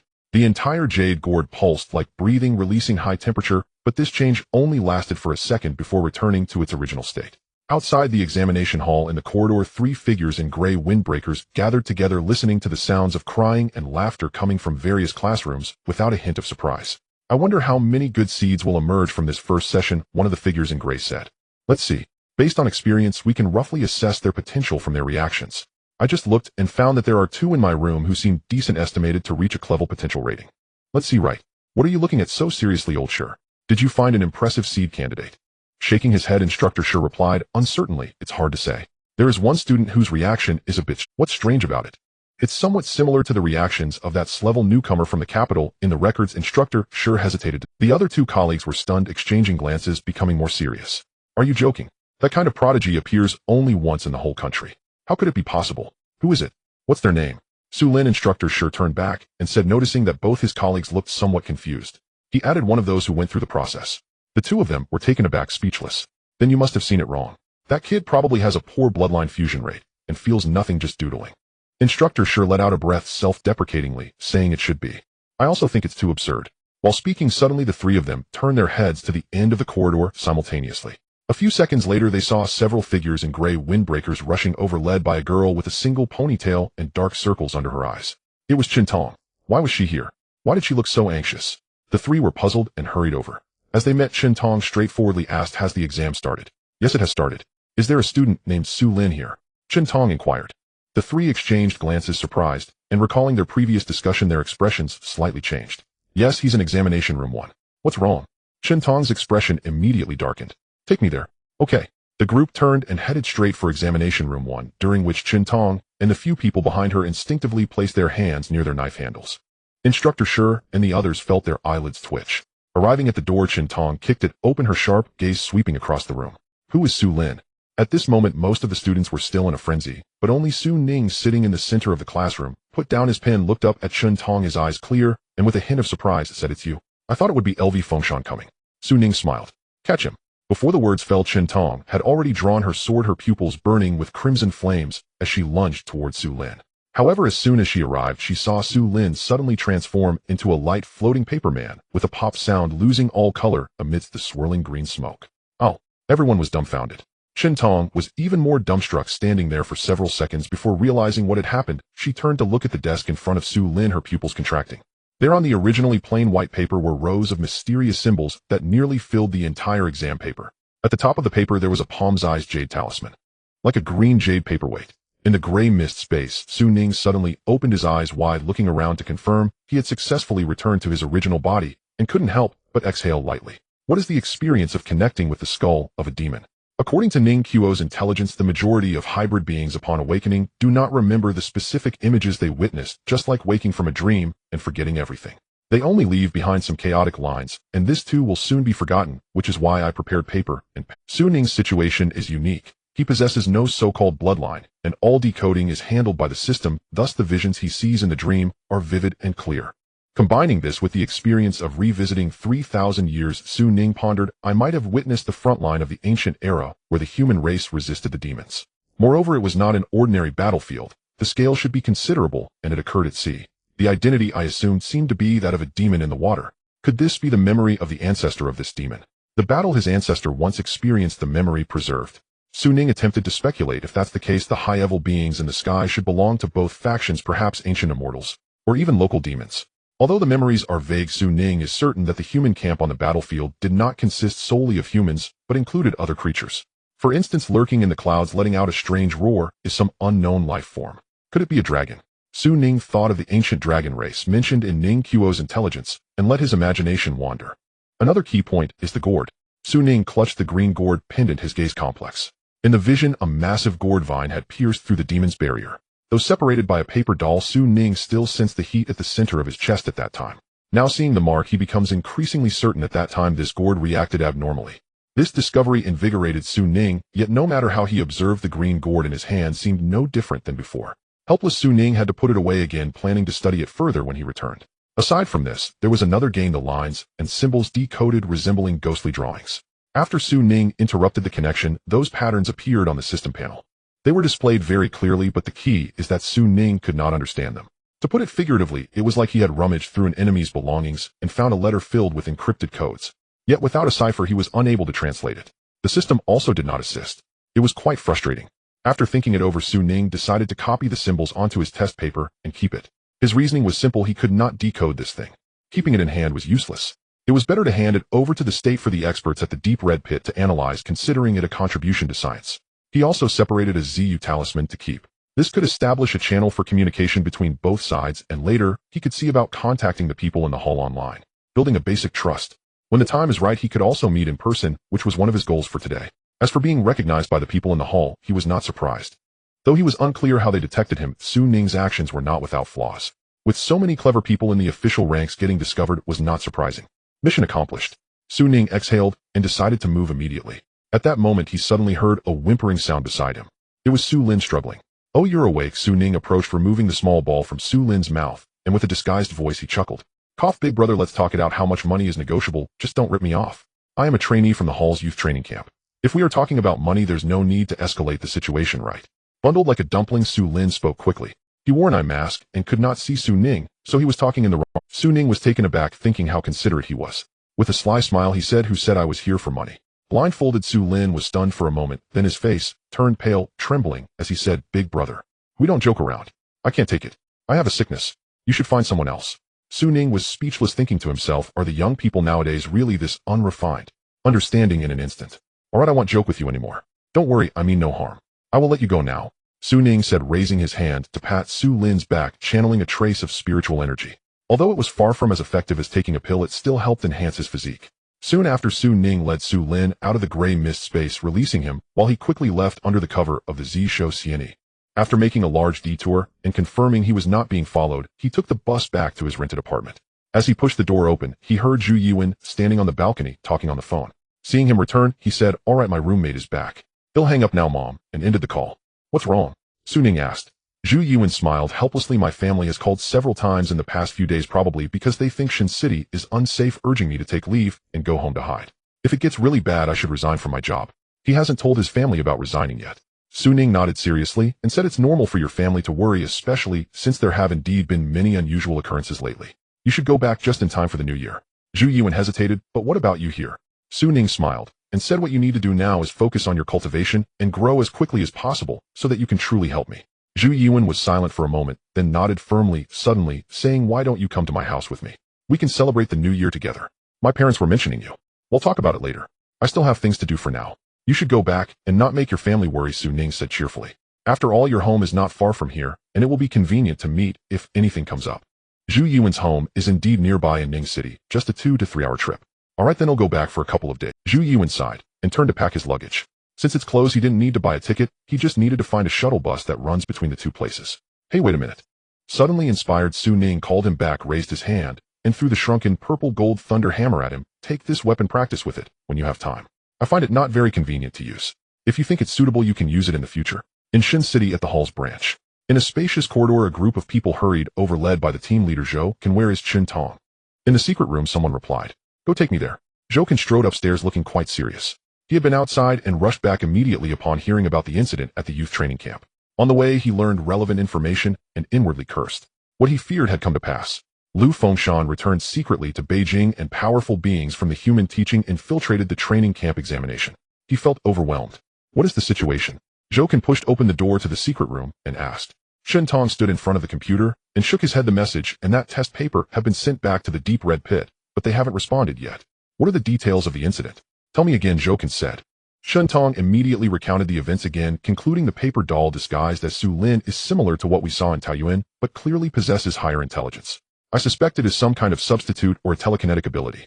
The other party clearly had a premeditated plan, did not engage me in battle, and left directly, leaving behind that test paper filled with decoded information and a strange jade tablet. Here it is." Zhou Can took the ZU talisman, sensing no danger, and handed it back, asking, "Where's the test paper?" Shen Tong glanced at everyone. "I've sealed it." According to the colleagues at the examination site, Su Lin did not display any exaggerated actions at the time. He simply sat still for a while, and then awakened, first quickly writing down notes. His performance was similar to that nonce-level potentialist, having filled up the paper. "I don't think it was random scribbles. It is very likely an extremely important decoding document. It was sealed on site and transmitted through encrypted channels. If it is real, it will be a significant discovery for the deep red pit." Zhou Can was taken aback, pondering slightly. "Do you think it could be real? But why? Did the extraordinary beings from the human teaching come to help us decode?" He found it hard to believe. Chen Tong shook his head bitterly. "I don't know. But it's not impossible. Actually, if you think about it carefully, from their appearance, until now they have shown no hostility besides spreading their reputation. They might just be here to help us." Zhou Can was left speechless, feeling something was off, but unable to find words to refute. Suddenly a beeping sound came from the computer. A message had been sent back. Everyone fell silent, and Chen Tong hurriedly clicked to open it, browsing, while saying, "The capital has already received our report. The higher-ups are taking it very seriously and require us to seal the physical evidence with the highest level of confidentiality. The test paper has caused a sensation within the base and has been handed over to an expert group for verification and analysis. It is likely of significant value. In addition, Lu Yanluo is already on his way back, rushing back as quickly as possible, and has brought elite personnel from the capital." "Huh, didn't they say they wouldn't capture people from the human teaching? Why bring so many?" As Chen Tong read, doubts arose. Until his gaze fell on the last line, his whole body suddenly stood up, leaning forward, staring at the computer screen with a pale face. "What's wrong? What did the higher-ups say? Hurry up and tell me." Zhou Can felt a surge of unease, and the team members behind him began to stir. "What exactly happened? Chen Tong, you?" Amid the inquiries, Chen Tong suddenly turned back, biting his lip tightly, his body slightly trembling as he repeated the last part. "The deep red pit's cloud monitoring detected anomalous energy responses in the regions of Shun City, Ning City, and Bai City. The values have crossed the alert threshold. Suspected third-grade demons have descended. Urgent order for the 3 cities to go on lockdown. Evacuate the crowd, locate the energy source, and eliminate the demons." A brief silence ensued. Then everyone erupted into chaos. Meanwhile, a small passenger vehicle drove along the road, leaving the urban area of Shun City, heading toward Ning City. Inside the car, Dressed in a dark cotton coat and carrying a travel bag, Zhu Yiwen leaned against the window seat. He was squeezed in with a few other young people, feeling the not-so-warm wind in the compartment, his expression calm. His right hand stuffed in the bulky coat, the left hand pressed against the inner pocket where the shrunken purple-gold thunderhammer was hidden. Turning his head, he looked out the window and saw the cold sky faintly drifting with tiny snowflakes. Huh. He huffed onto the glass, drawing a very ugly house with his finger, his eyes reflecting nostalgia. How long has it been since I last returned home? It must be over half a year now. Even though the geographical distance between my workplace and home is not far, a wandering soul with a sword at the horizon does not have the habit of returning often. That is far from cool. I remember last year's New Year. Zhu Yiwen's personal plan for the coming year had promotion and achieving results at the company as the top priority. At that time, I never imagined that my fate would change so drastically. How do I tell my family? Zhu Yiwen was unsure and thought about hiding it for now, or perhaps using this as an excuse to honestly resign. After the new year, he could either come out to seek help or say he was starting a business with Suning. Lost in thought, the scenery outside changed with the drifting snowflakes remaining constant, neither increasing nor decreasing. He didn't know how long had passed, but just as he began to feel a bit drowsy, suddenly his phone chimed with a text message notification. It wasn't just him. Everyone in the carriage received the message. Everyone was startled and could see each other's surprise. Zhu Yiwen unlocked his phone and raised an eyebrow. The text message began with the Emergency Command Center of Shen City. Was it a mass text? He wasn't surprised. Ever since the invasion of monsters, there had been similar alerts for every slight disturbance, and he was already used to it. However, upon reading the specific content, he instantly sobered up. The message was an emergency martial law order. It claimed that abnormal energy responses had been detected suspected to involve the appearance of monsters and required everyone to immediately seek refuge in nearby buildings. Roads would soon be closed, prohibiting private vehicles from leaving the city. This was not an ordinary reminder, but a high-level forced control comparable to when Taiyuan Mountain appeared. A lockdown. After several days, the city was to be locked down again. What happened? They're going to close the roads and lock down the city. A passenger next to him changed color. Are monsters appearing again? One person looked tense. The driver, who had not yet seen the text, immediately turned on the car radio. Amidst the static, a stern voice from the announcer could be heard. This is the traffic broadcasting channel interrupting for an urgent news announcement. Official reports indicate the suspected appearance of extraterrestrial life forms. All listeners are advised to immediately seek shelter and wait for further notice. Roads in Shen City, Ning City, and Bai City are being closed and private vehicles are prohibited from operating. Repeating the announcement. All drivers are advised to pull over immediately. The serious tone of the broadcaster instantly tightened the hearts of everyone in the car, showing fear. A young man turned pale. Are they really going to lock down the city and close the roads? And all three cities at once? What should we do? Driver, can you find a side road to bypass it? We need to get home, another passenger said. The driver, a middle-aged man, replied irritably, bypass. Are you crazy, or am I crazy? Do you want to get home, or are you willing to risk your life? What should we do then? A girl dressed like a student asked, her voice tinged with tears. The driver kept a serious face, slowing down as he said, Ning City is locked down. We definitely can't get in. Shen City is the same. They'll take a look. We're almost to the new district. If I'm not mistaken, they must have set up roadblocks by now. Let's go to the new district to hide for a bit. Okay. Several passengers lacked confidence and could only nod. In the panic, no one noticed Zhu Yiwen's change in expression. Monsters invading. Of all times this happened. Zhu Yiwen was momentarily shocked and took out his phone to call Suning, but the phone rang for over a minute without anyone answering. He patiently dialed again, but it was still the same. Is his phone not with him? Or is he in the gray fog space? Zhu Yiwen's face showed anxiety. Gritting his teeth, he turned to use his clothes to shield himself while taking out the communication jade talisman. But at that moment, he suddenly heard a scream from beside him. We're at the new city. Indeed, they're intercepting vehicles. Zhu Yiwen abruptly raised his head. Through the windshield, he saw a pale yellow fog stretching across the road ahead, endless to the left and right. In the yellow fog, the tall buildings of the new district appeared somewhat blurred like bubbles. On the road, vehicles were lined up like a dragon, not moving. Where did this fog come from? He felt a bit dizzy and spoke subconsciously. Fog? What fog? Are you seeing things? The passengers in the car replied in confusion. Zhu Yiwen said, Isn't that? No, something is wrong. Zhu Yiwen suddenly fell silent, biting his tongue sharply to dispel the drowsiness in his brain. He then raised his eyes again, and his pupils shrank suddenly. He saw that the once towering new district had vanished. In its place was an extensive area resembling an ancient town from a southern water town. What is this? Zhu Yiwen was taken aback and turned to look at the passengers next to him, only to find that they showed no signs of fear. Instead, they had abruptly calmed down. They gazed curiously and dreamily at the ancient city ahead, as if they had lost their minds. Suning. I'm in the new district between Shen City and Ning City, and there's a patch of yellow fog here. In the fog, there is even an ancient town. I might have encountered a monster. What should I do? Hey! Zhu Yiwen held the jade talisman tightly and sent several messages in quick succession, but they fell into silence like a stone sinking in the sea. Can this place block the communication of the Jade Talisman? Zhu Yuan's heart sank. A little later in the gray fog space. Outside the Ling Palace, Suning was circling around a large gourd in front of him, looking helpless. After Zhu Yuan left, he began to study this thing carefully. After magnifying it, he finally noticed that the bottom of the gourd, the larger part, exhibited an unusual luster. He could vaguely see the flow of clear air. No, there's no reaction at all. Could it be that I need to analyze it several more times? Suning thought, feeling a bit over. At that moment, Suning suddenly felt something summon the panel and saw the item bar flashing. His heart stirred, and suddenly a golden book appeared in his hand. A roster. Flipping it open, he was startled to see the name Zhu Yuan surrounded by a faint blood color. Suning gasped, what's going on? Did he encounter danger? He took out the communication Jade Talisman and sent a message, but received no response. Using the connection of the Mother Jade Talisman, he tried to sense it, and vaguely felt it was blocked by an invisible force. Something is wrong. Suning's gaze sharpened as he put away the 3 items and stepped out of the gray fog space, only to see several missed calls on his phone left outside. There was no signal in the gray fog space, and Suning had developed a habit of not bringing his phone inside. He tried to call back. Hello, the number you dialed is not in the service area, sorry. No surprise. Then Suning saw the mass text message from the carrier. His heart shook again. After all, the last time a second-level monster attacked the city, it didn't cause such a commotion. Could it be that a third-level monster has appeared? 3 cities are simultaneously under martial law. Is the specific location not confirmed? Suning was pondering when the system panel suddenly popped up. A long-lost prompt reappeared, detected monster invasion. Initiating temporary mission, reached the scene, slay the monster, protect humanity, reward, golden treasure chest. The panel expanded into a semi-transparent light screen. Suning looked and saw a modern city enveloped in pale yellow fog. The yellow fog resembled the mouth of a giant beast lying on the ground, constantly swallowing the passing vehicles into its belly. Is this the energy manifestation of a third-level monster? Suning's expression grew serious as he recalled the details from the information, with the purple robe wrapping his entire body, leaving only his eyes exposed. He pondered for a moment, took out the Mother Jade Talisman, switched to a certain channel, and sent a line of text. Then he stepped into the light screen. In Shen City, within the hall distributed building, the atmosphere in the combat command room was tense and oppressive. Technical personnel either guarded their computers using satellites to observe the Earth or continuously communicated with various departments.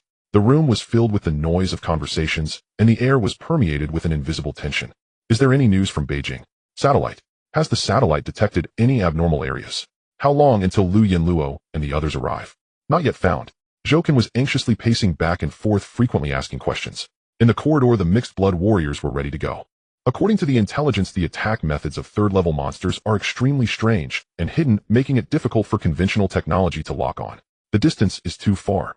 Even the Crimson Abyss can't lock on in a short time. It's already quite difficult to give a rough range. The technical personnel explained helplessly. Not to mention them, the entire country lacks experience in dealing with third-level monsters. Unlike first- and second-level monsters whose attacks can be easily pinpointed, third-level monsters are extremely unique. The only good news is that their attack methods won't cause large-scale casualties in the short term. But if they can't be locked on for a long time, it will still lead to disaster. Hurry. Immediately retrieve the satellite map towards the new city. Suddenly, Chun Tong, sitting in the corner, stood up abruptly, excitedly said. Everyone was taken aback. Without questioning, someone immediately controlled the computer for positioning, and then said, everything is normal, there's nothing unusual. The person said halfway, suddenly realizing something was wrong, then stood up abruptly, not right. Is there an interception of vehicles in the new city? Call over there to inquire about the situation. Nearby, several operators began to dial the numbers of the new district. After a moment, several of them put down their phones simultaneously. No one is answering. The room fell silent. The next second, Zhouken stomped his foot and shouted down the corridor, order. Rush to the new district. After speaking, he turned sharply to Chin Tong. How did you find out? The girl with a single ponytail smiled, bitterly shaking the jade talisman in her hand. I didn't discover it. It was the notification from the personnel. What? Zhouken was stunned, snatching it to take a look, and saw a line of white text clearly displayed on the surface of the jade talisman. No. 17 monsters in the new district. Hurry over. Earlier. In the new district. The car slowly stopped, and a chubby man who looked like he stepped out of a period drama walked over with a smile, greeting, welcome everyone to our town. Please follow me, scholars. Please follow me. To my right is the new area, now the misty ancient town. A plump middle-aged man led the crowd through the streets, occasionally explaining along the way. Several modern individuals looked on with admiration, clapping in praise, filled with envy. However, among them, Zhu Yuan felt a chill run down his spine. Underfoot lay the damp, bluestone paved streets with classical buildings lining both sides, resembling an ancient town in Jiangnan. The sky was a hazy yellow, obscuring the time, and outside the town lay a yellow fog that blocked visibility. The dim light illuminated the town, where crimson lanterns hung everywhere. They were not the only ones on the street, as numerous citizens bustled about, resembling a market scene. All were dressed in modern attire guided by different tourists. Inside those buildings people were also seated, each holding a book seemingly engrossed in reading. Is this also the power of demons? It's completely different from what I've seen before. Zhu Yuan was astonished. The demons commonly recognized by people would be those fierce monsters. Yet where he currently stood was only eerie. Zhu Yuan thought calmly, it seems this is what the official report indicated, the entire new area is probably shrouded in it. Those who enter here appear to be affected mentally, but so far there seems to be no life-threatening danger. Communications are cut off and soon Ning and the hall will arrive soon. I just need to hide carefully, and perhaps I can wait for rescue. But these ordinary people, the longer they stay, the more danger they face. Zhu Yuan's thoughts flickered. He was indecisive. At that moment the tour guide suddenly concluded, allowing everyone to explore freely before departing, and those beside him each stepped forward toward the surrounding buildings. Wake up, we can't go. Zhu Yuan grabbed the driver, lowering his voice. What are you doing? The driver yelled, angrily breaking free with force. Attracting the attention of those nearby, Zhu Yuan had to let go and wandered around without drawing too much attention. Once the gaze shifted away, he felt a sinking feeling in his heart. I must find the source of the demons and disrupt it to buy time for the people outside. Zhu Yuan assessed calmly. But how do I find it? He looked around and noticed a particularly prominent building ahead with 2 strings of lanterns hanging at the entrance, bustling with noise and excitement. As he approached, he was startled to see the words Dragon Gate and written in large characters on the building. Zhu Yuan paused for a moment, stepped inside, and found it unexpectedly spacious. From the outside the building appeared imposing, but once inside, he realized it had an enormous interior. The entire inn was not divided into levels, but was one unit resembling the grand hall of a giant. Inside was a circular hall, and the surrounding walls were filled with towering bookshelves over several meters high. The bookshelves were crammed with books. The different shelves interlocked, and on the outside were spiral staircases leading from the bottom to the golden dome at the top. The inn was brightly lit. In the first floor hall many tables and chairs were set up, now surrounded by citizens. It was unclear if they were drawn in from outside or were residents of the new area. Each person was focused on reading the books in their hands. Among them, there were also townsfolk dressed as waitstaff. This was unexpectedly a classical-style, supersized library, and those readers were immersed in their own worlds, seemingly oblivious to everything else. Zhu Yuan looked at a reader beside him. A young man, wearing glasses who had just finished the last page, closed the book and raised his hand, saying, "Doctor, another one, please." A waitstaff approached, handing him a new book. The young man eagerly flipped through it, and Zhu Yuan's pupils contracted. As the pages turned, the young man's body twitched from time to time, and streams of vitality flowed from his mouth and nose, being absorbed by the book. Meanwhile, the young man's complexion grew paler and weaker, and with the sensing of spiritual power, his life signs diminished. Every reader here was just like him. The demons are draining their life force. Strangely, Zhu Yuan made this judgment just as the waitstaff looked at him with a smile. "I am the book doctor. What type of books does the guest prefer?" Zhu Yuan hesitated and asked, "Can I choose?" "Of course, please." The book doctor led Zhu Yuan up the spiral staircase, introducing the collection, allowing Zhu Yuan to discover that the library truly had a complete collection.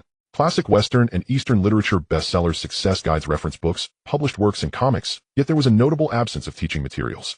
The book doctor enthusiastically recommended, but Zhu Yuan continued to shake his head. Initially it was fine, but gradually the smile of the book doctor faded. "It seems the guest is quite particular." Zhu Yuan did not shy away. "Perhaps, but it could also be that your recommendations do not suit my taste. Where is your supervisor? I'm the boss. May I request to meet them?" The book doctor's smile completely vanished, and his figure faded to reveal a woman dressed in a red robe, with long black hair, cascading down, walking out like a painting. "Did the guest seek me? What brings you here?" Zhu Yuan smiled, and in his hand the purple gold thunder hammer suddenly grew larger, crackling with electric light as he swung it down toward the woman. "Slay the demons. Quick, faster, step on the gas." On the road, Zhou Kan sat in the passenger seat, staring ahead and urging loudly. Beside him, the mixed race driver had pressed the accelerator to the floor. The others wore serious expressions. Behind them, an olive-green convoy followed closely, and further back helicopters hovered in the sky, their rotors churning the light snow with heavy machine guns mounted below, intimidating to behold. Yet this offered them no comfort. Conventional weapons are ineffective against third-level demons. What we need are special weapons. Do you hear me? Chun Tong shouted hoarsely into the satellite phone, then turned to Zhou. "Can there are too few new energy weapons. Even if we dispatch them from Beijing, we won't make it in time." "Where is Lu Yanluo?" "At the airport, but it will take time for him to arrive." Chun Tong said, her eyes reddening. Time. Zhou Kan's face turned pale as he closed his eyes, forcing himself to recall the information. Third-level demons excel at mental attacks, with the characteristic of a vast coverage area, able to directly harm far more people than second-level ones. The flaw is that the damage increases gradually. Unlike first-level or second-level demons that can kill instantly, their lethality is slow and drawn out. The longer it takes, the greater the damage, and the speed of killing and coverage area are inversely proportional. Chun Tong glanced at the satellite tablet and added, "It shouldn't affect the entire new area, but the estimated population involved is over 50,000. Jokin suddenly opened his eyes wide. 50,000 is a large area. Referring to foreign cases, that means we still have time. As long as we resolve it quickly, the casualties won't be too great. But what if it shrinks its attack range? A man in a gray windbreaker expressed concern. Third-level demons possess considerable intelligence. If it perceives danger, it is highly likely to change its attack strategy, shrink the range, and accelerate the leaf. Jokin smiled bitterly. So everyone be prepared for a national shock and bear the responsibility for thousands of deaths. I'm even considering whether to sacrifice myself here, and at least I could earn the title of martyr. Captain, a few young people in the car seemed to want to say something, but were rendered speechless. This attack was too sudden and happened to coincide with Liu Yanluo's return to Beijing. Given their power, even if they arrived, how much impact could they have? It seemed the disaster might truly lead to a nationwide shock. No, there is still hope. Shintong suddenly spoke up. We still have allies. As everyone looked over, she uttered a name with a very complicated feeling. Rinjiao. Liu Yanluo is not here, but there is still Rinjiao. Inside the Dragon Gate and at the start of the battle, thousands of readers had fled with their books, and after a thunderclap, a figure wrapped in a long black down jacket holding an ancient copper hammer flew down from above. It crashed through the spiral staircase's railing, shattering numerous wooden tables and chairs, creating a grand spectacle. I thought it was a fierce dragon crossing the river, but it turns out to be just a novice chi cultivator. Do you really think you can slay me with that? Better call your backers. An arrogant laugh echoed from the air. Huffed. On the ground, Zhu Yuan felt dizzy and weak, turning his head to spit out a mouthful of blood, finally regaining some awareness, while looking at the Hanfu woman in the distance, filled with trepidation. He had only minor external injuries, just some skin abrasions, but the key was the mental aspect. Most of the opponent's attacks targeted the mental plane. Fortunately, the five elements thunder seemed to have some form of restraint against her, and the purple gold thunder hammer greatly enhanced the thunder attack. Otherwise, with just this blow, he might have already lost the ability to fight. However, conversely, this demon's single target attack power was not strong either. In fact, it was even weaker than those monsters that relied on physical attacks. Otherwise, Zhu Yuan would definitely not have sustained such minor injuries. Is it a group range mental attack? He thought, climbing to his feet, wiping the blood from the corner of his mouth, and lifting the copper hammer in his right hand. As he channeled his spiritual power, white and purple electric lights crackled, forming a thin electric net centered around him. With his head held high, a hint of mockery appeared under his golden-rimmed glasses. I thought it was some powerful demon, but it turns out to be just a trickster. Even a novice cultivator like me can't be subdued, yet you dare to brag. The Hanfu woman on the spiral staircase had a dark expression. You're imitating me. Zhu Yuan's face, which was usually polite, was filled with provocation. You're imitating me. Damn it. The woman was furious, her robe billowing, and her long black hair floated without wind. The entire inn was swept by a fierce wind, and the books fluttered, creating a rustling sound. Without moving, she simply raised her hand and pointed at Zhu Yuan from a distance. In an instant, a gigantic and illusory beast shadow resembling a nine-tailed fox lunged at him from afar. The murderous intent surged. Zhu Yuan's face changed dramatically as he felt an overwhelming noise crashing over him like a tide, causing his head to throb painfully, and the copper hammer fell from his hand. Everything went black before his eyes, and his consciousness began to drift. In front of him, the experiences of over 20 years flashed by like a movie from birth to death. He vaguely realized, was he truly going to die here? Ning was indeed right. This road was destined to be fraught with thorns. It was just that to die, without having slain a single demon in this life, was truly hard to accept.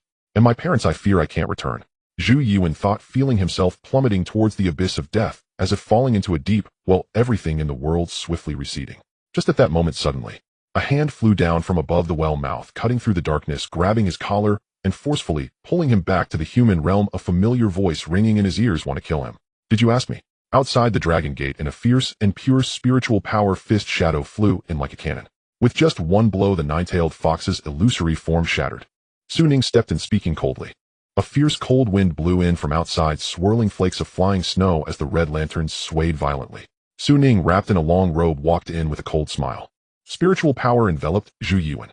Take it and circulate your energy to recover. Ning tossed a Qing Ling Dan towards the woman and Hanfu, standing on the broken wooden stairs. A third-level demon. It seems not that impressive. The woman in Hanfu, holding an oiled paper umbrella, narrowed her eyes cautiously, sensing a hint of danger, for she had clearly not sensed this person's arrival. As if he had suddenly appeared. Was he capable of evading her perception? But why was the reaction of his spiritual power not very high? Although he was stronger than the one wielding the hammer before, it was still limited. Even for someone like her who was not adept at direct combat, there was a sense of assured victory. However, from the moment the opponent appeared, an inexplicable feeling of danger enveloped her. After a brief contemplation, she decided it was best not to waste words and to act directly. With a wave of her hand, books flew from the bookshelf and opened. They spewed forth a cloud of black energy, plummeting downwards. Be careful. This demon is strange. Zhu Yiwen swallowed the pill, feeling his body warm up from the cold, and without time for surprise hurriedly recounted his experience in casting. Though he appeared calm on the outside, he was far from assured, especially when facing an unknown third-level demon. That previous punch, a spiritual... Though he appeared calm on the outside, he was far from assured, especially when facing an unknown third-level demon. That previous punch, a spiritual energy cannon, looked splendid, but its actual lethality was limited. For dealing with this thing, physical attacks are ineffective, spiritual energy is effective, but wasteful elemental spells are the most suitable. Su Ning quickly concluded in his mind, but soon felt a wave of bitterness. His elemental proficiency was not up to par. Especially, look out. Just as he was contemplating, the situation in the arena suddenly changed. The strands of black energy fell to the floor, exploding into several black knights riding warhorses entirely composed of murky energy. There were a total of 12 knights. They formed a line, brandishing long spears, the horses neighed, taking on a charging stance. Enough with the nonsense, I want to see how many rounds you can last. The woman laughed from a high position. As her voice fell, the inn's dome glowed with a dark light, mysterious whispers echoing. It was clearly the mental pollution inherent to demons, but it was many times stronger than the second level, the sound waves amplified by this demonic building. In a daze, Su Ning saw countless demons draped in cassocks, chanting in unison. The chaotic, filthy, twisted, and mad murmurs pierced into his mind like steel nails. His mind throbbed in pain. Zhu Yiwen was the first to cry out in pain, and he heard Su Ning shout, "Channel your spiritual energy and seal your ears." Zhu Yiwen followed his instructions and indeed felt much relief. Just as he regained his composure, he suddenly looked back at Su Ning and exclaimed, "Watch out behind you." Su Ning turned around, his pupils reflecting a towering warhorse. The knight on horseback held a long spear poised to stab both man and horse, clad in heavy armor, revealing only their eyes and overwhelming presence. Die! In the blink of an eye, the heavy spear of the Black Knight was already at his face, powerful and forceful, glinting coldly. Su Ning's hair was blown up by the spear wind, and the spear tip rapidly magnified in his pupils. Puff! In the next second, the spear easily pierced through his head. No! Zhu Yiwen's eyes widened, his hands clutching the purple-gold thunder hammer, electric snakes, swirling as he turned red with rage, ready to smash the Black Knight. But the following scene was unexpected. Su Ning's exploded head did not spew blood or organs. Instead, it burst into a cloud of blue smoke, and his entire figure shrank into a paper man. Edge. The woman in Hanfu upstairs let out a soft exclamation, manipulating the Black Knight's long spear to stir as the paper man was torn in half and shot out to the sides. However, immediately afterward, two clouds of white smoke exploded on either side, and two Su Nings appeared, both draped in long robes, chuckling lightly as they raised their fists to pounce at the Black Knight. Kill! The Black Knight roared in anger, sacrificing his form to shatter the two paper men, resulting in four Su Nings appearing in the hall. Dao gives birth to 1-1, gives birth to 2-2, gives birth to 3-3, gives birth to all things. The four Su Nings laughed in unison. They raised their hands, shaking out paper men. 4-8. Shake again. 8-16. Shake again. 16-32. Clap, clap, clap, clap, clap. Clouds of white smoke rose, and in the blink of an eye, over 100 Su Nings appeared in the hall, slaughtering the Black Knight that had attempted to ambush. They then scattered their formation, looking towards the woman in Hanfu upstairs, laughing in unison. Are you sure you want to compete with me in numbers? Zhu Yiwen, standing among the crowd, was dumbfounded, gaping for a long time before finally bursting out, multiple shadow clones. A nearby Su Ning rolled his eyes at him. What shadow clones? This is called paper cutting into people. In front, the 12 heavily armored cavalrymen raised their iron steeds in unison, producing a resonating metallic sound, charging forward like 12 unmatched plows. They slashed the solid wooden floor, leaving behind dark scars. Stand at the center of the formation, it'll cover you as you go, no need for defense, focus on unleashing thunder and fire. Su Ning shouted. Zhu Yiwen had no time to ask further. Raising his thunder hammer high, he shouted and pushed forth a crackling thunderball, spinning out towards the upper floor. Like a spherical lightning bolt. Charge! At the same time, the Su Nings drew their paper swords, encircling Zhu Yiwen, moving forward. From above, it resembled a human fortress. Boom, ping, pong. The two sides collided, the sounds of warhorses neighing, spiritual energy cannons firing, and the clashing of metal resounded endlessly. The woman in Hanfu upstairs held her oiled paper umbrella, her figure flickering, dodging the incoming thunderballs and the collapsing bookshelves, occasionally releasing black energy to summon cavalry reinforcements onto the battlefield. In an instant, the entire inn was filled with murmurs and light and shadow, while outside, the scattered readers throughout the ancient town remained oblivious. Outside the new city, the road leading to the two cities was devoid of any figures. Those who had not yet entered the new city area had already stopped in response to notifications from service operators and broadcasts, and made way for the passage.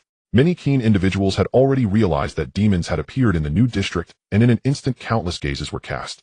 Many others, after failing to reach their family members by phone, were overwhelmed with anxiety and broke down in tears. Inside the speeding vehicle, Shentong held the tablet in his hands, displaying images transmitted back from military satellites. Inside the new district, it was quiet, as if there were no abnormalities at all. No yellow fog, no ancient town. Most citizens were hiding inside buildings, making it difficult to capture specifics, while some were scattered lying on the city streets, as if they were in a deep slumber. The precision of the confidential military satellite allowed Shentong to even see the pained expressions of those people. "We're here." "Oh." Suddenly the driver alerted, then exclaimed in surprise. The satellite tablet signal also abruptly cut off, and Shentong looked up to see ahead was actually an ancient town in the Jiangnan region. "Don't stop. Keep going." Zhouken, like an eagle, fixed his gaze outside the car, his blade drawn. The other hybrids did the same. Suddenly the driver's vision went black, feeling countless chaotic messages flooding into his mind. In a panic, he slammed on the brakes, crashing at an angle into an ancient wall on the highway. Zhouken sliced open the car roof. "Kill. Kill." Inside the inn, it was now in shambles, the wooden floor riddled with charred, deep pits, the towering bookshelves around burning with flames. Paper men floated amidst the ruins. Zhu Yuan was drenched in sweat, panting heavily, his hands trembling slightly as he clutched the hammer handle. He reached into his pocket. The pills are gone. The big move, that lasted for dozens of minutes, was beyond what his current cultivation could endure, relying entirely on the few pills Su Ning had thrown to support him. But at this moment the pills had finally run out. Around him, the paper men of Su Ning had only 8 left, corresponding to the final night's collapse. And the demon that had been struck by the thunderball. The last one, catch it. The leading Su Ning tossed out one, his metallic longsword trembling as he severed his already damaged left arm, and stepped towards the demon in the smoke, his eyes fierce. "Ha, you're much easier to deal with than I imagined." The cracked floor exploded into a large pit. As the smoke cleared, the woman in ancient Hanfu crawled up from the pit, her clothes covered in soot, her body flickering erratically, as if impacted by powerful energy, unable to maintain a stable state. At this moment she half sat in the pit, gazing upwards, looking at the sword approaching her forehead with a strange smile. "Do you really think a mere illusion can deceive me?" Su Ning's pupils constricted as he swung the changing longsword made of paper downwards, but the woman did not dodge, suddenly turning around, her oiled paper umbrella unfurling. Pong! The moment the umbrella opened, another sword slashed down from the air, colliding with the umbrella surface, sending sparks flying. An invisible barrier was unveiled. In the corner of the hall, unbeknownst to Wen, another Su Ning was hiding. No, to be precise, he had blended in from outside the inn during the battle and concealed his presence with illusion, continuously shifting positions within the arena, directing and controlling other paperman substitutes. Until this moment, he finally imitated the demon's ambush move, allowing the papermen to feign an attack from the front while his true form revealed itself. The woman in Hanfu sneered, her oiled paper umbrella suddenly transforming into a series of sharp claws. The woman in Hanfu sneered, her oiled paper umbrella suddenly transforming into a series of sharp claws, rushing towards the real Su Ning hidden within the illusion. In the distance, Zhu Yuan had just swallowed a pill and rushed over upon seeing this, but it was already too late. "You are dead," the woman said. In the next second, her smile froze as she saw the Su Ning before her remain motionless, allowing himself to be torn apart, his flesh transforming into blue smoke. "Fake. This is also fake." The woman in Hanfu's eyes widened instinctively, turning around, her pupils reflecting a spreading gray mist, an open wooden door, and a figure stepping out from behind the door. Su Ning's eyes shone like stars as he unleashed a punch, gathering all his strength, the violent spiritual energy, compressing the air, producing a thunderous roar. "This is my true form. Therefore the one who will die is you." As the words fell, boom. The raging spiritual energy exploded faintly, raising a star-like halo, the hurricane swirling in all directions from the center of his fist, lifting countless shattered wooden boards and stones from the ground. Out! Zhu Yuan instinctively raised his arm to shield his eyes as he was blown back by the strong wind. The dark light that appeared for no reason engulfed the entire space. The anticipated shattering screams and cries did not arrive as expected. As Su Ning's fist descended, it seemed to press against a soft, cold, yet solid place. In the intersection of spiritual energy and murky energy, an angry, chilling female voice emerged. "You have angered me." Su Ning's expression changed drastically. "Burn the blood. Hold nothing back. If you can't do it, take the medicine. If you die, it's all over. But if you live, you can claim reimbursement. Hold on." In the ancient town on a certain street, Zhou cleaved a monster formed of black mist with a single stroke and shouted loudly. Yes. Around him, dozens of mixed blood warriors from the hall responded in unison. They activated their boiling blood state, enveloped in crimson energy as they charged towards the suddenly appearing monsters. The monsters were not strong, a single strike could cleave through them as easily as cutting through butter. However, they did not simply die, instead they penetrated the bodies of the mixed blood warriors like ghosts, consuming their blood, spirit, and courage with death. This was a battle of willpower. The yellow mist is shrinking.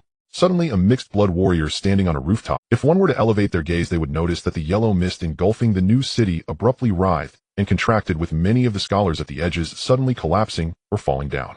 The books in their hands transformed into mist and flowed away. Just as they had speculated, upon sensing danger, the third-tier demons began to retract their lines, concentrating their forces, reducing their number from 50,000 to 20,000. You have angered me. In the vast towering structure resembling a giant palace, this voice sounded exceptionally clear. Cold. Even the temperature dropped several degrees. The light mixed with spiritual energy and dark mist quickly dissipated, while the strong winds pushed the smoke and dust far away, casting a golden, mysterious light from the top of the building. This light illuminated a small area, and soon Ning could even see the dust floating within it. Surrounding this area was darkness that engulfed everything. The figure of Zhu Yiwen was nowhere to be seen, nor could one hear the howling of the wind and snow outside. In his line of sight, the darkness writhed like a living creature, gradually revealing a massive silhouette. It was about the size of a house, non-human in shape, crouched on the ground, its body covered in light golden fur, with only its face being snow-white, its snout protruding, and its gigantic eye sockets devoid of pupils, with black liquid flowing down. The gaze followed along its arched back, where 9 clusters of fluffy, massive tails spread out like clouds adorned with pale golden patterns. At the tips, each had 2 red lights, and every tail resembled an independent living creature coldly gazing over. This was a fox, a creature filled with mythical allure. As Su Ning pondered this, he finally realized that his fist was resting on one of its front paws pads. Clearly, his meticulously devised strategies could not compete with the disparity in strength. Even a third-tier demon which was not adept at direct combat was not something a cultivator who had only trained for a week could easily defeat. Suddenly, Su Ning felt a surge of anger, thinking that if he couldn't win, why didn't the system provide any hints? Or at least issue a temporary combat package or something. Now the reserves of Qingling Dan were nearly exhausted, and his spiritual energy was depleted, making it difficult to create paper figures. Illusions were ineffective against this enemy. His elemental magic was lacking. The Zisher fairy garment was passively taking hits, and it was uncertain whether it could withstand the mental assault. Indeed, slaying demons and monsters was not that simple. Being a behind the scenes hero was not an easy task. The Zisher fairy garment was passively taking hits, and it was uncertain whether it could withstand the mental assault. Indeed, slaying demons and monsters was not that simple. Being a behind the scenes, let the mission fail, so be it. As long as the Green Hills remain, one need not worry about firewood. With this decision made, Su Ning began to retreat, but a tail of the demon fox directly barred his way. Where do you think you're going? Aren't you going to kill me? The 9-tailed fox exaggeratedly grinned, about to say something, when it suddenly spaced out, revealing a look of annoyance. It sensed that a group of sense it despised was approaching, those beings with ancient demon blood in their veins. They were causing destruction everywhere. This made her even angrier, and she had a premonition that this attack might fall short. Thinking of this, her inner fury burned like flames, and dark tears began to fall in large droplets. She glared at Su Ning, raising her front paw, and a sharp knife-like claw stabbed towards him. She was about to kill him on the spot. In a critical moment, without time to think, Su Ning instinctively wrapped himself in the fairy garment, while grabbing at his neck with his right hand, tearing the red string, silently reciting big. He threw it into the air. Instantly, the green jade gourd expanded, blocking in front of him. To be precise, it blocked the sharp tip of the 9-tailed fox's claw. At the same time, a talisman in Su Ning's palm lit up, ready to reopen the wooden door and escape into the gray mist space. However, at this moment, feeling the danger approaching, the gourd, tall as a person, suddenly shone brightly. It radiated layers of brilliance. Crack! A crisp, shattering sound accompanied by a collision as cracks appeared on the surface of the mysterious gourd personally entrusted by the Lord of Clouds in Taoyuan Mountain. The cracks spread like a spider web. Along with it, a stream of pure black and scorching flames different from the 9-tailed fox's surged out from the gaps. Oh! The 9-tailed fox, not knowing whether it was pain or heat, let out a shriek, retracting its paw, and even retreating over 10 meters, its fur standing on end, and its 9 long tails adopting a defensive posture. In its eyes there was actually fear. What? Su Ning was stunned, standing at the wooden door half a foot and turning around in astonishment to gaze at the air. With wide-open eyes, he saw amidst the profound light fragments of the gourd floating in midair, revolving around under the influence of mysterious forces, following an enigmatic trajectory, like a belt of asteroids in the universe. And in the center of the fragments, there floated a small figure. It was astonishingly a little girl. She looked about 5 or 6 years old, very small, wearing a classical black and white long dress, her black hair cascading down her skin snow white, as if she had stepped out of a fairy tale. She had a delicate and fair face with 2 short branch-like horns nestled in her black hair. Her eyes were tightly closed, and her eyelashes trembled slightly, as if she was about to awaken from a deep sleep. She floated in midair, pure darkness, condensing into flames that dispersed all coldness, emanating an ancient, sacred, and inviolable aura from her petite body. Pop! Finally, she opened her eyes, revealing a pair of pure golden dazed eyes, as if she had not fully. However, even so, her mere existence caused the entire demon tower to tremble and collapse, as if just her presence was enough to break this illusion. A dragon. How could there still be pure-blood dragons in this era? The nine-tailed fox exclaimed in disbelief, then suddenly exhaled a puff of turbid air, her massive body abruptly fleeing towards the sky. While flying, she attempted to enter a phasing state. She was decisively escaping. Boom. Accompanying her movements, the area covered by yellow mist rapidly contracted again, and in the blink of an eye only the center of the ancient town remained. Outside the building on the street, the hall's mixed-blood warriors had already made their way here, and suddenly they saw the enemies in front of them abruptly transforming into yellow mist gathering towards the sky. The surrounding ancient buildings, towers, alleys, and pavilions all began to collapse. What happened? Look over there. It's a demon. Is it trying to escape? A sharp-eyed mixed-blood warrior pointed ahead shouting. Zhou Qinshintong and others looked over and were astonished to see the originally dim sky beginning to collapse, the mist gathering at the center with a blurred figure of a demon rising straight into the sky. Stop it. We can't let it escape. Zhou Qin yelled, rushing towards that direction, but he couldn't make it in time. Suddenly someone exclaimed in joy in the sky. Reinforcements. Reinforcements are coming. What? Everyone present looked up at the sky and were astonished to see a gray fighter jet flying in at a diagonal angle amidst the gray clouds and falling snow. It emitted a sharp roar. This scene was too astonishing. The colossal steel aircraft glided to a low altitude at a terrifying speed of 28 Mach, delivering an unparalleled impact. Qintong could even see the figure of the pilot.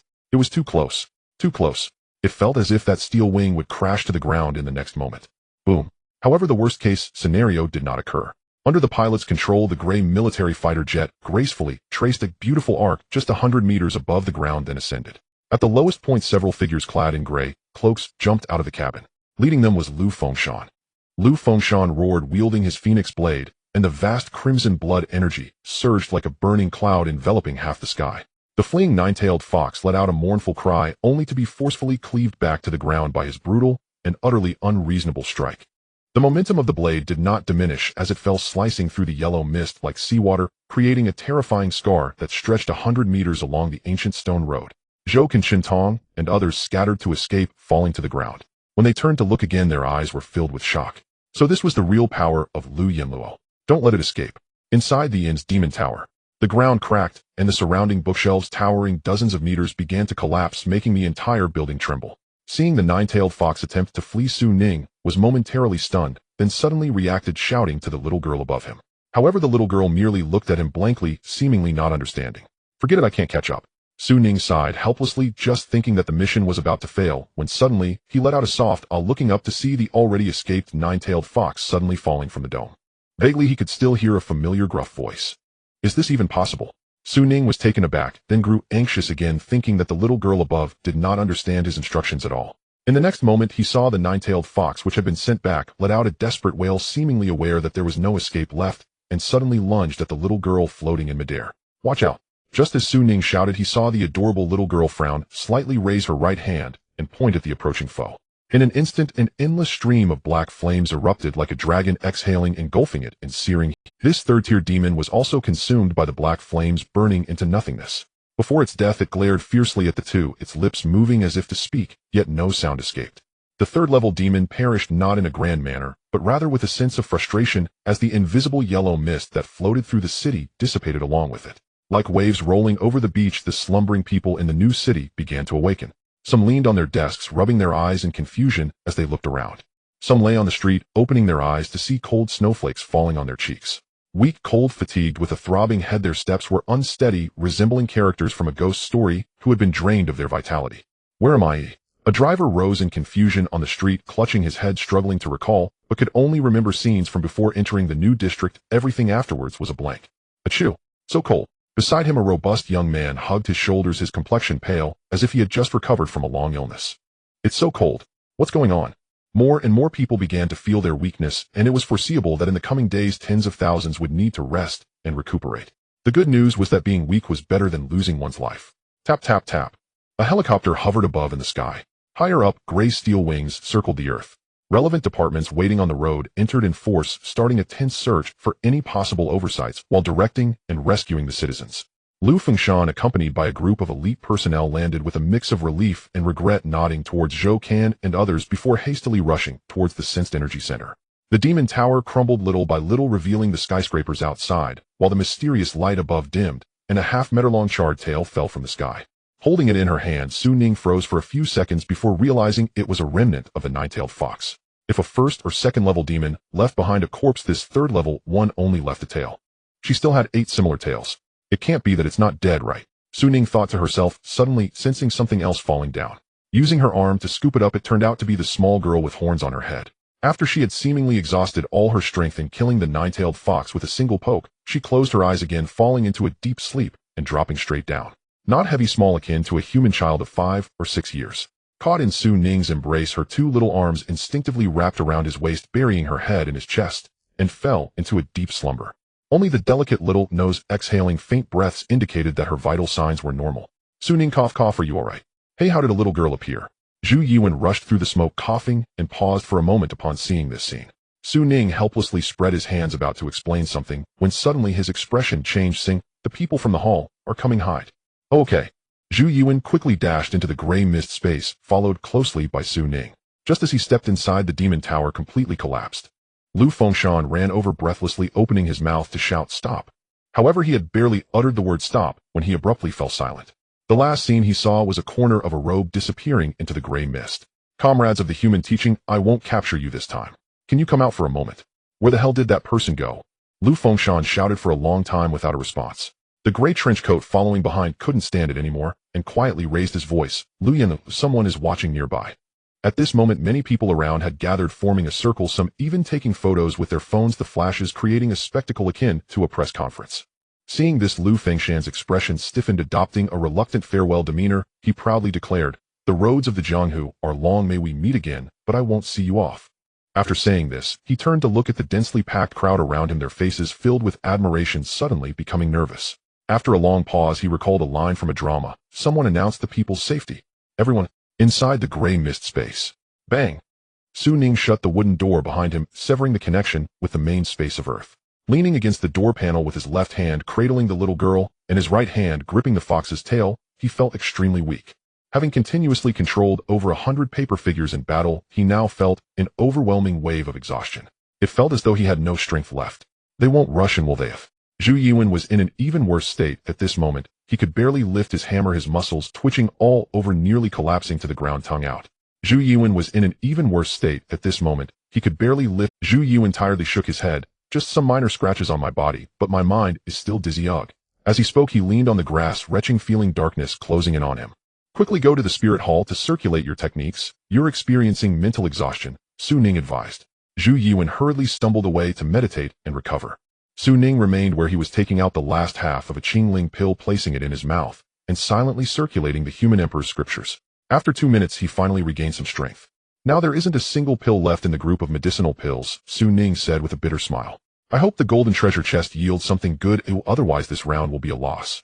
This battle was confined to the interior of the building, and the arrival of the hall's personnel was particularly timely, not giving Su Ning the chance to reveal his divine abilities in front of others. The glory gained was minimal. It was only a few hundred points, and most likely it was still from those gray trench coats. Regaining his thoughts, Su Ning looked at the delicate little girl in his arms, somewhat dazed.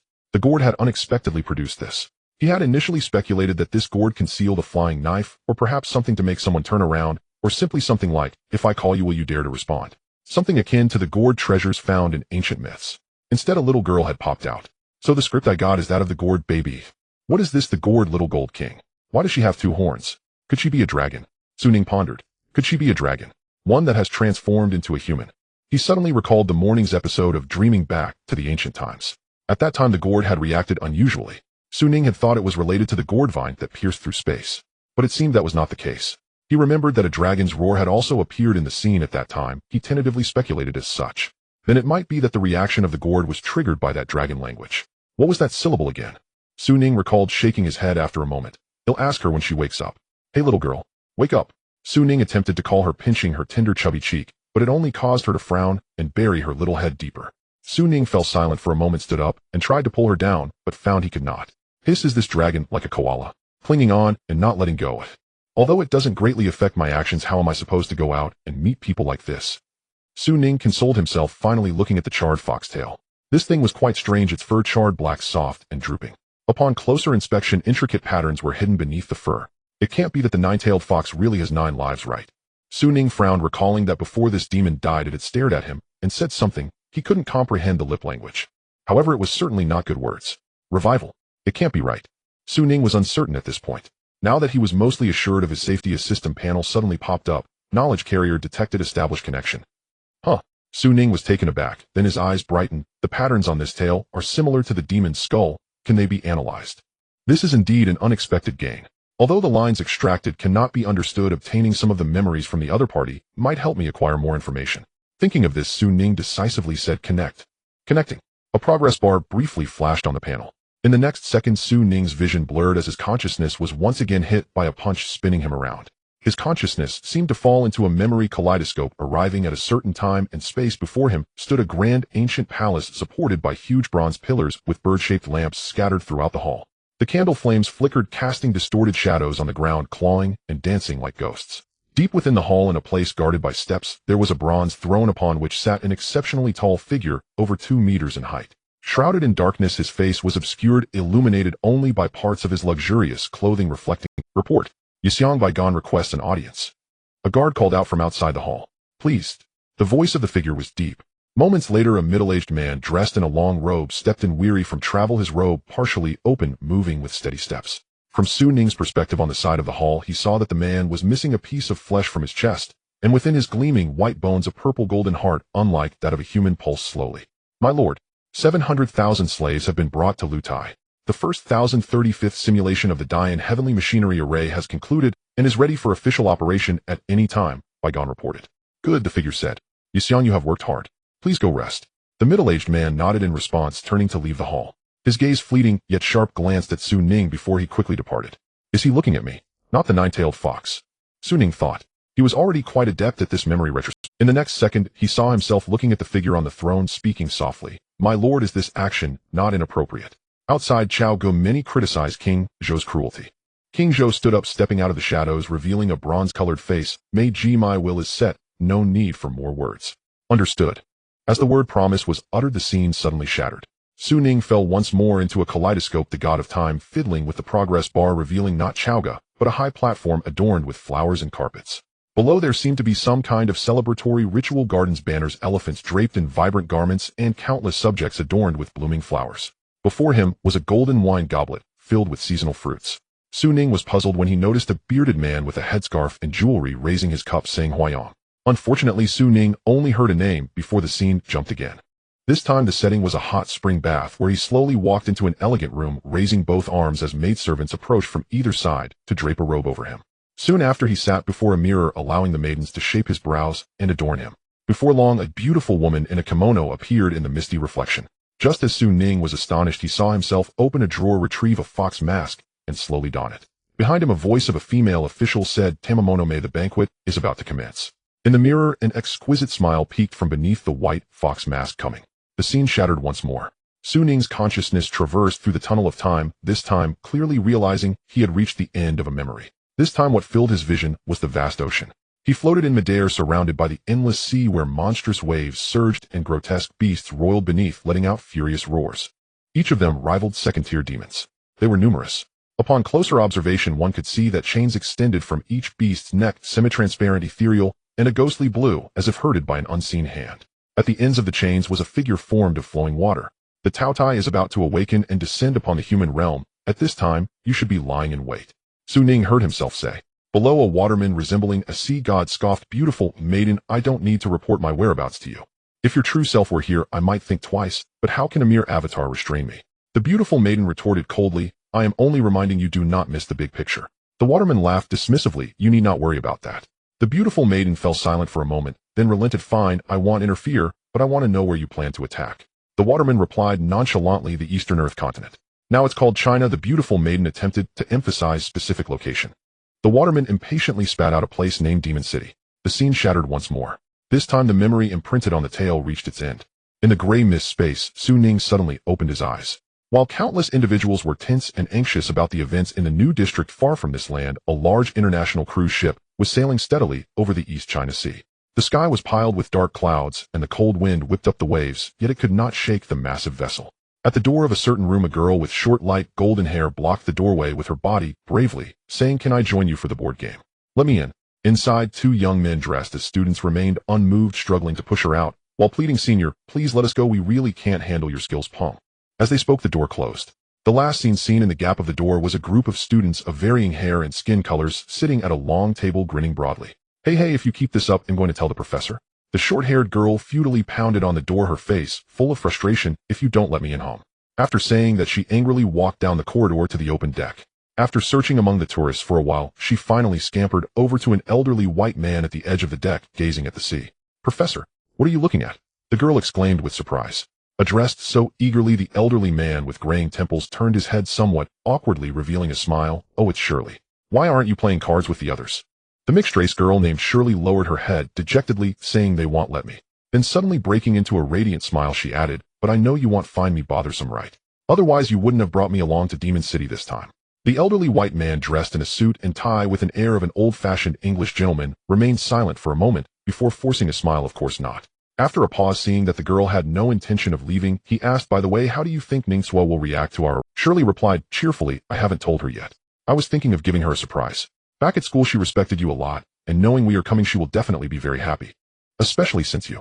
The professor interrupted her, saying, in public, do not mention apocalyptic discussions, especially be cautious once we enter the borders of Huaxia. The girl covered her mouth and nodded vigorously.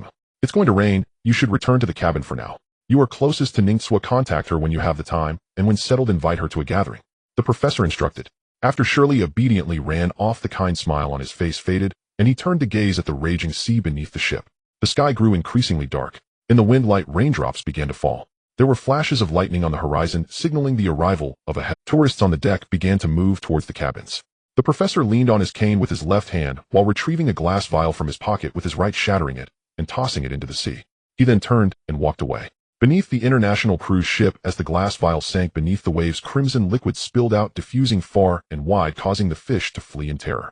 Minutes later, the cruise ship had sailed far away, and the ocean erupted with splashes as a monstrous beast emerged from the water. It let out a low, furious roar. Ayo! Moments later, the roar resonated through the invisible chains around its neck, echoing into the depths of the Pacific Ocean.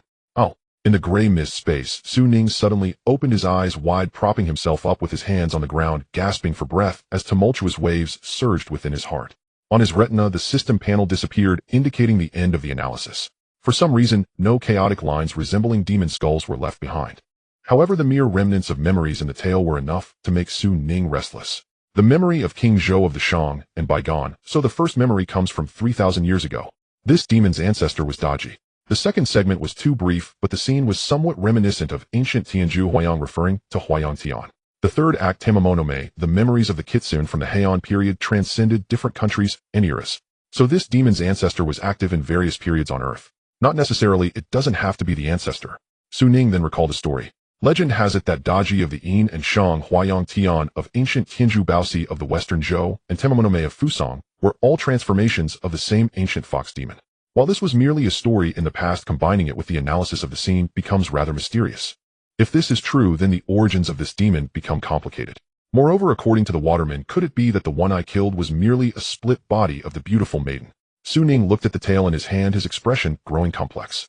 Killing one of them and killing an avatar are entirely different concepts. These historical fragments are fine, after all they are in the past. The problem lies in the last act. That segment of dialogue at sea, the Taotai is about to revive with mysterious demons driving hordes of beasts preparing to attack Demon City. How long ago did this happen? Ning suddenly stood up, parched. I'm not sure, but if such a massive horde of beasts had already arrived, there would definitely be news about it, and the system would have reacted. That means they haven't arrived yet. Or rather, they're about to arrive at any moment. Has the organization already been informed? Uncertain. For safety's sake, this news must be reported to the hall. Ning pondered. Just then Zhu Yuan approached. You should also rest in the hall. Your complexion doesn't look good. Ning forced a smile. I'm fine, just a bit fatigued. Do you want to go out? He noticed his roommate glancing towards the wooden door. Zhu Yuan nodded. Have the people from the hall left? There's no signal here, and I'm worried my family can't reach me if something might have happened. True. Ning calmed down, feeling it necessary to sort through his thoughts before making a decision. Using his authority to sense for a moment, he confirmed that LV Fengshen and others had already left. Then he exerted some effort, and finally removed the little girl hanging on his chest, placing her in the Hall of Spirits. Covering her head and face, he activated an illusion to conceal his and Zhu Yuan's presence, swiftly exiting the gray mist space. Outside, snow was falling heavily, with relevant departments handling the aftermath. The domain created by the beautiful maiden was not merely an illusion, it affected reality. Some buildings were damaged, but fortunately no one was harmed. Many citizens stranded there were making phone calls likely due to residual interference from the demon's powers resulting in poor signal. The two of them twisted and turned, finally reaching the road, where Zhu Yuan successfully contacted his family. On the phone, faint sounds of crying could be heard, and Zhu Yuan squatted by the roadside saying something.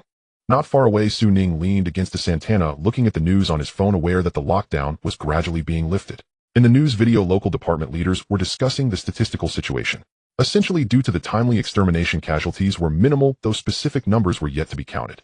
However, in such cold weather with tens of thousands of people suffering from a weakened buff, a cold was surely inevitable. In the corner of the screen, a group of quickly retreating gray trench coats made LV Fengshen's robust figure stand out prominently. Done. Su Ning turned off his phone, looking at his returning roommate. Yeah, nothing much happened. My mom insisted on a video call. Thankfully, this demon only affected the mind, otherwise it would have been quite troublesome, Zhu Yuan said self-deprecatingly. Leaning against the car beside Su Ning fell silent, gazing into the vast snow ahead, thinking that if this were a movie he should pull out a cigarette and light it, but unfortunately he had none. Neither of them had such a habit. After a moment of silence, Su Ning suddenly asked, "Are you scared?" Zhu Yuan took off his broken glasses, wiped them, and replied, "I am." After years of friendship, they shared an unspoken understanding capable of grasping each other's meanings without the need for explicit words. Su Ning asked if he was afraid when facing the demons. Zhu Yuan candidly admitted that he was. "I thought you would hold on and maintain your composure or something," Su Ning laughed. Zhu Yuan rubbed his face vigorously and said bitterly, "We're not a girl, so what do I need to hold on for?" Afraid? How could one not be afraid? No matter how many times he simulated battles in his mind, when confronted with a formidable enemy from another dimension, he could truly feel the overwhelming disparity in strength. Having walked on the edge of death, Zhu Yuan was certainly terrified. Reflecting back, he would still involuntarily tremble. "I almost died. I was scared to death," he said, pausing for a moment before suddenly breaking into a smile. But it was quite thrilling. Su Ning looked at his friend in surprise and began to take out money. "Here, you should quickly go to the hospital and see a psychiatrist. Don't waste time, or your mind will break down." Zhu Yuan was at a loss for words. "I'm serious." Su Ning blinked. "I thought you would be frightened, give up, and shout that you wanted to quit." Zhu Yuan snorted and brushed his hair back. "Am I the kind of person who can't withstand pressure? Rest assured, we don't even bat an eye at this little scene. Besides, encountering a level 3 boss after leaving the newbie area is a rare event, right? If I can't handle a level 3, I can manage a level 2, and a level 1 isn't a problem either." Su Ning thought to himself that it might not truly be a rare event. Perhaps it was related to the luck of the human faction. "Just know that next time, don't be so reckless. If I had been even a moment late, you would have been gone. At that time, don't say anything about going home for the new year. Oh, wouldn't it be frightening if I showed up holding your ashes?" Su Ning said. Zhu Yuan nodded with a playful smile, and then took out his phone excitedly, saying, "By the way, saving so many people feels quite fulfilling. Did you see? The news said we saved at least 50,000 people. Surely at least 10,000 of those should count as mine, right?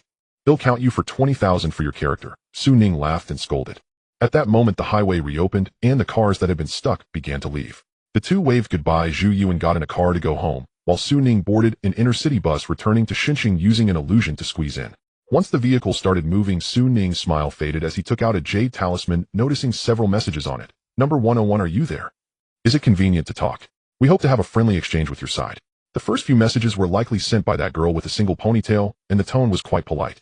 However, the latest messages took a different tone. "Hey, is anyone there? I am LV Fengshen, the Hall's Yama, temporarily the highest authority here. Just say whatever you need to say. My ID number is. Is there anyone there? Is this thing broken? Shintong, can you check if I'm using it correctly? Oh, that's right, so why is there no response?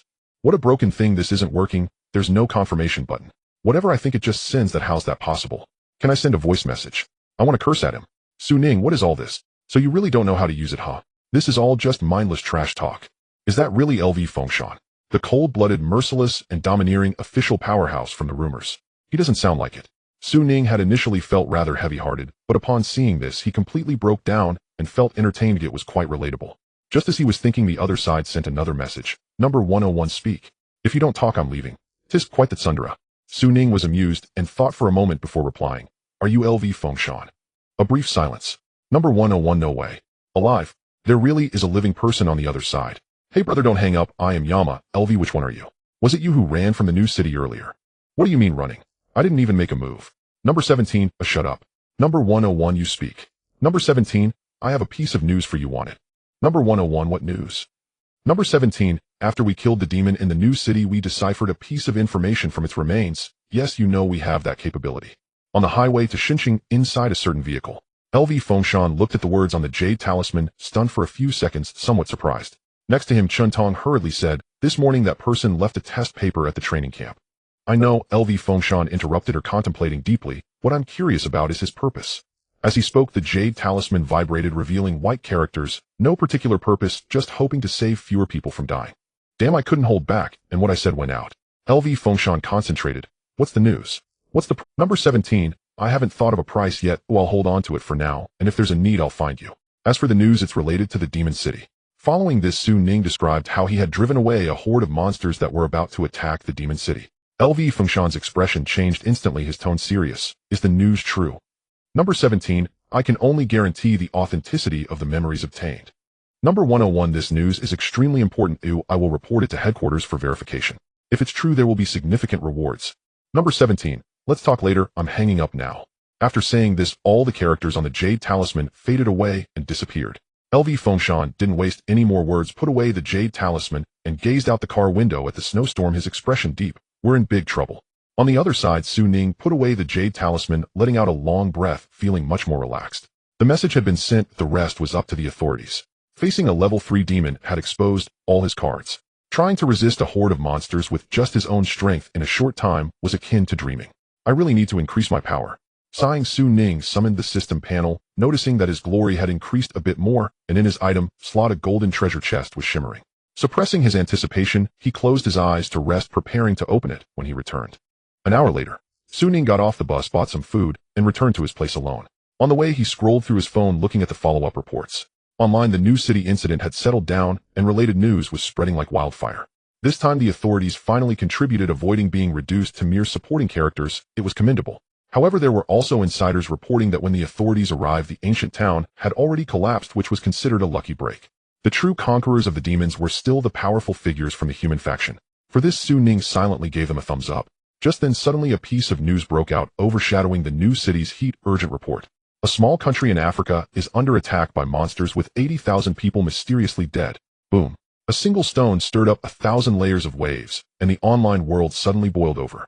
Since the appearance of the monsters, there have been numerous incidents of attacks around the world with a significant death toll, but such large-scale casualties are unprecedented. 80,000 people have died, and with the injured included, the total exceeds 150,000. This is Once the news broke, it sent shockwaves across the entire internet.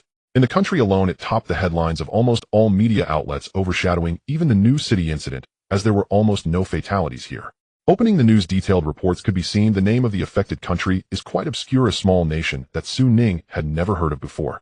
According to the time difference, the attack occurred last night. In a certain city, people fell into a strange coma without any identifiable cause.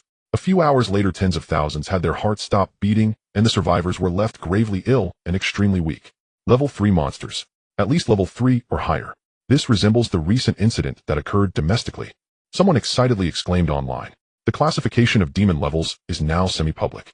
This is terrifying. Nearly 100,000 people went to sleep and woke up dead. How does this feel more horrifying than those crawling monsters? Another person commented. This sparked a wave of agreement. Especially when compared to the domestic incident, it left countless people feeling anxious, relieved that such a tragedy did not occur at home. It's simply unimaginable. Fortunately, the worst possible scenario did not happen. In his rental apartment, Ning silently browsed the web, watching footage taken by reporters from Africa. The entire city lay in eerie silence. Soldiers arriving to rescue carried stretchers through the streets, surrounded by corpses. It resembled a post-apocalyptic scene ravaged by disease in a movie. Monsters. Ning murmured as he leaned back in his chair, lost in thought, and after a long while he finally ate the cold takeaway that had been left untouched. He stepped into the gray mist space. Not wanting to witness such scenes, he knew he must grow stronger. Inside the small space, everything remained calm, as always. Towering ancient trees emitted a soft glow, tranquil and serene. Ning first went to check on the little girl in the spirit palace, finding her curled up like a kitten, sleeping deeply. Ning smiled, spread out the bedding he had brought from the bedroom, and placed it around her before turning back to the outside of the hall. He sat cross-legged under the tree and silently chanted, "Extract." Boom. The next moment, a massive golden treasure chest appeared before him. It's time for the exciting treasure opening segment. Oh, what surprises await us this time? Ning whimsically simulated the prize reveal in his mind. Rubbing his hands together, he opened it.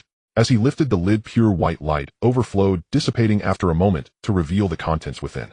The first item was a piece of silk rolled up into a scroll. It was a small roll, soft and made from a very unique material. Ning picked it up and unfolded it, revealing a cloth surface embroidered with light blue patterns, clearly depicting a mysterious image. At the end, 3 ancient characters were inscribed: water manipulation art. In the moment he was stunned, the scroll suddenly ignited, transforming into flowing light that rushed into his body, flooding his mind with information. He closed his eyes and focused on digesting it. After several minutes, Su Ning opened his eyes, his face filled with surprise. A spell? This is undoubtedly a rather powerful spell. Simply put, it consumes spiritual energy to manipulate water within a certain range, altering its form with limitless applications. Once mastered, it can even be used to perform water escape techniques. The most crucial part is that although this spell involves the 5 elements, it does not require a high spiritual root. Its essence lies in manipulation, not water. Similarly, sword manipulation follows a comparable principle, so after mastering this spell, even though Su Ning cannot wield metal blades, commanding a water sword would be easy.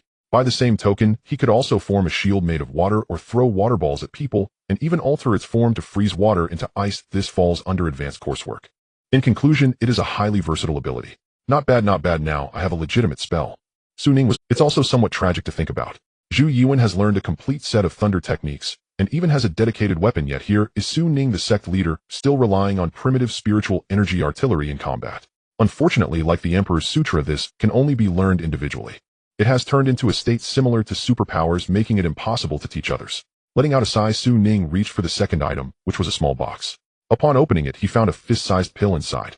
The system provided a prompt, Taihuan pill, a celestial-grade pill that when consumed can temporarily boost a cultivator's strength to the earth immortal realm, with unending celestial essence, also possessing healing properties. Impressive, my system. Su Ning clicked his tongue. Despite the brief description, the effects of the pill were indeed powerful. Is this one of those things that will cause a sudden surge in strength after consumption? Su Ning had seen plenty of such things in animations, those level-up challenges familiar to him, far exceeding the Qingling pill. Consuming it would temporarily grant him Earth Immortal cultivation. How strong is an Earth Immortal? Su Ning didn't know, but at least it should be no problem to eliminate a few level 3 monsters, right? It's essentially a surge or life-saving trump card. A good item. Cheerfully putting it away, Su Ning took out the final reward, which turned out to be a black token.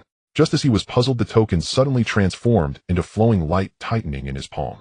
Su Ning was taken aback for a moment, feeling as if he had established a connection with something. After a brief hesitation, he became serious, reaching out with his right hand to grasp at the air. His wrist felt a slight resistance, like a big fish biting the hook, as if he had grasped something hidden in another dimension. Come out. Su Ning gritted his teeth and suddenly exerted force. The air rippled, and a strange weapon was slowly pulled out from the spatial mire. Buzz! As it appeared, it vibrated, emitting a humming sound. Su Ning was able to clearly see its full form. It resembled a spear, the main body, seemingly forged from black iron, consisting of 7 segments, each side adorned with a Qilin relief, the spear tip curving like a swimming dragon. The system displayed, incomplete Qilin point gold spear, a low-grade celestial weapon, an offensive battle weapon that restrains monsters, partially missing, can be upgraded. Su Ning was stunned, raising an eyebrow slightly. In the capital at the deep red well base, the lights were bright. The entire base was divided into several layers with over 100 areas and nearly 1,000 personnel moving about. In Zone B13, in a certain conference room, a group of people sat around a long table staring at the switching slides. As the newly formed Human Education Special Investigation Group, they were responsible for researching the origins of this mysterious force. At this moment, the slides displayed a list.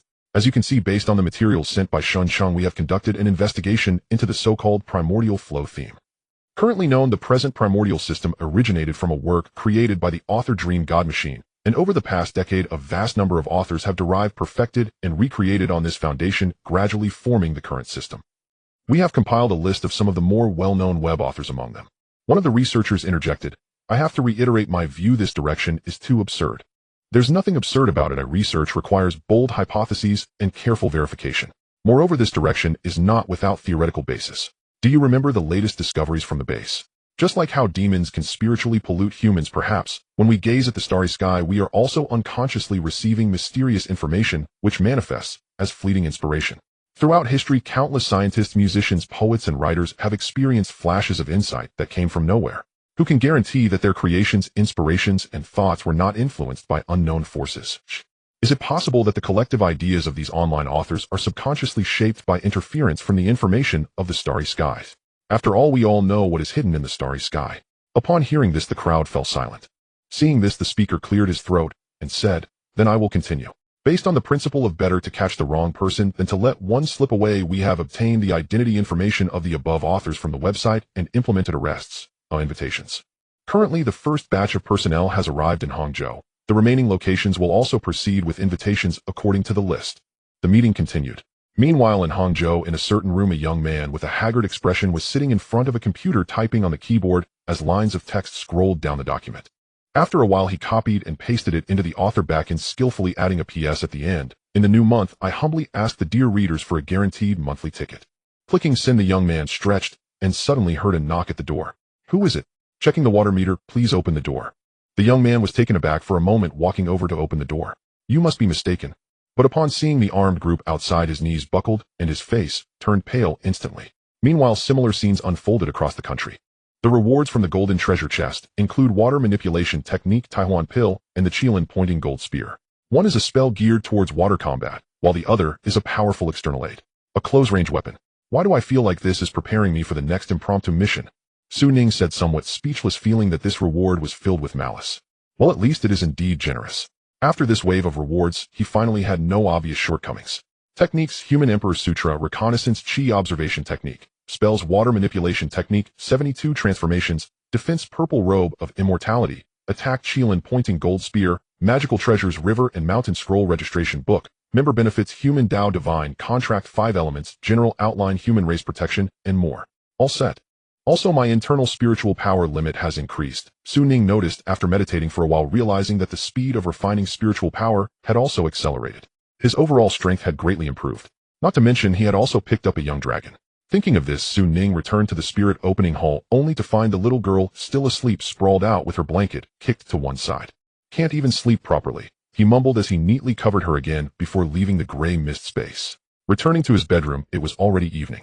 After a whole day of fussing around, Su Ning felt a bit tired and was about to wash up and sleep when he suddenly noticed the chat software on his computer flashing. It was a summons from the group leader. What's going on now? Su Ning curiously clicked, and seeing a bunch of people in the author group discussing fervently about topics like being caught, harmonization, and having tea. Su Ning was puzzled and had to sift through the chat records for a long time to figure it out. Basically, the website had suddenly blocked a large batch of works related to the primordial era, with rumors suggesting it was due to the content being sensitive regarding human education topics. Major websites dared not recommend them, and many editors explicitly stated not to touch this genre in the recent period, leaving everyone anxious. To make matters worse, there were rumors that several authors had been invited for tea with no warning, simply taken away, and the situation escalated significantly. I verified this with all members. The matter is true, and indeed someone has been taken away. Everyone should be cautious lately, said the group leader. I'm doomed. My new book is exactly on this topic. The manuscript is basically wasted, someone said. You're lucky. My friend who writes about the primordial era just had their book launched recently, and now they're directly deleting it and running away. Someone sighed. Oh, everyone shouldn't be too pessimistic. It's probably just to understand the situation. Another person. Su Ning scrolled to the latest chat content and happened to see a well-known primordial era writer speaking. Hey, you guys are making a mountain out of a molehill. The website is just scaring itself, implementing a one-size-fits-all approach. In my opinion, there might be some sensitivity, but having tea is too exaggerated. What trouble could writing a mythological story cause? I just don't believe anyone would actually get caught up in this. He wrote a string of garbled characters at the end. The group suddenly fell silent. After more than 10 seconds, someone tentatively asked, "Are you still there?" Don't joke. This isn't the time for jokes. Say something. Hey, you weren't really taken away, were you? Silence. Still silence. Suddenly no one in the group spoke. In front of the computer, Su Ning took a sharp breath, his expression changing. What's going on? Investigating human education shouldn't lead to this. Did those people in the capital really uncover something? Otherwise, there's no way to explain this action. Human education inheriting the myths of the primordial era. Su Ning fell silent for a moment, suddenly having a thought. Perhaps the birth of the myths of the primordial era was not as simple as it seemed. Shaking his head, Su Ning pushed these thoughts aside, feeling a sense of guilt akin to that of a rabbit mourning a fox, and quietly climbed into bed to rest. Soon drowsiness overcame him. At 4 in the morning, Su Ning abruptly woke from his dreams, raising his right hand to see the key to the gray mist space glowing. With careful senses, he noticed something was knocking at the door. Su Ning instantly became alert, turned on the light, got out of bed, washed his face, and donned his jacket. He maintained a posture ready to draw the Qilin pointing gold spear at any moment, summoning the space. In an instant, gray mist filled the room, and a wooden door materialized. Just as it turned real, the door of the gray mist space was suddenly slammed open, a gust of warm wind blowing out. Su Ning squinted and saw a silly little girl standing inside. She was already awake. At this moment, she was wearing a classic black and white dress, clenching her fists, dazedly opening the door. Her delicate little face reflected Su Ning's figure in her bright eyes. Both parties were in a silent standoff. The atmosphere grew tense. Just as Su Ning was pondering how to break the ice, the little girl suddenly spoke. Mama. Su Ning could guarantee that in his 20-plus years of life he had concocted many stories, but he had never imagined that one day he would be called Mama by a young dragon. He felt like his defenses had crumbled instantly. After a brief moment of shock, he hurriedly waved his hands, explaining that he was not a male mother, but the young dragon, who looked like a human child, would not listen at all. With her short, stubby legs, she came over and hugged his arm, without saying a word, just looking up at him. A gurgling sound came from her stomach. She was hungry. Su Ning helplessly went to the refrigerator to rummage for snacks, but she didn't even look, continuing to stare at him, her gaze roaming over his chest, making Su Ning feel a bit creeped out. "There's no milk at home. Can you hold on a bit longer?" Su Ning's mouth twitched. "I only have blood on me." As he spoke, he paused himself. Blood. Speaking of which, before the gourd exploded, he seemed to have been feeding her blood all along. At that time, he thought it was a blood oath of ownership. Who would have thought it would turn into a blood oath of motherhood? "Do you want to drink my blood?" Su Ning tentatively asked, but the little girl looked bewildered, clearly not understanding. Suddenly, Su Ning realized that she might genuinely not understand. After all, standard Mandarin and the language of ancient myths thousands of years ago were surely vastly different. As for Mama, perhaps he misunderstood, and it belonged to a similar sound. Just like infants around the world who instinctively make the sound simply because that syllable is the easiest for humans to produce. So it wouldn't be strange for a young dragon taking on a human form to produce a similar sound. Thinking of this, Su Ning suddenly realized. After thinking for a bit, he cautiously cut his fingertip and offered it, causing the little girl's eyes to brighten. She opened her mouth and bit down, startling Su Ning. "Hey, let go. Let go. We'll give you a bowl." But of course it was useless. 5 minutes later, Su Ning finally managed to pull his already pale finger from the dragon's mouth, estimating that this feeding had drained at least 300 milliliters of his blood, about the same as a normal blood donation. For Su Ning now, it wasn't much. He could replenish it quickly. This made him breathe a sigh of relief. This consumption was still acceptable. Of course, he still needed to strive for a quick blood cessation. Calculating, Su Ning turned his attention back to the young dragon, who seemed to have eaten her fill. She appeared quite energetic now, sitting on the cushion Su Ning had given her, wide-eyed and looking around. She looked quite curious. "Ahem." Su Ning cleared his throat to attract her attention and said seriously, "Now that you've slept well and eaten well, it's time for us to have a talk." Su Ning tried to appear solemn, but looking at the bewildered little girl, he just couldn't maintain a serious demeanor. "All right, it seems the first thing we need to address is the language barrier, otherwise we can't communicate at all." Su Ning fell into contemplation. "You don't understand Mandarin, and I don't understand dragon language. Oh wait, I think I might know a phrase." Suddenly, Su Ning recalled yesterday at the training camp when he dreamt back to ancient times and heard a dragon's roar resonate in the sky on an ancient battlefield. The tone was quite unique. He had made an effort to remember it. He even tried to practice the pronunciation, but due to physiological differences it was difficult for him to emulate, and after some struggle he had managed to grasp the gist. It might not be very authentic, but the other party should be able to understand, right? Su Ning thought, his expression turning serious, his face stiffening. After a brief pause, he gazed at the little girl and emitted a long, ancient, mysterious sound. That sound was brief and peculiar, yet it seemed to contain boundless meaning. Upon hearing this dragon language, the little girl, who had remained silent until now, finally reacted. She widened her eyes, staring at Su Ning, her gaze filled with disbelief. And was that a hint of grievance? Su Ning was stunned, suddenly feeling that this phrase in dragon language might not be a good one. In the pitch-black city of Shun at 4:30 in the morning, Su Ning sat on the sofa, lost in thought. After a moment, he took out a jade talisman, split off a Zifu, and tossed it to the other party, sending 4 words, "Can you understand?" It was not in simplified characters, but in ancient script. After sending it, Su Ning felt a wave of anxiety, thinking to himself, "You must know how to read, otherwise it would be awkward." Fortunately, the young girl's eyes brightened upon seeing the characters, and she gently nodded. Mimicking Su Ning's method, she sent back a reply, "Where is this?" "Who are you?" Su Ning was overjoyed that they could communicate. He suppressed his laughter and did not answer immediately, instead countering with the question, "And who are you? What is your name?" The young girl was momentarily taken aback, hugging her head in a gesture of recollection.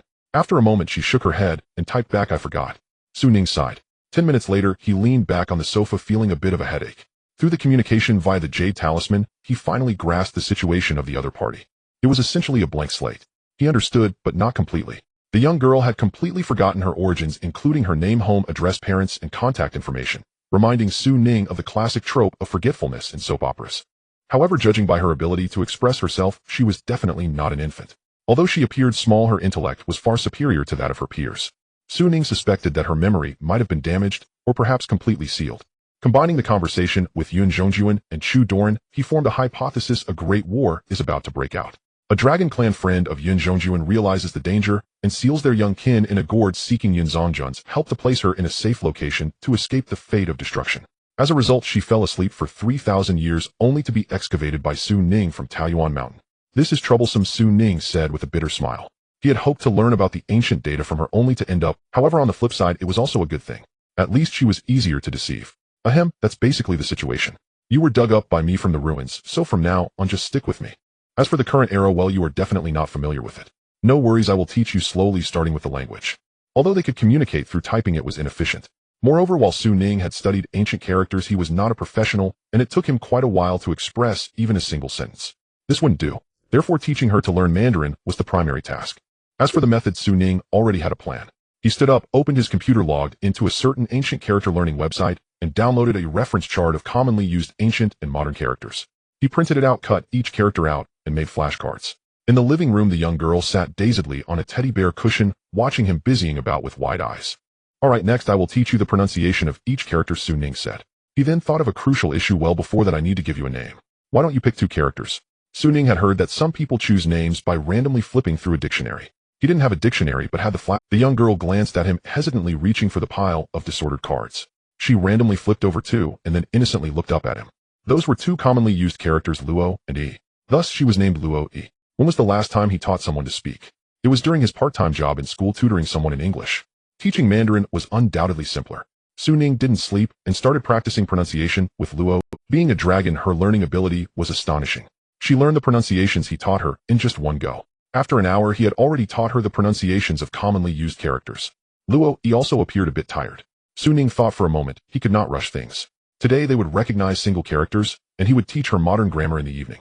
In a few days they would be able to converse fluently. That's enough for today's lesson. Do you want to go back to sleep? Su Ning asked.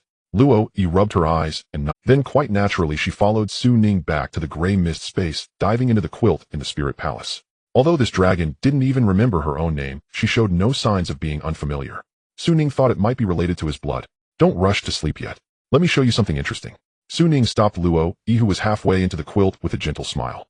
Meanwhile, he summoned the system panel, detected selectable personnel Luo Yi. Would you like to add her? Yes. Su Ning confirmed, and then the system panel vanished. The spirit palace trembled slightly as a refreshing breeze swept into the hall, filling it with an arcane aura. The protective light descended from the dome, enveloping Luo Yi, who then merged with the dragon's body. Outside the hall, the towering ancient tree stood bright as day. The panel changed members V2, members Su Ning, Zhu Yu and Luo Yi, glory points 9,001, a legacy new ability disguise technique unlocked. Please claim it as soon as possible. Did it succeed? Su Ning was momentarily taken aback. He had prepared for failure. After all, this kind of addition was not mandatory. The target had to completely open their mind to be pulled into the organization. He didn't expect that it would succeed with just a casual attempt. This indicated that Luo Yi had no defenses against him at all. Realizing this, Su Ning felt a bit ashamed. When he looked down, he saw Luo Yi gazing at the light and shadows outside the hall, appearing quite happy. Sleep now, he said. Okay. Luo Yi uttered a single syllable and dove into the quilt, falling into a deep sleep in seconds. Su Ning suddenly realized that she had already considered this place her home. Returning to reality, Su Ning opened the treasure vault page and took out a roll of ancient paper. His gaze swept over it, and he understood. Disguise technique, a divine ability that alters the body for the purpose of disguise. Unlike the illusions of 72 transformations which can be seen through, the disguise technique truly alters muscles and bones. Even if the disguise is detected, it cannot be easily unraveled. It was not surprising, but it was a powerful supplement to his alter ego endeavor. Has my glory reached 9,000? Su Ning was astonished. He remembered that previously his points were barely 7,000. Luo Yi was indeed extraordinary, directly increasing by 2,000 points, which was truly impressive. If I reach 10,000, can I upgrade again? Su Ning felt a surge of excitement. With a potential battle possible at any moment in the Magic City, he urgently needed to enhance his strength. While auxiliary spells were good, what he desperately needed right now was real combat power. Where could he get another 1,000 points? Su Ning pondered for a moment and picked up the Jade Talisman to send a message to Ning Q017. After evaluation, you meet the requirements for joining. If convenient, I will arrange the joining ceremony for you as soon as possible. A few seconds later, the Jade Talisman vibrated. 16. I can join at any time. An hour later on Fujin Street, Ning Q0 arrived once again. This time her mindset was vastly different. Yesterday, during the city's lockdown, her family had called pleading with her to return to the Magic City. The reason? Naturally, it was due to the frequent crises in Shin City. In comparison, the Magic City seemed safer. This left Ning Q0 in a deep dilemma. On one hand, if she stayed forcibly, her family might come to take her away. On the other hand, as February approached with the new year near at hand, it was only natural and reasonable for her to return home for a reunion. Yet the evaluation for the human teaching had not concluded, and she felt extremely unwilling to leave just like this. Especially with the recent incident in Africa where 80,000 people had died, it made her feel uneasy realizing that the apocalypse was drawing ever nearer, which intensified her desire to step into the extraordinary. Having not slept a wink, it was at dawn that the executor sent a message. Without a second thought, she stealthily slipped out. At this time the sky was just beginning to lighten. Ning wrapped herself in winter clothing and ran toward the 1.5 bus stop. In no time she once again entered that mysterious realm, lights, benches, and a figure wrapped in a black cloak. "You're here," Ning smiled. Ning bent down, propping herself on her legs, breathing heavily, her face flushed. "Executor 17, can I really join you?" Ning smiled. "Of course, as long as you are willing." "I am definitely willing," Ning exclaimed, her bright eyes filled with longing. "All right then, follow me." Ning raised his hand, waving as a wooden door materialized. Even though she had witnessed this several times, seeing such a marvelous technique again still left her dazzled. This time they did not take the train. The two stepped directly into the gray mist space and arrived in front of the spirit palace. Ning did not forget to use an illusion to erase the sight of the sleeping Luo. He sprawled out. He also aimed to create a sacred atmosphere in the chaos, in a world seemingly without boundaries. A splendidly radiant ancient tree, having endured countless years, propped up the heavens and the earth. The palace, draped in the fabric of time, stood silently at the center of this realm. On the walls of the hall, a massive human character returning to simplicity seemed to harbor infinite mysteries. "I regret to inform you that due to certain matters the other members cannot attend the ceremony. It can only be hosted by me," Ning said, leaning against the character and looking down at Ning. "I will conduct the final confirmation. Do you wish to join the human teaching to confront demons and monsters and to protect humanity, even at the cost of your life?" Ning felt the solemn atmosphere and found herself in a sacred place, her expression unusually serious. "I do." "Good." Ning nodded in satisfaction, raising his hand as the scroll behind him suddenly transformed into 10 lines of text. "This is the Human Teachings Charter, which can also be understood as an oath, a commitment, a belief. For many years it has undergone countless iterations. Every formal member is required to recite this oath and uphold it. Furthermore, should you violate today's oath, you will also face the organization's punishment." This was a ritual segment Ning had specially prepared. Zhu Yuan had muddled through it, but it couldn't continue like that. Ning looked up at the words, not afraid in the least. Instead, her gaze grew even brighter, radiating a hint of, was the oath the final hurdle? Once the oath was recited, her destiny would change. Ning took a deep breath with the most serious expression she had ever worn, clearly and solemnly reciting, "Heaven listens, understanding my heart's intent. I shall not oppress the weak, nor alter my true nature. In every battle I face, I shall not fear strong enemies. Against all evil and wrong, I shall raise my banner against it.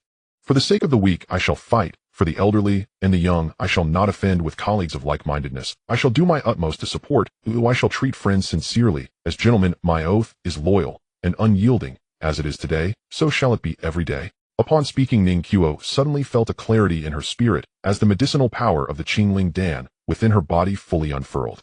Her entire being seemed to undergo a transformation.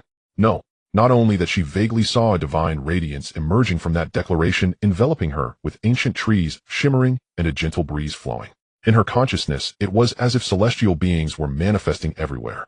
Just as she finished reciting the human declaration, Ning had already used the system to officially enroll her into the human education. The spirit palace provided feedback, aiding Ning in breaking free from the shackles of her mortal body, officially stepping into the extraordinary world. At the same time, Ning observed changes on the system panel. Human education, fee 3 members, Ning, Zhu Yuan, Luo, Ning, glory points, 10001 level reaches 3. The light of human protection is enhanced. Unlock, all members gain 3 years of cultivation to be distributed immediately. Lines of text rolled by, and in the next moment Ning felt an invisible force expanding around him, his internal spiritual power boiling, as if invisible shackles were being broken, causing a surge in spiritual power. In a daze, the power within surged forth, producing a sound akin to the tides. As the upper limit of spiritual power increased, Ning was astonished, for cultivation was a process of continuously increasing one's bodily capacity. The larger the capacity, the more spiritual power one could refine and store, thus enhancing one's cultivation. However, it seemed that there was no need for cultivation at the moment. The system forcibly raised the upper limit of his cultivation through human protection. 3 years of cultivation. Does that refer to the increase one would gain from 3 years of normal cultivation? Ning's heart surged with excitement. What was this? Something akin to passing on skills in martial arts. No, this increase feels strange. Ning closed his eyes, carefully sensing for a moment, frowning. The increase was not as significant as he had imagined. For instance, after 10 days of cultivation now, it did not mean he had increased 100-fold. The actual increase was far less, roughly equivalent to 3 months of his previous cultivation. There was no possibility of directly transcending to divinity. Yet there was indeed a significant increase. Could it be that this cultivation is not based on my personal standard?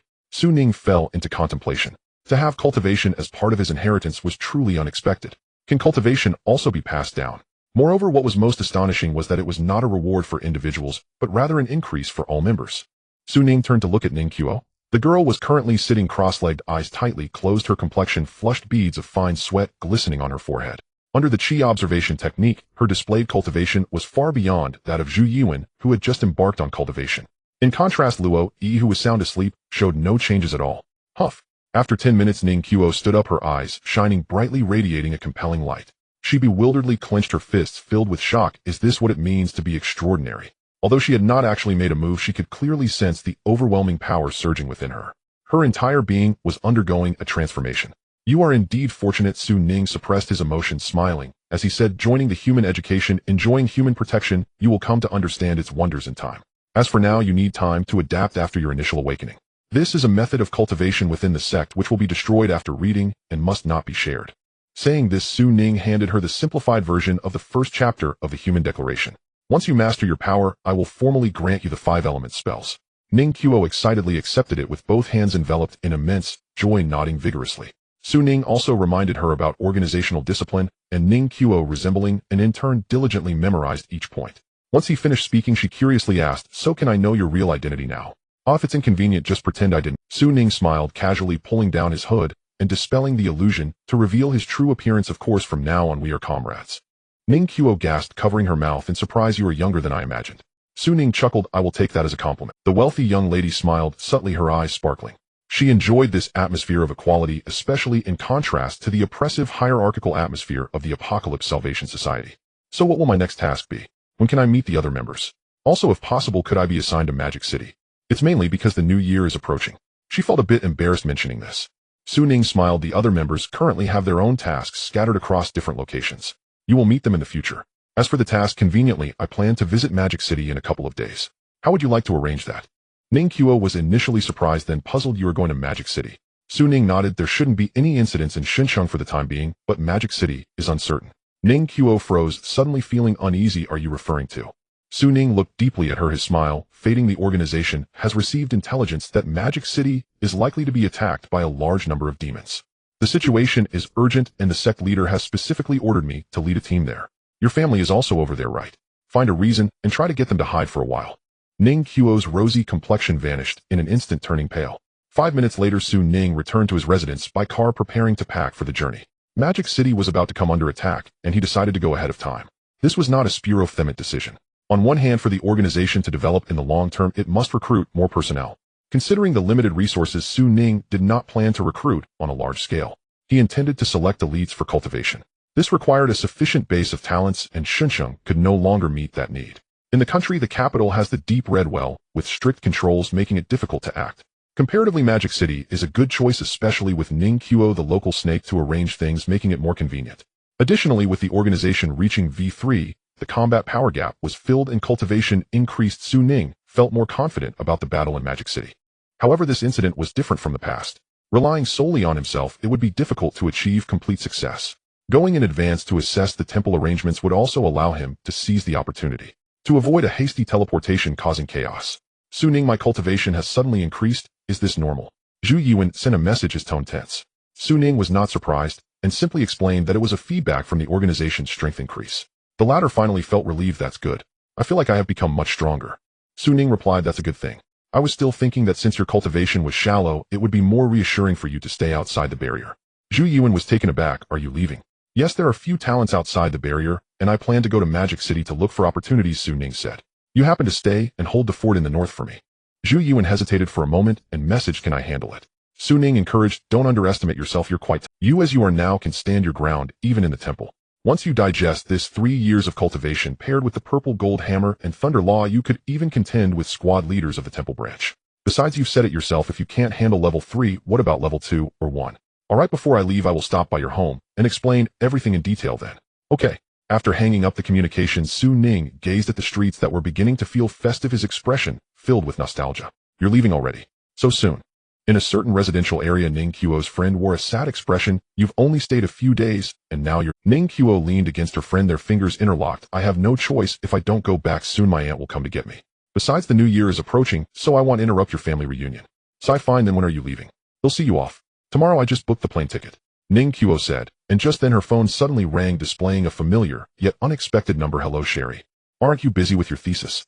How do you have time to call me? Shouldn't it be the early hours over there? Ning Qiu said. Then she heard a cacophonous background noise on the other end vaguely mixed with the sound of a horn. Ha. I'm not in London right now. You definitely wouldn't guess that I'm in Magic City. A cheerful and carefree voice said. Ning Qiu was astonished. You came to Magic City. When? Sherry, how did you know? I just disembarked still at the port. Let me tell you, I've heard that a typhoon is coming and the weather here is all gloomy. Oh, enough about that. I'm going through security. Now, let's contact each other again once we're settled. By the way, I have a surprise for you. You definitely wouldn't guess. Ha. As she spoke, the call disconnected. Ning Qiu was left speechless, accustomed to her friend's lively personality from their study abroad days, yet she thought, how could she come to Magic City at this time? She needs to be careful, and what's this surprise? What could it be? As she pondered, Ning Qiu drifted into thought. Simultaneously in Magic City, the Meteorological Bureau building was bustling. In the monitoring room, the lights were bright. A row of screens surrounded the hall, connecting as one, and in the center, there was an enormous curved screen. At this moment, it displayed the weather satellite imagery of the East China Sea region of the Pacific. On the blue screen, a thin cloud-like vortex was continuously expanding. White text and lines marked different names and codes. There were also red and green arrows along with flickering data on a small screen refreshing almost every few seconds. What is the current wind speed of the cuckoo? It has reached level 8, currently 20s, with the lowest central pressure at 995 hectopascals and a wind circle radius of 120,200 kilometers. Report the location. It has entered the Philippine Sea currently at 7 north latitude 120 east longitude and is expected to enter the East China Sea within 24 hours. In the hall, besides the sound of footsteps, there were the continuous electronic notification sounds and the voices of the... Originally, the atmosphere was not so tense, but this year's typhoon came too suddenly, too bizarre with no prior indications. It was as if it had appeared out of nowhere. Strange, a technician leaned against his workstation, glancing at the cloud imagery, muttering. Suddenly, hurried footsteps echoed from the corridor. The door to the hall swung open. A group of people in gray trench coats entered. Excuse me, where is the person in charge? The gray windbreaker saw the attire of the group, and everyone displayed a look of surprise, which quickly turned into tension. What had happened? Is it possible that an extraordinary being from the hall has come here? I am the person in charge here. Hello, what do you call yourself? A middle-aged man quickly walked out of the office, seemingly prepared for their arrival. Li Guowei, the young leader said, then got straight to the point. The headquarters has issued a command requiring your department's technical assistance with equipment. The middle-aged man readily agreed. No problem. He paused for a moment and lowered his voice. Is there something unusual about this typhoon? Li Guowei shook his head, his expression serious. It needs further confirmation. As he spoke, he looked up at the meteorological satellite imagery on the central screen, his gaze fixated on the storm system named Cuckoo, this year's first typhoon cyclone. A slight heaviness settled in his heart. Meanwhile, in the sea area where the Cuckoo was located, a foreign fishing boat was struggling in the furious waves. Deep in the ocean, the world was shrouded in darkness. Fierce winds lifted massive waves, and distant lightning flickered, making the small fishing boat appear as insignificant as a grain of rice. It seemed as if it would be swallowed by the ocean at any moment. Secure everything, quickly get into the cabin. Hurry. On the deck, several fishermen were desperately pulling on ropes amidst the storm, but they couldn't find their footing. Head back. Quickly return to the original route. No way. The wind is too strong, we simply... One shouted, and suddenly the entire boat capsized. He crashed into a box, letting out a pained cry. The others hurried to pull him up, and all took refuge inside the cabin, looking through the glass at the dark, sunless, raging sea, their faces pale. In the dark cockpit, only the dashboard emitted a faint glow. Listen, what's that sound? Suddenly one person exclaimed, it sounds like a roar is approaching. How is that possible? We're at sea. The others looked puzzled, and then that person suddenly widened his eyes, pointing outside, trembling like a leaf, as if he had seen a terrifying sight. Everyone turned to look, and thus all were struck with terror. They saw under the dim light of the great lamp a monstrous creature over 10 meters tall breaking through the surface of the sea, its eyes blood-red, scrutinizing the group. Then it swung a massive scaly tail, effortlessly slicing the modern vessel in two. In the blink of an eye, the sea was left with only debris. The monster let out a triumphant shriek, twisting its body, and headed towards the East Sea. Behind it, amidst the typhoon, were countless blood-red, vicious eyes. Lu Yanluo, the deep red base hotline requires your attention. In the conference room of the hall's branch in Shen City, Lu Fengshen was speaking with Zhou Can and others when someone barged in. Lu Fengshen was taken aback and hurried to answer, and moments later he walked out with a grave expression, addressing the crowd. An urgent telegram from the capital commands me to return immediately. The follow-up in the new city will proceed, as discussed earlier. Everyone was startled. Zhou Can exchanged glances with Qin Tong. So urgent. But if things continue like this is a superior order. Lu Fengshen interrupted him, exceptionally serious. Seeing that the two were stunned, he slightly softened his tone. Even if Shin City is unfortunate, it shouldn't have consecutive problems. Just handle it. Contact me if there's anything. With that said, he wasted no time and immediately walked out, while taking out a communication jade talisman, attempting to send a message, Brother Rinjiao.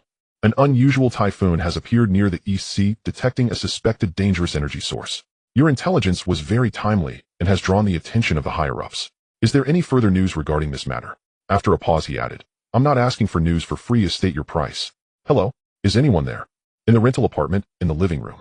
Su Ning picked up the jade talisman, looking at the message sent by Lu Fengshan, remaining silent for a moment without responding. The good news was this had attracted official attention, so preparations would likely be made early. The bad news was the crisis had indeed emerged, leaving him with little time.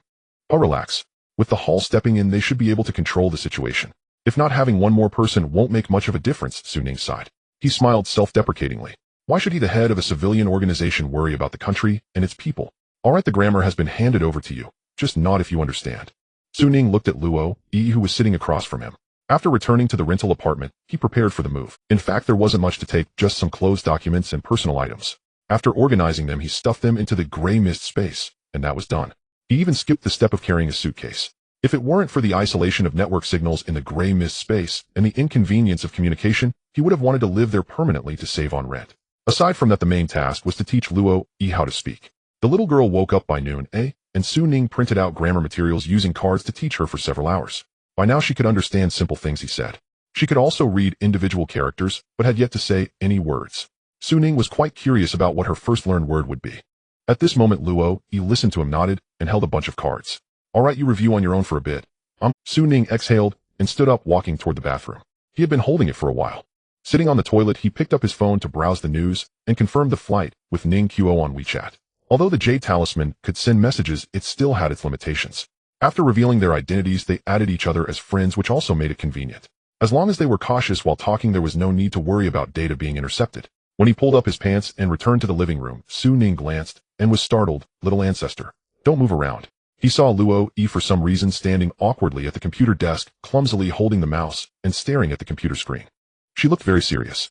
Upon hearing Su Ning's words, she turned her head in confusion, seemingly not understanding why her master was anxious. Su Ning wasn't worried about other matters, mainly fearing she might accidentally click on some folders or bookmarks, which would be quite embarrassing. He quickly walked over and found that the screen was indeed showing the author's group. Oh, thank goodness, Su Ning sighed in relief and said, why are you looking at this? It's all useless stuff. Just then Luo Yi suddenly spoke softly, uttering her first word learned from the author's group, Situ. Su Ning, what on earth did you learn in the group? Forget it quickly, he shouted. Luo Yi looked at him innocently, even more confused, and said earnestly, Situ, thank you. Su Ning sat down in despair. After all, she was from the Dragon Clan, and her learning ability far exceeded that of humans. In just one day, Luo Yi had managed to understand simple things and communicate. This was reflected in her ability to use simple phrases, so Su Ning no longer needed to use the jade talisman to type out words, and Luo Yi had also learned to express basic information using individual words. Although her first learned word wasn't very proper. After studying for a few hours, both were quite exhausted. Su Ning was certainly tired, and Luo Yi had once again fallen into a drowsy state. Su Ning had no choice but to take her back to the Spirit Awakening Palace and tuck her under the covers to sleep soundly. Considering that they would be heading to the magic capital later, it wouldn't be convenient to let her out at any time on the road. Su Ning took out the scroll of mountains and rivers and shook out a paper figure as a substitute. It transformed into his image and sat cross-legged in the palace. This way, as long as I sense movement here, I can communicate directly with Luo Yi through the substitute. Su Ning secretly praised the usefulness of the paper figure. After leaving the gray mist space and having a meal, it was already night. Su Ning found a long-distance bus heading straight to Ning City. More than 2 hours later, Su Ning appeared outside a neighborhood in Ning City. At this time, the whole world was pitch black. In the neighborhood, the lights shining from the windows adorned the night. Su Ning took out his phone and sent a message. Before long, Zhu Yiwen ran out from the neighborhood. Su Ning, are you leaving already? So urgent. Why not stay at my place and go after the new year? Su Ning shook his head with a smile. We don't have much time left. The longer we delay, the more variables we'll create. Besides, remember the new member I mentioned last time that I was interested in? She has already decided to join the organization. Her family is in the magic capital, and this time he'll also deal with that matter. He didn't tell the whole truth. He omitted the fact that the magic capital might face an attack. Although he had gained 3 years of experience, he still lacked combat experience compared to Zhu Yiwen. Bringing him to the magic capital wouldn't change the battle's outcome. It would be better to let him stay outside, accompany his family, and cultivate, while being a support for the Hall in both light. Alright, since you've made your decision, I won't say much more. Zhu Yiwen sighed and stopped persuading him.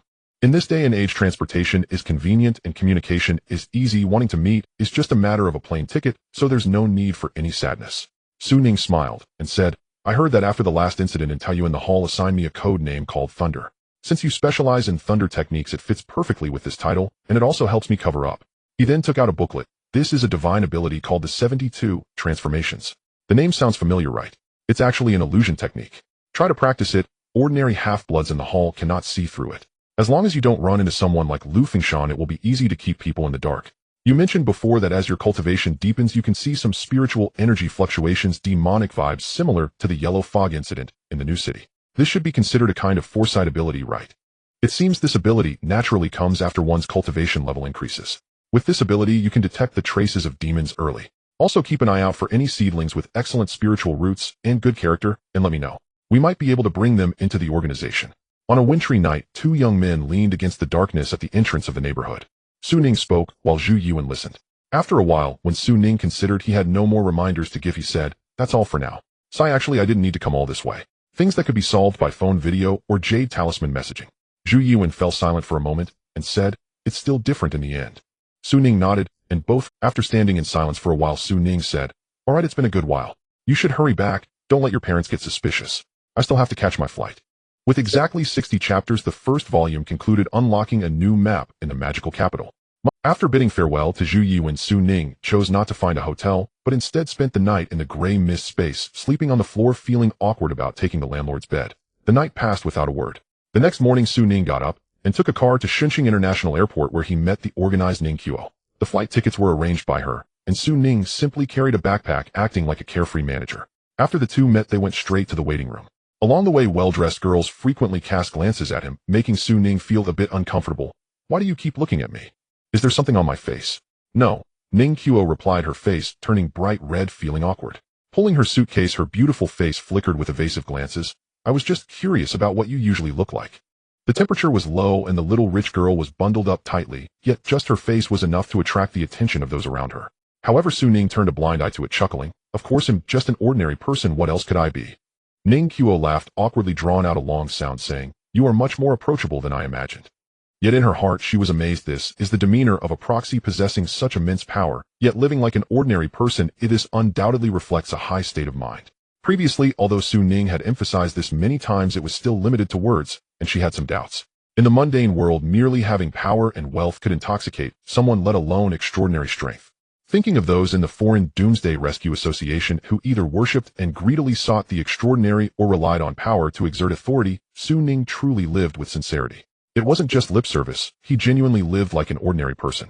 Ning Qiu thought that if she were unaware of the truth and just looked at the exterior, she would never guess that this young man was a significant figure in the human education. Moreover, he had saved the new city yesterday. At this moment, recalling yesterday's humanitarian oath, she felt a greater sense of belonging and respect. Power evokes awe, but virtue earns respect. I've told you many times, just call me by my name, otherwise others will think I'm your boss. Su Ning smiled, feeling somewhat helpless. He had emphasized it many times, yet Ning Qiu still couldn't let go. "But you are my boss, right?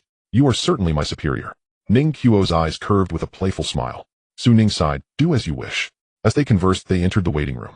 Ning Qiu checked in her luggage, and it was almost 8 o'clock when they boarded the plane according to the guidance. Su Ning had reminded her in advance to keep a low profile, worried that the little rich girl might book a first-class seat, something he had never experienced. He feared it would be awkward if he didn't know how to behave. Ning Qiu took his advice and didn't book first class. Instead, they had business class seats together, which was acceptable. Adjusting the seat to a reclining position, Su Ning decided to take a nap. However, just a few minutes into his nap, he reluctantly opened his eyes and glanced beside him. "I told you not to look. Even if you steal a glance, it's not allowed.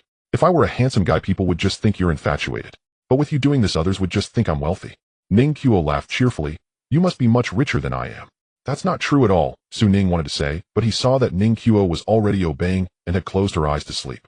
Feeling the envious gazes cast upon him, Su Ning felt both amused and helpless, gazing out the window at the blue sky and white clouds, beginning to contemplate the events ahead. The accommodation had already been arranged by Ning Qiu, so he didn't need to worry. His growing Tao practice had not been fully digested yet. He just hoped the demons would come later, giving him more time.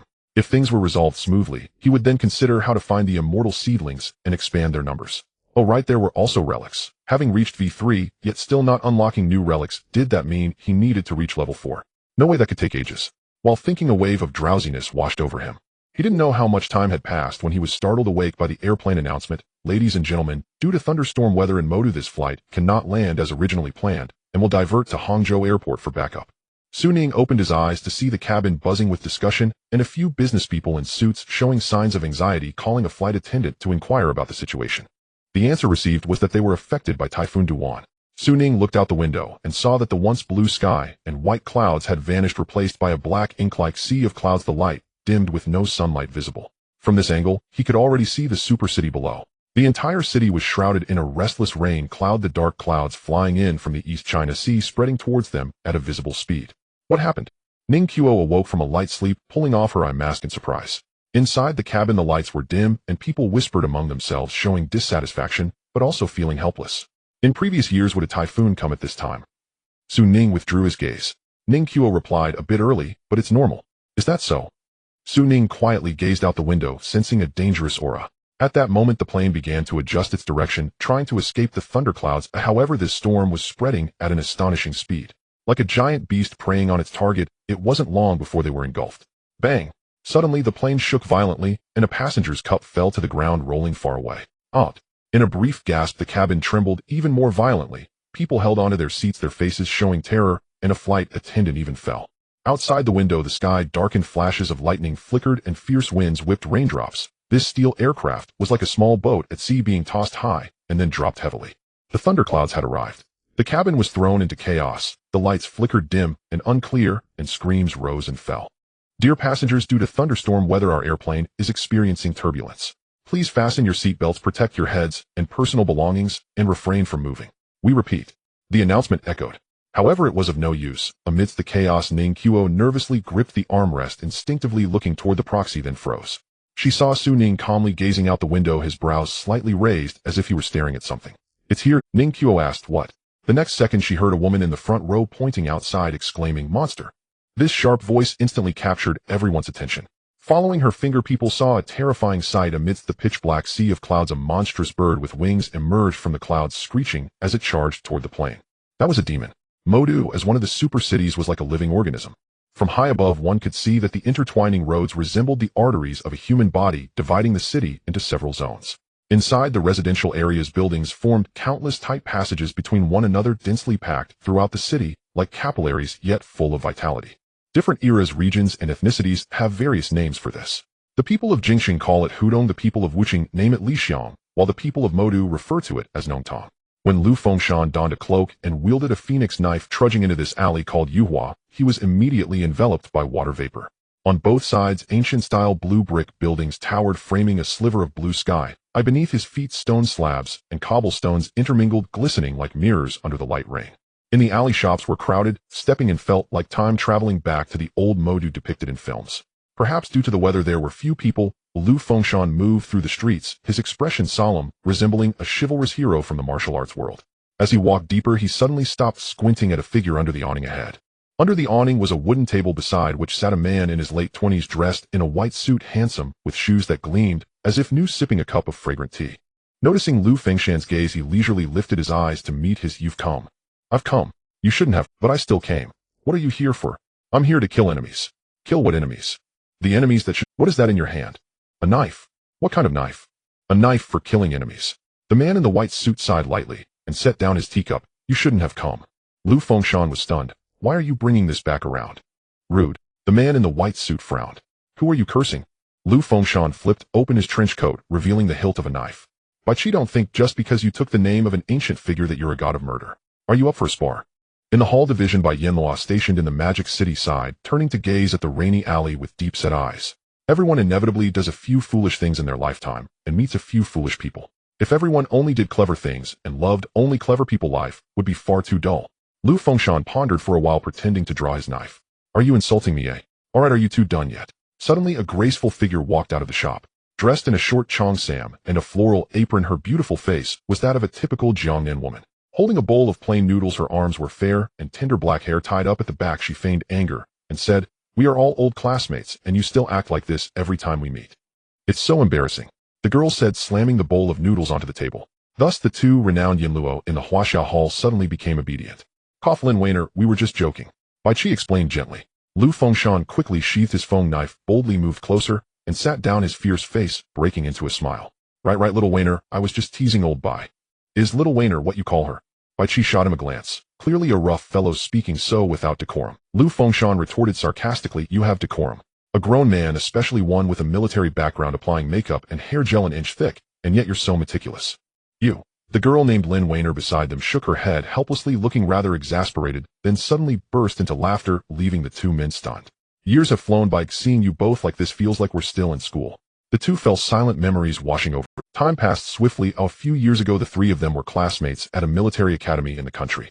Originally their lives were set to follow a predetermined path, but unexpectedly, due to possessing special talents, they were selected to be among the first batch of volunteers.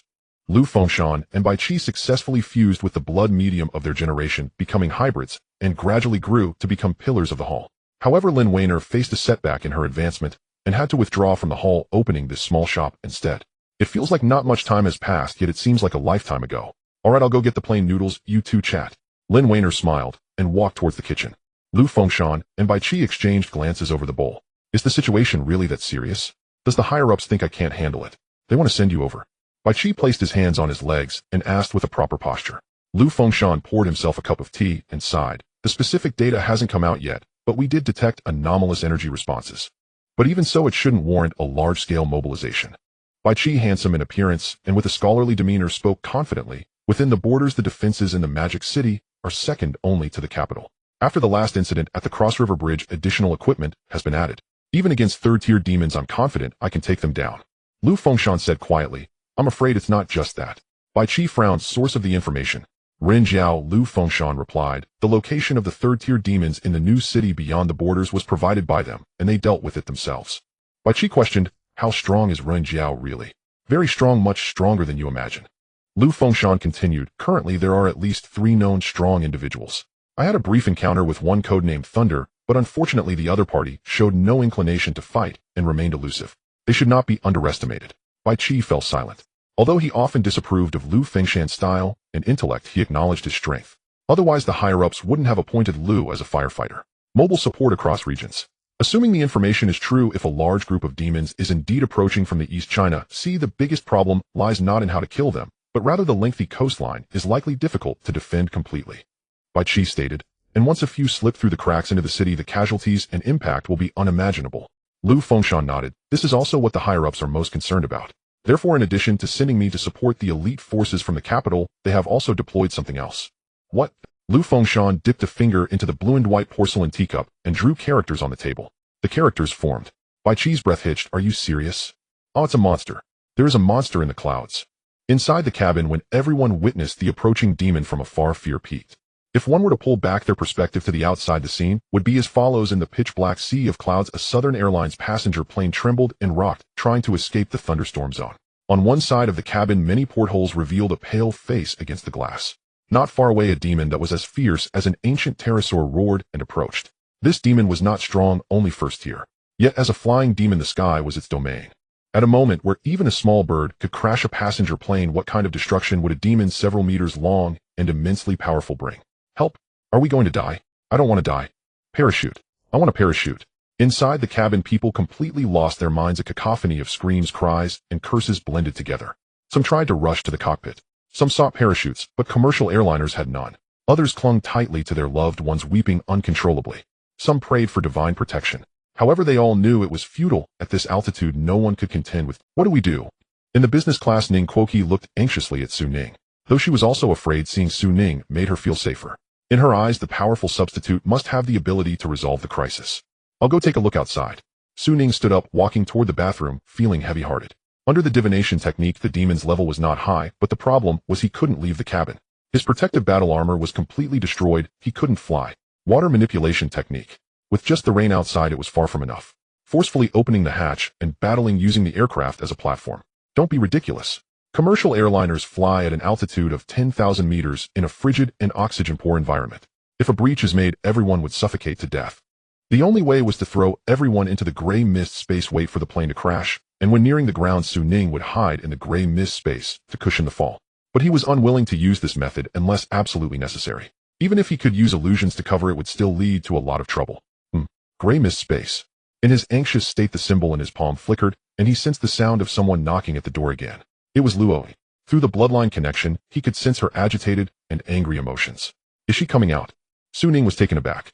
He rewound time slightly. In the gray mist space within the spirit palace, Luo, who had been asleep for over 10 hours, finally woke up, kicked off the blanket, and rubbed her sleepy eyes. Her stomach rumbled. Looking around in confusion when she saw the Su Ning meditating not far away, her eyes lit up, and she ran over, opening her mouth and biting onto Su Ning's finger. Then she earnestly began to suck. A few seconds later, she opened her eyes looking baffled and sucked again, but still found. Thinking for a moment, she tried to exert a little more force. As a result, with a pop, Su Ning exploded into a puff of blue smoke, turning into a paper figure. Luo was dumbfounded, staring at the flattened Su Ning, with a pout, tears welling in her eyes. Master has exploded. While Luo was at a loss, suddenly the entire space rippled slightly. She abruptly looked up, gazing at a certain direction in the void. Her entire demeanor became extraordinarily serious. Around her, black fire shadows danced. Her pupils transformed into inhuman, vertical pupils, pure gold in color, symbolizing a direct descent from the ancestor dragon. At that moment, Luo seemed to awaken, becoming the ruler of the world from a distant era. She also sensed that familiar and faint aura from outside. Is she coming out? Su Ning was stunned and decisively stepped into the bathroom, which was in a blind spot of the cameras. Raising his right hand, a wooden door materialized as Luo stepped out. Her innocent little face bore no expression. The moment she appeared, she looked outside the cabin with pure golden eyes. Food, she said clumsily. What? Su Ning asked as if he hadn't heard clearly. Then he saw Luo Yi's figure suddenly fade away, transforming into a semi-opaque, semi-transparent state. She directly passed through the metal wall and stepped into the sea of clouds. In the blink of an eye, she appeared outside the cabin, floating at an altitude of 10,000 meters, her eyes reflecting the figures of the demons, and the next second, she suddenly transformed into countless black flames. Scattering away. Among the black flames, a five-clawed black dragon emerged, roaring majestically, instantly intimidating the flying demon, which screamed and tried to flee. But it was already too late. The black dragon's shadow swept over, opening its mouth to swallow the demon. In just a second, Su Ning saw Luo, now back in human form, return to his side. Her little belly was bulging, her eyelids drooping, as if she was stuffed. She glanced at Su Ning, let out a satisfied burp, then waddled back into the spirit palace to sleep. Su Ning was dazed for several seconds before pushing the door with a complex expression. Stepping out of the bathroom and returning to business class, he saw that everyone had quieted down. The thunder clouds outside the porthole gradually receded, and the plane stabilized again, breaking free from the storm and flying steadily toward Hangzhou International Airport. In the announcement, the flight attendant's voice echoed, saying, "We have left the danger zone." The cabin was in disarray, yet everyone remained in an eerie silence. Su Ning silently returned to his seat, only to see Ning Kuoqi looking over excitedly and in shock. What was that just now? A dragon, a fellow passenger responded. Oh my god, I just saw a dragon. Boom. An uproar erupted. Dragon. As the most renowned divine beast totem in the country, its mere appearance, even if only fleetingly glimpsed, leaves a profound impression. Not to mention the present moment. Is it a dragon? Did I see it wrong? How could there be one? Then where did that monster? The survivors eagerly discussed, recalling the chaos, the jostling, the blurred lights and shadows, and the briefness of the moment, so only a select few truly saw the five-clawed black dragon. Moreover, they only caught a glimpse of a scale or a claw. Much of it was purely hearsay. Once they calmed down, many expressed doubts, and very few insisted on their claims. What's going on? Ning Qiuo suppressed her excitement. Having already cultivated some skills, she had seen the clearest, and was confident that the monster had been devoured by a black dragon. As Su Ning left his seat, the truth became apparent. You are not human, Ning Qiuo asked in a lowered voice. Su Ning leaned back in his chair, speechless at the remark, thinking to himself, why are you cursing me? After a moment, he shook his head and said, I did not come here alone. Ning Qiuo was taken aback. The implication of not coming alone suggested that there were others from the organization accompanying him. Indeed, before setting out, Su Ning had mentioned that this trip to the Demon City was on the orders of the master leading the team. Ning Qiuo had previously thought that the other members might have arrived in the Demon City separately, but it now appeared that the truth was far more astonishing than she had anticipated. Is it also a member of the organization? The little rich woman's eyes widened. Su Ning nodded slightly. Ning Qiuo felt a storm brewing in her heart at this moment. Aside from the agent beside her, outside the plane, was there also a mythical dragon clan following? Just how powerful is the human organization? Ning Qiuo was shocked within. In the rainy Huadong alley, fine rain flowed down from the roof, drumming against the ground and creating various sized puddles. The air was filled with the fragrance of hot dishes. Dressed in a white suit and looking refined, Bai Yin Luo retracted his gaze and said, Is it true? Lu Fengshan scoffed. Would I joke about something like this? Bai Qi exhaled slowly, his expression severe. What a major operation, with the monitoring unclear, to mobilize such resources before even knowing what it is shows that the capital is taking the warnings about this human organization very seriously. Lu Fengshan lifted his teacup. 800,000 people just died in Africa. If it were you, wouldn't you be afraid? Afraid? So, do we need to evacuate personnel? Bai Qi inquired. Lu Fengshan shook his head. There's no time. At most we can evacuate civilians from the coastal areas temporarily under the guise of a typhoon. To prevent panic. Yes, in a city of over 20 million, once panic spreads, the losses could be greater than if the monsters landed. It seems we're really in some trouble. Bai Qi furrowed his brow. Lu Fengshen pretended to be relaxed. Aren't you fearless, not afraid of anything? You don't even take third-level monsters seriously. Bai Qi was furious and was about to retort when suddenly a strange howling echoed above the city. The two looked up in unison to see a gray fighter jet roaring across the elongated sky. Amidst the dark clouds, explosions erupted. It's flying monsters. The air defense system has been activated. Bai Qi's eyes gleamed as if he could see far into the distance. I must return immediately. Lu Fengshen stood up regretfully, looking at Lin Wan, who was just walking out. We're leaving first. Keep some food aside and wait for me to come back and eat. Hurry up, Lin Wan urged. After the two left, she walked under the rain canopy, sighed softly, and looked down at the water stains on the table. 4 characters. The first 2 had dried up, while the last 2 were still clear. Fengtian. Meanwhile, out on the vast and boundless East China Sea, an entire aircraft carrier battle group was sailing south at a speed of 30 knots. 2 cruisers, 3 destroyers, and attack submarines were evenly spaced, leaving white trails behind. In the midst of the fleet was a steel behemoth, 300 meters long, displacing 67 tons. At this moment, there were no planes docked on the giant ship. On the runway lay a raised mountain peak, covered with a huge waterproof cloth and secured with thick nylon ropes. It sparked curiosity about what was concealed beneath that rain cloth. What kind of colossal object required transport by an aircraft carrier? Ladies and gentlemen, this plane has safely arrived at Hangzhou International Airport. Please disembark through the front boarding gate. Thank you. Hangzhou Airport. As the announcement sounded, Su Ning blended in with the shaken passengers as they disembarked the plane. Outside, a large crowd was waiting with ambulances parked nearby. The news of the plane encountering monsters had reached the ground. Some passengers were injured due to bumps and collisions, but fortunately none were seriously hurt, and the relevant personnel wore relieved expressions after confirmation. Passengers left one after another, with some staying behind to describe the situation. I've already called a car. I'll wait here for a bit, and then we'll go to the Demon City, Ning Qiu said, curiously looking around, wanting to know where that Dragon Clan partner was. She could certainly ask directly, but Ning Qiu felt that as a newcomer, since the agent hadn't mentioned it, it was best not to inquire too much. Yes, it's all about discretion. Su Ning hummed in agreement, not caring about her thoughts, but instead shifted his consciousness back to the gray mist space, attaching himself to the paper person's substitute. After returning, he tossed in another supplement. Inside the spirit palace, he saw a little girl sprawled on the bed, softly snoring, one hand resting on her belly. Her slightly rounded stomach seemed to have diminished a bit, indicating she had digested. She really was fed. Su Ning clicked his tongue in wonder. Although she was only a first-level monster, she was still a monster. The seemingly adorable little girl, upon revealing her true form, could devour in one bite fierce. Speaking of which, Luo Yi's combat power remained a mystery to this day, mainly because she spent most of her time sleeping, the type that wouldn't wake up no matter how you tried. Su Ning even tried to lift her by her little leg, completely raising her up, yet she didn't even disrupt her snoring rhythm. If we encounter a battle, she might not be dependable. Su Ning sighed. Nonetheless, she was still a trump card. He picked up his phone and checked the news online. The Demon City was shrouded in dark clouds. Fine rain-drizzled flights were all grounded, and the most explosive news was that not long ago a monster had appeared above the city. It had even exploded a fighter jet midair. To this, netizens commented, it was a small case not worth making a fuss over. After over a year of exposure, this kind of first-level monster had completely ceased to trend. However, Su Ning felt a sinking feeling in his heart. Realizing this was a pre-attack signal, he wondered about the two sides. What if there were others unknown? Was it a routine attack or a scout from that wave of monsters at sea? Furthermore, after the system upgrade, the enhancement effect of human protection was indeed significant. Even taking a plane could lead to an encounter with a monster attack. Absolutely absurd. Su Ning chuckled, thinking it would be better to rename Light of Protection to Bad Luck Aura. As he complained, time passed, and after a dozen minutes the vehicle arrived. This time, they finally didn't encounter any danger, traveling smoothly. Upon arriving in the Demon City, it was already 1:30 in the afternoon. Ning Qiu first made a call home to report her safety, then drove Su Ning to a certain office building in Pudong, entering a specific floor. This is my rented office space. I plan to hire people to establish a new media studio dedicated to tracking and reporting news related to monsters. This way I can engage with and gather relevant information more discreetly. Ning Qiu pointed at the empty but fully equipped office area. Currently, new media reporting on monsters was very popular. Some even risked getting close to monsters to grab first-hand information.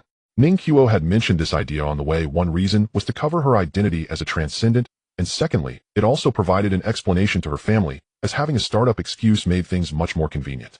The third reason she didn't mention, but Su Ning guessed. Having a studio would also facilitate siphoning off funds from home. Oh no, attracting investments.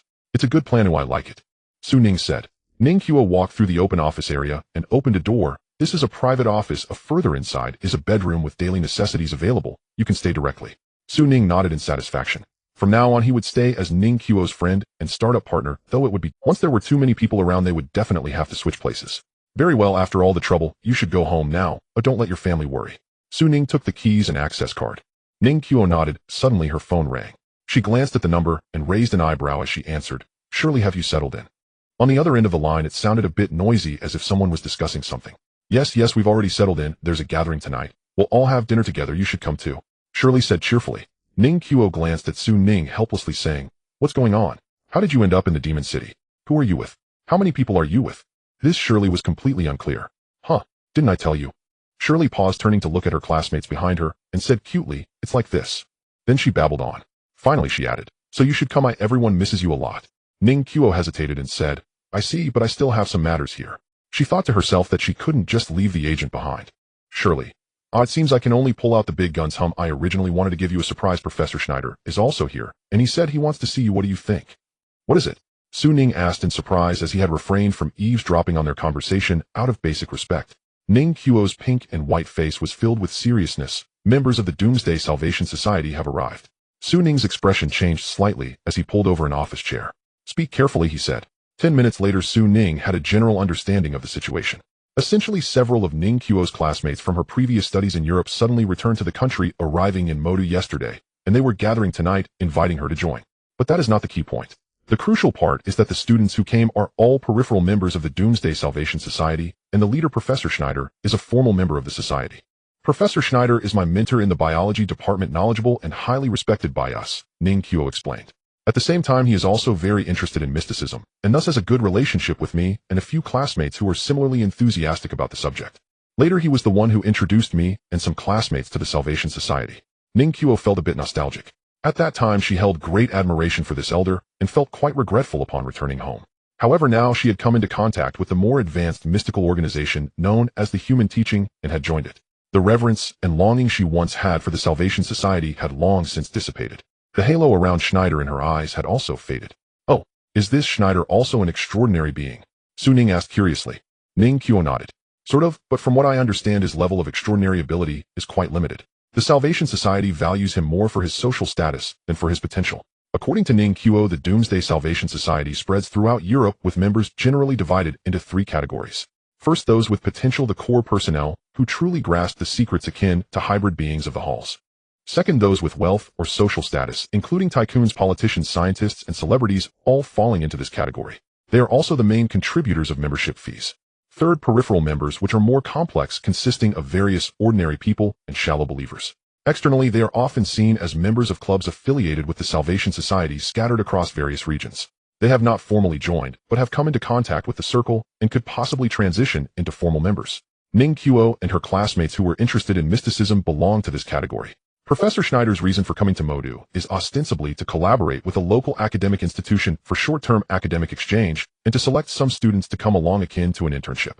However, I find this quite strange, Ning Qiuo said. Su Ning chuckled. Why do you think so? First, the students he brought have all been in contact with the Salvation Society, which is quite unusual. Logically, even if he were to bring students, they should be chosen based on their grades, yet many of them do not meet the requirements. Second, the timing is peculiar. You mentioned that there may be demons attacking Modu soon, and they happen to arrive at this moment. Such a coincidence is excessive. Third, Professor Schneider specifically requested to meet me, which could certainly be seen as a normal gathering, but combined with the first 2 points, I can't shake the feeling that their intentions are not pure. After speaking, she looked at the executor with anticipation. Su Ning praised. That was an excellent analysis. There are indeed points of concern. However, I know very little about this so-called Salvation Society, so let's go together tonight. All right. Ning Qiuo felt invigorated. With the executor accompanying her, she felt much more at ease. The two discussed the details before Ning Qiuo left to go home. Su Ning remained alone in the office, his gaze penetrating through the glass windows of the office building overlooking the street scene in the rain, lost in thought. Doomsday Salvation Society. In the evening at 6 o'clock, Su Ning woke up in his bedroom feeling exceptionally refreshed. Upon exiting the building, he saw that Ning Qiuo was already waiting at the door. She wore a simple long skirt and a top exuding elegance and youthfulness, radiating charm. Behind her, a blue Porsche Panamera was parked in the drizzling rain, attracting the attention of passing office workers. How was your rest? Ning Qiuo smiled, trying to sound like a casual conversation between friends, as Su Ning had requested. Very well, let's go, Su Ning replied, avoiding the probing gazes around them. The gathering is on the 18th floor of the Xingye building. I've already communicated with them saying that you are my friend in the domestic mystical circle equally fascinated by the extraordinary and that you are here to seek knowledge. In the car, Ning Qiu held the steering while driving toward their destination as she spoke. Good, Su Ning nodded. He could have used illusion techniques to go invisibly, but after considering it he decided to go in person. Not to mention that Schneider's methods are unclear, but given the current tumultuous situation in Modu where experts from the halls are gathering, Su Ning aimed to minimize trouble and maintain a low profile. Outside the car window the lights flowed brilliantly. Due to the typhoon and rain the light was dim and the city had long been ablaze with lights, yet the traffic continued unabated. Picking up his phone he saw reports online about the typhoon, with the Meteorological Bureau issuing a high-level warning declaring this typhoon to be unlike any before. Flights have been cancelled at the airport, ports are at a standstill, all ships have been prohibited from sailing, and even residents near the coast have been semi-forced to relocate by the authorities. Ning Qiu said while driving. It seems that the halls have already begun to take action. Su Ning was not surprised, rather he felt a bit relieved. This is a good thing. I thought they would have acted more thoroughly relocating the populace over a wider area, but it seems that most regions are still normal. Ning Qiu replied, perhaps they are afraid of causing panic. In a city of over 20 million people, even the authorities would find it unimaginable to relocate everyone in a short time. Su Ning remarked, what I am thinking is how they plan to guard the long coastline. Moda's coastline is over 170 kilometers long, and securing it is not easy. Especially since they have the water person with unified command clearly possessing a fair degree of intelligence. Ning Qiu paused for a moment before suddenly saying, I inquired through my family's connections, and while it's not clear it seems there are significant movements. Su Ning raised an eyebrow saying nothing. In the silence the car sped along, and the rain intensified flowing down the windows and fragmenting the city lights. Before long the car entered the underground parking lot of the Xingye building. The two of them paired up and took the elevator to the 18th floor. As a high-end hotel this building offers different environments for different guests. On the 18th floor many rooms were distributed spacious and equipped for dining and lodging, distinguishing it from specialized restaurants, making it a relatively private gathering place. As the elevator doors opened several young people were already waiting. The lead was a girl with short hair, a round face, not very tall, her golden hair curled at the ends, her skin fair, with mixed race features. Wow. As soon as the door opened, she jumped over excitedly, claws outstretched. Ha, did I scare you? Ning Qiu chuckled helplessly. Shueli, I told you there would be friends coming too. What does that matter? Your friend is my friend. Hey, are you Ning Ning's boyfriend? Tisk, not bad, you have a good figure. Shueli linked her arm with Ning Qiu's, looking up to scrutinize Su Ning. Is this Ning Qiu's good friend? A classmate? Her personality is indeed lively. Su Ning murmured with a smile, correcting, I'm a male friend. If I don't believe it. Shueli made a detective-like face, and at this moment the other two young people also smiled and awkwardly greeted him in broken Chinese. Yes, these two are standard white students. Su Ning smiled and nodded, following a few people toward the large private room. Along the way the two chatted in English with Ning Qiu. Su Ning's English level was average, but after training he picked up practice in his spare time, as he would sooner or later need to interact with foreigners. And likely due to the opening of the spirit his language learning progressed rapidly. With a foundation, in just half a month, he could communicate fluently. However, he did not interject, simply smiling and following them. It was apparent that these students were somewhat resistant to his presence, which was normal as it was their class gathering, and he was an outsider. They would certainly not be pleased. Oh, except for Shueli. This girl, being a bit naive, kept looking at him as if she was guarding her friend, which made Su Ning secretly smile. Haha, Ning Qiu, we meet again. Upon entering the private room, he saw the remaining students and Professor Schneider sitting at the dining table. This white professor was dressed like an old-fashioned gentleman, rising with a cane, speaking in Mandarin, and then looking at Su Ning. Welcome, you must be Ning Qiu's friend. I heard from her that you are quite interested in the extraordinary. Su Ning smiled. Yes, Ning Qiu mentioned that you are from the Doomsday Salvation Society, and I have been looking forward to experiencing it. Haha, Schneider laughed. Then you will surely return satisfied today? Pausing, this old-fashioned gentleman feigned profundity, saying, Congratulations, you are about to witness extraordinary power in your mortal form. Su Ning felt somewhat disappointed and turned to look at the other students who were also ordinary people. Oh, but just as he glanced at Shueli, his eyebrows raised deeply. It was faint with red-black hues, somewhat resembling hybrid beings of the halls, yet was far more muddled. Indeed, it was significantly weaker than ordinary hybrids, likely comparable to the training camp students. Su Ning felt somewhat disappointed and turned to look at the other students who were also ordinary people. Oh, but just as he glanced at Shueli, his eyebrows raised deeply, examining this naive girl. Now this is getting interesting. Everyone please take a seat. At this moment Professor Schneider beckoned everyone to sit down. They gathered around a square table, which had silver dining trays, utensils, and burning candlesticks. It had a very British film and television drama vibe. Clap. One student turned off the lights, and the room was suddenly plunged into darkness. Only the candlelight on the table illuminated the space, filling it with a quiet, mysterious atmosphere. Su Ning noticed that the young students unconsciously straightened their postures, their expressions serious and solemn. Even the lively Shui Li had quieted down. To welcome Ning Qiu's return and Su Ning's joining, I will invoke the power of the Mother Goddess to bless you all, Professor Schneider intoned solemnly. Then he took out a transparent crystal ball. One student looked at Su Ning. You will witness the true extraordinary soon. Do not lose your composure. Shui Li nodded vigorously. The first time we met we were all shocked. Don't get scared now, another person chuckled. The other students also displayed a sense of pride, just like upperclassmen who enjoy watching freshmen make fools of themselves. They were eager to see this newcomer stunned and awed. Only Ning Qiu seemed hesitant to speak. She thought to herself that they were truly bragging to the wrong audience. Crack. As Li Gui stepped out of the meteorological bureau, a flash of lightning streaked across the dim sky. Below the ominous clouds, the city remained vibrant and bustling. People were still unaware of the impending danger. Beep. Outside the building, a black sedan approached, the orange-yellow lights dyeing the raindrops into gold. Li Gui quickly got into the car enveloped in damp mist and said to his 4 colleagues inside, to the dock. Without further ado, amidst the roar of the engine, the vehicle curved through the rain, splashing large arcs of water as it sped toward the dock of Magic City. According to Li Gui's habit, music should have been playing at this time, however this time it was silent. Not only that, but the few mixed-blood colleagues in the car did not even engage in conversation, remaining silent, the atmosphere as oppressive as storm clouds. After several minutes, the vehicle entered the dock area where the roads were eerily empty. The nearby civilians had already been evacuated, and key intersections were guarded by soldiers. As for the usually lively docks of Magic City, they were utterly silent. In the darkness, red shipping containers resembled countless coffins. Creak. The vehicle came to a stop, and as Li Gui and his colleagues pushed the door open, they were instantly drenched by the wind and rain blowing in their faces. The rain was intensifying, and the air was filled with a salty tang. Ahead, the dock area was filled with vehicles, some belonging to the military, while others were from the palace under Bai Chi's orders, where most combat-ready mixed bloods had already gathered. Tat tat tat. Li Gui looked ahead and saw several small boats drifting on the sea, illuminated by lights, their outlines dim and indistinct, motors roaring. 2 helicopters flew overhead. In the distance, on the ink-black east sea, a massive shadow loomed like a mountain range. Suddenly, a thunderous foghorn echoed, sending chills down the spine. The aircraft carrier is really coming. A mixed blood could not help but exclaim. Li Gui stood in the rain somewhat. When he received the notification that the domestic Fengtian aircraft carrier battle group had arrived, he was shocked and could not understand what kind of threat warranted its appearance. Even if the intelligence reports were true and a large group of monsters was coming from the East Sea, such an arrangement should not have been necessary until he understood the specifics. Then he realized the primary mission of the Fengtian was not to lock down the coastline, but to carry bait. Bait that could attract all monsters.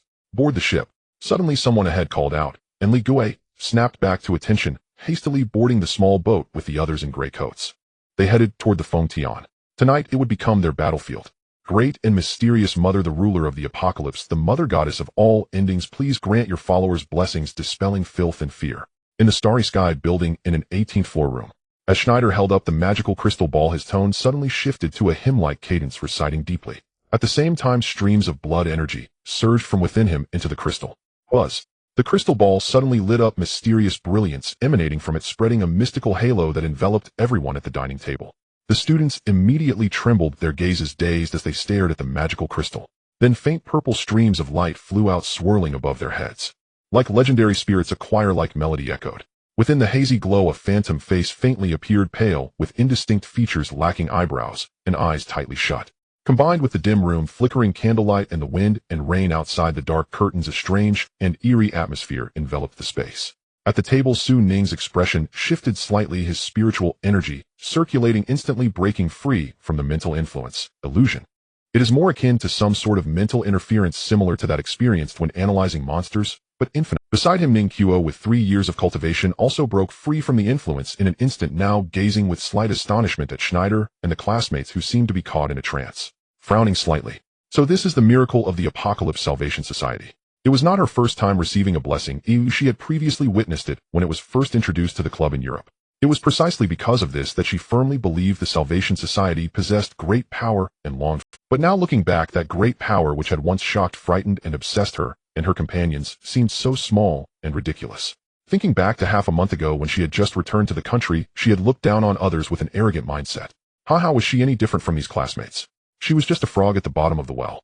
Having only joined the education system for a day, the once mysterious Professor Schneider had become someone she could look down upon. The feeling was truly remarkable.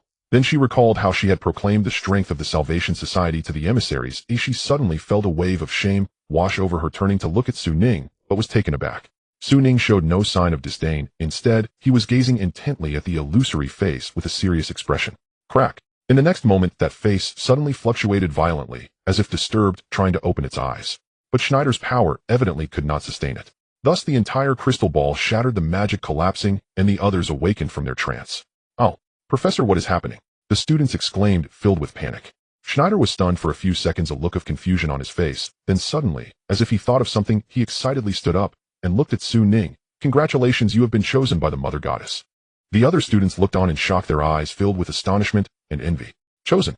Su Ning asked, curious. "Yes," Schneider's eyes sparkled. "The magical crystal ball has the ability to screen talents. Different individuals possess varying talents on the extraordinary path, and those with exceptional talent can resonate with magic. Ning Qiu possesses good talent, but unfortunately she returned to her country early, missing the opportunity to grasp the extraordinary. And you probably possess better talent than her. The two of you have every chance of becoming formal members of the Apocalypse Salvation Society," Schneider said, excitedly, looking sincere. He suddenly addressed the other students. "You continue dining. I need to speak with these two privately." After saying this, he pulled the two into the bedroom under the envious gazes of the others. Once the door was closed, Ning Qiu asked curiously, "Professor, what exactly do you want to say?" Schneider calmed down considerably at this moment, inviting the two to sit down, leaning on his cane, revealing a mysterious smile. "Ning Qiu, I remember before you returned to your country, you expressed a desire to join the society." Ning Qiu nodded. "At that time I indeed longed for it, but my family hoped I would return so." "Your family is foolish," Schneider suddenly said. "Their misguided decision almost caused you to miss a tremendous opportunity. On the contrary, the Mother Goddess is compassionate towards her followers and is willing to grant you another chance." "I don't want it," Ning Qiu thought, putting on an excited expression. "What do you mean?" Schneider said, "This time I came to Magic City ostensibly for academic exchange, but in reality, I hope to establish a branch of the Salvation Society in China, seeking talents like you. Embrace the Mother Goddess, step into the extraordinary realm, and thereby gain redemption in the impending apocalypse." Establishing a branch. Is this Apocalypse Salvation Society going to extend its claws into the country? Su Ning frowned. "As far as I know, the palace strictly prohibits such organizations from entering." Schneider seemed unconcerned. "The palace in China is nothing of facing the apocalypse. It is no different from a mantis trying to stop a chariot. They cannot protect this city." Saying this, he smiled mysteriously. "Disaster is upon us. Only by joining us can one gain safety." Su Ning's heart stirred. "What do you mean?" Schneider leisurely paced, sitting on the edge of the bed, resting his hands on a solid wooden cane, a strange smile appearing on his face. "I can reveal a piece of news to you. At this very moment, a vast number of monsters are approaching here across the ocean, and it is highly likely they will arrive tonight. They will attack this city, destroy buildings, kill humans, and create disasters that will shock the world. The palace, at that time you and your loved ones will be engulfed in death, and only by joining us and gaining the protection of the Mother Goddess can you survive." After saying this, he looked proudly at the young men and women before him, eager to see shock, pallor, fear, and panic, scream, tremble, pray for my redemption. Shouldn't the two young people react in such a way after witnessing extraordinary power and learning such astonishing news? At that time, I will play the savior, also paving the way for the Salvation Society's branch in China. Schneider envisioned a smile already curling at the corners of his mouth. However, the anticipated scene did not unfold. The young couple remained exceptionally calm, as if they had long known about this. Finally, Schneider realized something was off. "Why are you not surprised?" Su Ning chuckled lightly. "Why should we be surprised? You, Ning Qiu, go out and comfort the others. Don't." Su Ning interrupted him. "Yes." Ning Qiu complied and quickly left. "What are you going to do?" Schneider tried to get up, but found he could not. Su Ning pulled over a long bench, slowly sat down, and snapped his fingers. Suddenly the window behind him was pushed open a crack, and the cold wind billowed the curtains. Endless rainwater converged into a waterfall flowing in. "Don't be nervous, I'm just a bit interested in your goddess." Bai Yanluo is in the central control room. As Li Guo and the others boarded the Fengtian aircraft carrier on a small boat, they heard a soldier waiting there say, "Thank you." Li Guo expressed his gratitude, walking in the direction pointed by the group behind him in gray trench coats. At this moment, they had reached the near sea, and turning back, the vibrant scenery of Magic City at night appeared dim. Many soldiers were stationed in the wind and rain, armed with firearms, high-powered searchlights sweeping around, giving Li Guo and the others the feeling of entering a military base at sea. Indeed, the reality was as such. "Is that what was delivered from the capital?" a colleague beside him whispered, looking at the large object covered with rainproof cloth and tied with nylon ropes resembling a small mountain. "It must be you. I can already feel the blood boiling in my veins. I heard this thing has an extremely high density and is incredibly heavy, otherwise we wouldn't be using the Fengtian." As they conversed, though they were elite members of the hall, they had never encountered the deep red well, and much was limited to rumors. "All right, let's hurry up," Li Guo reminded them. The group hurriedly entered the cabin, and upon stepping into the central control room, they saw many people inside. The hall was brightly lit, surrounded by many screens and complex instruments. The captain, standing in front of the radar display, speaking to someone beside him. As Li Guowei and the others entered, the person turned around, revealing it was Bai Qi. At this moment he was still wearing that white suit, but had a trench coat over it. Everyone is here. I will reiterate tonight's mission. It has been confirmed that large groups of demons are rushing here through the typhoon. The energy feedback is unprecedented. It has been determined that they are led by demons with intelligence at level 3 and above. This is a premeditated attack. After speaking, a large screen behind him displayed an image of a radar map showing countless red dots swarming in the typhoon's vortex. Around them, numerical values fluctuated dynamically. Bai Qi remained expressionless. Moreover, according to the latest energy calculations, there seems to be a new type of level 3 demon among this large group. What? The hall erupted in a stir among the mixed blood individuals. A new type of level 3. Bai Qi stood with his hands behind his back, displaying an image captured by a helicopter. The new type of level 3 differs from the spiritual type demons already identified internationally. It is more akin to the evolution of a level 2 life form. They possess a larger physique, heavy phosphorus armor, sharp claws and fangs. In other words, unlike the slow, area-consuming spiritual type demons, their physical destructive power is stronger. And our mission tonight is to eliminate the enemy at sea and defend the Magic City port, allowing not a single one to touch our territory. Li Guowei. On the screen, the night city was illuminated with lights. Bai Qi's handsome face was solemn, speaking slowly. Their target is the city behind us, the 30 million people behind us. And our mission tonight is to eliminate the enemy at sea and defend the Magic City port, allowing not a single one to touch our territory. Li Guowei and the others felt a jolt of spirit, instinctively straightening their backs. All combat sequences stood tall, not knowing whether it was due to the words or the influence of that object on the ship. Their blood boiled. Bai Yinluo, just tell us how to fight. A mid-level mixed blood individual laughed. Right, I'm not afraid of too many coming. I'm more afraid of too few. There won't be enough to divide among everyone. Another person joked. Many people burst into laughter, the atmosphere becoming lively, the tension and unease dissipating. Good. This is the spirit we need. Bai Qi showed approval. As for the combat plan, it's simple. The coastline of Magic City is long, easy to attack, but hard to defend, so the best way is to attract them to one point, thereby concentrating firepower to eliminate them. Level 3 demons possess intelligence. Can they be attracted according to our ideas? Someone expressed concern. Bai Qi smiled. In ordinary circumstances that would be difficult, hence the higher-ups deployed the aircraft carrier to transport that object here. What exactly is on the ship, as someone asked? Bai Qi replied, solemnly enunciating, the remains of a Qilin. Are you an extraordinary person? In the starry night building on the 18th floor in the bedroom, the cold wind stirred the curtains and rainwater spread across the floor, forming chains that bound the professor's legs to the ground. Schneider's face turned pale, his eyes filled with terror. He realized the absolute power suppression this young man had over him, and thus didn't dare to make even a gesture of resistance. You are from the Hall of Huaxia. This was the most reasonable guess he could think of. Recalling the shattered crystal ball, he suddenly realized. All the abnormalities were now explained. Thus Ning Qiu must have allied with the Huaxia authorities after returning home, and proactively contacting them was akin to walking into a tiger's mouth. Su Ning leaned back in his chair, neither denying nor admitting. It seems you are a smart person. I thought you would attempt to struggle or shout loudly. Schneider struggled to suppress his panic. I wouldn't dare. I'm willing to cooperate. Su Ning was stunned, thinking to himself, is he really this spineless? He was ready to intimidate, even to torture him, but in the end, he didn't even need to pull out any credentials for the other party to kneel down, which was quite remarkable. Schneider also had his unspoken grievances. Although he was in Europe, he had heard of the Hall's might and understood that stubborn resistance was pointless. Joining the Doomsday Salvation Society was also for personal gain rather than loyalty. Very good, I like smart people, Su Ning smiled. I am very interested in what you said earlier. You seem to already know that Magic City is about to be attacked. It was the people of the Salvation Society who said so. They received revelations from the Mother God, Schneider replied. I only learned of this after arriving here. You're lying. Su Ning's face darkened. I forgot to tell you, I just happen to possess an ability to discern lies. You'd better be honest. It wasn't a bluff. Through the miasma technique, he could indeed make rough judgments. Schneider's aura clearly fluctuated while he spoke. Or must I use some means? Su Ning sneered, and the rainwater-congealed ropes suddenly sprouted sharp spikes. I'll tell you. Schneider exclaimed in shock, hurriedly saying, before I set off, my superior said that there were monster groups appearing in the ocean and gave me some potions to toss into the sea along the way to guide them to Magic City. What? Su Ning was stunned, his entire expression changing. He was the one who brought the water demons. Why? Su Ning questioned sharply. Schneider, trembling with fear, replied. He said those monsters are vicious and currently among the countries of the world. The Hall of Huaxia is very powerful. As long as they are attracted here, you can eliminate them and avert a greater disaster. Su Ning was initially astonished, then nearly burst into laughter, questioning, just because the hall is powerful it has to bear this round of attack. What kind of logic is that? Wait, suddenly Su Ning remembered the conversation between Mei Ji and the water person. The water person had clearly expressed their plan to attack Magic City. It was not without a target. And the Doomsday Salvation Society had actually been able to learn this in advance and sent people to meddle. Su Ning suddenly felt that this action seemed to be helping the demons. This organization is more complicated than I imagined, Su Ning thought. Beside him, Schneider was trying hard to explain, basically saying that he was also coerced and not the mastermind. Su Ning suppressed his anger and said, "We are not unreasonable. As long as you reveal the mastermind, your issues can be dealt with leniently.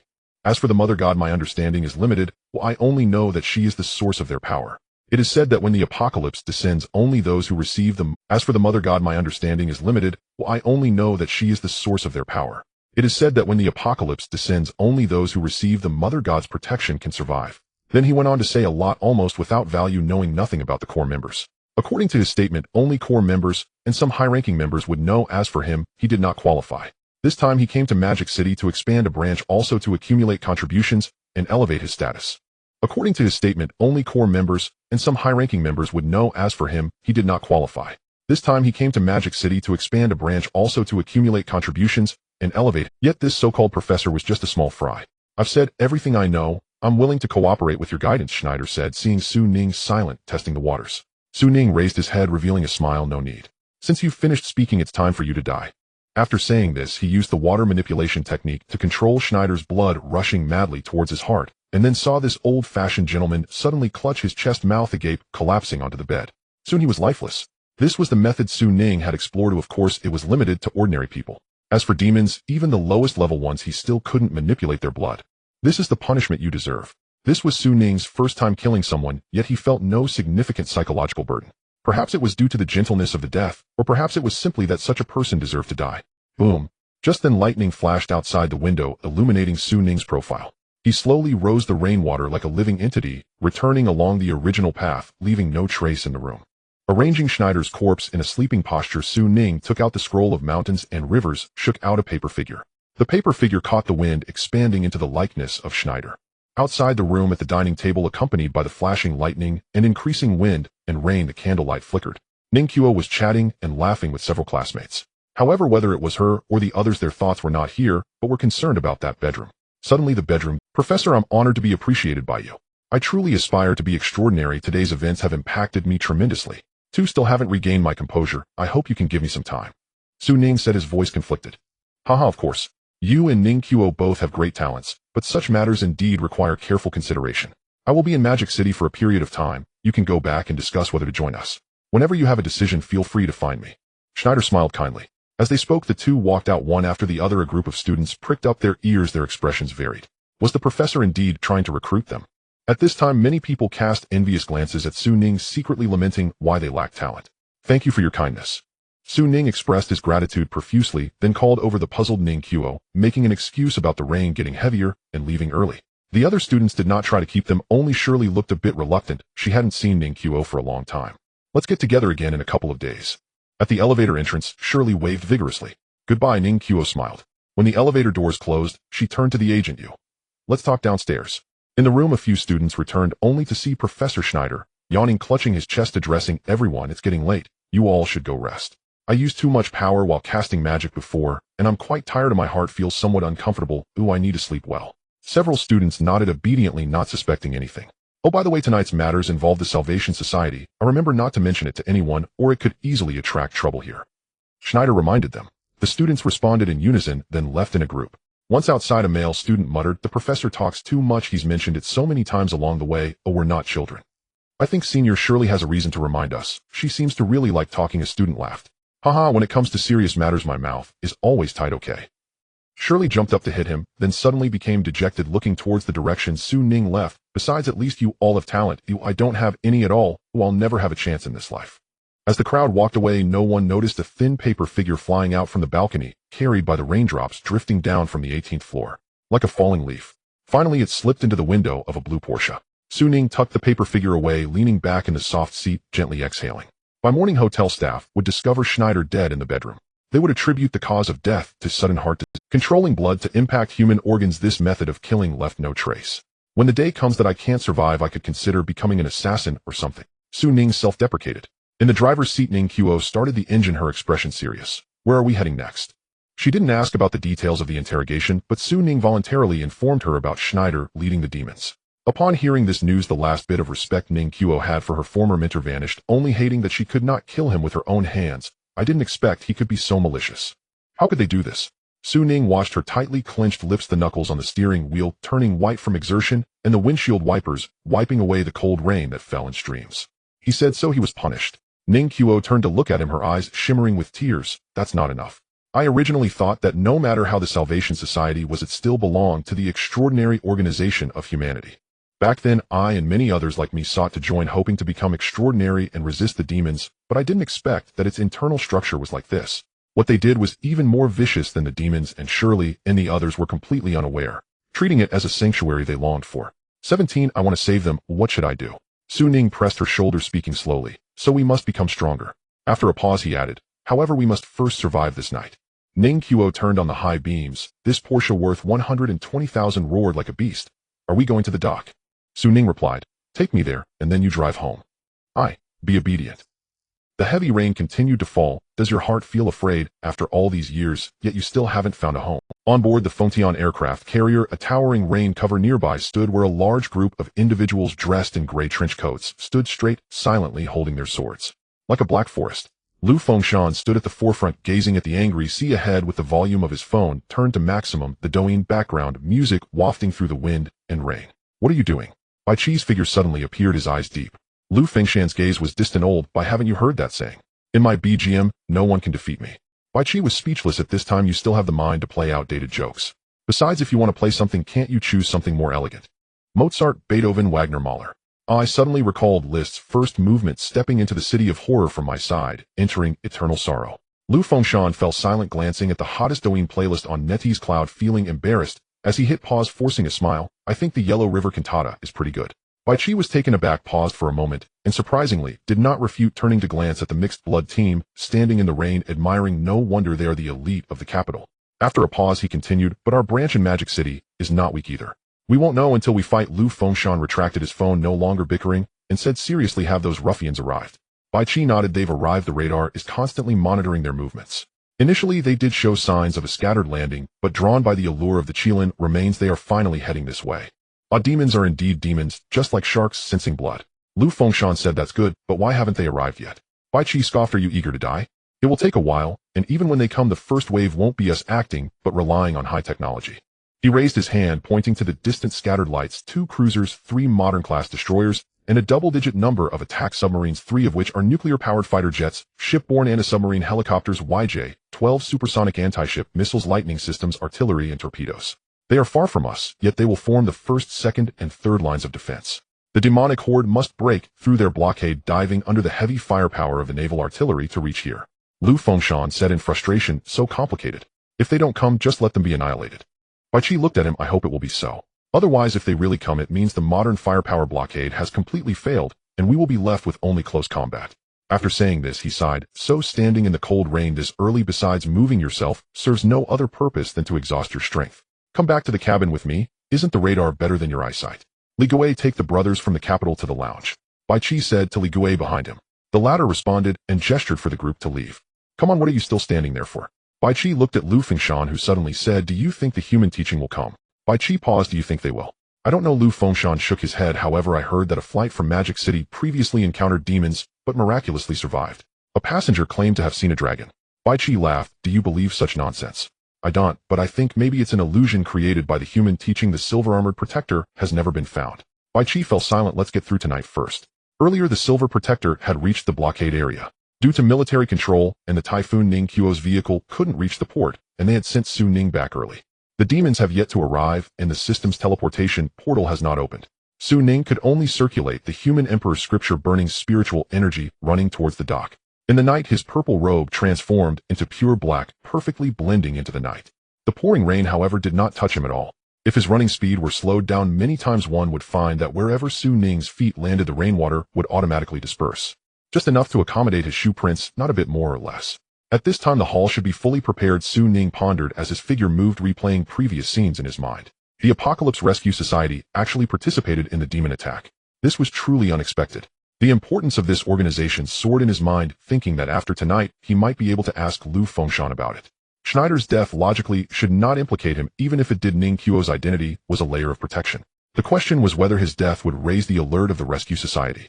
In the subsequent investigation, Su Ning couldn't be certain, but one thing he was sure of was that the hall would never allow infiltration. On this point, both sides had a common enemy. Moreover, there was a surprising gain that surely could only be set aside for now. As his thoughts shifted, Su Ning had under the influence of the illusion. The soldiers along the way overlooked him. Arriving at the seaside, Su Ning leaped. As the water manipulation technique activated, the icy sea water parted, then wrapped around him, rushing towards the distant lights. It was a marvelous experience. The water flow no longer resisted him, but rather assisted him. Su Ning floated beneath the surface, propelled by the ocean currents, as if he had transformed into a fish moving at great speed.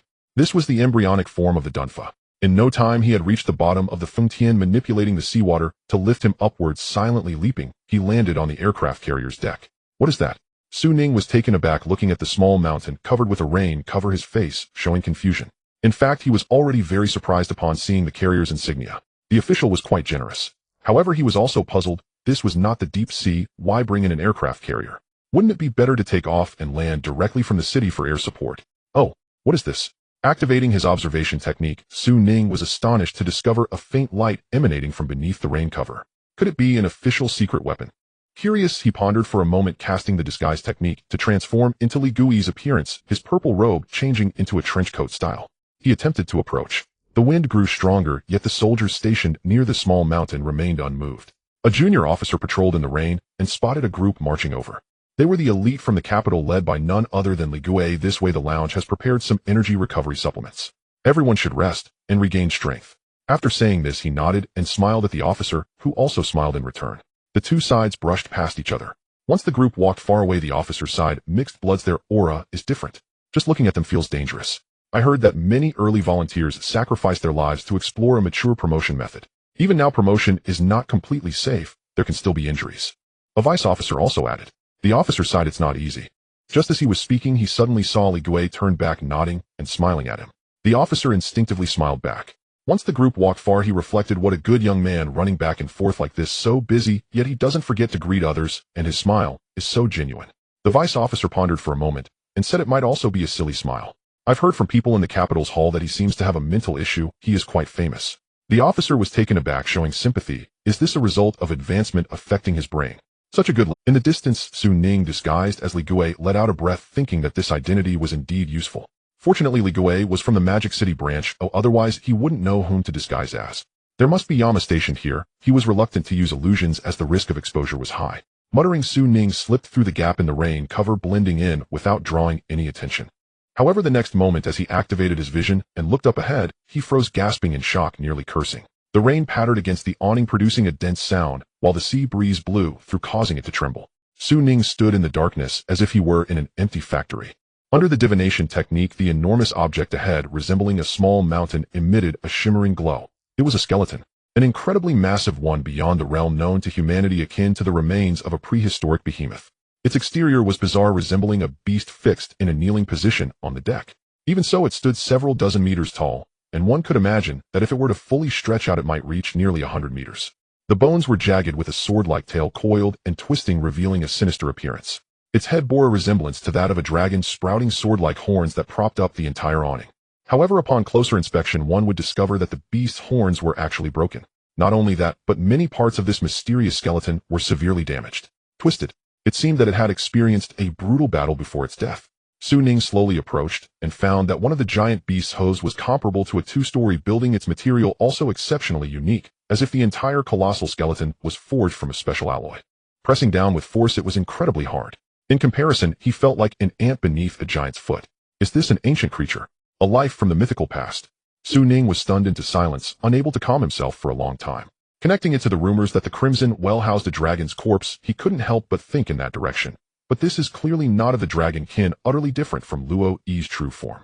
But this thing doesn't resemble a man-made object at all, let alone a technological weapon. Originally, he speculated that this was the secret weapon of the hall, but it no longer seems so. Wait, Luo Yi. Su Ning suddenly thought, if this truly is an ancient creature, perhaps Luo Yi would have a special reaction. With that in mind, he extended his right hand forward, and gray mist enveloped the area, revealing a wooden door. Inside the space, the paper doll suddenly awakened, rising to pick up the sleepy Luo Yi and walking out of the small space. Wake up. Su Ning took her over, patting the little girl's face with a hint of helplessness. Uncertain if his awakening had an effect or if she sensed the presence of the skeleton, Luo Yi let out a soft murmur as she woke from her dream, collapsing onto the ground and rubbing her eyes, looking very sleepy. However, once she caught sight of the massive skeleton, she instantly lost all sleepiness. Oh. Luo Yi stood up, staring at the skeleton, and said, Qilin. Qilin, are you saying this is a Qilin? Su Ning's heart surged with waves. Not only did dragons exist, but mythical Qilin were indeed real. Moreover, right beside him lay a skeleton. Luo Yi looked confused, hugging her head and trying hard to recall, but after a while she shook her head under Su Ning's expectant gaze, saying, I forgot. Su Ning was rendered speechless, pondering for a moment before asking indirectly, is this thing still alive? Does it have any attacking capability? Luo Yi was momentarily stunned, then suddenly stared at Su Ning with a strange expression, as if to say he had asked a foolish question. It's dead. Su Ning felt no embarrassment. After all, mythical creatures, what if this thing didn't conform to human experience? For example, the undead bone dragon might actually be real. Primarily, he wanted to confirm whether this thing was the Hall's secret weapon. However, if it wasn't a weapon, then what was the point of bringing it here? Wait a moment, a spark of inspiration flashed through Su Ning's mind, and he asked, does this thing attract monsters? I mean the kind of creatures you eat. Luo Yi nodded. I want to eat it, it wants to eat me. Her speech was still not very fluent and her expression wasn't clear, but Su Ning understood Luo Yi as a dragon viewed monsters as food. At the same time, monsters also had a desire to devour dragons. Dragons are like this, and Qilin are the same. So is the Hall using this skeleton as bait to attract the monsters from the sea to attack, thereby resolving the issue of the coastline being too long to defend. This also explained why their forces were concentrated at the Magic City dock. Su Ning was suddenly enlightened, instantly understanding the Hall's plan. It must be said this was a bold strategy, sacrificing long-term warfare to concentrate all forces at one point. One could imagine the pressure they would face here. Oh, at that moment Luo Yi suddenly looked at the ancient skeleton with hesitation. It has a soul. A soul, eh? Su Ning hurriedly asked for details, but Luo Yi couldn't elaborate. She merely repeated that word without being able to explain further. Su Ning felt overwhelmed, suddenly recalling something. He reached into the void, and a symbol in his palm lit up his wrist, feeling heavy. Then, he pulled out a 7-section short spear from thin air. The Qilin Golden Spear. This was one of the rewards he had drawn from the golden treasure chest, and Su Ning had a deep impression of it, as it was the only treasure among all his artifacts that hinted at being upgradable. Most importantly, the name of this thing also contained Qilin. Sure enough, when the golden spear appeared, it instantly hummed, seemingly resonating with the nearby skeleton. Utilizing the divination technique, Su Ning vaguely saw that on the enormous skeleton, seemingly forged from alloy that had been dead for countless years, faint light and shadows began to emerge. On the golden spear, those obscure symbols also showed signs of illumination. But then not enough power. He could vaguely sense that the short spear in his hand had a strong desire for the skeleton, trying to draw spiritual energy from him to capture something. However, his current cultivation was insufficient. It seems that even the heavens are urging me to take action. Su Ning remained silent for a moment, then smiled and shook his head under Luo Yi's bewildered gaze. Alright, according to the system's prompt, absorbing Tai Huan Dan also requires time. Since the monsters haven't come knocking, I might as well improve first, and then strike back. Indeed, he prepared to swallow the Tai Huan Dan briefly, raising his cultivation to the earth immortal realm. However, I can't take it here, Su Ning thought quietly. Through the divination technique, he had already discovered that there were two unusually powerful auras on this ship. One was familiar, likely his old acquaintance Lu Fengshan. The other was unfamiliar, probably a high-ranking hybrid stationed in Magic City. To avoid trouble, Su Ning took Luo Yi into the gray mist space, closed the door, and arrived beneath a towering ancient tree sitting cross-legged. He said to Luo Yi, I will be cultivating shortly, will you watch over me? Luo Yi thought for a moment and nodded vigorously. Okay. Su Ning smiled, ruffling her hair, sending Luo Yi off to the side, and raised his hand to summon the system, opening the item inventory. With a thought, a fist-sized elixir appeared in his hand. Meanwhile, Luo Yi, squatting in the grass, brightened her eyes, but upon seeing Su Ning, she forced her gaze away. How do I eat this thing? It's a bit large. Su Ning pondered, thinking it wouldn't be appropriate to gnaw on it like a fruit. After all, it was said that a single golden core swallowed whole. My life is governed by me, not by the heavens, yet here, he was reduced to gnawing at it. Perhaps should I dissolve it with spiritual power? Su Ning thought, tentatively releasing spiritual energy to envelop the Tai Huan Dan. The next second, the elixir in his palm suddenly shone brightly, radiating layers of brilliance. Dissolving into a resplendent dawn, it surged into his dantian from his palm. At the same time, Su Ning groaned softly, feeling his mind suddenly grow heavy, and in a daze he surprisingly felt as if he were once again traversing through a time-space tunnel. It was akin to parsing through a demon. Memory retraced. Boom. Su Ning found himself spinning in front of him, countless fragments of memory swirling around. He was no longer in the gray mist space, but rather on a mountain peak, sitting cross-legged, facing the east. He witnessed a great sun rising, illuminating the world in an instant. In his field of vision lay endless mountains and ancient atmosphere pervading. Great flocks of giant birds soared into the sky, flying toward the heavens under the radiant morning sun. Focus! Suddenly a bamboo whip lightly tapped on his head. An elder resembling a celestial being with a flowing robe walked up from behind. As cultivators, we must have unwavering determination to attain the path of immortality. At dawn, when the essence of the sun is most concentrated, how can one be half-hearted? Ning was taken aback hearing himself speak in a childish voice. Disciple knows wrong. Good, the old Taoist nodded, raising the bamboo whip, standing with his hands behind his back. Circulate your true essence according to our sect's methods. Gather the worlds, Qi, grasp the yin and yang, and maintain focus. If your muscles are united, you can endure the heavens and the earth having no end. This is the path to life. The elder's voice was not loud, but a profound mystery emanated from his recitation. Ning discovered that the self, sitting cross-legged, began to focus on cultivation as streams of fiery essence surged from the heavens and earth into his body. Did I enter the childhood years of an ancient cultivator? Have I gained this person's perspective? Ning quickly realized what was happening. It was similar to the last time he parsed the tales of the nine-tailed fox when he had entered the perspective of the historical Meiji. However, did swallowing the Tai Huan Dan also yield such an effect? This was quite unexpected. What significance does this hold? Amidst Ning's confusion, he noticed that time was flowing rapidly, with the sun rising and setting repeatedly before him. In the sky, at times the sun would rise. At times it shone brightly with the stars. At times heavy rain poured down. At times snow blanketed the mountains. That was the cycle of the 4 seasons. In just a few breaths, Ning witnessed the cycle of the sun and moon hundreds of times. Spring, summer, autumn, winter. In a blink, he had grown from a child into a youth. At one moment the elder appeared again, still resembling a celestial being, but now with some white hair and a slightly worn bamboo whip in hand. Disciple, you have been cultivating for 5 years, establishing your foundation, and have finally entered the threshold. It is now time to temper your body. With that, he pointed down the mountain. Starting tomorrow, you will fetch water from that river and pour it into the tank on the mountain. If it overflows, you stop. If not, you will be punished. Do you have any objections? Ning saw himself stand up, bow respectfully, and respond in a clear, youthful voice. Disciple obeys. Good. The old Taoist nodded and smiled. How does the Taihuan pill enable a rapid elevation to the realm of earth immortal? Ning initially thought it was simply a matter of infusing medicinal power, but the reality was quite different. The true use of this pill was to grant him an experience that transitioned him from a mortal to a celestial being. Of course, this did not mean that Ning had to traverse many years in memory, nor did it fuse any memories of others. To him it felt as if he were playing an RPG role-playing game, experiencing a condensed lifetime from the perspective of the protagonist in a very short span of time. Realizing this, Ning actively relaxed his mind, allowing himself to immerse fully in the experience, trying to temporarily cast aside the real world outside. He forgot the raging winds and torrential rains. He forgot the approaching demons. He truly immersed himself in the identity of this young boy, sinking into this moment in time. In the vast wilderness where few people dwelled, Ning carried a shoulder pole, repeatedly walking along the mountain path. With each step he took, the surrounding time shifted. Ning transitioned from the sweltering summer to the harsh winter. The water in the mountain stream froze, then melted away. As time passed, his body developed, and in the blink of an eye several hundred cycles of the sun and moon had gone by. An old Taoist priest floated over, appearing increasingly aged. 5 years of Qi training, 3 years of body refinement, the unity of spirit and flesh. Only then can you truly be considered a Qi practitioner of the human race. Ning clasped his hands. Thank you, Master, for your guidance. The old man smiled. In the path of cultivation, how far one can go depends entirely on the individual. This place can no longer provide you with pressure.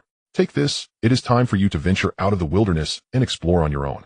Ning accepted the map that was tossed to him, unfolding it to reveal a vast, unfamiliar continent without end. Master, go forth. The path to immortality is long.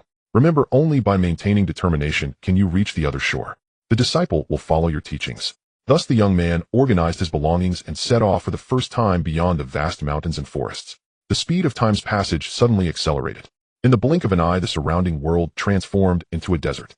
Yellow sand filled the sky with not a single cloud to be seen. The scorching sun baked the ground as Ning trudged through the dunes, sinking deeply with each step.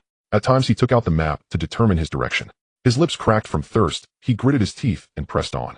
As the sun set, the temperature plummeted. Ning dug a pit, burying himself in the sand to ward off the cold, leaving only his head exposed.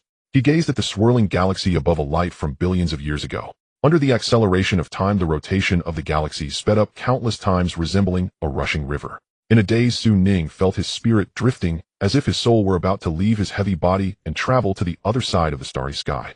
Suddenly dark clouds appeared and rain began to fall in the desert, startling him awake, and he realized he had nearly perished from dehydration. The rain revived his parched body. Su Ning got up, scooping rainwater from the pit in the thunderous desert to drink. The next day the clouds dispersed and the heat returned. He set off on his journey once more. The scenery around him changed again. This time he arrived at a snowy mountain, climbing towards the towering dark cliffs exposed amidst the ice and snow, his hands and feet turning red and purple from the cold. Midway through his ascent a sudden blizzard struck and Su Ning was swept away and buried. After a long while he managed to crawl back up. He remained still until the sunlight warmed his stiff body, then he continued towards the summit. Day by day, year by year, Su Ning traversed the desolate land, walking over snowy mountains and molten lava, battling fierce beasts he had never encountered before. He contended with the heavens and fought against the earth. His body grew stronger, transitioning from youth to young adulthood. His strength became more formidable, shifting from a state of disarray to one of composure. He was on the path of ascension. In the misty space, towering ancient trees swayed gently, their emerald leaves shimmering like they were breathing. A gentle breeze stirred around Su Ning, who was sitting cross-legged. His body radiated brilliance, his skin as white as jade, exuding a powerful aura. Not far away, a girl named Luo, squatting on the ground playing with pebbles, looked over in surprise, running several circles around Su Ning, her eyes sparkling with excitement as she shouted unconsciously. She could clearly sense Su Ning's aura rapidly strengthening. His cultivation was continuously increasing, growing, and approaching a critical point. Chi, refinement, spirit transformation returning, to emptiness returning, to the Tao, earth immortal. You finally returned. Hurry inside, your clothes are all wet. Outside a villa in the Magic City, as Ning Qiu stepped out of the car, she heard the approaching aunt say, "Aunt Sun, it's fine. Is my dad home?" Ning Qiu forced a smile. "He is. He said he originally had a meeting, but it was all cancelled." Ning Qiu felt relieved. That's good.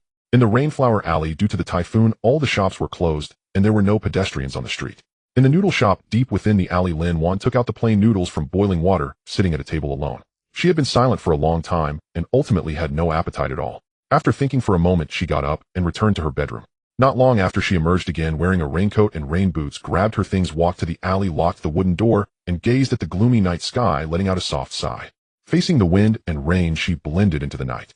In the capital city, at the Deep Crimson Well base in a conference hall in Area A1, a group of people sat around gazing at the large screen, displaying a grid state monitoring cloud map. Surrounding the image, the numerical curves updated with microsecond precision. This was not any weather system or radar, but rather with the aid of satellites and the supercomputer within the Deep Crimson, while the presented monitoring images were being analyzed. It could pinpoint anomalies in energy across the nation and even the world. However, at this moment the screen displayed only the small Magic City port. The dangerous target has entered the attack range of the first defense line. A technician suddenly spoke up. Everyone's expression turned serious. For the majority of people in the Magic City, this night was no different. After all, they had witnessed many typhoons which were not as fresh as monsters. Inside the skyscrapers the lights were bright, and people continued to work in their offices. Those who had insider information either left early or hid at home, nervously gazing towards the East China Sea, filled with both hope and fear. East China Sea. The typhoon stirred up massive waves. The seawater was as dark as ink, clouds loomed low, and thunder rumbled. In the distance, grayish combat aircraft could be seen patrolling the skies. Near the surface of the sea there were also armed helicopters patrolling, casting large beams of light over the dark waters. However, everyone was well aware that today's main force was not these steel wings. In the face of the giant beasts lurking beneath the surface and the extremely harsh weather, their power was quite limited. They were mainly responsible for reconnaissance and intercepting a few flying demons. The true first line of defense was those power submarines submerged underwater. No anomalies detected in the current sea area. Received. Continue to expand the search range. Yes. Communication channel normal. In the invisible telecommunication channels, the voices of various combat units echoed. Most of the time, they were silent, only briefly reporting when it was their turn to speak. They remained vigilant against any potential anomalies. In the outermost part of the defense circle, a Song-class submarine was traversing the turbulent seas, carrying out reconnaissance missions. The waves on the surface were alarmingly high, crashing down like a mountain tsunami. Yet below the surface was a realm of silence. The submarine's propellers were propelling the sleek steel vessel into the dark East China Sea. Inside the cabin, dozens of soldiers performed their duties, each stationed in various locations. Several officers stood before the sonar equipment, fixated on the images displayed on the screen.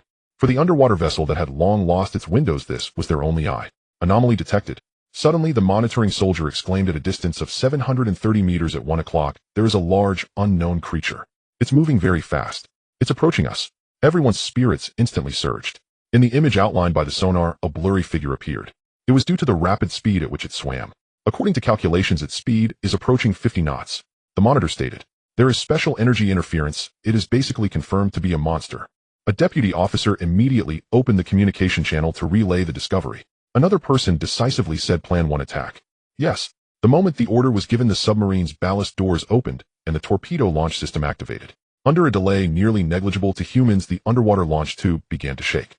12 heavy torpedoes, each 550 millimeters long, shot out automatically, dispersing into an angled formation, while the submarine moved diagonally, racing towards the target at a speed of 40 knots per second. Headquarters. Our unit has detected a single target and is attempting to attack, the officer shouted through a dedicated channel, his gaze fixed intently on the 12 red dots on the screen. In the dark sonar image, they resembled sparks of stars rushing towards the unknown creature that was over 10 meters. At that moment, the officer inexplicably recalled the favorite airplane battles of his childhood. Yes, he had once dreamed of being an Air Force pilot, only to find himself assigned to the opposite role by fate. The red dots representing the torpedoes flying out were just like the projectiles fired by his units in a video game. In the high-speed motion of both sides, within seconds, these shells capable of piercing a cruiser's armor would turn the enemy into fireworks. The torpedo disappeared. As the words were spoken, everyone changed color. The officer looked at the sonar screen, where all the red dots abruptly extinguished. It was like a cow sinking into the sea. Before he could regain his senses, the entire screen suddenly darkened with a sharp crack, and the harsh sound of electricity filled his ears as the communication channel was drowned in static. On the control panel, half of the indicator lights went out. It's interference. Signal interference, the officer exclaimed. Everyone realized that the sea monsters were actually interfering with the signals. Did this cause the system to malfunction? So the torpedo had not actually disappeared. It had merely lost contact with the sonar system. Boom. In the next second, a powerful explosion pierced through the steel plates, reverberating inside. The continuous loud noises indicated that the torpedo had been detonated, yet they could not see the outcome.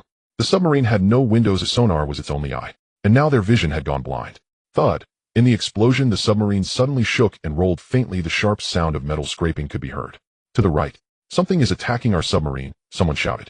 They tried to retaliate, but under the circumstances of a malfunctioning system, this Song-class attack submarine was no different from a large gas canister. Raising their gaze on the murky East China Sea, 12 torpedoes detonated at different positions, generating waves dozens of meters high, with flames and shrapnel splattering. This attracted the attention of a helicopter in the distance. Target appeared. Target appeared. Someone in the cabin shouted loudly, trying to approach the target. But in the next second, the soldiers on the plane suddenly widened their eyes in fear. They saw the boiling seawater suddenly rise, revealing a spiked back, followed by a bizarre, hideous monster. Water slid off the sides of the monster's back as it roared above the surface, grabbing a submarine and tearing into it. Sparks flew as it struck down several times, visibly denting the steel plates, a sight to behold. Once the propeller stopped spinning, the monster let it go, turned its head, and released a furious roar. The roar was like the beginning, and in an instant in the stormy sea, more and more monsters emerged, each one different. The only similarity was that all the monsters had a phantom chain extending from the back of their necks. They roared in unison, and invisible waves spread out, causing the electronic systems on several approaching helicopters to instantly malfunction. The last words transmitted over the public channel were retreat.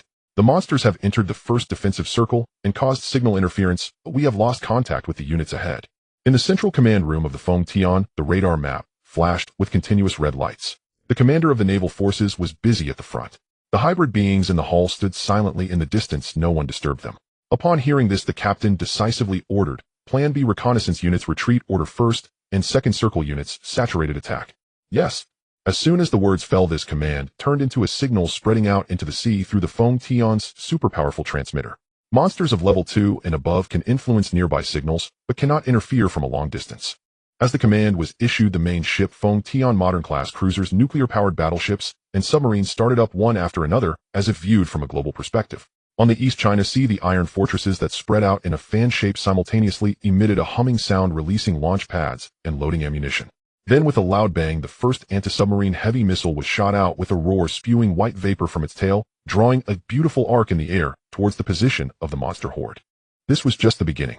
Next, the 2nd, 3rd, 5th, 10th, and 50th missiles erupted in the darkness, lighting up like firecrackers. With the order for a saturated attack given, all warships transformed into mobile artillery platforms, ruthlessly leveraging their long-range advantage. The power of human firearms was unleashed to the fullest.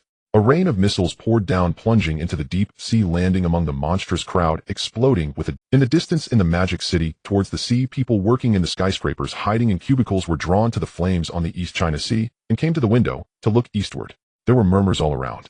With only a few days left until the spring festival, the darkness had ignited fireworks in advance, and under the saturated coverage, the entire sea area shattered. The shrill and angry roars of the monsters, the sounds of explosions, thunder, and tsunamis all blended into a unique symphony. The sea was stained red with blood.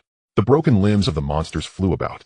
In the central command room, silence enveloped the space as Lu Fengshen and Bai Qi stood side by side, hundreds of gazes fixed on the radar screen, filled with anticipation and awe. No one knew how long had passed, perhaps a moment, perhaps a year. The sounds of explosions finally ceased, and the radar map displayed a dead silence. Is it all dead? Someone asked. All abnormal energy points have been destroyed. The captain turned around and said. The faces of the crew were glowing with smiles as if a burden had been lifted. It turns out there was nothing to be afraid of, and it was such a big fuss. Right? It's too fragile. Monsters usually appear in cities which can't handle heavy firepower, but at sea they are simply asking for death. Several officers laughed. However, none of the hybrid beings in the hall showed a smile. Instead they appeared more tense, contrasting sharply with the Navy's jubilation. Suddenly Bai Qi said, everyone, form ranks to face the enemy. Yes. In an instant the hall's troops turned around and marched out with murderous intent. The captain was astonished, a tremor in his heart. Not good. As he spoke, he abruptly turned back to look at the radar screen, his pupils constricting. Beep beep. On the map, dense red dots appeared again. They are not all dead. As soon as he finished speaking, suddenly an invisible and massive energy pulse spread from the distant deep sea, covering a 100-kilometer marine area. The iron artillery pieces simultaneously went silent, the indicators in the hall went dark, and the so-called advanced systems, which had cost countless resources, crashed instantly. The artillery fell silent, leaving only the illumination lights still bright and stable. Unknown energy pulse interference. Our system is paralyzed. This was the last thing the crowd heard as they left the cabin. Ordinary personnel immediately retreat to the cabin. Lu Fengshen shouted into the wind, leading the crowd to the deck of the Feng Tian. Nearly 1,000 hybrids lined up, blades drawn, blood boiling. The chilling aura formed a wall spreading into the sky like a curtain of iron forged from human bodies. Not just 1/3 level, Bai Qi stood at the front of the deck with raging waves beneath his feet.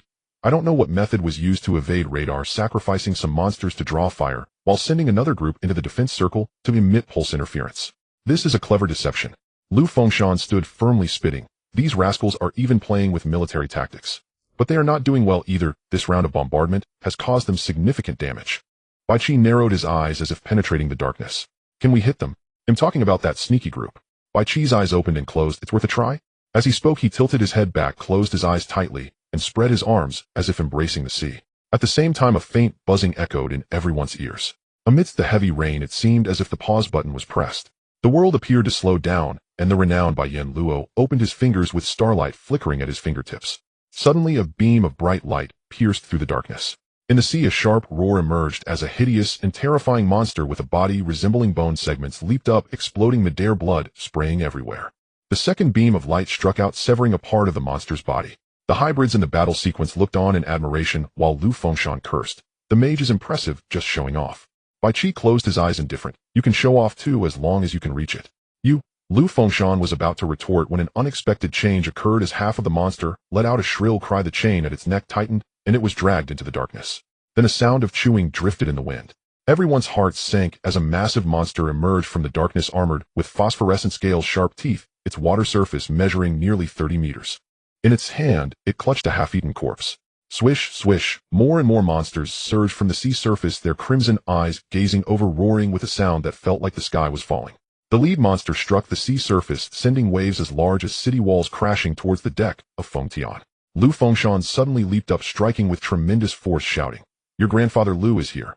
Bai Qi, like a soaring feather, suddenly drew a Feng Tian painting halberd from his hand, his silver eyes cold as ice. Kill.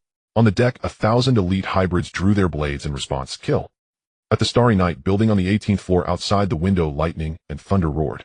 Sherry couldn't sleep and suddenly felt a jolt in her heart. She got up and opened the door, only to see her classmates in the hallway also coming out. "Did you hear that?" a male student asked. Another female student turned pale. "It sounds like a beast roaring." In the capital, at the Deep Red Well, Area A1. In the conference hall, there was complete silence.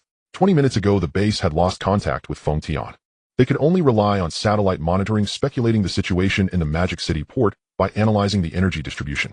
As the energy map changed, the expressions of the people inside grew heavier. The color blocks representing hybrids and monsters intertwined and collided, red and blue colors swirling indistinguishable. This meant that both sides were locked in a deadly struggle. Microsecond-level digital fluctuations marked the real-time energy responses of both sides, reflected on paper, indicating victory or defeat. Every red dot extinguished stirred excitement among the people, while every blue dot fading brought despair. Some say that technological weapons make wars more brutal, all victories deaths, and the fiery lives within turned into cold numbers in this morning. Yet it is these very numbers that forge a wall to protect the city. The monsters are starting to retreat. Suddenly a technician exclaimed in surprise. Have they been defeated? Did we win? Someone stood up looking at the gradually stabilizing blue defense line, their expression filled with excitement. No, we detected abnormal energy responses. They are not retreating. Someone jumped up suddenly, their face pale. It's a total attack. They still have strength. Bai Qi and the others are in trouble. In the magic city port on the deck of Feng Tian, Bai Qi knelt on one knee, spitting out a mouthful of blood staining his white suit. His hands were torn and the halberd twisted. Die for me. Lu Fengshen chopped off a claw that had climbed onto the deck, rushing over to see that a young hybrid beneath it had already stopped breathing. The wind seemed to have died down a bit, and the sea surface gradually calmed. The murky water was filled with crimson and white foam. On the deck, the monster's severed limbs were scattered, resembling a hell on earth. The hybrids were scattered everywhere, each one wounded, desperately shoving medicine into their mouths during the brief respite to regain strength. Ordinary soldiers hiding in the back rushed out, dragging the severely injured hybrids back to the cabin for treatment under the cover of gunfire. It was brutal. In less than 20 minutes of battle, the intensity was something the members of the Hall had never seen in their lives. From the moment both sides made contact, it entered a close-quarters combat phase. This was destined to be a melee, unavoidable. Moreover, the number of third-level monsters exceeded everyone's expectations. They are retreating. Lu Fengshen, covered in blood, retreated from the sea, his eyes filled with malice. At this moment, he truly embodied the image of Yama from the legends.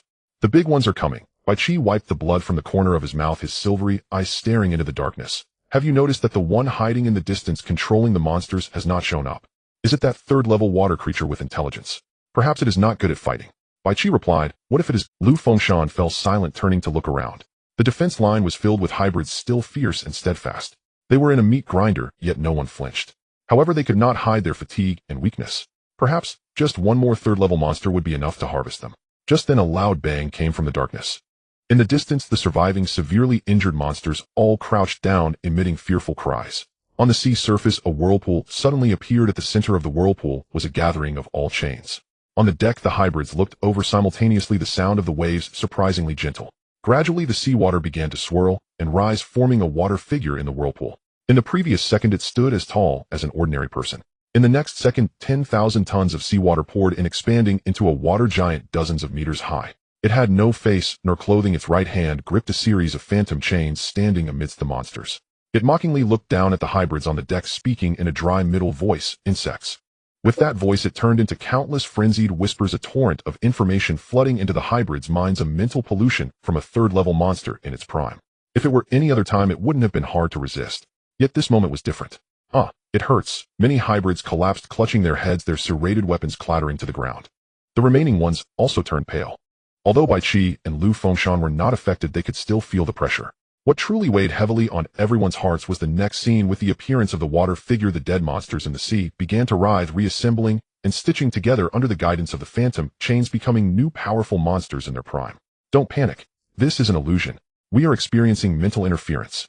Lu Fengshen shouted. However, the hybrids on the front lines seemed to have completely not heard him. Dazed and filled with despair, many collapsed in a breakdown, their faces ashen. No matter how he roared, it was in vain. Stop shouting, save your strength. Bai Qi raised a hand to press down on Lu Fengshen. Even if they knew it was an illusion, do they still have the strength to see through it? Lu Fengshen's body trembled. He realized the crux of the matter. As long as they could not see through the illusion, the falsehood would be no different from reality. When the brain was deceived, one would die without needing any real attack. This is a conspiracy, Bai Qi said. It deliberately drains our strength, then applies mental interference. Thus, without needing to exhaust all its strength, it can defeat us. So, Lu Fengshen gritted his teeth. Bai Qi raised the curved halberd, turning to look at the real monsters which were approaching under the control of the water figure, and smiled grimly. So it's just us two left. Two people can't possibly fend off dozens of monsters. But escaping isn't difficult. Lu Fengshen fell silent. Do we keep fighting? Bai Qi asked. Lu Fengshen wiped the phoenix blade with his clothes, growling fiercely. Fight. Do you want to run? Bai Qi's eyes glinted with mockery. Did you think I am one to fear death? Lu Fengshen laughed heartily. Good. Then let this fool see what it means to be from the Hall of China. Want to swallow the magic city? That would mean it has to lose some big teeth first.